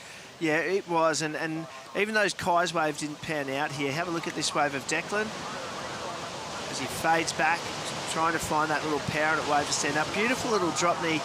He's known for, obviously, some of his carving turns, but he's got a bit of drop knee, and it's got that more progressive approach to his drop knee as well. So, unfortunately for him, nothing left in it. But as we look at the live screen now, but Kai, I've noticed over the years, you know, he's gone through that sort of nonchalant, like, and if you were to look at him from far, you're like, oh, he doesn't really care, you know, like it's not a too cool thing, but I think I've noticed a little bit of an air about him at this event, and I kind of feel like he's sort of more ready than he's ever been, and I feel like he kind of wants to win.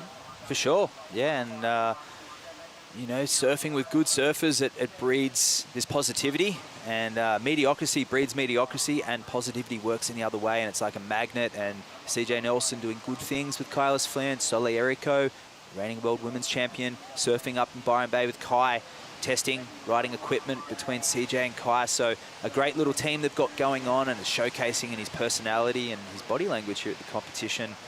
Declan, on the other hand, hanging out with Tully White down here. Those two building, they've travelled together with the ISA world titles as well, and last year on the World Tour. And those two are developing a good relationship as fellow competitors from the same beach, surfing down there at North Stain for the Manly Malibu Club. They'll be all tuning in right now. They'll be stoked to watch their boy trying to get into the quarterfinals. Last year had a great showing. He bowed out in the final second to Kai Salas last year, ended up winning the world title. And the runner-up, there it is on screen. Terrific year he had last year, making it all the way to Malibu. And he's looking to go one better this year and take the world title. Yeah, look, that was a really kind of standout year, wasn't it? Especially his performance here at Bells. I thought that was sort of really kind of opened up a few eyes and probably took a few people by surprise. And I actually watched a bit of the footage the other day, and given that canvas, he's obviously got that progressive background in him. But given that canvas, there was a pretty good blend. You know, I think there's still areas in Declan surfing where he can like get that combination of smoothness and flow, and that's probably an area that he could work on to really assert himself as a genuine year-to-year contender. There's Declan having a look with priority on the inside section. Kai a little further out, so Surfer in Red will catch up with him. 2 steps up to the nose, gets an upright 10. He's in the midsection, driving back, little subtle shuffle there as he gets back into the back end of the board, driving that turn around to the whitewater. Just trying to move his feet around, adjusting all those little subtleties to get up to the nose. 5-10, little twisting action there on the nose, steering from the nose, incredibly difficult to do. These are all the setup subtleties that aren't necessarily judged, but integral in the form of the extension of the wave. Yeah, and I think if you look at those subtleties, that's what's helping project to the next manoeuvre, and it's being in full control of the board while having those subtleties. That's really important. That's going to be obviously no doubt Declan's best wave. I don't think it's going to hit that 6.33 range. I think the nose right out the side was great. It was a nice tall part of the wave, but I think Kai's wave had that criticalness, and probably that's where the difference will fall when those scores drop. It'll be a telling tale to see where the judges go with this. Kai, the 2.33 and the 6.33. Declan doing a 7.16 in the early stages of this heat. Nearly 22 minutes remaining. You see that outer set taking all that energy away from the inside reef. So we talked about the tide, talked about the wind, and these surfers adapting really well. And interesting to note, Kai's boards, heavier blanks, bigger stringers, a little bit more weight than Declan's as well. So sitting in the wave, not on top of the wave as much. Kai grew up riding old mouse, vintage boards, pre-67. Those boards sit really low in the water. He surfed hundreds of heats in these afternoon onshores all around the world. So, and Declan too. Coming from Manly, you get sea breezes in the afternoon, the nor'easter, sou'easters. He's used to these conditions, so it's going to be a great battle to see the remainder of this 21 minutes. Someone who put up a great effort, Ben Skinner, who's on the glass with Bellin. Yes, Ben Skinner here complaining about absolutely boiling in his wetsuit right now. The man from England, tell us about how that was out there. It looked like having to sit in the right spot was so imperative for you to make it through that heat. Yeah, I mean, it was so hard. Kai's obviously a great surfer. He's such a lovely kid as well.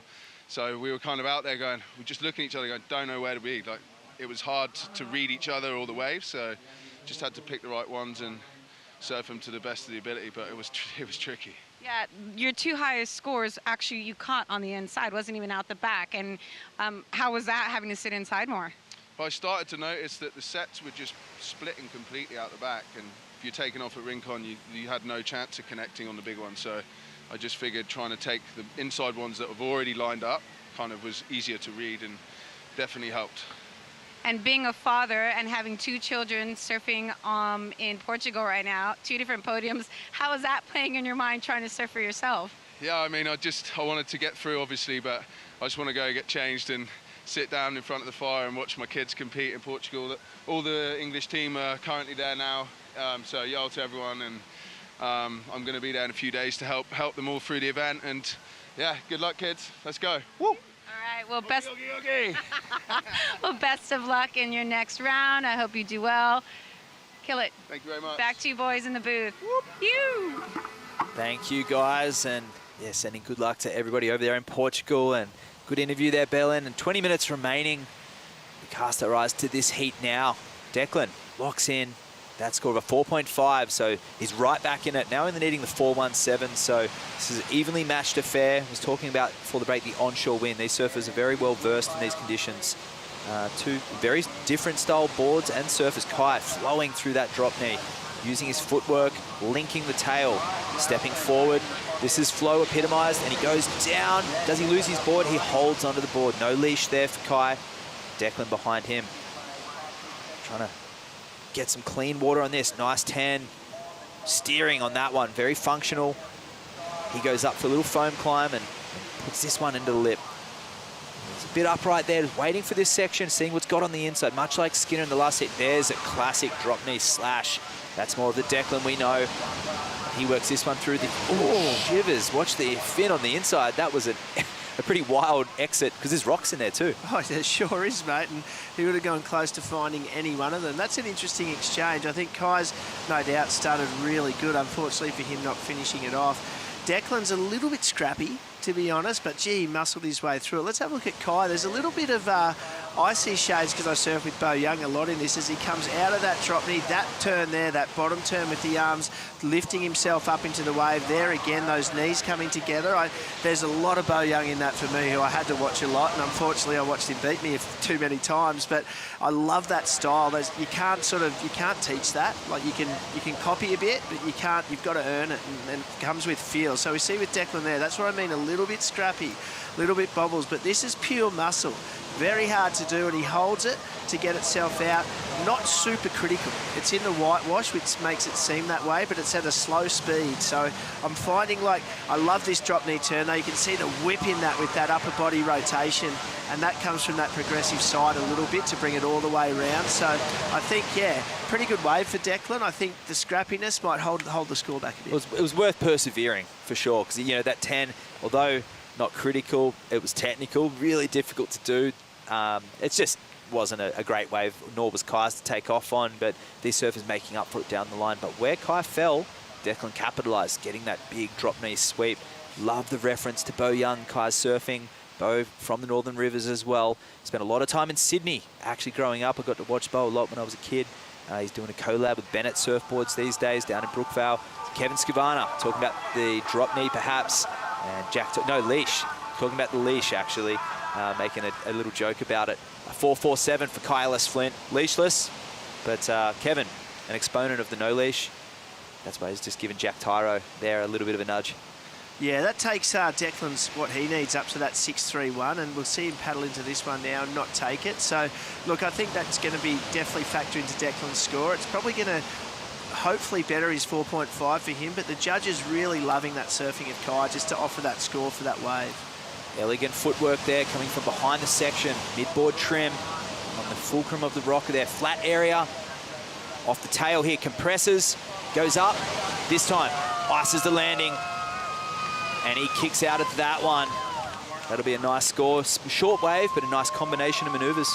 Yeah, look, I think there's even a bit more reference to Bo in that floater too. As I remember surfing Bungan Beach because his mum was living in Motorvale for quite a while, and I used to go and spend a bit of time in between events if we were flying out of Sydney and going with his mum and Kev as well. And yeah, like that. Yeah, I'm not saying he's copying by any stretch. Oh, no, it's Nat. It's Nat Young. That's the lineage there for sure, 100%. Yeah, you know, like, and it's just because they're tall people, right? Bo not so much, but Kai very much. As we look through this replay, nice, tight hang 10 in the pocket. You can see his feet close together because of the narrowness of the nose of that board, and it generates speed up there. And as we see here, coming back, it's a semi-drop knee type floater, and the way his arms drop is where I'm getting that reminder from. Yeah. No, he's studied Nat religiously. It's a similar body shape. He's grown up riding Old Mals, that similar Aussie involvement style shape that Nat popularised in '66. Come back with a vengeance in the last decade. Bob McTavish's influence needs that mention there. We talked about Bennett surfboards, but Kai shaping his own, riding Gatto Heroi surfboards as well. But he honed his skills on a Sam Egan from Newcastle, actually. One of his favourite boards, templated that. He's had a lot of fun redeveloping those curves, those rockers, and playing with the front section of the board. Often, it's all soft rails, traditional style longboard surfing, and I mean, that's the ticket right there. We'll see where the judges go with it. Have no early signs. Declan locked in a 5.10. Wasn't enough, now needing a 5.71. A great score for Declan. In fact, surpassed the 4.5.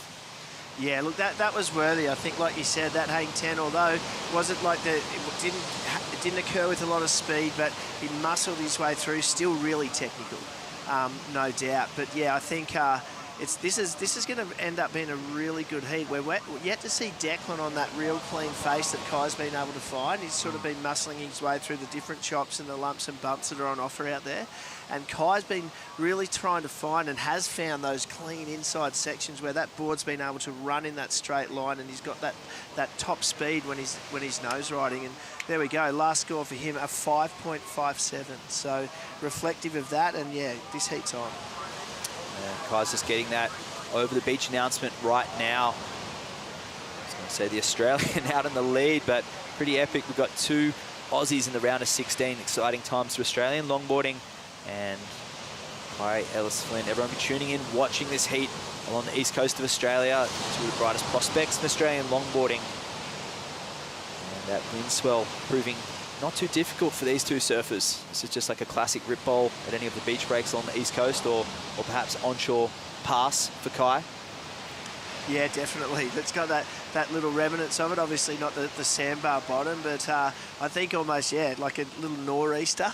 Like not too windy is sort of, although it's not blowing behind him so much, it's going to shorten that wave up a little bit and have those sections change. So although take the cold away, I'm sure his surf way is very similar, but as too would a Declan, right? For sure, absolutely. Two very experienced surfers. Declan, a lifeguard from Manly. He's down here with his friends, they're supporting both Declan and Tully.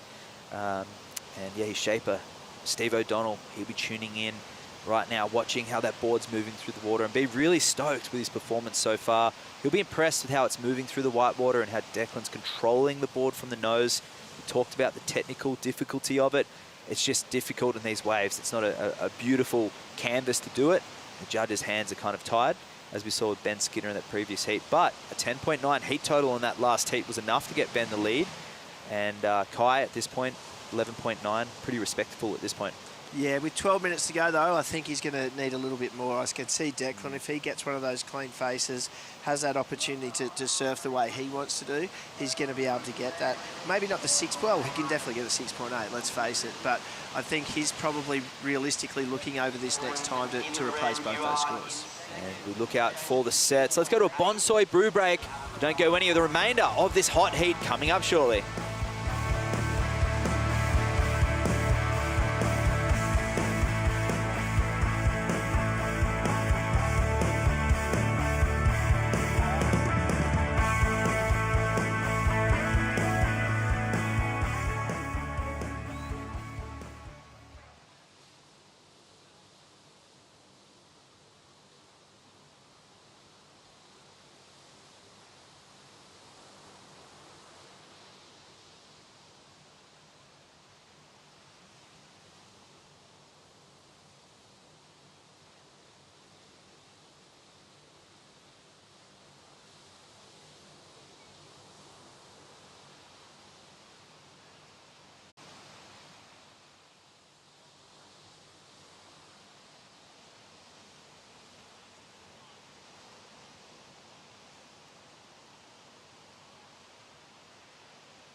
And we are back for the remainder of this round of 16, heat number 4. Kai Ellis-Flynn in the lead against Declan Wyden. We did have some waves in the break. That's Kai Ellis-Flynn stepping off on the sand. We'll have to catch up and see what we missed. Beautiful Bells Shorey there. This is Jurak, most famous surfing spot in Victoria, the iconic Bells Beach.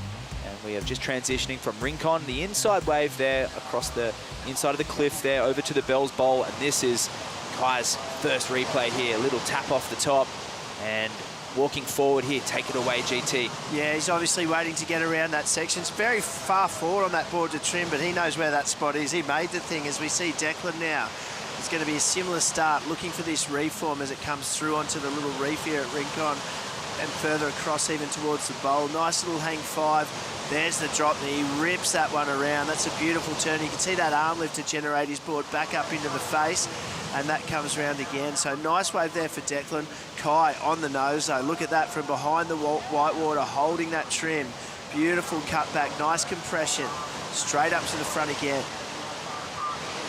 And he, yeah, look at that. Just sticking with it, looking for something on the inside, hoping for it to stand up. Another drop knee turn, tight in the pocket. And trimming, look at that camera work right on his feet, showing all those subtleties and finishing off that one on the sand. So a couple of interesting waves there. Declan really dropping the hammer on that drop knee turn, tight in the pocket. Kai having a little bit more flow throughout that whole wave, though. So we know that word's in the criteria, mate. Yep, it is. And both surfers using the length of the board, the footwork linking between the turns and the nose rides.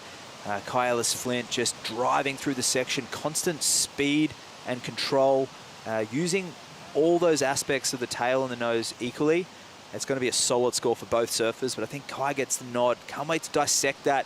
And there's love that camera angle with the footwork and Declan's driving drop knee too towards the end there. Phenomenal surfing from both these surfers. And what a pleasure to sit back and watch the World Longboard Tour at one of the most iconic surf spots in the world. Yeah, look, it's conditions. Let's face it, it's average out there. But we're moving through this event. We've got finals day tomorrow, and these two surfers are really showing us what they have with the canvas that they're given. And yeah, Kai's wave really interesting, really nice, subtle nose ride at the start. Tricky nose ride though, hard to do. And then really just surfed on the tail of that board, but in that traditional sense, and using the rail in the steep part of the wave. Declan, on the other hand, really solid drop knee carve and power onto that back of the board. And there's the flow from Kai again, just looking under priority to build on his total so far. Nice combos. Declan in the background there. He's kicking out of that one, and there's Declan. Quick nose ride there, another nose ride. Hands by the side, gets a tight 10 through the whitewash there. And this is a controlled wave. Sees Kai, tries to spray him with a drop knee, and a nice combo there for Declan. So you'd say advantage Kai, but Declan answering back with a great wave and stepping back into that turn to the foam. You can hear the crowd go wild for Declan as well. Can't wait to see the spread of these scores. Yeah, I'm clapping to that one in the booth, mate. That's just, he finally found that clean face. That hang 10 was steep. It was like, and that clean face allowed him some flow. Yeah. All right, and we saw that he can combine those factors, put that drop knee in there with a super critical, really long 10. That's going to be his best wave. Yeah, this feels like a final heat, or at least something you'd see in the semis right now. For these two to match up so early in the round, it's a pleasure for the viewers at home. We did say average waves, but the mark of a world-class wave, we can surf in less than ideal conditions. A 7.07 locks in on the wave before last for Declan, and he still got that wave to drop, so they appreciated those drop knees in that previous wave, but we still got another score to drop. So this is a replay of that one we just watched. All right, there's that quick little hang 10, but he sets this one up. Hanging 5 goes to the 10. Look at that, through that critical section. That's going to score some points. Add that to that beautiful drop knee turn that scored him all the points in the last one. And he steps forward again, nice hang 5, a little bit of a soul arch there. And there's that little nice trim, nice transition, and then finishes off that wave. He's going to have another great score coming in behind him. Kai's last wave, though, an 8.67. And this is not the excellent wave. This is that one afterwards. We haven't locked the score in for this. We'll get that 8.67 replay again, dissect those subtleties. And we're still waiting for two scores here. A score, sorry, for Declan to come in. And this is that last wave where he just drove through the section there on the nose. And this turn here connects really nice, straight off the bottom. Keeps the flow, a little disjointed there, but he gets straight up on the nose, linking it with that soul arch 5. And a little jamming, cut down there, back into the foam. So this heat's on. Excellent range score there for Kai. One of the only ones today. This is the 8.67, so a cruisy takeoff there for Kai. Driving through the whitewash again, adjusting his line, coming down, sinking the tail, quick transition up to the nose, getting low, pouncing on this section. Another setup, compressing low, eyeing up this end section, cuts down again, good flow.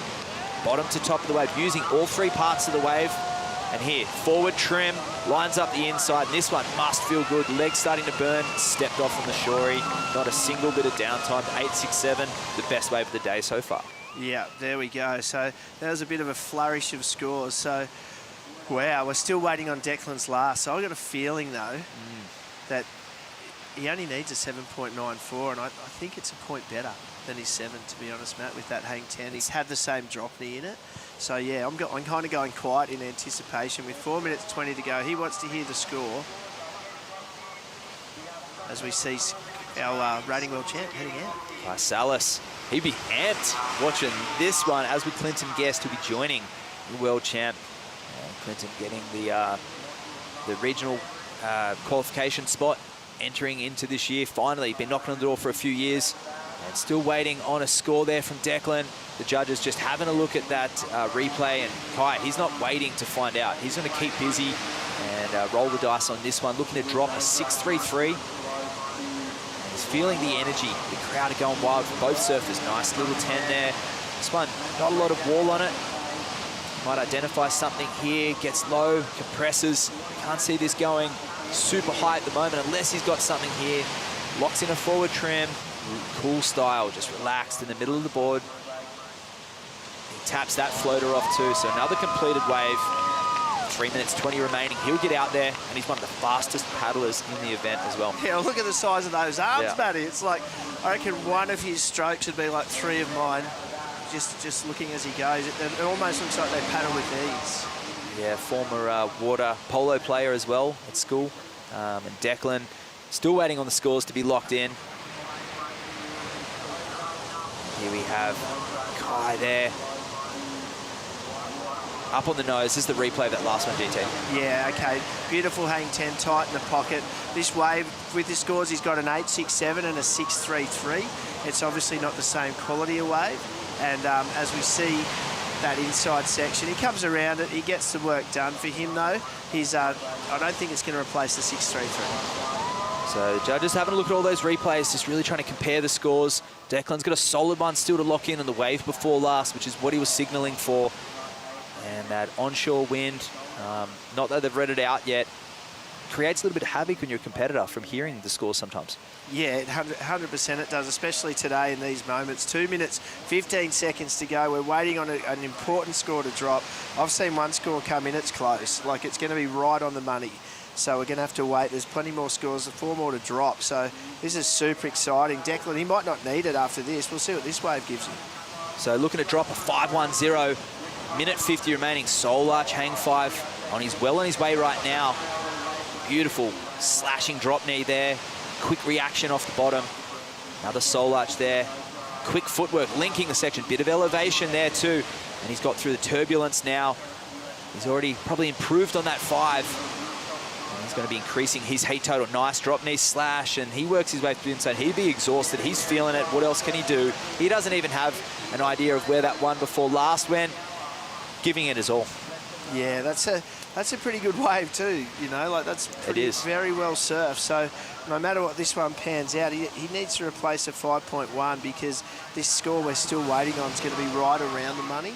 So even if that 5.1, there we go, a 7.77, so just under, and he's still chasing a 7.24. So it's going to come down to this wave. He's finished his heat. He's come down on the inside section, so talk us through the remainder of this one. Yeah, coming back up to the front, arching back, showing a little bit of ease. The arms high suggest otherwise. As they drop there, though, that suggests the comfort zone.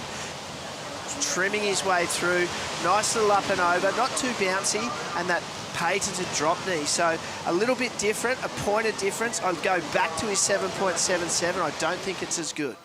So Kai may still need a wave. 30 seconds remaining despite dropping the 8.67. He's got the 6.33 in his scoreline.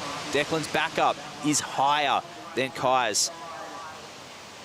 Waiting to get that requirement. You guys at home know what those requirements are. Declan needed to drop a 7.24 on that last wave. 15 seconds. There is something out there. There's a little bobble there. Will this materialize into a wave? Kai's body language is not really looking like he's interested. So it's going to come down to that last score from Declan. Tense times, a 5.8 for Kai. He didn't improve on his 6.33, the one before last. Tense moments, perhaps the most tense heat we've had so far at Stop 1 on the World Longboard Tour. And it's last year's runner-up at this event, Declan, with a score still to drop. And Kai Ellis-Flint, one of the standouts of the event so far. Still holding the lead with seconds remaining. Ooh. Can I beat you to it? Yeah. Can I ask you, go out on a limb. I know my thought. I'm asking you to go first, though. What do you think? I don't think that last wave had enough fireworks. I think it could be close in the 7s, but it's going to be, like, maybe even a countback. Yeah, there you go. It should be a countback. Yeah, it was a great heat. That's sitting on a fence, right? But I think, too, like, at the same time, you know, you look at his 7.07, the 7.77, it could possibly sit in between them. But I'm going to err just on the side of the flow factor that you've talked so much about, and I'm going to say it just falls short. Yeah. Yeah, perhaps looking for manoeuvres a bit more than Kai. Kai's just happened on the tight inset of the screen. Our first view of Kai's wave was actually pulled back. It was the drone, the Visit Melbourne flight cam. We could see the flow pulled back. All the camera angles we've seen are tight. So there's that little expansive view that the judges have that we don't at home, of course. So they'll be reviewing those. That's what took so long for that 7.77 to be a very divine number for Declan, might I say, that came in. And he gave it his all, a phenomenal heat. I mean, this is something we do expect in the finals, and that was classic longboard surfing. Oh, mate, that was just a feast, because although we're surfing in the same division and we're surfing with the same thing, both boys attacked that criteria in a different way, but both did it extremely well in those ways they chose. So a super heat of the event so far by a mile. Stoked to be sitting here watching it, and you can see him waiting. I'll tell you what, they're probably stoked they don't have another heat today, because they would be exhausted. I tell you what, if this guy walks up the stairs waiting for a score and gets beaten by 0.5, I know exactly what he feels like as I look across to Josh Constable coming in for the next heat smiling. So, look, what a fantastic heat, and ours was too. Gee whiz. This is coming in. It's in. It's a 7-2-7. He gets it. He gets the score. Kyler Flint falls short by 0.4. One judge went 8, one went lowest 6.8. It evens out at 7-2-4, so a big win there for Declan White, and he'll move on to the quarterfinals. Commiserations for Kyler Flint. He put in a great battle there, but at the last moment, winning from the very first exchange, but Declan clinches it with that hard-fought wave at the very end. Well done to Declan White, and we'll be seeing him coming up tomorrow on finals day. Don't go anywhere. We have the reigning world champ coming up against Clinton Guest. We're going to bring in Josh and Sam for the call.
Welcome back to the southern coast here in Victoria as we get to enjoy the Melbourne flight cam along the Great Ocean Road. And I'm Sam Bleakley back in the booth with Josh Constable, and we have just witnessed an absolutely sensational battle. It was a 15.04 heat total for Declan Whiten and a 15.0 heat total for Kai Ellis Flint, and that was easily the best battle of the event so far. That was an absolute banger from the start to the finish. Both of those guys, like GT said, the same criteria, totally different approaches. Declan with that real big aggressive rail game, big hang tens. Kai a little smoother, a little flowier, really using the roll of that board. Great surfing, great heat, and hopefully it continues in this heat now. Kai Salas up and riding, our reigning world champion in red, straight to the tip on his Blue Moon single fin. Kai Salas Longboard Company looking smooth and silky out of that second nose ride, walks to the tail, whips that cutback, and he's still going, still climbing. Little cutback coming up, there it is, just trying to stay in the pocket. Things get foamy and shallow, he'll kick out, he's had a good start. He's surfing against Clinton Guest, based up now in Noosa, a 5 times Australian champion across logger and open categories. But wow, still reflecting on the intensity of that last heat, that all-Australian battle. We got the pleasure of watching that with a lot of the other competitors in the competitors area, and it was a great heat. It was blow for blow. Both of those surfers really good, but Declan didn't give up. He clawed it back in that final exchange. Yeah, he fought hard and he had to sit there and he was waiting to see if the score had come through, so it was really difficult for him. But he stayed composed. The surfing that he did was red hot. Both of the boys just put on a great display of longboard surfing, and it was really cool to see, and it's great to see the level of sport elevating. But talking about elevating the sport, this guy the last couple of years has been on fire, and I love seeing it. It's one of my favourite surfers on tour, current world champ, Kai Salas, and here he is. It's just super smooth, great patience on the wave and composure, 5, 10, steering on the nose, and you love that sort of stuff too, Sam, don't you? When they're on the nose and they're steering and driving mid-section of the board, up and down, and then jams it. This was actually another wave than the one we just saw. So he's got 2 scores to drop. Kicks off with a 4.83. That's going to be a stronger score. And this is the replay of Clinton Guest on a new board. It's the Thunderbolt construction. Ben Skinner Skin Dog 9-4 double scoop comes in the dynamic and original, and this is the dynamic model. We just saw Ben win a heat on the orange version of this, exactly the same design, and it's looking really good for Clinton. I took a little bit long on the airtime because this is the replay, your moment to shine, Josh, but he's shining. Clint looking really good. Always shining, and these are great waves. Clint surfs it really well on these little right-hand points, zippering waves, spending a lot of time at Noosa now. Got great footwork, really smooth, and here's the champ right now, Kai Salas. Little different approach to Clinton. Clinton's a little busier. Kai's a little smoother, a little flowier. Lets the wave do a lot of the talking and then just putting those maneuvers in the right spot. But what Kai is he's perhaps, of all of the surfers, Taylor Jensen might come into this camp as well, the ultimate all-rounder. You know, his ability to tube ride at Pipeline, to surf small days at Waikiki on a you know, on a 9.8. You know, the way he has naturally adapted boards for conditions over time has been pretty spectacular. Yeah, and that's what's good about these guys. They've come through so many generations. They've done that surfing on the high performance. Now back in action here. Clinton Guest with his last wave. You can see that Kai's smooth and flowing. Clinton's really smooth, but he gets a little busier. He's getting that board trimming up to the nose. Nice 5, 10, back to the 10. Backpedaling back, trying to get around this section. So the waves are still hanging in there, Sam. You know, it's tricky out there, it's bumpy, but there's lots of action.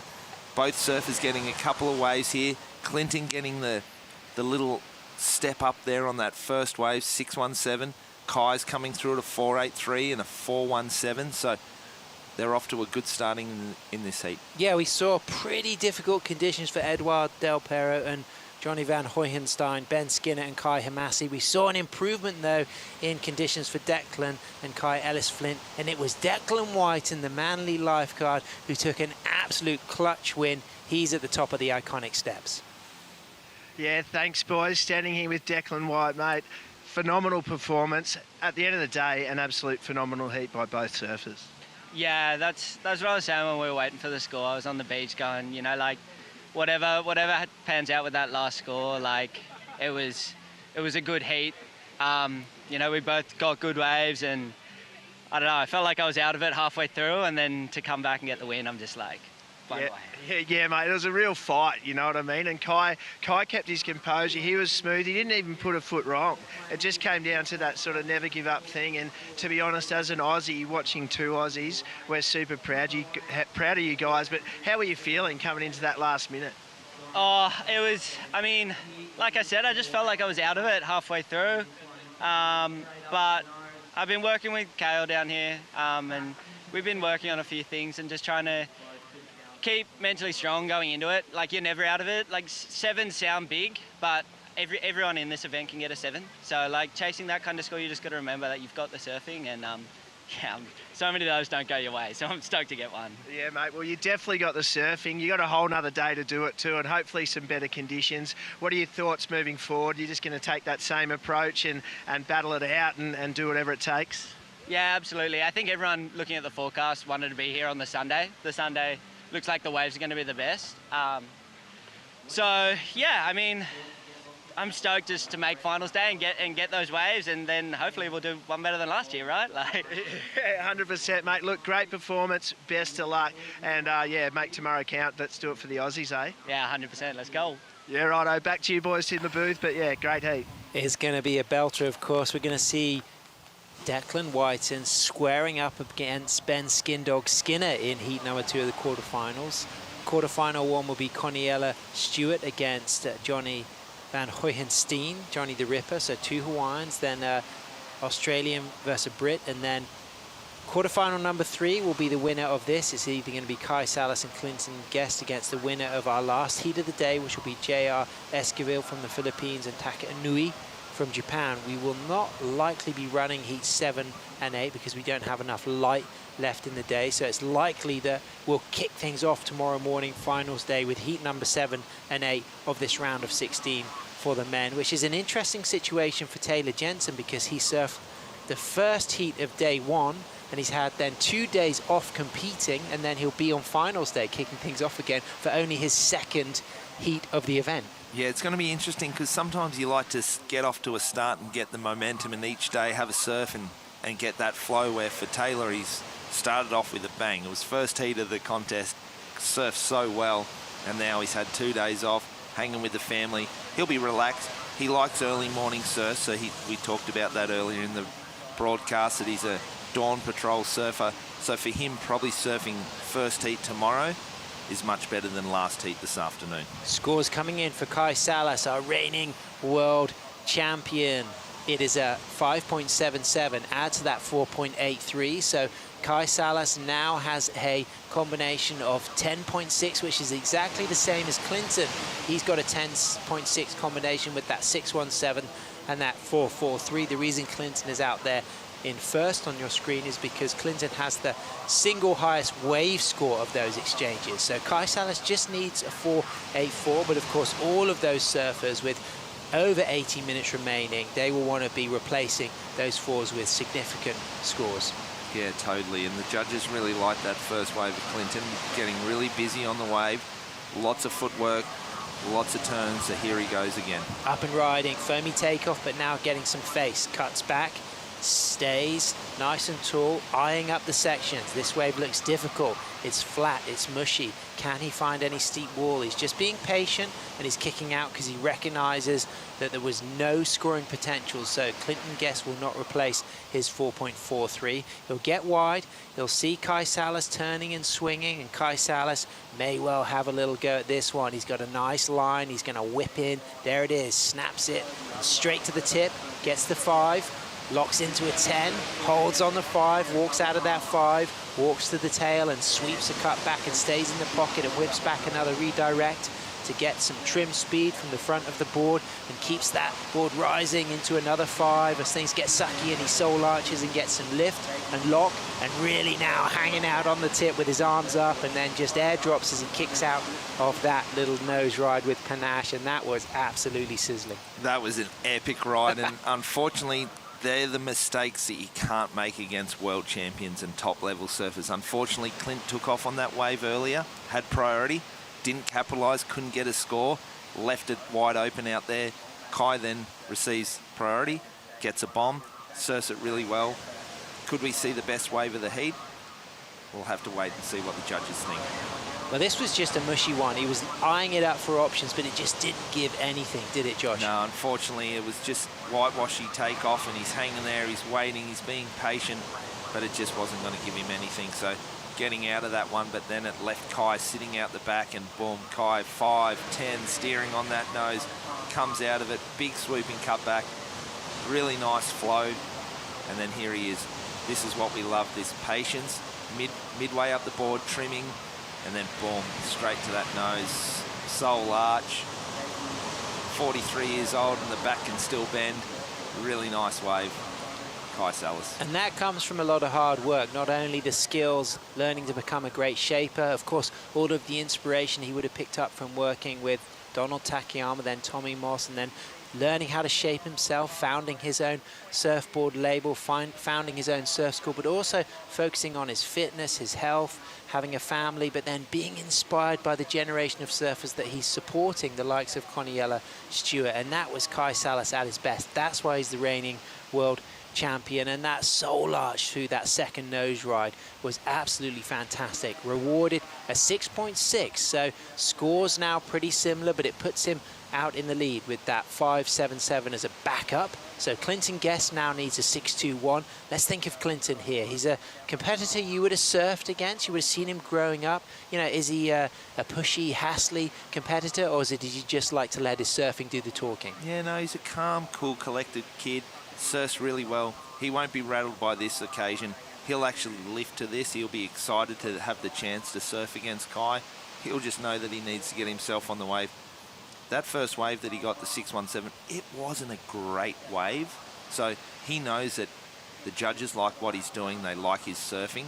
If he gets himself on something that opens up and he can do his surfing, he'll easily get this 6.21. So we're halfway through the penultimate heat of the day. We got one more to come. It's going to be heat number 6, J.R. Esquivel from the Philippines against Taka Inui from Japan. This is heat number 5. We've seen big wins for Connie Ella Stewart, Johnny Van Hoyenstein, Ben Skinner, Declan Whiten in an incredible battle with Kai Ellis Flint. So we've already got half of our quarterfinals booked. We've seen a great day for the women surfing earlier, some standout performances, certainly from the likes of 3 times women's world longboard champions Honolulu Bloomfield and Soleil Erico. They have really put some of their best performances in the women's round, but we've got some other rising momentum. We've got the likes of Mason Schremer. We've of course got Khalees Kiliopāha, Rachel Tilley looking good, Sophia Colhane, and don't rule out Natsumi Teoka and Zoe Gropion. Both of those women have been just building with momentum. They're regular footers, quick footwork. They're going to enjoy the slightly bigger, cleaner conditions tomorrow. So it's going to be a fantastic finals day. And come down if you're in the neighborhood, because it's supposed to be forecast to be dry, bigger, cleaner. And we got real optimal tides pushing through into the late morning, high tide around lunchtime. Yeah, finals day tomorrow is going to be unbelievable. So really excited. We've still got to get through. We've got to get a couple of these surfers into their quarterfinal for tomorrow. But yeah, we're in for a good one, Sam. It's always nice to finish on a high. Absolutely. And this heat, how's it going to finish? We're going to find out real soon, because we're going to have a bonsai brew break.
Just 90 minutes from the creative and cultural capital of Australia, Melbourne. We have this incredible coast, and we're down here at Dirac Bells Beach, which is hosting day 3 of the Bioglan Bells Beach Longboard Classic, as we see Kai Salas, our reigning world champion, putting on a good show against Clinton Guest. But don't rule out Clinton, he's right there in the mix, just chasing a 6.21.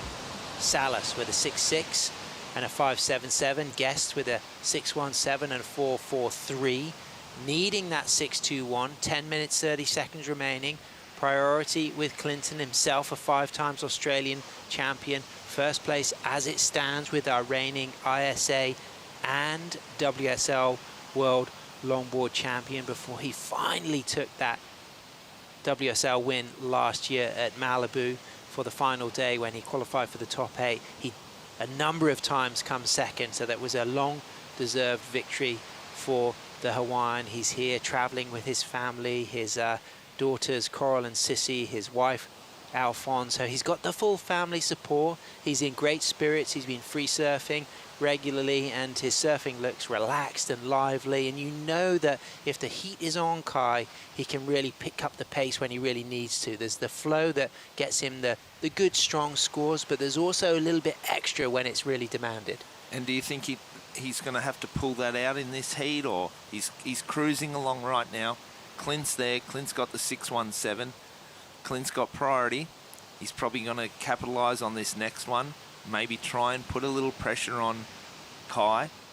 Do you think he'll have to go on to another level in this heat? I think possibly. I think if anything, by being inspired by what Declan did in that last heat, Kai Ellis-Flint was just working away with it in the lead for 95% of the heat.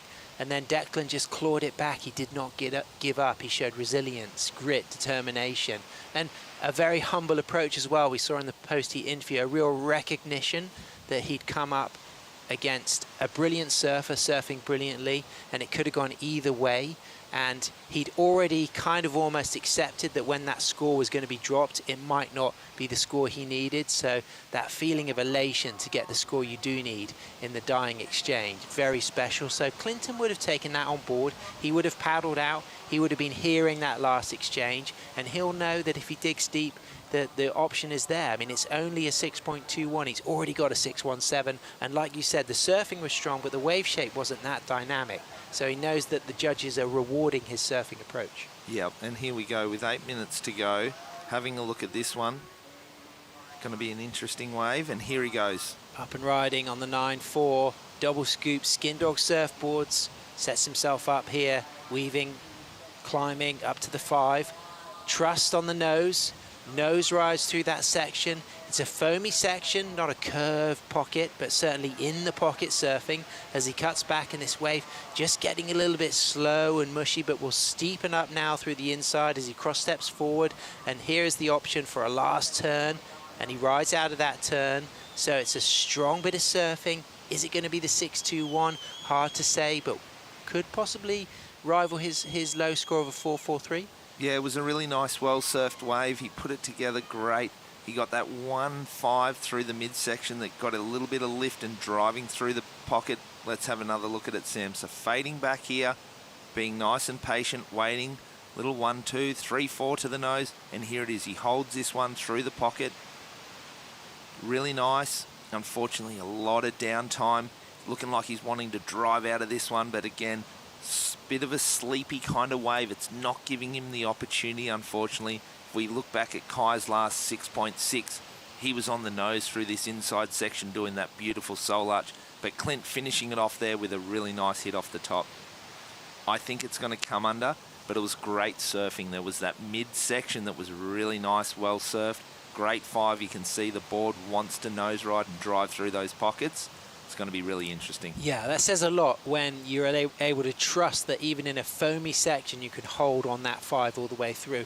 I felt like I agree with the fact his surfing was doing the talking, but the wave wasn't allowing it. But I do think it's going to replace that 4. I just think that there was enough from the middle through to the end to be a stronger backup score than he currently has. Yeah, but for him, I think for him, improving on that backup. It doesn't overly matter. He really needs to lift that 617 to try and get a little closer. It comes in now, the 5.33, still requires a 621. Kai Salas sitting out the back now. He will be hearing this from the beach announcer. He knows now he's in the lead, got priority. Clinton's going to have to work hard here to try and get back out there, put a bit of pressure on Kai, sell Kai into something, and then hopefully something comes with a couple of minutes remaining. So Kai just getting the time call from the beach announcer there. So Kai's going to play out the back half of this heat now with just over 5 minutes to go pretty wisely. He's not going to take off on anything that he doesn't think is going to be worthy of a score bigger than those 5s and those 6s. He knows that Clinton Guest needs a 6-2-1. He doesn't want to let Clinton get a wave that he thinks the score could be attainable on. So it's kind of now dependent on what kind of set comes through. Yeah, and we can see Kai just looking over his shoulder, looking back to see where Clinton is. He's not going to give him too much space. It'll be interesting to see if Kai drops back on the inside and just keeps an eye on him, or he just lets his surfing do the talking, gets out there and gets one more wave. J.R. Esquivel with the blue Luffy under his arm in red, coming up next against Taka Inui in the blue singlet riding the Piccolo Clemente boards. Interesting to see the line that Clinton took there. We saw Ben Skinner come out without priority in his heat and just sit underneath Kai Hamasi and almost inspire Kai to go on an unnecessary wave and leave Ben out back to get a big significant score that had an important impact on Ben's win. But right now there's a slightly wide breaking set here which is going to catch both of the surfers out. But is it going to be an option for a reform for Clint? No, he leaves that. He recognises that there's no scoring potential there. But he did think about it. You could see him turning around thinking, can I get a 6-2-1 on that? Look at Kai having a little look here. If I was Kai, I'd be sitting in there a little bit. I wouldn't be giving Clinton too much space because Clinton is a phenomenal surfer and is able and capable of getting the score. Little leash tangle around his foot on that one. Had to untie it straight into a 5, into a 10, stays on the 5, comes out of that nose ride, walks into a speedy section here as this wave is still going and he's still up and riding as he goes for the switch stance turn, redirecting back into the pocket. 2 steps back up for a quick touch of the 5, tight 5 again, and walks out as things get foamy, chasing a 6-2-1, opting to take that wave, hoping that that clean section would allow some steep critical nose riding. He's got a 5-3-3 as his backup wave. We've got reference points, but instinct goes, is it really going to be enough? No, I don't think it's enough. It was a bit scrappy. Just unfortunately the wave, the waves aren't giving him the opportunity. You can see him fading back here, a little bit of whitewash on the face. You can see his leash is still tangled up and wrapped around his feet. Nice 5, he's hanging on these 5s really nice through the pocket. And here again, tapping it, getting a little stuck, little lot of downtime. Switch stance, so they'll like that turn, giving them a different look. Again, nice 5, but the wave's really small. It's kind of grovelly, milking it for as much as he can, but unfortunately the wave's not delivering and I don't think the score will come. Bonsai coconut milk on the inside there, but riding that nicely, but it's probably not going to be the score he needs. Should he have been more patient and gone further out, or do you think that was a wise decision just in case that steepened up for him? There was still a lot of time. I think he could be a little more patient, where now we can see him in the bottom of the screen here. It's a long paddle back out. Waves are coming in, onshore winds coming in, so it's difficult to get back out there. 2 minutes remaining. It's a long paddle back. He might not get much opportunity, but if he sat out there, you never know what comes, and he might have been able to get the score. You can just see that afternoon light starting to kick in now. 2 minutes remaining. The penultimate heat of the day will be moving on to the last heat of the day. It's near 5 p.m. local time as we see that 4.97 for Clinton Guest is not enough. So Kai Salas can really now control the last minute 40 here. He's sitting in a good position, but there is still the option for scoring potential on some of the insiders. So you can see Kai just making sure he moves a little bit closer in. If something good comes through, he needs to make pretty sharp decisions about which wave he takes, whether it's the first of the set, the second or the third. Is there going to be a chance for Clinton? I hope Clinton gets a chance. And as we see here, Clinton, he's He's dawdling his way out. He's trying to create space between himself and Kai. He doesn't want to gun all the way out to the back because then Kai's going to sit on him. So Clint's cruising. He's waiting. He's been playing this really well right now, hoping something slides underneath Kai and then pops up in front of him and he gets the opportunity. But again, that last wave, it was an average wave, but he surfed it so well and still surfed it to a 4.97. So if he gets a wave that gives him opportunity, the judges really like his surfing at the moment, that 6.21 will be achievable. A real confidence booster. You know, he beat Ben Skinner in the first round, and he's had a great performance against our reigning world champion. We move down to the last 30 seconds. If he doesn't get another opportunity, he can be pretty proud of how he surfed. A confidence booster to take this board into other events, you know, and also a confidence booster to recognize that he deserves to be here on the world stage. Totally, he definitely deserves to be here on the world stage, and he's got his family down here this week, so they're enjoying their time in Victoria. And here we go, a little bit of action, 10 seconds to go. Clint's putting his foot on the pedal. He's trying to get out there. Kai's going to have to make a decision. Couple of seconds remaining. And here we go. This is the fun stuff. Oh, unfortunately, siren blows and doesn't get his opportunity, does he, Sam? Well, he's up and riding. So is this going to be in time? He looks like he's surfing it as if it's in time. He gets a 5, he gets a 10, he gets multiple 10s, back-to-back bolt upright 10s, in and out of 10s. But the fact that the next heat is starting already says to me that that must have been up just after the hooter. But wow, how are those 10s that he was doing then? So luckily that it was after the siren for Kai there, but what a great heat. The champ, Kai Salas, walking away with the win, getting his spot into the quarterfinals and into finals day with a 6.6 and a 5.7. What a fantastic heat. Congratulations, Kai. Stay with us. We got JR Esquivel and Taka Inui coming up real soon for the last heat of the day.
Welcome back. Of course, Melbourne is the creative and cultural capital of Australia and one of the major events capitals of the world. Australia's second largest city, just 90 minutes northeast of here, and beyond the city, the wineries, the golf courses, and the beautiful coastal towns and epic landscapes, wildlife, and waves continue to be a huge draw for not only the local community but visitors to this incredible part of the world as we kick off our final heat of day 3 with the Philippines style maestro, goofy footer JR Esquivel, coming up against the regular footer from Japan, Taka Inui at Dirac Bells Beach, site of many iconic Australian titles, looking back to 1999, back to 2004 when Josh Constable took the win and Grant Thomas took second. Chelsea Williams won the women's that year. Back in 99, Jan Dunton, big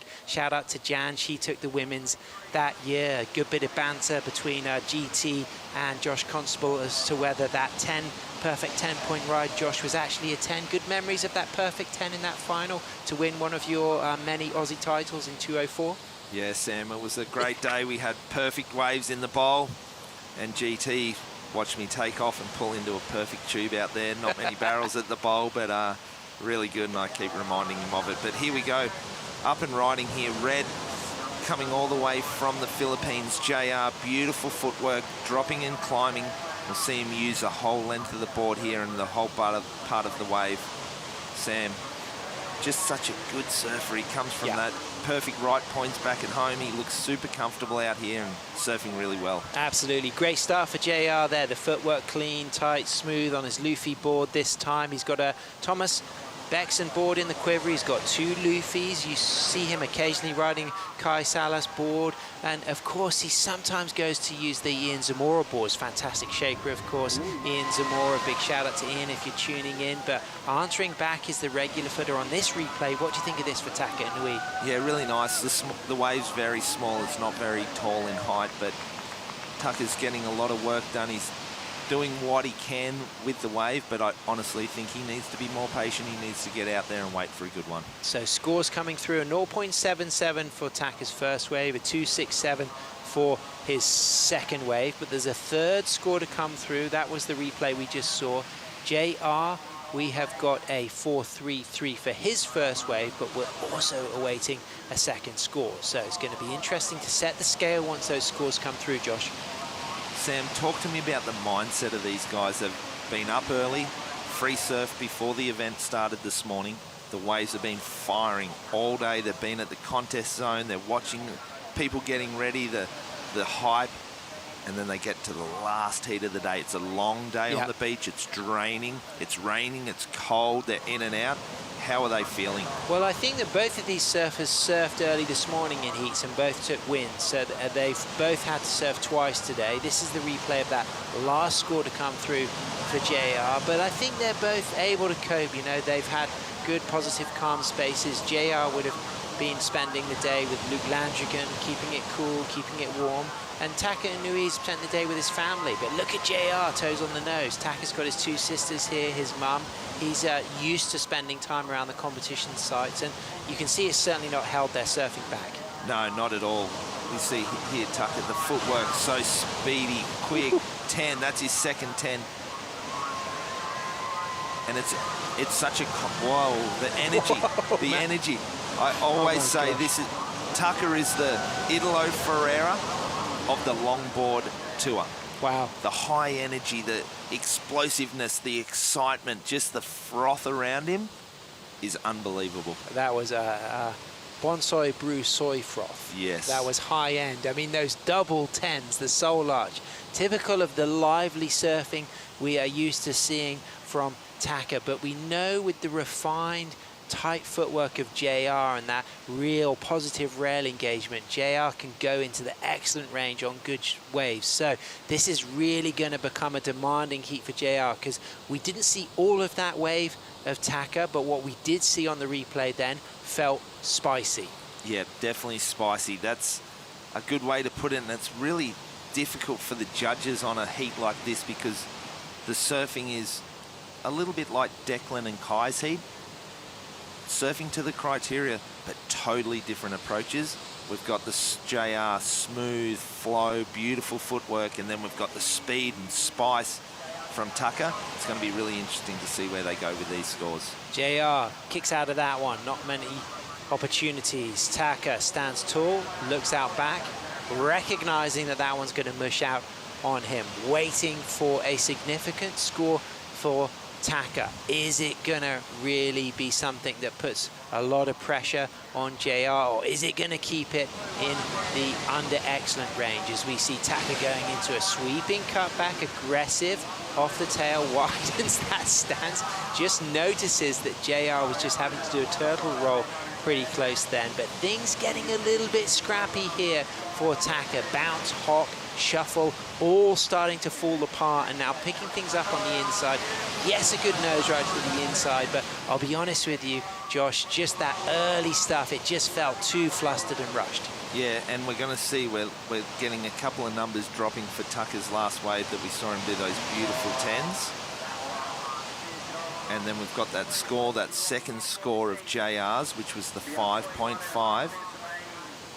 Smooth, calculated, great footwork, small wave, nothing crazy and super exciting. But look at this takeoff. It's a tall wave, really jamming on that tail, getting a little stuck there. And then here it is. Whoa, there's JR was a little bit in his vision and threw him off a little bit. And like you said here, bouncing around, patting the dog, trying to get through this section. And then here it is. Nice little 5. Nice little nose ride, but unfortunately the wave didn't suit. But I was getting back to that good one that we saw at Tucker's before, getting those crazy 10s. There was a lot of wobble and a little unsteady, where the second wave at JR's was really steady, 5.5. This crazy surfing at Taka still only came in at a 6.17. Absolutely. So it's Taka Inui and JR Esquivel trading licks, but let's go to our reigning world champion from Hawaii. Kai Salas is at the top of the steps with GT Grant Thomas. Yeah, thanks, boys. He's here with the defending world champion, Kai Salas, mate. We had a little chat at the top of the stairs then, and you mentioned the word scrappy. Run me through your thoughts on that heat. Yeah, it was, you know, it's cold and windy and rainy, and the waves are kind of disorganized, and yeah, I was working that whole heat, and it was I had to kind of fight back because Clinton opened up with a good score. You know, he's a good surfer, and ended up getting a good wave, so he put the pressure on me early, so I was like fighting back the whole time. Yeah, mate, look, true champion spirit, you know it's never over, and it wasn't just a fight back. It wasn't comfortable in the end, but you held that priority strong for that last 8 or 10 minutes. And what was going through your mind at that point? Yeah, towards the end when I was in the lead and he needed a 6, I was trying to be smart, you know, because he could easily have gotten a 6 if I gave him the opportunity. So, yeah, I was just trying to play it smart. Yeah, and we had a quick little chat too. Tomorrow's going to be a big day. Tell me your thoughts. You're going to have, against obviously your fellow competitors on your side of the draw, you're going to have sort of one less surf coming into by the time you hit those semi-final stage. What does that mean on a day like finals day here at Bells Beach? Yeah, you know, tomorrow waves are looking really good, and you know, if you're going to make it to the finals, you potentially surf 3 times. So me having to not surf tomorrow and got that heat out of the way today, it's just one less heat checked off the box. So yeah, but I'm really looking forward to some good waves tomorrow. I think it'll be good. A good finals day. Yeah, cool. Speaking of getting things out of the way, you've got your car keys in your hand. It is a cold afternoon, mate. Congratulations on a great surf and best of luck tomorrow. Yeah, thanks so much. Cheers, boys. Back to you guys in the booth to round it off.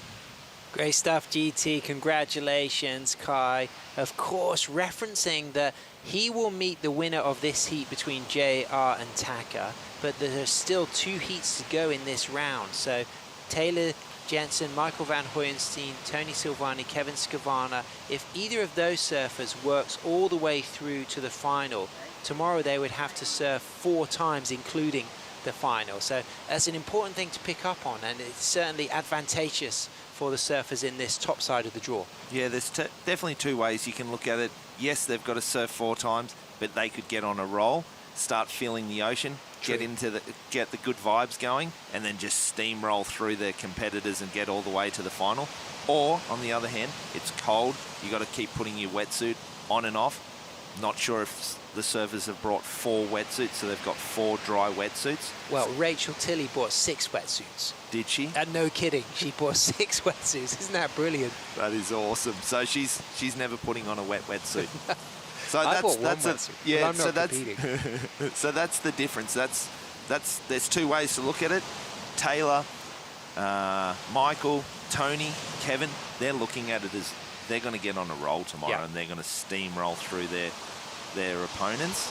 Where the others, Kai is kicking back going, oh, perfect, they're going to be tired. If I meet one of them in the final, they're going to be tired. They've had an extra heat, and he's going to feel like he can paddle around them and get some bombs. So really good, exciting day ahead of us, and looking forward to it. Can't wait. And of course, Kai Salas won the inaugural Bells Bowl trophy alongside Soleil Erico, as our proud Wadawurrung woman Karina Eccles explained that the Bells Bowls are made from local ironbark sourced from the woodlands here at Jirac Bells Beach. So we have got the opportunity to crown those champions tomorrow. It's going to be finals day tomorrow. This is the last heat of the day, and 16 minutes are remaining as Taka Inui is out there narrowly in the lead with a 6.17 and a 4.23, with JR Esquivel in second, just chasing a 4.91 to stay in the event. Taka Inui, some incredible flexible arching 10s on that 6.17, but perhaps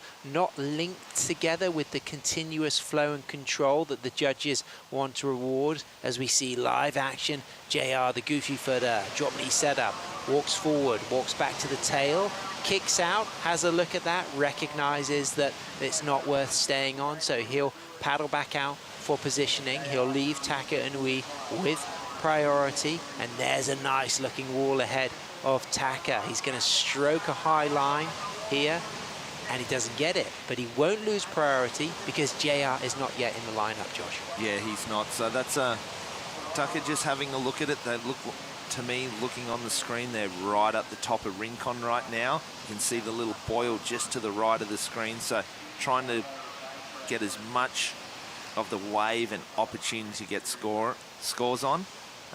Really cool. They've just got to hang in there. Plenty of time remaining. Tucker's in the lead with priority, so he's sitting good right now. And then we're going to see JR just move around the lineup and try and get some action happening. There's that Southern Ocean, of course, south facing, exposed to these raw ocean swells. Bells Beach, iconic. That swell window from the Bass Strait really puts it open to some booming action, and even on these smaller days there's just a real sense of rawness out here in the water at Bells, and it's that kind of underwater bathymetry that just really helps refract the high quality wave shape, and we certainly saw that in the opening rounds today when we were up on the high tide at Rincon. But we've got 40 minutes remaining. Taka and JR trading licks blow for blow. Who will take the win? We'll find out after the Bonsai Brew break.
Point Addis Marine National Park with its amazing limestone sandstone cliffs and its rugged coastline shaped by intense swells of the Southern Ocean, including the iconic Bells Beach, a spiritual home of Australian surfing, as we get a heated 11 minutes remaining for these two competitors because it is extremely close.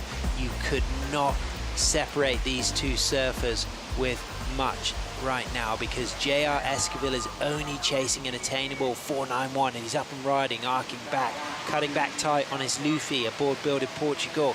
JR on the nose, locks in a tight 5, lifts up that back arm, walks down, sets up with a drop knee turn, 2 steps forward and 4 onto another nose ride as this wave gets nice and spicy and sucky through the inside, and he squats a bit lower but stands tall, goes back up for the nose, and Josh Constable, this looks really rad for JR. This could be the score he needs, but we are awaiting for a score to drop for Taka Inui as well. Yeah, what a really well surfed wave, and I was going to say when we came back from that commercial we saw Tucker paddling out from the inside, so it's low tide, it's really hard to get difficult, but here's one that we missed during the ad commercial, but really nice surfing here. Just hanging with it, just being nice and patient. Looks like the wave we just saw before was a little nicer than this one. This one's setting up with a nice nose ride there. So this came in at a 3.93. Taka's wave, we're waiting for this score, Constable. 10 on takeoff, looking pretty good. Yeah, looking nice. It was a little larger takeoff, bit bigger wave size, but here it's sort of getting a little funky, staying with it. A little smoother. Remember the one earlier, he was bouncing a little bit. This one, he smoothed it out. Nice 5, great 10 through the pocket there. Stepping back, nice turn. And here he is, just staying nice and calm, waiting, trimming, back up to 5, another 10 again. So this is a pretty nice, well-surfed wave, giving himself a lot of opportunities with the length of ride. Yeah, busy, variety, a lot happened. This wave really did run, and he got some good 10s, and he walks out of that final 10 with cross-step turn at the end. Interesting situation, Josh. I really like what I saw from JR's wave, waiting for this score.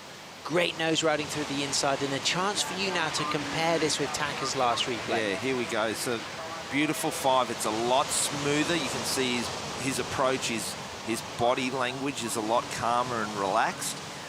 Back up to another 5. Getting nice and low through this section. So we have seen Tucker get a couple of crazy 10s through these sections where JR is just hanging on the 5. Different approaches, a little smoother. His cross-stepping's a little slower and more precise. Tucker's a lot more energy and a lot quicker. So it's going to be really interesting to see where they go with this.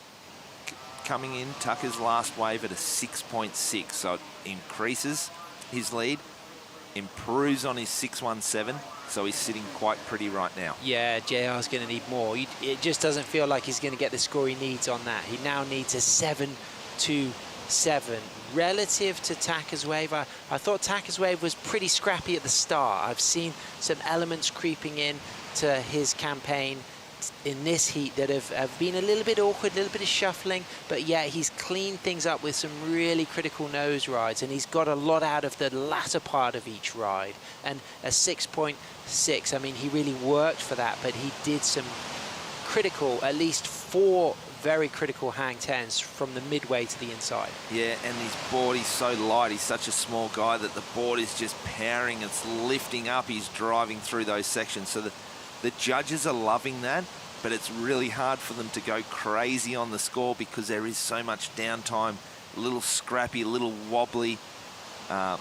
It's just Tucker, though. That's what we've come to love of him, but look at this one live right now. Important opportunity for JR from the Philippines. All the Philippine surfers will be tuning in. Is this going to be the score that he needs? Great footwork in and out of 2 critical nose rides as he just reads this wave, but can it deliver the shape he requires to really get another tight nose ride? It can. He touches the 5, walks out, he's still going, and then a nice setup again for this inside section as he goes into the float and coolly, calmly drives out of that float all the way through for another touch of the 5 in the foam and kicks out on the shoulder, and that could be important because that may well not be the score he needs, but it might be a carrying wave as we move into the last 7 minutes, and it now ends busy. Both surfers with 2 scores to drop.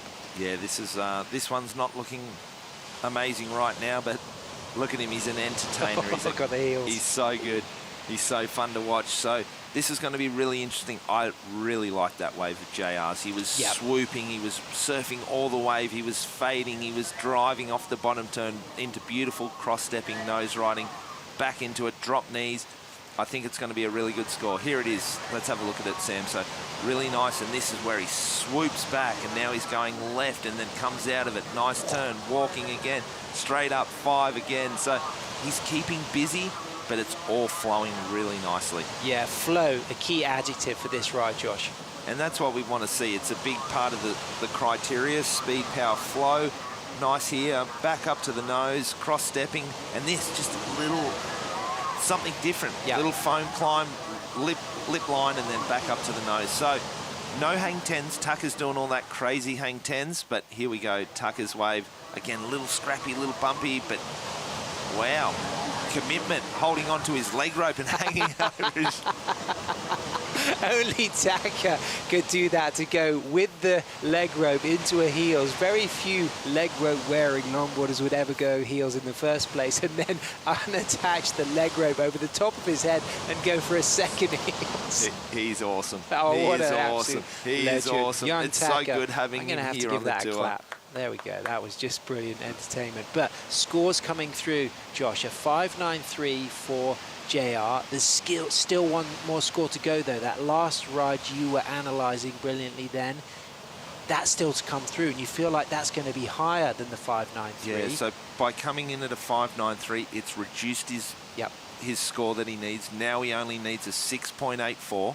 I feel as if it could be close. I really liked it. If he could have had a hang 10, yes, it could have helped. But I love the lines he took early on in that wave. It was very different. There was a significant point of difference from some of the lines we have seen from other surfers today. And we're seeing him fade back towards the pocket and back to the left. However, he's not sort of waiting, and he's coming out of it with turn and then cross-stepping and nose riding and keeping busy. So it looks like he's improved his score a little bit. It's a 5.63, but it's not the score that he requires. Hasn't helped, so he still needs a 6.84. And I think another important thing to reference for all of you fans tuning in, particularly you Philippines fans supporting JR, is that the judges see that true view of ground covered, you know, distance, speed. And obviously when we're watching on screen, that fade in, that wave may have just gone really to the right of the beach there and not had that run relative to some of the steeper, quicker, faster pockets that we have seen Tucker getting scores in the 6 range on. So there'll be fans of JR disappointed with that score, but it comes out just shy of what he needs. He just needs another opportunity with the last 3 minutes 50 seconds, because his surfing is right on point. Now he needs a wave with a good amount of pocket to really do the damage. And when he gets the pocket, what does he need to do, Sam, to deliver the score? I think we want to see him in and out of the 10s as well. We've seen a lot of great 5s, but in and out of the 10s is going to be important. As we have just seen Tucker get a wave, is he going to lose priority? He is. The priority judges recognized that JR was in priority. So now what's going to happen here? This is interesting. Now JR's going to lose it. Wow. JR needed to be patient, because look what's coming behind. Interesting. I think JR realized he had priority, thought he would take that wave off Tucker, and it looks like Tucker's up and riding on a high line straight into trim. There's the 5, stretches that back foot into now a 10. Walks out of that 10. JR on the wave behind, but it looks like a lumpy one with not much scoring potential. So he'll wait, but JR can be patient. Tucker's got some wall ahead. Soul Arch is a 5, a 10, out of the 5 to the tail. Big re-entry foam climb. Back down to a Soul Arch. Balance into another 10. Walks out of that 10 and then cross steps as this wave gets bowly. This is the wave that JR wanted to be on, as he's getting nice and lively with the drop knee, and he's still going, and he kicks out, looks at his watch, and he's going to feel happy about that, because it could go into his top 2. And that's competition surfing, isn't it, Sam? That was JR's wave. Tucker made a mistake. JR got priority. JR made a mistake paddling for a really terrible wave and that Tucker sold him on, and then Tucker got back priority and then capitalises here. Nice 5, nice 10, driving around it. Little posy on the bottom turn there, but getting back on the trim, straight up to the nose, nice 5. Another 5, another 10. So we're not seeing this from JR, are we? These 5-10 combos. Nice little foam climb there. Here again, little forced. He's trying a little hard. If he just cleans these up, these waves, instead of 6s, they're going to go into the 7 and 8 range, but it's just got to keep it a little smoother, a little flowier. But like you were saying, he's so busy. Yeah. He's just throwing so many looks at the judges that they can't deny giving him good scores. Live action, JR, toes on the nose, gets the 5, walks out of the 5, cuts back, drop knee setup, walks back up to another 5. Trims through that section on the 5, clean footwork out with a nice down carve, throwing spray. This wave now still going, not standing up as much through the inside as he would have hoped, but he gets up to a 10 and he walks back out of that 10 cleanly. And here we go for some more opportunity to get a nose ride. Can he get one more steep section? There's the 5. Is it going to be anything else? He walks out of that last nose ride, and can he just ride out of this float onto the sand? He can. He will still be chasing a big score though, because you'd imagine that there's a good chance Tucker will replace one of his lower scores. Do you think Tucker's last ride could potentially go into the 7 range, or do you think it lacked the flow for that type of score? It's going to be interesting because it had a lot of action. Yeah. And it was spicy. So it's going to be really interesting. Well, the way I feel about it is, unfortunately, JR made a big mistake on that interference and on that priority switch. Had he been patient and just accepted, okay, now I've got priority, I'll go a bit further out and get that set, that could have been the 7 or 8 JR needed. I think Tucker could well replace his backup score and increase the need for JR. I do think JR is going to get a significant score on the last ride, but whether it will be enough, I think it could be close, but we're going to have to let the judges do that. Yeah, Sam, and it's interesting, unfortunately, when Tucker got to the inside on his waves, they were steeper. Yeah. We saw that JR got a beautiful nose ride at the end of that wave, but again, a little bit on the shoulder. Yeah. Wasn't tight in the pocket. I'm really interested to see the score. I just feel Tucker's last ride did get super lively through the inside. So here it is. Let's break this down, Sam. So he's on the outside here. It's a little just waiting. There's the patience, but nice 5 here. That's in the pocket. Now he's driving back. Drop knee, bottom turn. Back up to the nose again. 5, holding it through the pocket a little bit. The wave isn't delivering for him. It's nice surfing. To me, it feels similar to everything else. And here, nice little 10 there. But again, it's lackluster in here. The wave's not delivering. He's going up. Nice 5. Beautiful footwork. But here it is. See how wide he is on the pocket? He's not tight. So for me, it kind of feels like his other scoring waves. Yeah, well, okay, so Tucker has just dropped a 617, so it doesn't go into his top 2. Same score as his first 617. His highest score is a 6.6. So JR needs a 684. Body language, do you think that he thinks that he hasn't got it? It has to be the best wave of the heat. And we saw Tucker getting some crazy 10s. Multiple 10s on each wave. Soul arching, tight in the pocket, driving with lots of speed. It's going to be really hard, but I don't think it comes in. There we go, waiting for that score. Is it going to be enough? But Sam, if it, your thoughts? I agree with you. I think it's just very similar to the scores he's got. I love the energy of Tucker. Once again, I'd just like to see a bit more refinement from him. I love the spontaneity. I mean, it's entertaining, but it's just ironing together those more dynamic moments with the nuances, the subtleties, the beauty of longboarding, not trying to do too much. And I think the judges kind of were trying to tell Taka that some of those scores were borderline excellent range, but they kept them in the 6s because they lacked a little bit of continuity, control and flow between those critical moments. The really elastic soul arch 10s, they're exciting, but it just has to be linked together in the elegant way with control to go into the excellent range. Yes. So I really appreciate the scores that had been delivered, and I'm really proud and pleased with the energy that Taka demonstrated.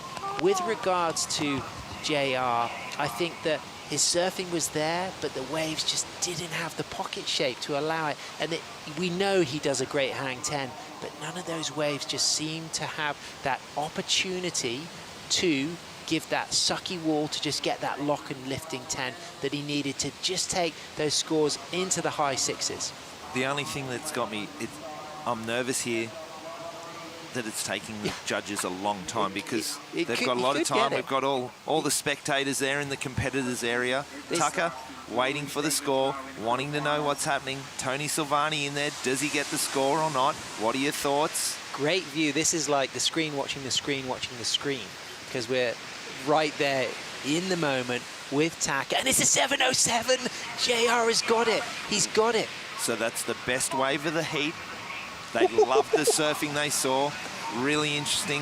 I feel for Tucker because he put on a great display of surfing right now.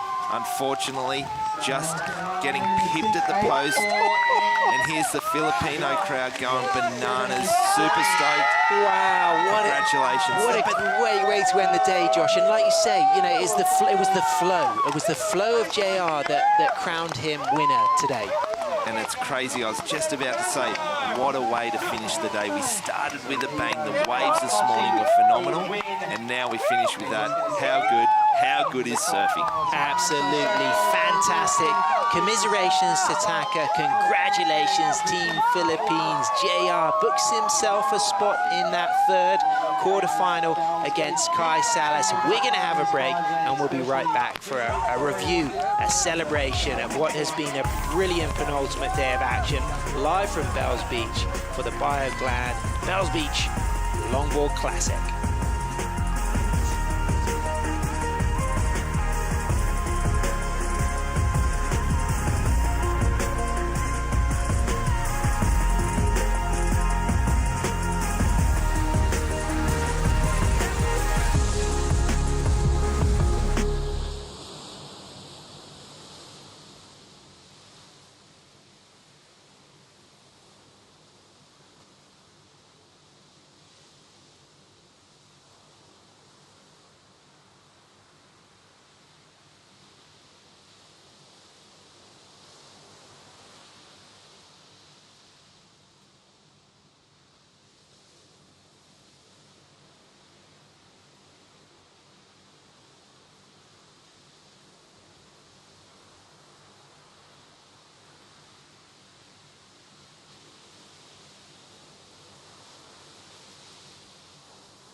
Welcome to the WSL post show. It's been an incredible penultimate day of action live from Bells Beach for the Bioglan Bells Beach Longboard Classic. I'm Sam Bleakley. I've been joined today by 2006 World Longboard Champion Josh Constable, also 8 times Australian champion, and what a radical day.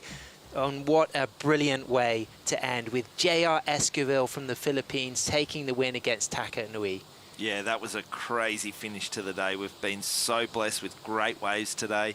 Little scrappy this afternoon, but the action was super phenomenal. That last heat was mind-blowing, and just the finish with JR getting that score, out of this world. And it just demonstrates how you should never give up. JR demonstrated why he deserves to be at the top of the game with footwork, flow, radical nose riding, all the way from La Union. Our heat winner, JR, is at the top of the steps with Grant Thomas. Yeah, we're here with JR, winner of the last heat of today. We're in the rain.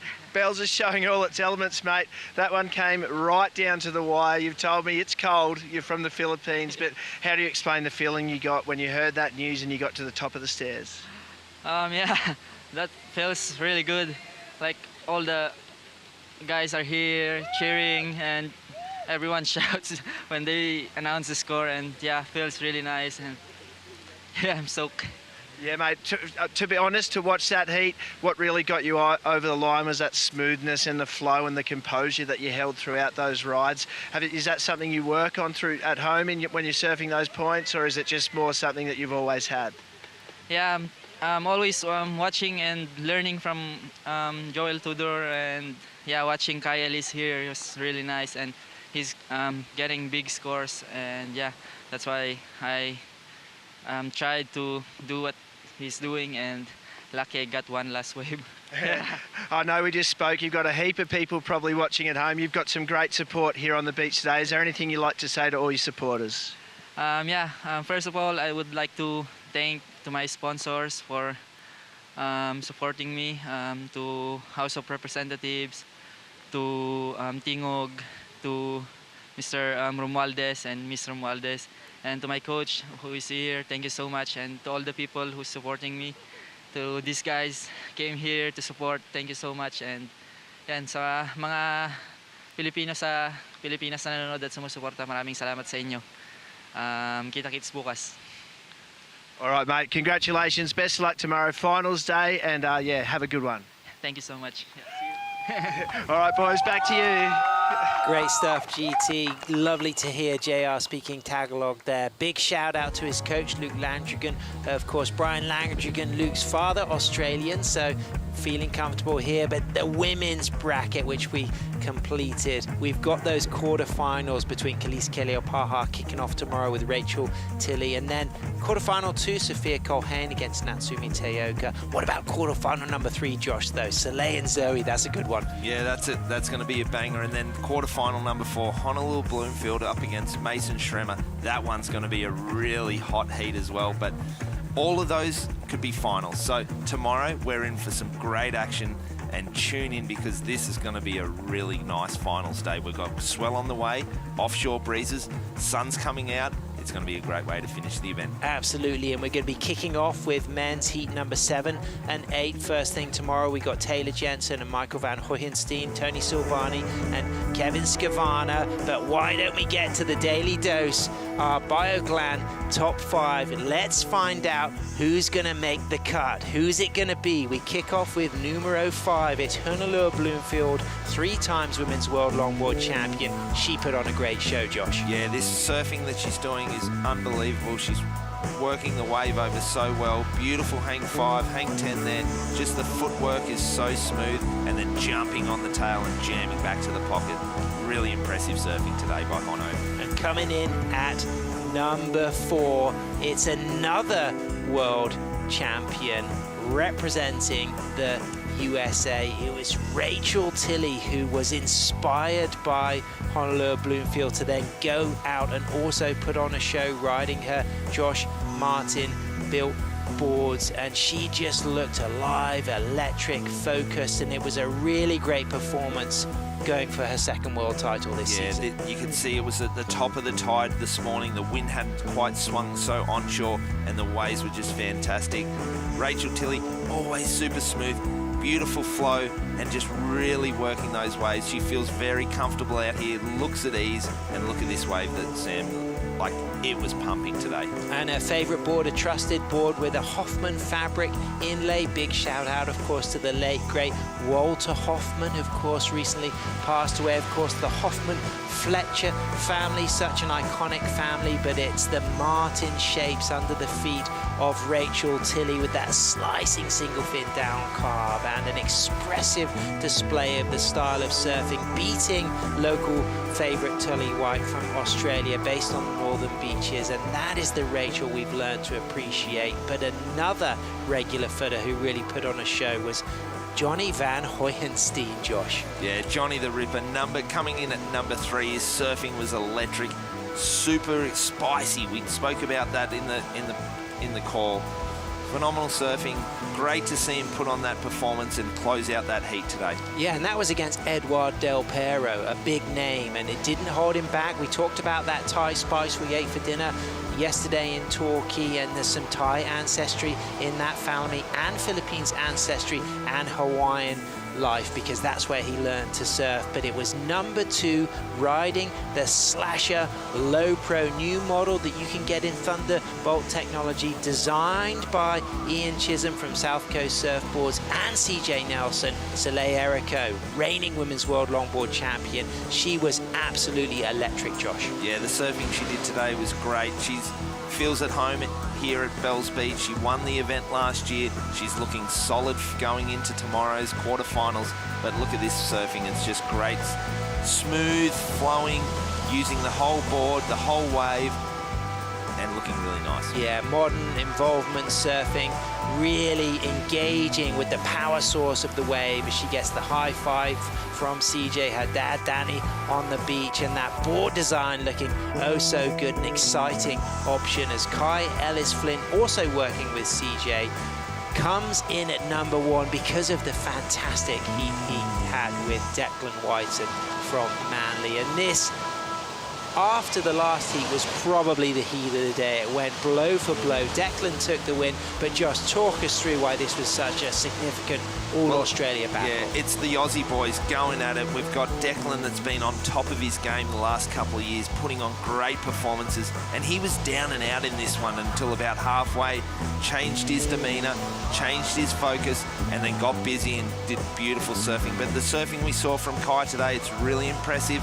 and it's great to see, because Kai, with a little bit more consistency, we're going to see him at the end of those pointy competitions in years to come for sure. Absolute disappointment for Kai Ellis Flynn, having done so much work leading up to this event, but we saw world-class longboarding. But what we saw from Declan was that resilience, that grit, that determination, that never give up mentality, and it paid off. He stayed in that heat right to the end, and it was that last exchange, a bit like the last score exchange we just saw from JR, demonstrating there is always time for one more wave. Yeah, and that's the Aussie spirit, isn't it? It's the fight, never giving up. Declan, he'll be super stoked on that one.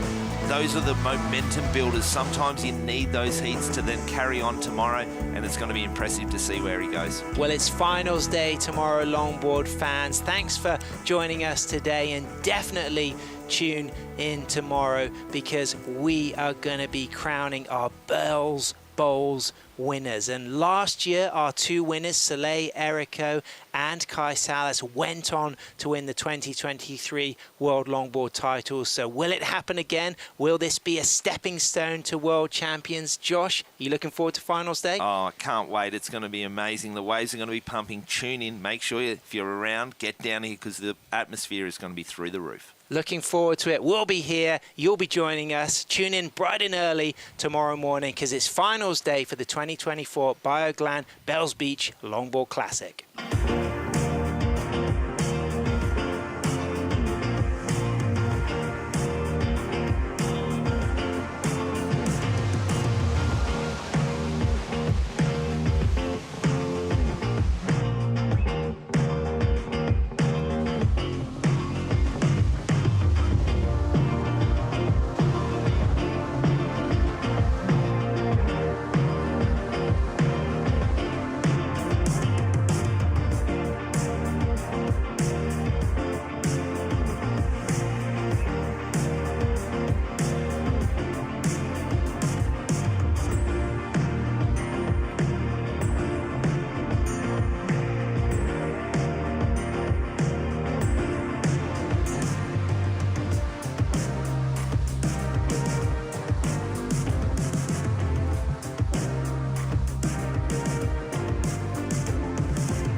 This copyrighted event broadcast is produced by the World Surf League for broadcast around the world and may not be retransmitted, reproduced, rebroadcast, or otherwise distributed or used in any form without the written consent of the World Surf League.